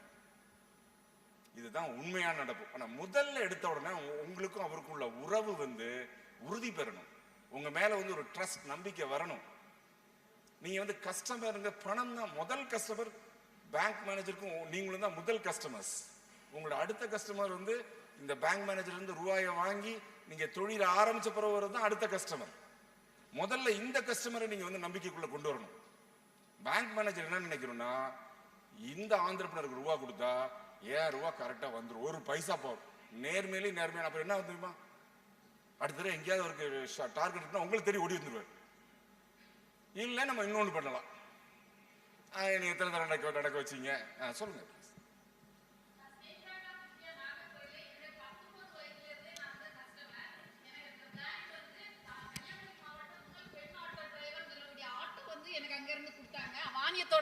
நான் வந்து ஒரு தனிப்பட்ட நபர்னோட இதை பத்தி நான் சந்தேகப்படலை. நான் எனக்கு தெரியும் இவ்வளவு தூரம் நீங்க ஆத்திரமா கேள்வி கேட்கறீங்கன்னா அதுக்கு வந்து உங்களுக்கு விஷயம் இருக்கு. ஆத்திரம்னா ஆதங்கத்தோடு ஒரு கேள்வி கேட்கறீங்கன்னா அதுல இருக்குன்னு தெரியும். ஆனா நான் என்ன சொல்ல வரேன்னா, பேங்க் மேனேஜர் அலைய வைக்கிறதும் நம்ம அலையிறதையும் இன்னொரு பக்கம் அவங்களோட சைட்ல இருந்து நம்ம பார்த்தா அந்த உறவு உறுதி பெறும். நீங்க நாளைக்கு வந்து உங்களோட மைக்ரோ வெஞ்சர்ஸ் விமன் ஆண்டர்பிரினர்ஸ்க்கு அவங்க தளர்ந்து உங்களை நோக்கி வரும்போது இல்ல பேங்க் மேனேஜரை கன்வின்ஸ் பண்ணிட்டீங்கன்னா உனக்கு அதை விட ஒரு நல்ல விஷயம் கிடையாது, நீங்க அவங்களை உறுதிப்படுத்தி கொடுக்கலாம். அதுக்கு தான் நான் சொல்றேன். அவங்கள உட்கார வச்சுட்டு இங்க வந்து நம்ம நீதிபதி மாதிரி தீர்ப்பு சொல்லிட்டு கூடாது. அதான் என்னோட கேள்வி. தேங்க்யூ.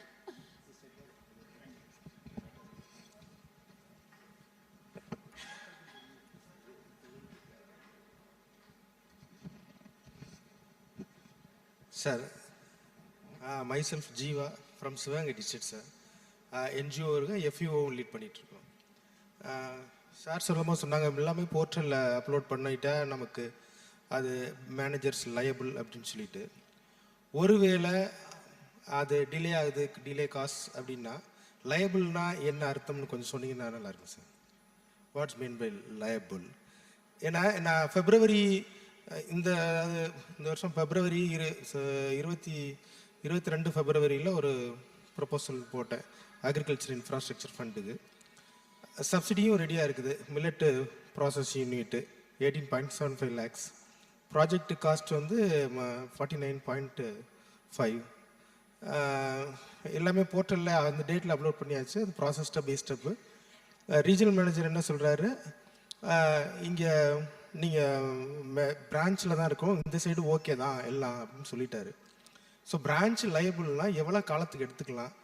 ஏன்னா பிரான்ச் மேனேஜர் ஒரு ப்ராப்பர் ஆன்சரே இல்லை. நாளைக்கு வாங்க பார்க்கலாம், பிஸியாக இருக்கேன், இது மாதிரி அது மாதிரி எவ்வளோ நாளைக்கு அலைய விடலாம்? அது மாதிரி ஏதாவது இருக்கா? லைபிள்னால் என்ன, அது கொஞ்சம் சொல்லுங்கள் சார். அந்த ஸ்கீம் எனக்கும் நல்லா தெரியும். அதுக்கு CGTMSE cover 80% government of India ஃப்ரீயாக கொடுப்பாங்க. மற்றதுக்கெல்லாம் சார் சொன்ன சிஜிடிஎம்எஸ்சி கவருக்காவது 0.75% சார்ஜ் பண்ணுவாங்க. நீங்கள் ஏஎஃப்ல மில்லட் ப்ராசஸிங் யூனிட் போடுறதுன்னு சொன்னீங்க, அதுக்கு வந்து 80% போகும். 2 கோடி ரூபா வரைக்கும் 80% நீங்கள் வாங்கினீங்கன்னா 80%க்கும் சிஜிடிஎம்எஸ்சி கவர் ஃப்ரீ ஆஃப் காஸ்ட்டில் கொடுப்பாங்க.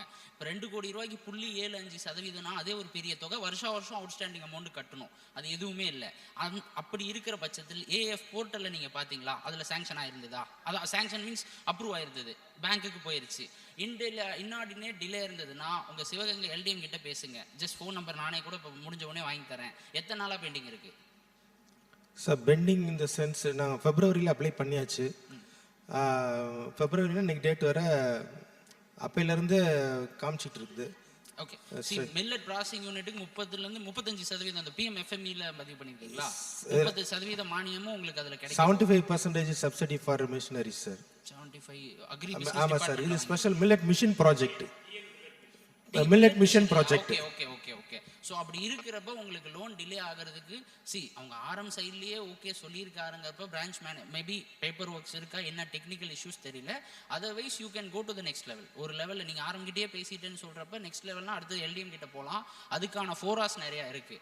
பட் பிரச்சனை என்னன்னா, இந்த இன்னார்டினேட் டிலே எனக்கே ஆச்சரியமாக தான் இருக்குது. பிகாஸ் இதில் சேஃப் பேங்க்குக்கு லைபிலிட்டி கம்மி. ஏன்னா சிஜிடிஎம்எஸ்சி ஃப்ரீயாகவே கிடைக்கும். சரிங்களா? இந்த கேஸ் பெக்யூலியர் கேஸ், நானே ஒத்துக்கிறேன், இல்லைன்னு சொல்லலை. அப்படி இருந்தால் நான் இப்போ முடிச்சுட்டு என்கிட்ட நம்பர் வாங்க, நான் எல்டிஎம் கிட்ட நானே இப்போ பேசிட்டு கிளம்புறேன், அந்த வாக்குறுதியை நான் கொடுக்குறேன். அதை இது இன்னார்டினேட் டிலே நான் ஒத்துக்கிறேன், இல்லைன்னு சொல்லலை. பட் அது என்ன ரீசன் அவங்க பக்கத்துல இருந்தும் கேட்கணும். அது ஒன்று தான் பிரச்சனை. சரிங்களா? எல்டிஎம் சாருக்கு நல்லாவே தெரியும். ஏன்னா எல்டிஎம் கூட அவரை நேரையே பார்த்துட்டு அவர் என் ஆஃபீஸ்லேயே வந்து பார்த்துட்டு போயிட்டார். உங்களுக்கும் பிரான்ச் மேனேஜருக்கும் இஷ்யூ இருக்குது, அதை சார்ட் அவுட் பண்ணுவோன்னு சொல்லிட்டு. அந்த இஷ்யூ தான் என்னன்னு எங்களுக்கு புரிஞ்சுக்க முடியல. அந்த வார்த்தைக்கான அர்த்தத்தை நாங்களும் தெரிஞ்சுக்கணும். ஏன்னா எங்களுக்கும் தெரியாம நாங்க அதை சொல்ல முடியாது. அதுதான் அந்த இஷ்யூ. அந்த ஒரு எழுத்துக்குள்ள நிறைய விஷயம் ஒளிஞ்சிருக்குங்க. அதுதான் பிரச்சனை. அதை நான் பேசிக்கலாம் சரிங்களா. மற்றபடி பேங்கர் இல்லாமல் நம்ம எந்த ஒரு பிஸ்னஸையும் டெவலப் பண்ண முடியாதுங்க சார். ஐயா இன்னைக்கு இந்தியாவில் வளர்ந்துருக்கிற எல்லா தொழிலும் ஏதோ ஒரு வகையில் பேங்க்னால தான் வளர்ந்துருக்கு. எல்லாரும் கை காசு போட்டு தொழில் பண்ணவே முடியாது. 100 பேர் இருக்காங்கன்னா ஒரு 10 பேர் மிஞ்சி 30 பேருக்கு கூட பேங்க் லோன் கிடைக்காம போயிருக்கலாம். எங்களுக்கு சம்பளம், உங்களுக்கு கடன் கொடுத்தாதான் எங்களுக்கு சம்பளம். இதை நான் அங்கே நின்று பேசலாம்னு நினச்சேன், இங்கேயே பேசுகிறேன். என்னன்னா எங்களுக்கு சம்பளம் சும்மா வராது. நீங்க கொடுக்குற 4% உங்களுக்கு நாங்கள் சேவிங்ஸ் பேங்க் வட்டியில் கொடுக்குறோம் இல்லையா, அதை நாங்கள் வாங்கி 8% உங்களுக்கு கொடுக்குறோம். அதை நீங்கள் கரெக்டாக எங்களுக்கு திருப்பி கொடுத்தாதான் உங்கள் சேவிங்ஸ் பணமே உங்களுக்கு திருப்பி வரும். கரெக்டா? அதுக்கும் நான் பொறுப்பு. அது இல்லாமல் உங்களுக்கு கொடுத்தாதான் எனக்கு டார்கெட்டு. 2 சீனியர் ஆஃபீஸர்ஸ் இருக்காங்க, அவங்க கிட்ட கேட்டு பாருங்க இவங்களுக்கு எவ்வளோ ப்ரெஷர் இருக்கும், இவங்க பிரான்ச் மேனேஜருக்கு இவங்க எவ்வளோ ப்ரெஷர் கொடுப்பாங்க. பிகாஸ் எங்களுக்கு டார்கெட் இருக்கு, ஒரு பிரான்ச்சு இத்தனை நாளில் இந்த மாதம் இத்தனை கோடி ரூபா வரவு செலவு பண்ணி ஆகணும். எந்த பிரான்ச் மேனேஜரும் மேபி ஒரு 30 வருஷம் 40 வருஷத்துக்கு முன்னாடி எப்படி இருந்ததோ எனக்கு தெரியாது. இன்னைக்கு தேதிக்கு ஒவ்வொரு என் ஃப்ரெண்ட்ஸ் இருக்காங்க, இந்தியன் பேங்க்லேயும் ஒர்க் பண்ணுறாங்க, எஸ்பிஐலேயும் ஒர்க் பண்ணுறாங்க. என்கிட்ட லோன் ப்ரொபோசல் கொடுன்னு கேட்பாங்க. திருச்சி டிஸ்ட்ரிக்ட்லேயே இருக்காங்க. நான் என்னால் முடிஞ்சதை, ஏன்னா அவங்களுக்கும் ப்ரெஷர் இருக்குது. நீங்கள் சொல்கிற விஷயங்கள் சார் ஜவஹர் சார் சொன்ன மாதிரி தான். நீங்கள் இப்போ ஒரு சிம்பிளாக இதை அப்படியே ரிவர்ஸில் எடுத்துக்குவோம். நான் யாருன்னே உங்களுக்கு தெரியாது, ஒரு 50 லட்ச ரூபா லோன் கேட்டு ஒரு 4 பேப்பரை மட்டும் எடுத்துகிட்டு வரேன் சரிங்களா, இது எல்லாத்துக்கும் சரிங்களா. அப்படி இருக்கிற பட்சத்தில் யாருன்னே தெரியாது, நீங்கள் புதுசாக வந்து எனக்கு லோன் கொடுக்குறீங்க, அடமானம் இல்லை. இந்த விஷயத்துக்காக தான் இந்த சிஜிடிஎம்எஸ்சி எல்லாம் கொண்டு வந்திருக்காங்க.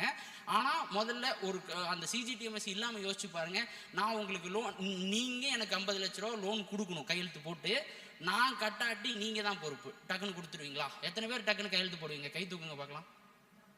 நமக்கு வந்தால் ரத்தம், அவங்களுக்கு வந்தால் தக்காளி சட்னி. பார்த்தீங்களா? அதான பிரச்சனை. இதே பயம்தான் அந்த மேனேஜருக்கு இருக்கும். சார் சொன்ன மாதிரி எனக்கு தெரிஞ்சு என் ஃப்ரெண்டோட அப்பாவுக்கு ரிட்டையர் ஆகிட்டாரு, இன்னும் ரிட்டையர்மெண்ட் பெனிஃபிட்ஸ் கிடைக்கல, கோர்ட்டில் கேஸ் நடந்துட்டு. நான் லைவ் எக்ஸாம்பிள் நானே சொல்கிறேன். ஆனால் அது எல்லாரும் அப்படி எல்லாருமே வேணும்னே கொடுக்காமலாம் இல்லைங்க. பிரச்சனைக்குரிய மேனேஜர்ஸ் இருக்காங்க, அவங்கள மேலதிகாரிகள் செட்ரைட்டும் பண்ணுறாங்க. சரி இல்லை சார், இந்த ப்ரைவேட் பேங்க்ஸ் கொஞ்சம் இப்போ எங்களுக்கு இப்போ ஐஆர்சிடிஎஸ் ஒரு ஐயா நம்ம முடிச்சுட்டு பேசிக்கலாம், 1 to 1 போயிருது. நல்ல எல்லாரும் பேசினா நல்லா இருக்கும். ஒரு சின்ன ரெக்வெஸ்ட், இந்த ஃபோரம் வந்து குறைதீர்ப்பு இதுவாக பிளாட்ஃபார்மாக யூஸ் பண்ணாமல் எல்லாருக்கும் இருக்கிற க்ரௌட் எல்லாருக்குமே ஹெல்ப்ஃபுல்லாக இருக்கிற மாதிரி ஏதாச்சும் காமன் இன்ட்ரெஸ்டோட உள்ள மாதிரி ஏதாச்சும் கேட்டிங்கன்னா யூஸ்ஃபுல்லாக இருக்கும். ஏன்னா ஃபார் எக்ஸாம்பிள் நீங்கள்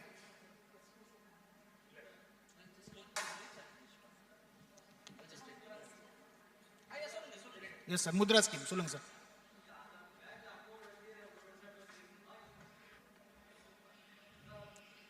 இப்போ நீங்கள் முத்ராக்கு ஸ்டேட் பேங்க் வரீங்க, ஸ்டேட் பேங்க்ல ஆல்ரெடி அக்கௌண்ட் இருந்தால் தான் முத்ரா தருவோமான்னு கேட்குறீங்க தானே?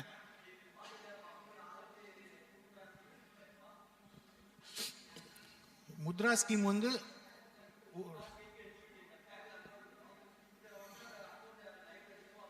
இல்லை ஸ்டார்ட் அப்கே கொடுப்போம் முத்ரா. கொடுக்கலாம். இருக்கு இல்லை எல்லா பேங்க்குக்கும் டார்கெட்லாம் கண்டிப்பாக, அதாவது டிசிஷன் வந்து மேனேஜர் பார்த்து எடுக்கிறது கிடையாது. அது அதாவது எனக்கு வந்து இப்போ 7 கோடி ரூபா சாங்ஷனிங் பவர்ஸ் இருக்குன்னு வச்சுக்கோங்களேன். நான் நினைச்சவங்களுக்குலாம் 7 கோடி கொடுக்க முடியாது. அது பேங்க்ல வந்து prescribe norms, prescribe eligibility criteria fill பண்ணுறவங்களுக்கு நான் சாங்ஷன் பண்ணலாம். அதே மாதிரி தான் பண்ணலாம். எல்லாருக்கும் வணக்கம். I am the last batsman of the innings I suppose. So என்னன்னா ஆல்ரெடி அங்கேயே நிறைய பேசிட்டோம். ஒரு சின்ன விஷயம், இதுக்கு முன்னாடி செஷனில் எஸ்ஹெச்ஜி நம்பர் நிறையா பேசணும் இல்லைங்களா. எஸ்ஹெச்ஜியில் கடன் கொடுக்கறது, இந்த காசு வாங்குறது, இதெல்லாம் போக எஸ்ஹெச்ஜினால ஒரு சோஷியல் சேஞ்ச் நடந்திருக்கு. என்னன்னு சொல்லுங்க பார்க்கலாம். இதில் நிறைய பேர் என்ஜிஓ கிட்ட இருந்து எஸ்ஹெச்ஜி அரசாங்கம் பறிச்சுக்கிச்சுன்னு ஆதங்கம்லாம் பட்டீங்க. அந்த ஒரு விஷயம், ஒரே விஷயம், என்ன சோஷியல் சேஞ்ச் நடந்தது சொல்லுங்க பார்க்கலாம்.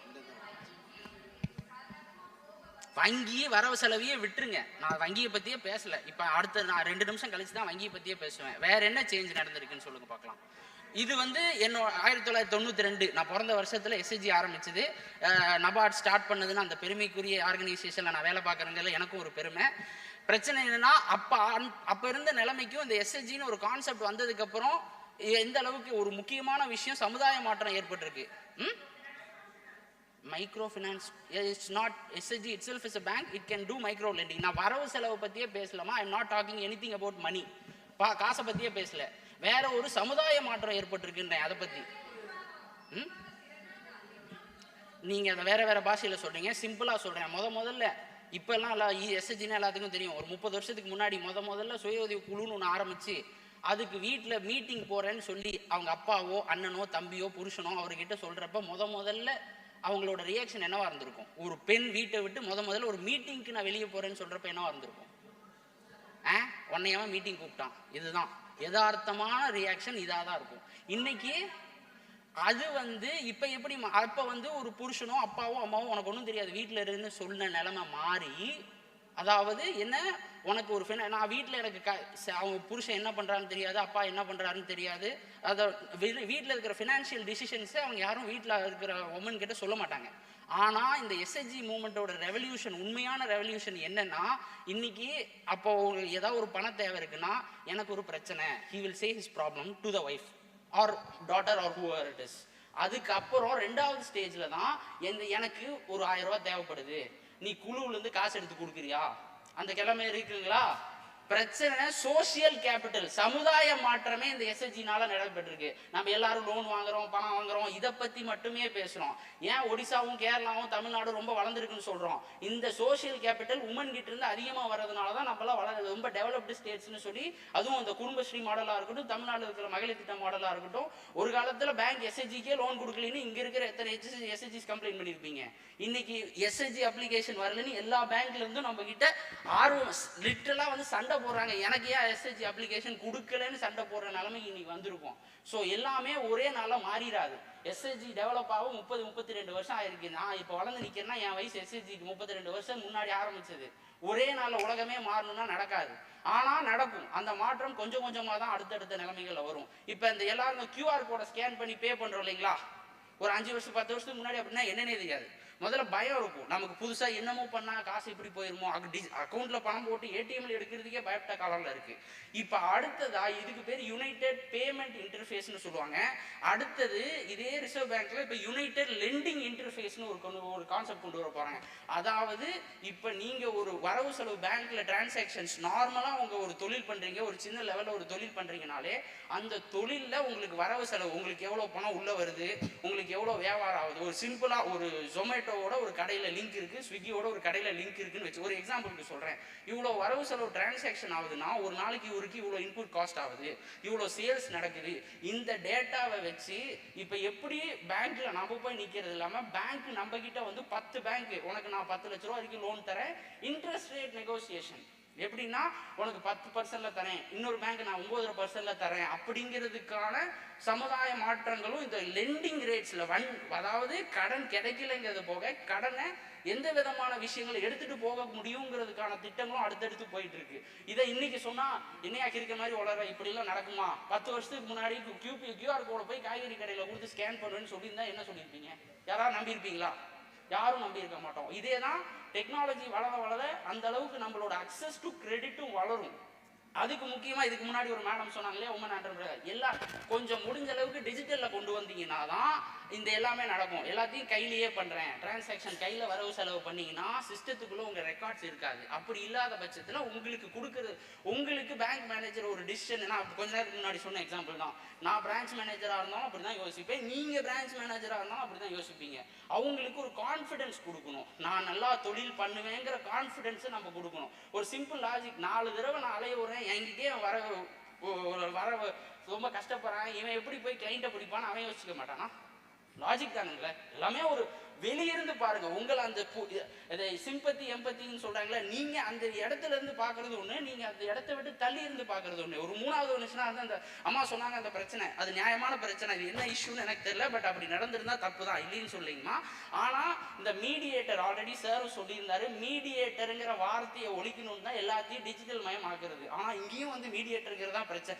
இப்பயும் சொல்றீங்கம்மா, நீங்க போய் இப்ப திருச்சி மாவட்டத்தில் இந்த ஆஃபீஸ்க்கு நேரில் டிக் ஆஃபீஸ் மாவட்ட தொழில் மையம் இருக்கு, போனீங்கன்னா அங்கே அதுக்காகவே ஒரு ஆளை உட்கார வச்சிருக்காங்க. ஏன்னா நமக்கு பண்ண தெரியல, நீங்கள் கம்ப்யூட்டர் சென்டரில் போனீங்கன்னா அதுக்கு கூட ஒரு காசு கொடுக்கணும். அந்த காசை கூட கொடுக்க தேவையில்லைங்கிறதுக்காக தான் கவர்மெண்ட் ஆஃபீஸில் அவங்களே ஆளை போட்டு உங்களோட ஆதார் நம்பர் பேன் நம்பரை கொடுத்தீங்கன்னா நீங்கள் என்ன தொழில் பண்ணுறீங்களோ அதுக்கான அந்த PMEGP சார் இப்போ ஸ்கீம்லாம் சொன்னாதீங்களா, அது அப்ளிகேஷனை பதிகிறதுக்கு கவர்மெண்ட்டே ஆள் போட்டு கொடுத்துருக்கு. அது ஆன்லைன், அது நேராக பிரான்ச்சுக்கு போயிடும். பிரான்ச்சில் நான் சொன்ன மாதிரி 15 நாளில் லோன் கொடுக்கணும். ஒஸ்ட் கேஸ் சினாரியோ அதிகபட்சமே 15 தான், சில இடங்களில் கொஞ்சம் முன்ன பின்ன ஆகலாம். 15 நாளைக்கு மேலே போச்சுன்னா இதுக்காகவே மாதம் வங்கியாளர்கள் கூட்டம்னு கலெக்டர் தலைமையில் நடக்கும். ஏன் இத்தனை அப்ளிகேஷன் டிலேவாக இருக்குன்னு எங்கள் ஒவ்வொரு பேங்கர்ஸையும் தனித்தனியாக கேட்பாங்க. இதே இந்தியன் பேங்க்ல இருந்தும் ஸ்டேட் பேங்க்ல இருந்தும் எல்லா வங்கிகள் திருச்சியில் இருக்கிற எல்லா வங்கிகள் இருந்தும் மக்கள் வந்து பேங்க் அதிகாரிகள் வந்து பதில் சொல்லணும் கலெக்டர் முன்னாடி.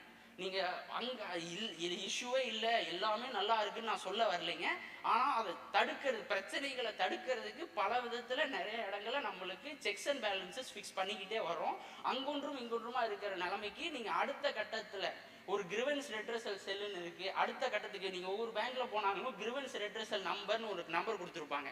அது அந்த பிரான்ச்சோட தொடர்புடையவங்களே கிடையாது, அவங்களோட மேலதிகாரிகளோட நம்பர் இருக்கும். உங்களுக்கு அந்த லெவலில் இஷ்யூஸ் இருந்துச்சுன்னா நீங்கள் அடுத்த கட்டத்துக்கு கொண்டு போய் அந்த கம்ப்ளைண்ட்டை கொடுக்கலாம். அந்த மாதிரி விஷயங்களை எடுத்துகிட்டு போகலாம். ஏன்னா பேங்க் லோன் தரல அப்படிங்கிற ஒரு கிளீஷேவோட மட்டுமே இல்லாமல் பேங்க் கண்டிப்பாக லோன் கொடுக்குறோங்கிற ஒரு பாசிட்டிவ் எனர்ஜியோட அணுகுங்க. ஒரு 2 தடவைங்கிறது 4 தடவை ஏதோ maybe because of some reason branch manager கேட்டார்னா உங்களோட தொழிலுக்கு அது ஒரு மூலதனமாக இருக்க போகுது, உங்கள் ஃபியூச்சர் அது டெவலப் பண்ண போகுதுங்கிறப்ப அந்த கிரெடிட் சப்போர்ட்டை உங்களால் எந்த அளவுக்கு வாங்க முடியுங்கிற உங்கள் முயற்சியை கைவிடாமல் பண்ணுங்க. பேங்க் எல்லாருமே கரெக்டாக இருக்காங்கன்னு நான் சொல்லலை, மேபி அங்கொன்றும் இங்கொன்றும் பிரச்சனைகள் இருக்கலாம், இல்லைன்னு சொல்லலை. பட் அதை நம்ம பாசிட்டிவாக எடுத்துகிட்டு போய் நான் சொன்ன மாதிரி இன்னைக்கு யாரெல்லாம் வளர்ந்த தொழிலதிபராக இருக்காங்களோ, பெரிய பெரிய ஆளுங்களாக இருக்கிறாங்களோ எல்லாருமே வங்கி கடன் வாங்கினவங்களாக தான் இருப்பாங்க. ஸோ அந்த மாதிரி நம்மளும் நம்மளோட தொழில் அடுத்த கட்டத்துக்கு வளர்கிறதுக்கு நம்ம இந்த மாதிரி விஷயங்களை லைக் பேங்க்கோட ஒரு இணைந்து செயல்படணும்னு உங்கள் எல்லாரையும் வேண்டி விரும்பி கேட்டுக்கிறேன். வாய்ப்பளித்த டெக்ஸ்டப்புக்கு ரொம்ப நன்றி. நன்றி, வணக்கம். ஒரே ஒரு சின்ன விஷயத்தோட நான் நிறுத்திக்கிறேன், அப்புறம் மேடம் தரேன். நம்ம பிஸ்னஸ் நடக்கும்போது இன்னைய டேட்டில் வந்து நிறைய பேர் டிஜிட்டல் பேமெண்ட்ஸ்க்கு மைக்ரேட் ஆகிட்டோம். உங்களுடைய பிஸ்னஸ் டிரான்சாக்ஷன்ஸை தனி அக்கௌண்ட்டாகவும் உங்களோட இண்டிவிஜுவல் பர்சனல் டிரான்சாக்ஷன்ஸை தனி அக்கௌண்ட்லையும் பிரிச்சிருங்க. இப்போ நான் ஒரு பிஸ்னஸ் பண்ணுறேன், எனக்கு நான் வாட்ஸ்அப்லேயே டிஜிட்டலாக மார்க்கெட் பண்ணி நான் பிஸ்னஸ் பண்ணுறேன், எனக்கு பேமெண்ட்ஸ்லாம் அக்கௌண்ட்டுக்கு வருதுன்னு பார்த்தா சேவிங்ஸ் அக்கௌண்ட் வருது. சேவிங்ஸ் அக்கௌண்ட் வர டிரான்சாக்ஷனை வந்து நான் ஒரு பிஸ்னஸ் டிரான்சாக்ஷனாக கன்சிடர் பண்ண முடியாது ஆஸ் அ பேங்கர். அதனால ஒரு பிஸ்னஸ் ஆரம்பிக்கிறீங்க, சின்ன லெவலில் பண்ணுறோம், பெரிய லெவலில் பண்ணுறோம், வேறு பிஸ்னஸ் இஸ் அ பிஸ்னஸ். அதனால் பிஸ்னஸ் டிரான்சாக்ஷன்ஸை தனியாக ஒரு தனி அக்கௌண்ட்டை பிஸ்னஸ் டிரான்சாக்ஷன் ரூட் பண்ண ஆரம்பிங்க. திருச்சி மாவட்டத்தை சேர்ந்தவங்க எத்தனை பேர் இருக்கீங்க? மருதநாயகம் இருக்கா? கொஞ்சம் பேர் தான் இருக்கீங்க. என்னோட நம்பர் சொல்கிறேன், ஏதாவது பேங்கிங்கில் வேணும்னா preferred mode of contact WhatsApp message, சரியா? 7358114767 என் நம்பர். அப்படிலாம் இப்போ மிஸ் பண்ணிங்கன்னா மருதநாயகர் நம்பர் இருக்கு, வாங்கிக்கோங்க. திருப்பி சொல்கிறேன், ப்ரிஃபர்டு மோட் ஆஃப் கான்டாக்ட் வந்து வாட்ஸ்அப் மெசேஜ். நான் ஏதாவது மீட்டிங்ஸில் இருந்தால் கூட when it is not my turn நான் ஃபோனை ப்ரௌஸ் பண்ணுவேன், ஐ வில் ரெஸ்பாண்ட். இல்லாட்டி ஐ வில் என்ஷூர் தட் நீங்கள் கேட்குறது வந்து it will get addressed. Yes sir.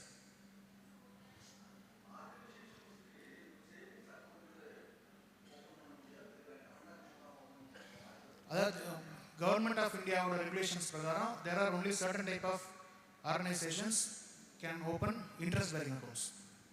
Running account, fixed deposit is different. Savings account வந்து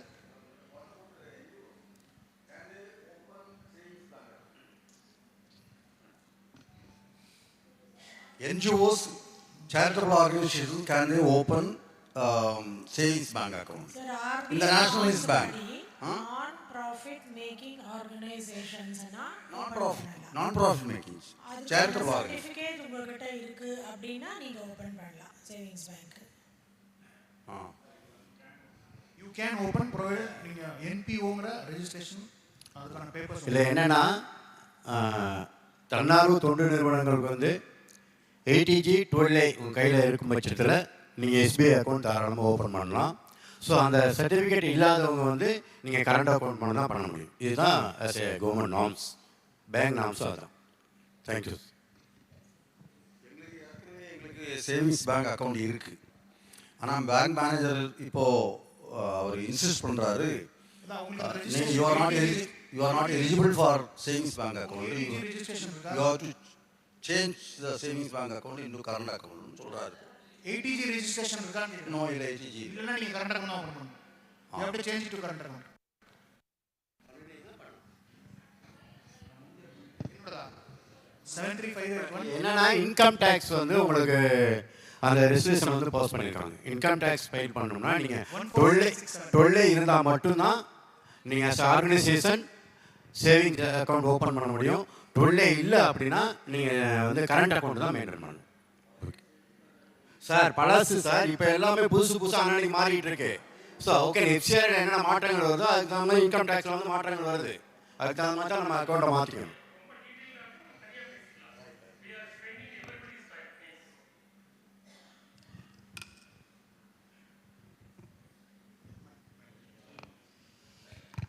எல்லோருக்கும் வணக்கம். நான் வந்து இந்தியன் வங்கியோட ஜோனல் மேனேஜரு. இப்போ நீங்கள் நிறைய பேர் நாங்கள் லோன் கேட்டு வந்தோம், இன்றைக்கி வா சொல்கிறாங்க, நாளைக்கு வாங்க சொல்கிறாங்க அப்படின்னு எல்லாம் சொன்னீங்க. ஆனால் பேங்கிங் எல்லாம் நிறைய மாறி போச்சு. டெக்ஸ்டைப்லேருந்து கிட்டத்தட்ட ஒரு 40லேருந்து 50 லேடிஸ் வரைக்கும் எங்களோட ஆஃபீஸுக்கே கூட்டிகிட்டு வந்து அவங்களுக்கு இந்தியன் பேங்க் இன்ட்ரடியூஸ் பண்ணி வச்சு, எங்களுக்கு கஸ்டமர்ஸ் இன்ட்ரடியூஸ் பண்ணி வச்சு எல்லாமே பண்ணினாங்க.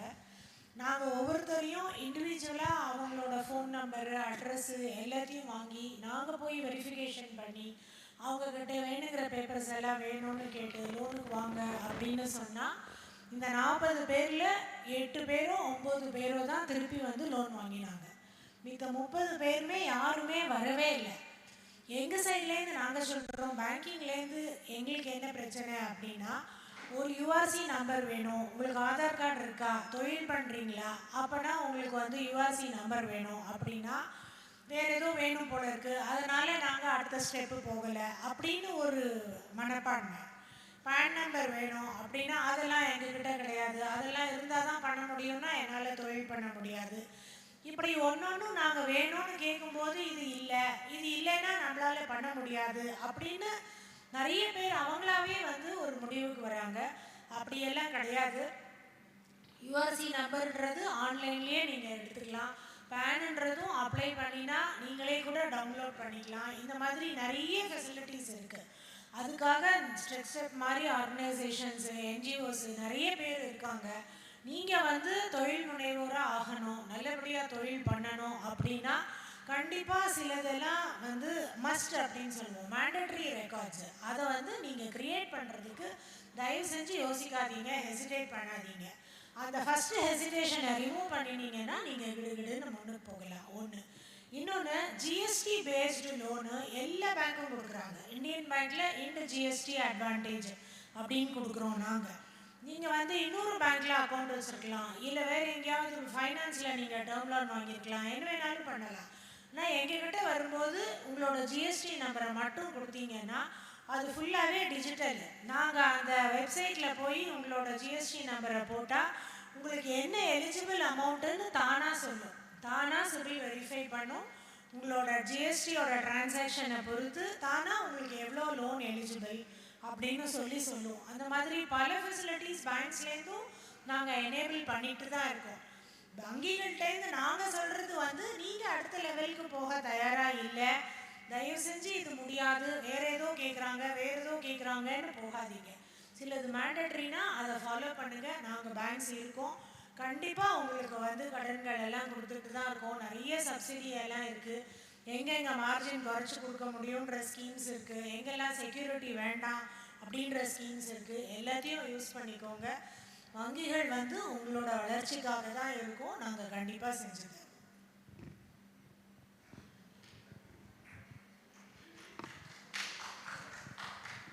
சரி,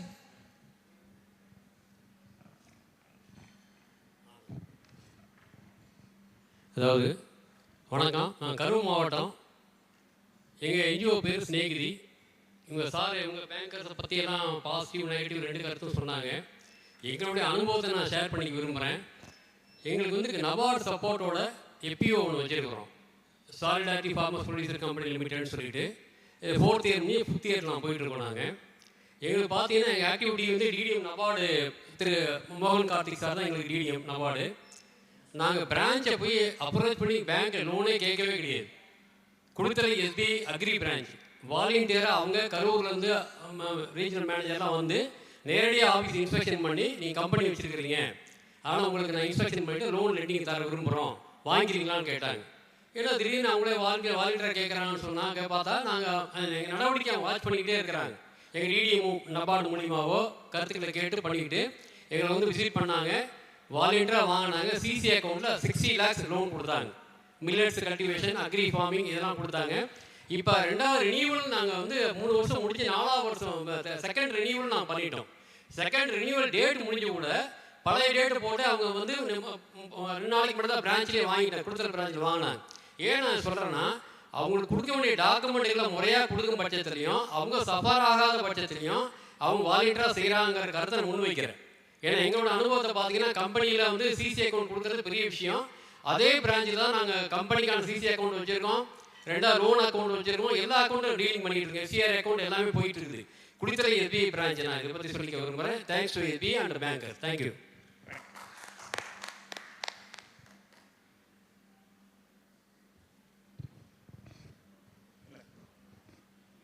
No, I don't think so.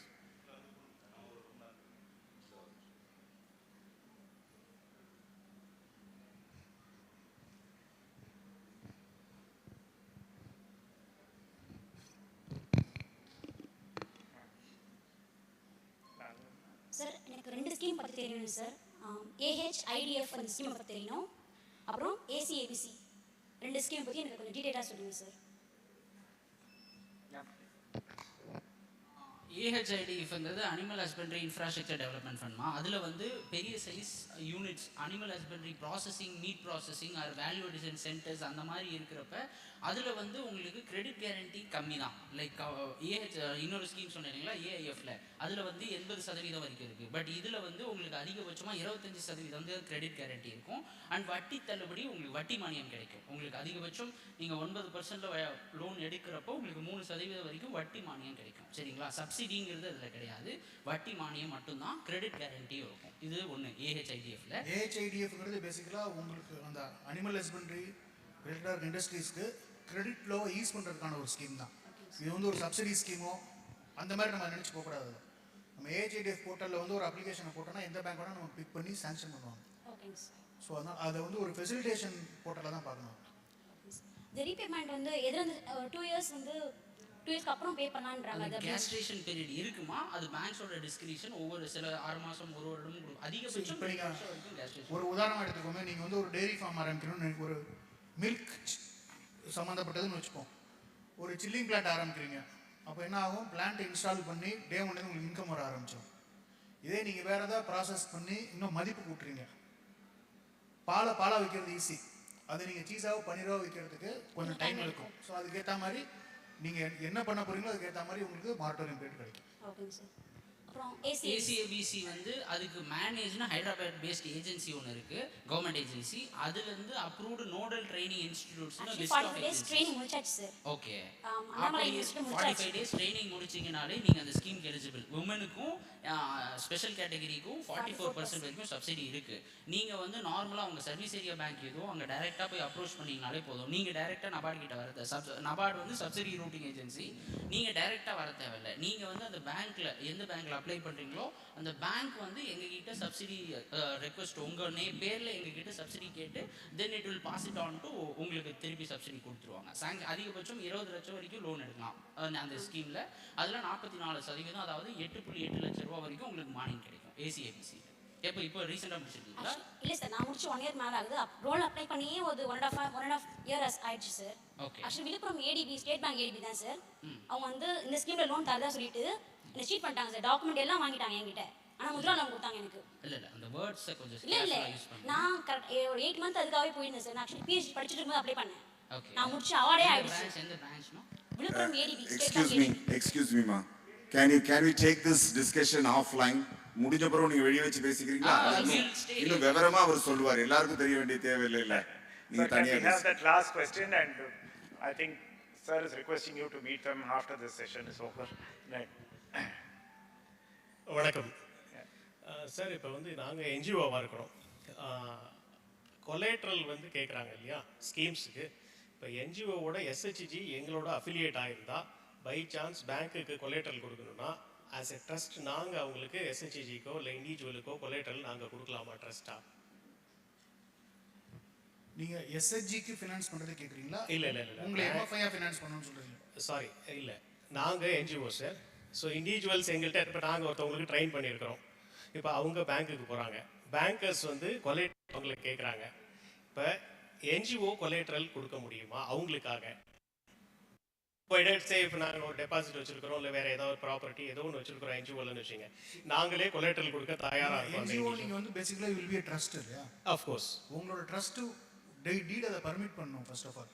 பண்ணிச்சுன்னா நீங்கள் பேங்கர்ஸ் அக்செப்ட் பண்ணிக்குவீங்களாங்கிறது தான் என்னுடைய கேள்வி. இல்லை ஒன்று, ரெண்டாவது அண்டர்லைங் ரிலேஷன்ஷிப் என்னங்கிறத பார்க்கணும். See, நான் பாட்டுக்கு போயிட்டு ஒரு as a third because they are the beneficiaries from our trust. Absolutely, we want to make them to uplift in their life. 5 crores மேல இல்ல crores இல்ல, it depends upon case to case basis. up to 10 lakhs இன்னைக்கு முத்ரா இருக்கு. Okay 5 crores CGTMS இருக்கு. if there is a startup by a woman or a scheduled caste scheduled இருக்குனா stand up India scheme இருக்கு. அதே மீறி why do you want to very specifically தாய்கோல ஒரு கேண்டிடேட்டுக்கு சொன்னோம், கயர் இண்டஸ்ட்ரிக்காக almost 50 to 60 crores project estimate. அவங்க என்ன சொன்னாங்க, எனக்கு கொலேட்ரல் வேணும் அப்படின்னு சொல்லிட்டு அவங்களுக்கு சொன்னாங்க. ப்ரப்போசல்ஸ்லாம் நாங்கள் சப்போர்ட் பண்ணோம். Even in fact through TREC STEP அப்படி வந்து தான் நாங்கள் அவங்களுக்கு இது பண்ணோம். But we could not do it. So collateral அவங்கள கேட்கும்போது கொலேட்ரல் இல்லாமல் கொடுக்க முடியாது அப்படின்னு பேங்க் சொல்லிட்டாங்க. பட் நாங்கள் அந்த மாதிரி ஃபெசிலிட்டேட் பண்ண முடியுமா அப்படின்னு கேட்டப்போ அதுக்கு சான்சஸ் இல்லை. நாங்கள் அதனால ஆஸ் எ பேங்கர்ஸ் உங்கள்கிட்ட இப்போ நான் அதை கொஸ்டின். இப்போ நீங்கள் வந்து if somebody from your family member போறாங்கன்னு வச்சுக்கோங்களேன், you are having a trust, there is a property in the trust name, கொடுக்கிறது okay.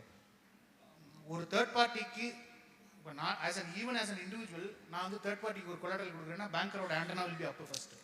agree okay but chances இருக்கு இல்ல. right thank you right. So thank you.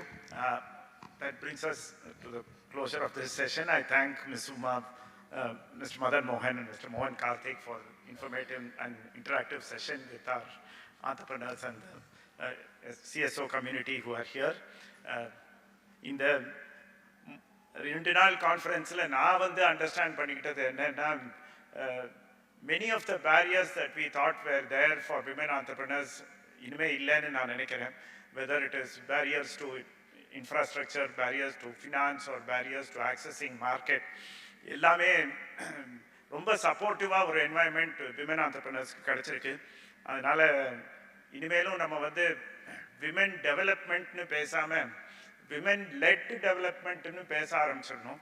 Because many women entrepreneurs வந்து இப்போ உருவாகி அவங்கெல்லாம் வந்து மற்ற விமனுக்கு வேலை கொடுக்குற ஸ்டேஜில் வந்துருச்சுன்னு நாங்கள் எல்லாம் நம்புகிறோம். ஸோ அந்த மாதிரி ஒரு சூழ்நிலையில் இந்த ட்ரெக் ஸ்டெப் ஜீனி ப்ராஜெக்ட்லேருந்து இருக்கிற ஆண்டர்பிரினர்ஸ் எல்லாம் டெவலப் ஆகி நிறையா வேலை வாய்ப்புகள் நம்மளோட உமன் கம்யூனிட்டிக்கு கொடுக்கறதுக்கு முன்னேறணும்னு எங்களோட வாழ்த்துக்கள். ஃபோக்கஸ் என்னை பொறுத்த வரைக்கும் ஷுட் பி ஆன் சிஎஸ்ஓஸ் நிறைய பேர் இருக்கீங்க.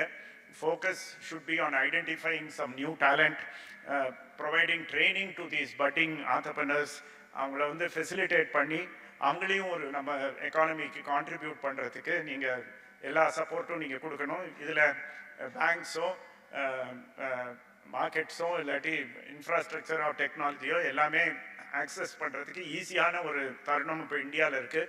அதை அத்தனையும் யூஸ் பண்ணிக்கிட்டு நம்ம எல்லாரும் வந்து இந்த மாதிரி ஒரு சூழ்நிலையை உருவாக்கிய மெனி சிஎஸ்ஓஸுக்கும் நம்ம நன்றி சொல்லிட்டு ஒரு புத்துணர்ச்சியோட இந்த கான்ஃபரன்ஸ்லேருந்து போகணும்னு உங்களை எல்லாரையும் ரிக்வெஸ்ட் பண்ணிக்கிறேன்.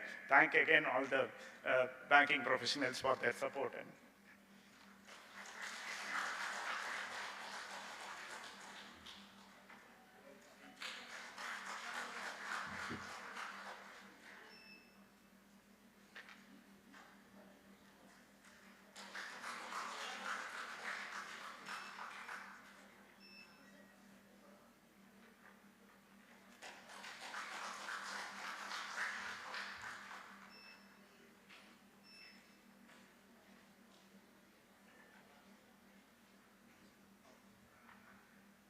I request Mr. R.M.P. Jawahar, Executive Director, TechStep, to speak a few words.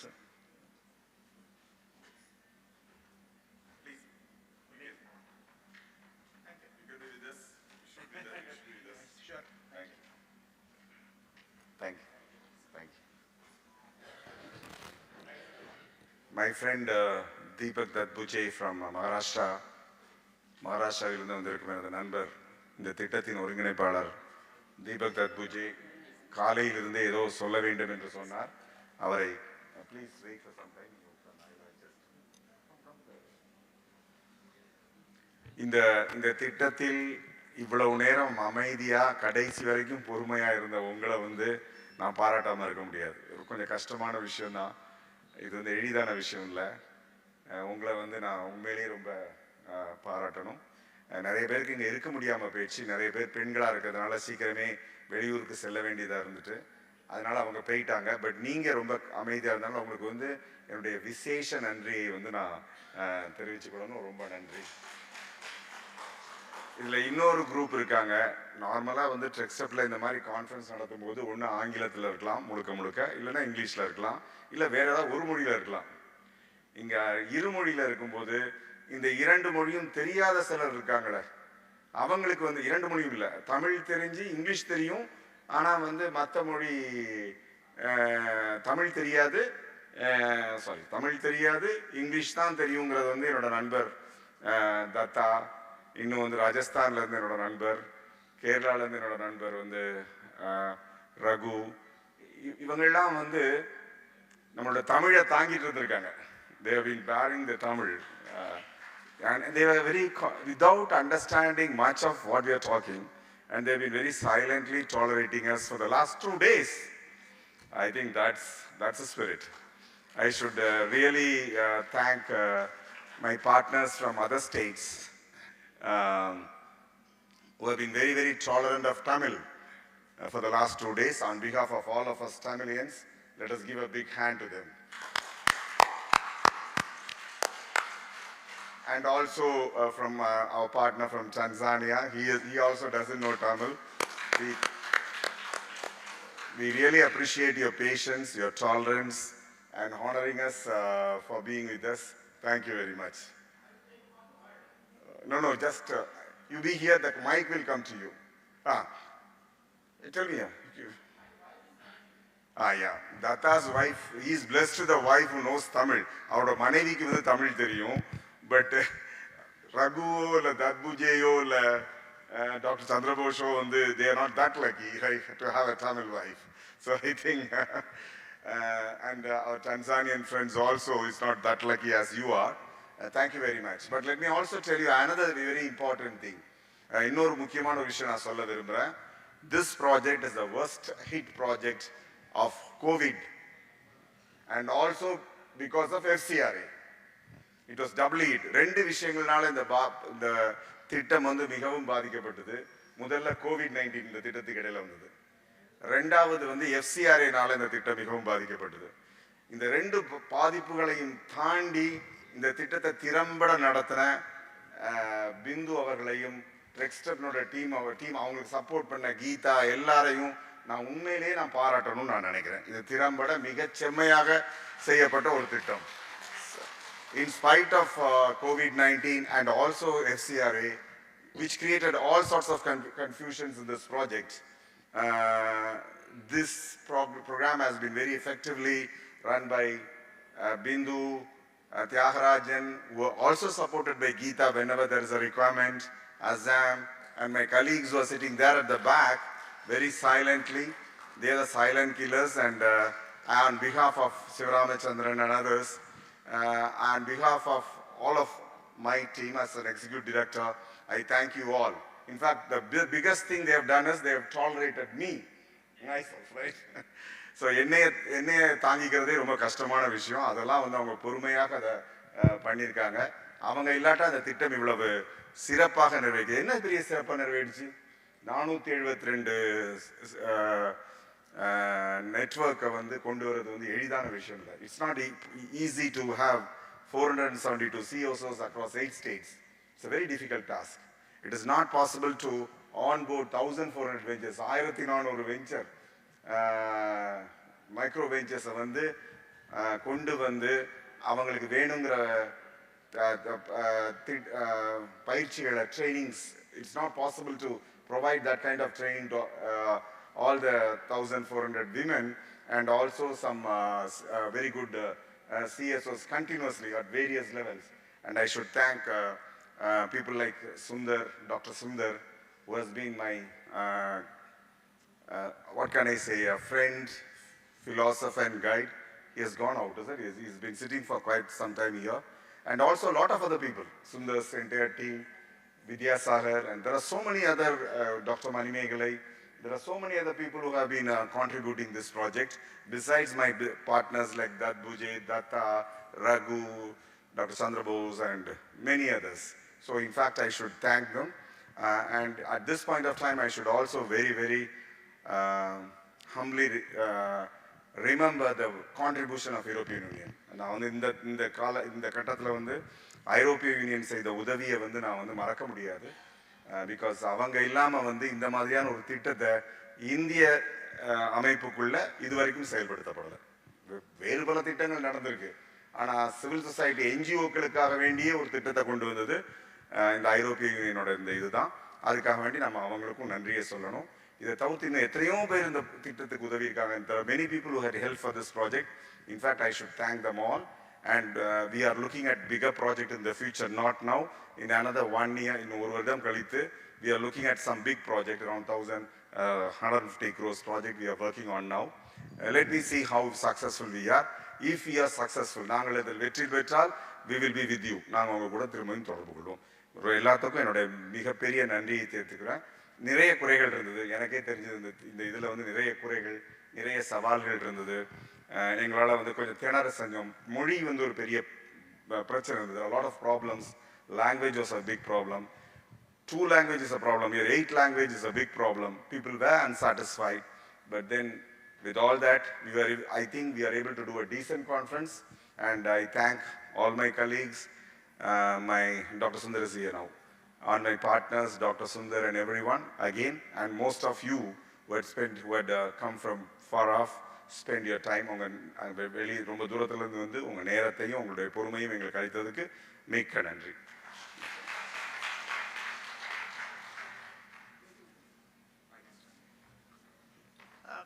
Just a few 2 words. Trichy and team, Jawahar sir, Geeta madam, Bindu madam and Thai Rajan sir, they gave a tremendous and very good support, not only for this program, but I have a partnership with the 20 years. And I am proudly say 20 years back, under EU Skills project, Trichy gave Vidyadip Foundation a tremendous support, because of which this organization came into the existence. So these are the very feelings with the Trichy. On behalf of all of you, and also on behalf of Vidyadip Foundation, Maharashtra team, I want to thank to all the members of team members of the Trichy. Vidyadip Foundation is now celebrating 20th anniversary, and that came into existence because of generous support of Trichy. So I thought I must give a small memento with the words many thanks. So I request Jawahar sir, so please come sir to receive this.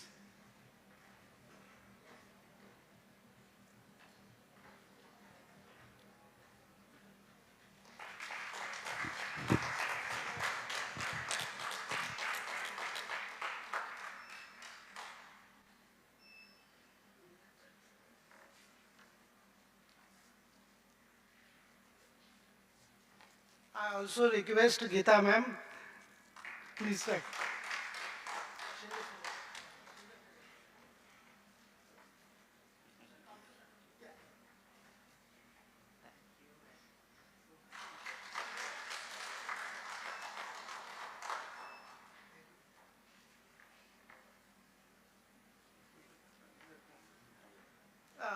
Bindu ma'am, I also request you.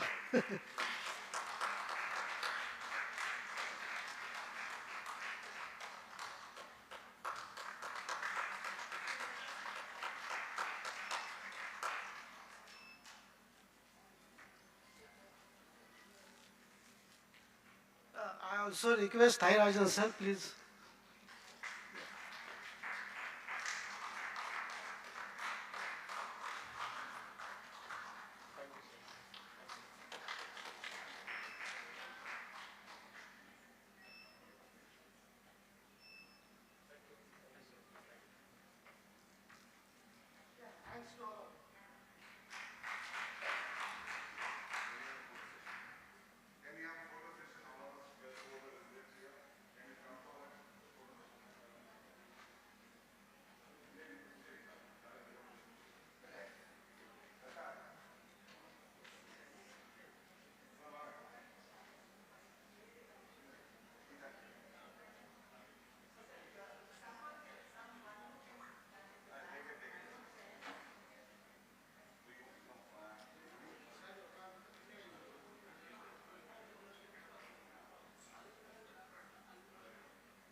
Camera பாருங்க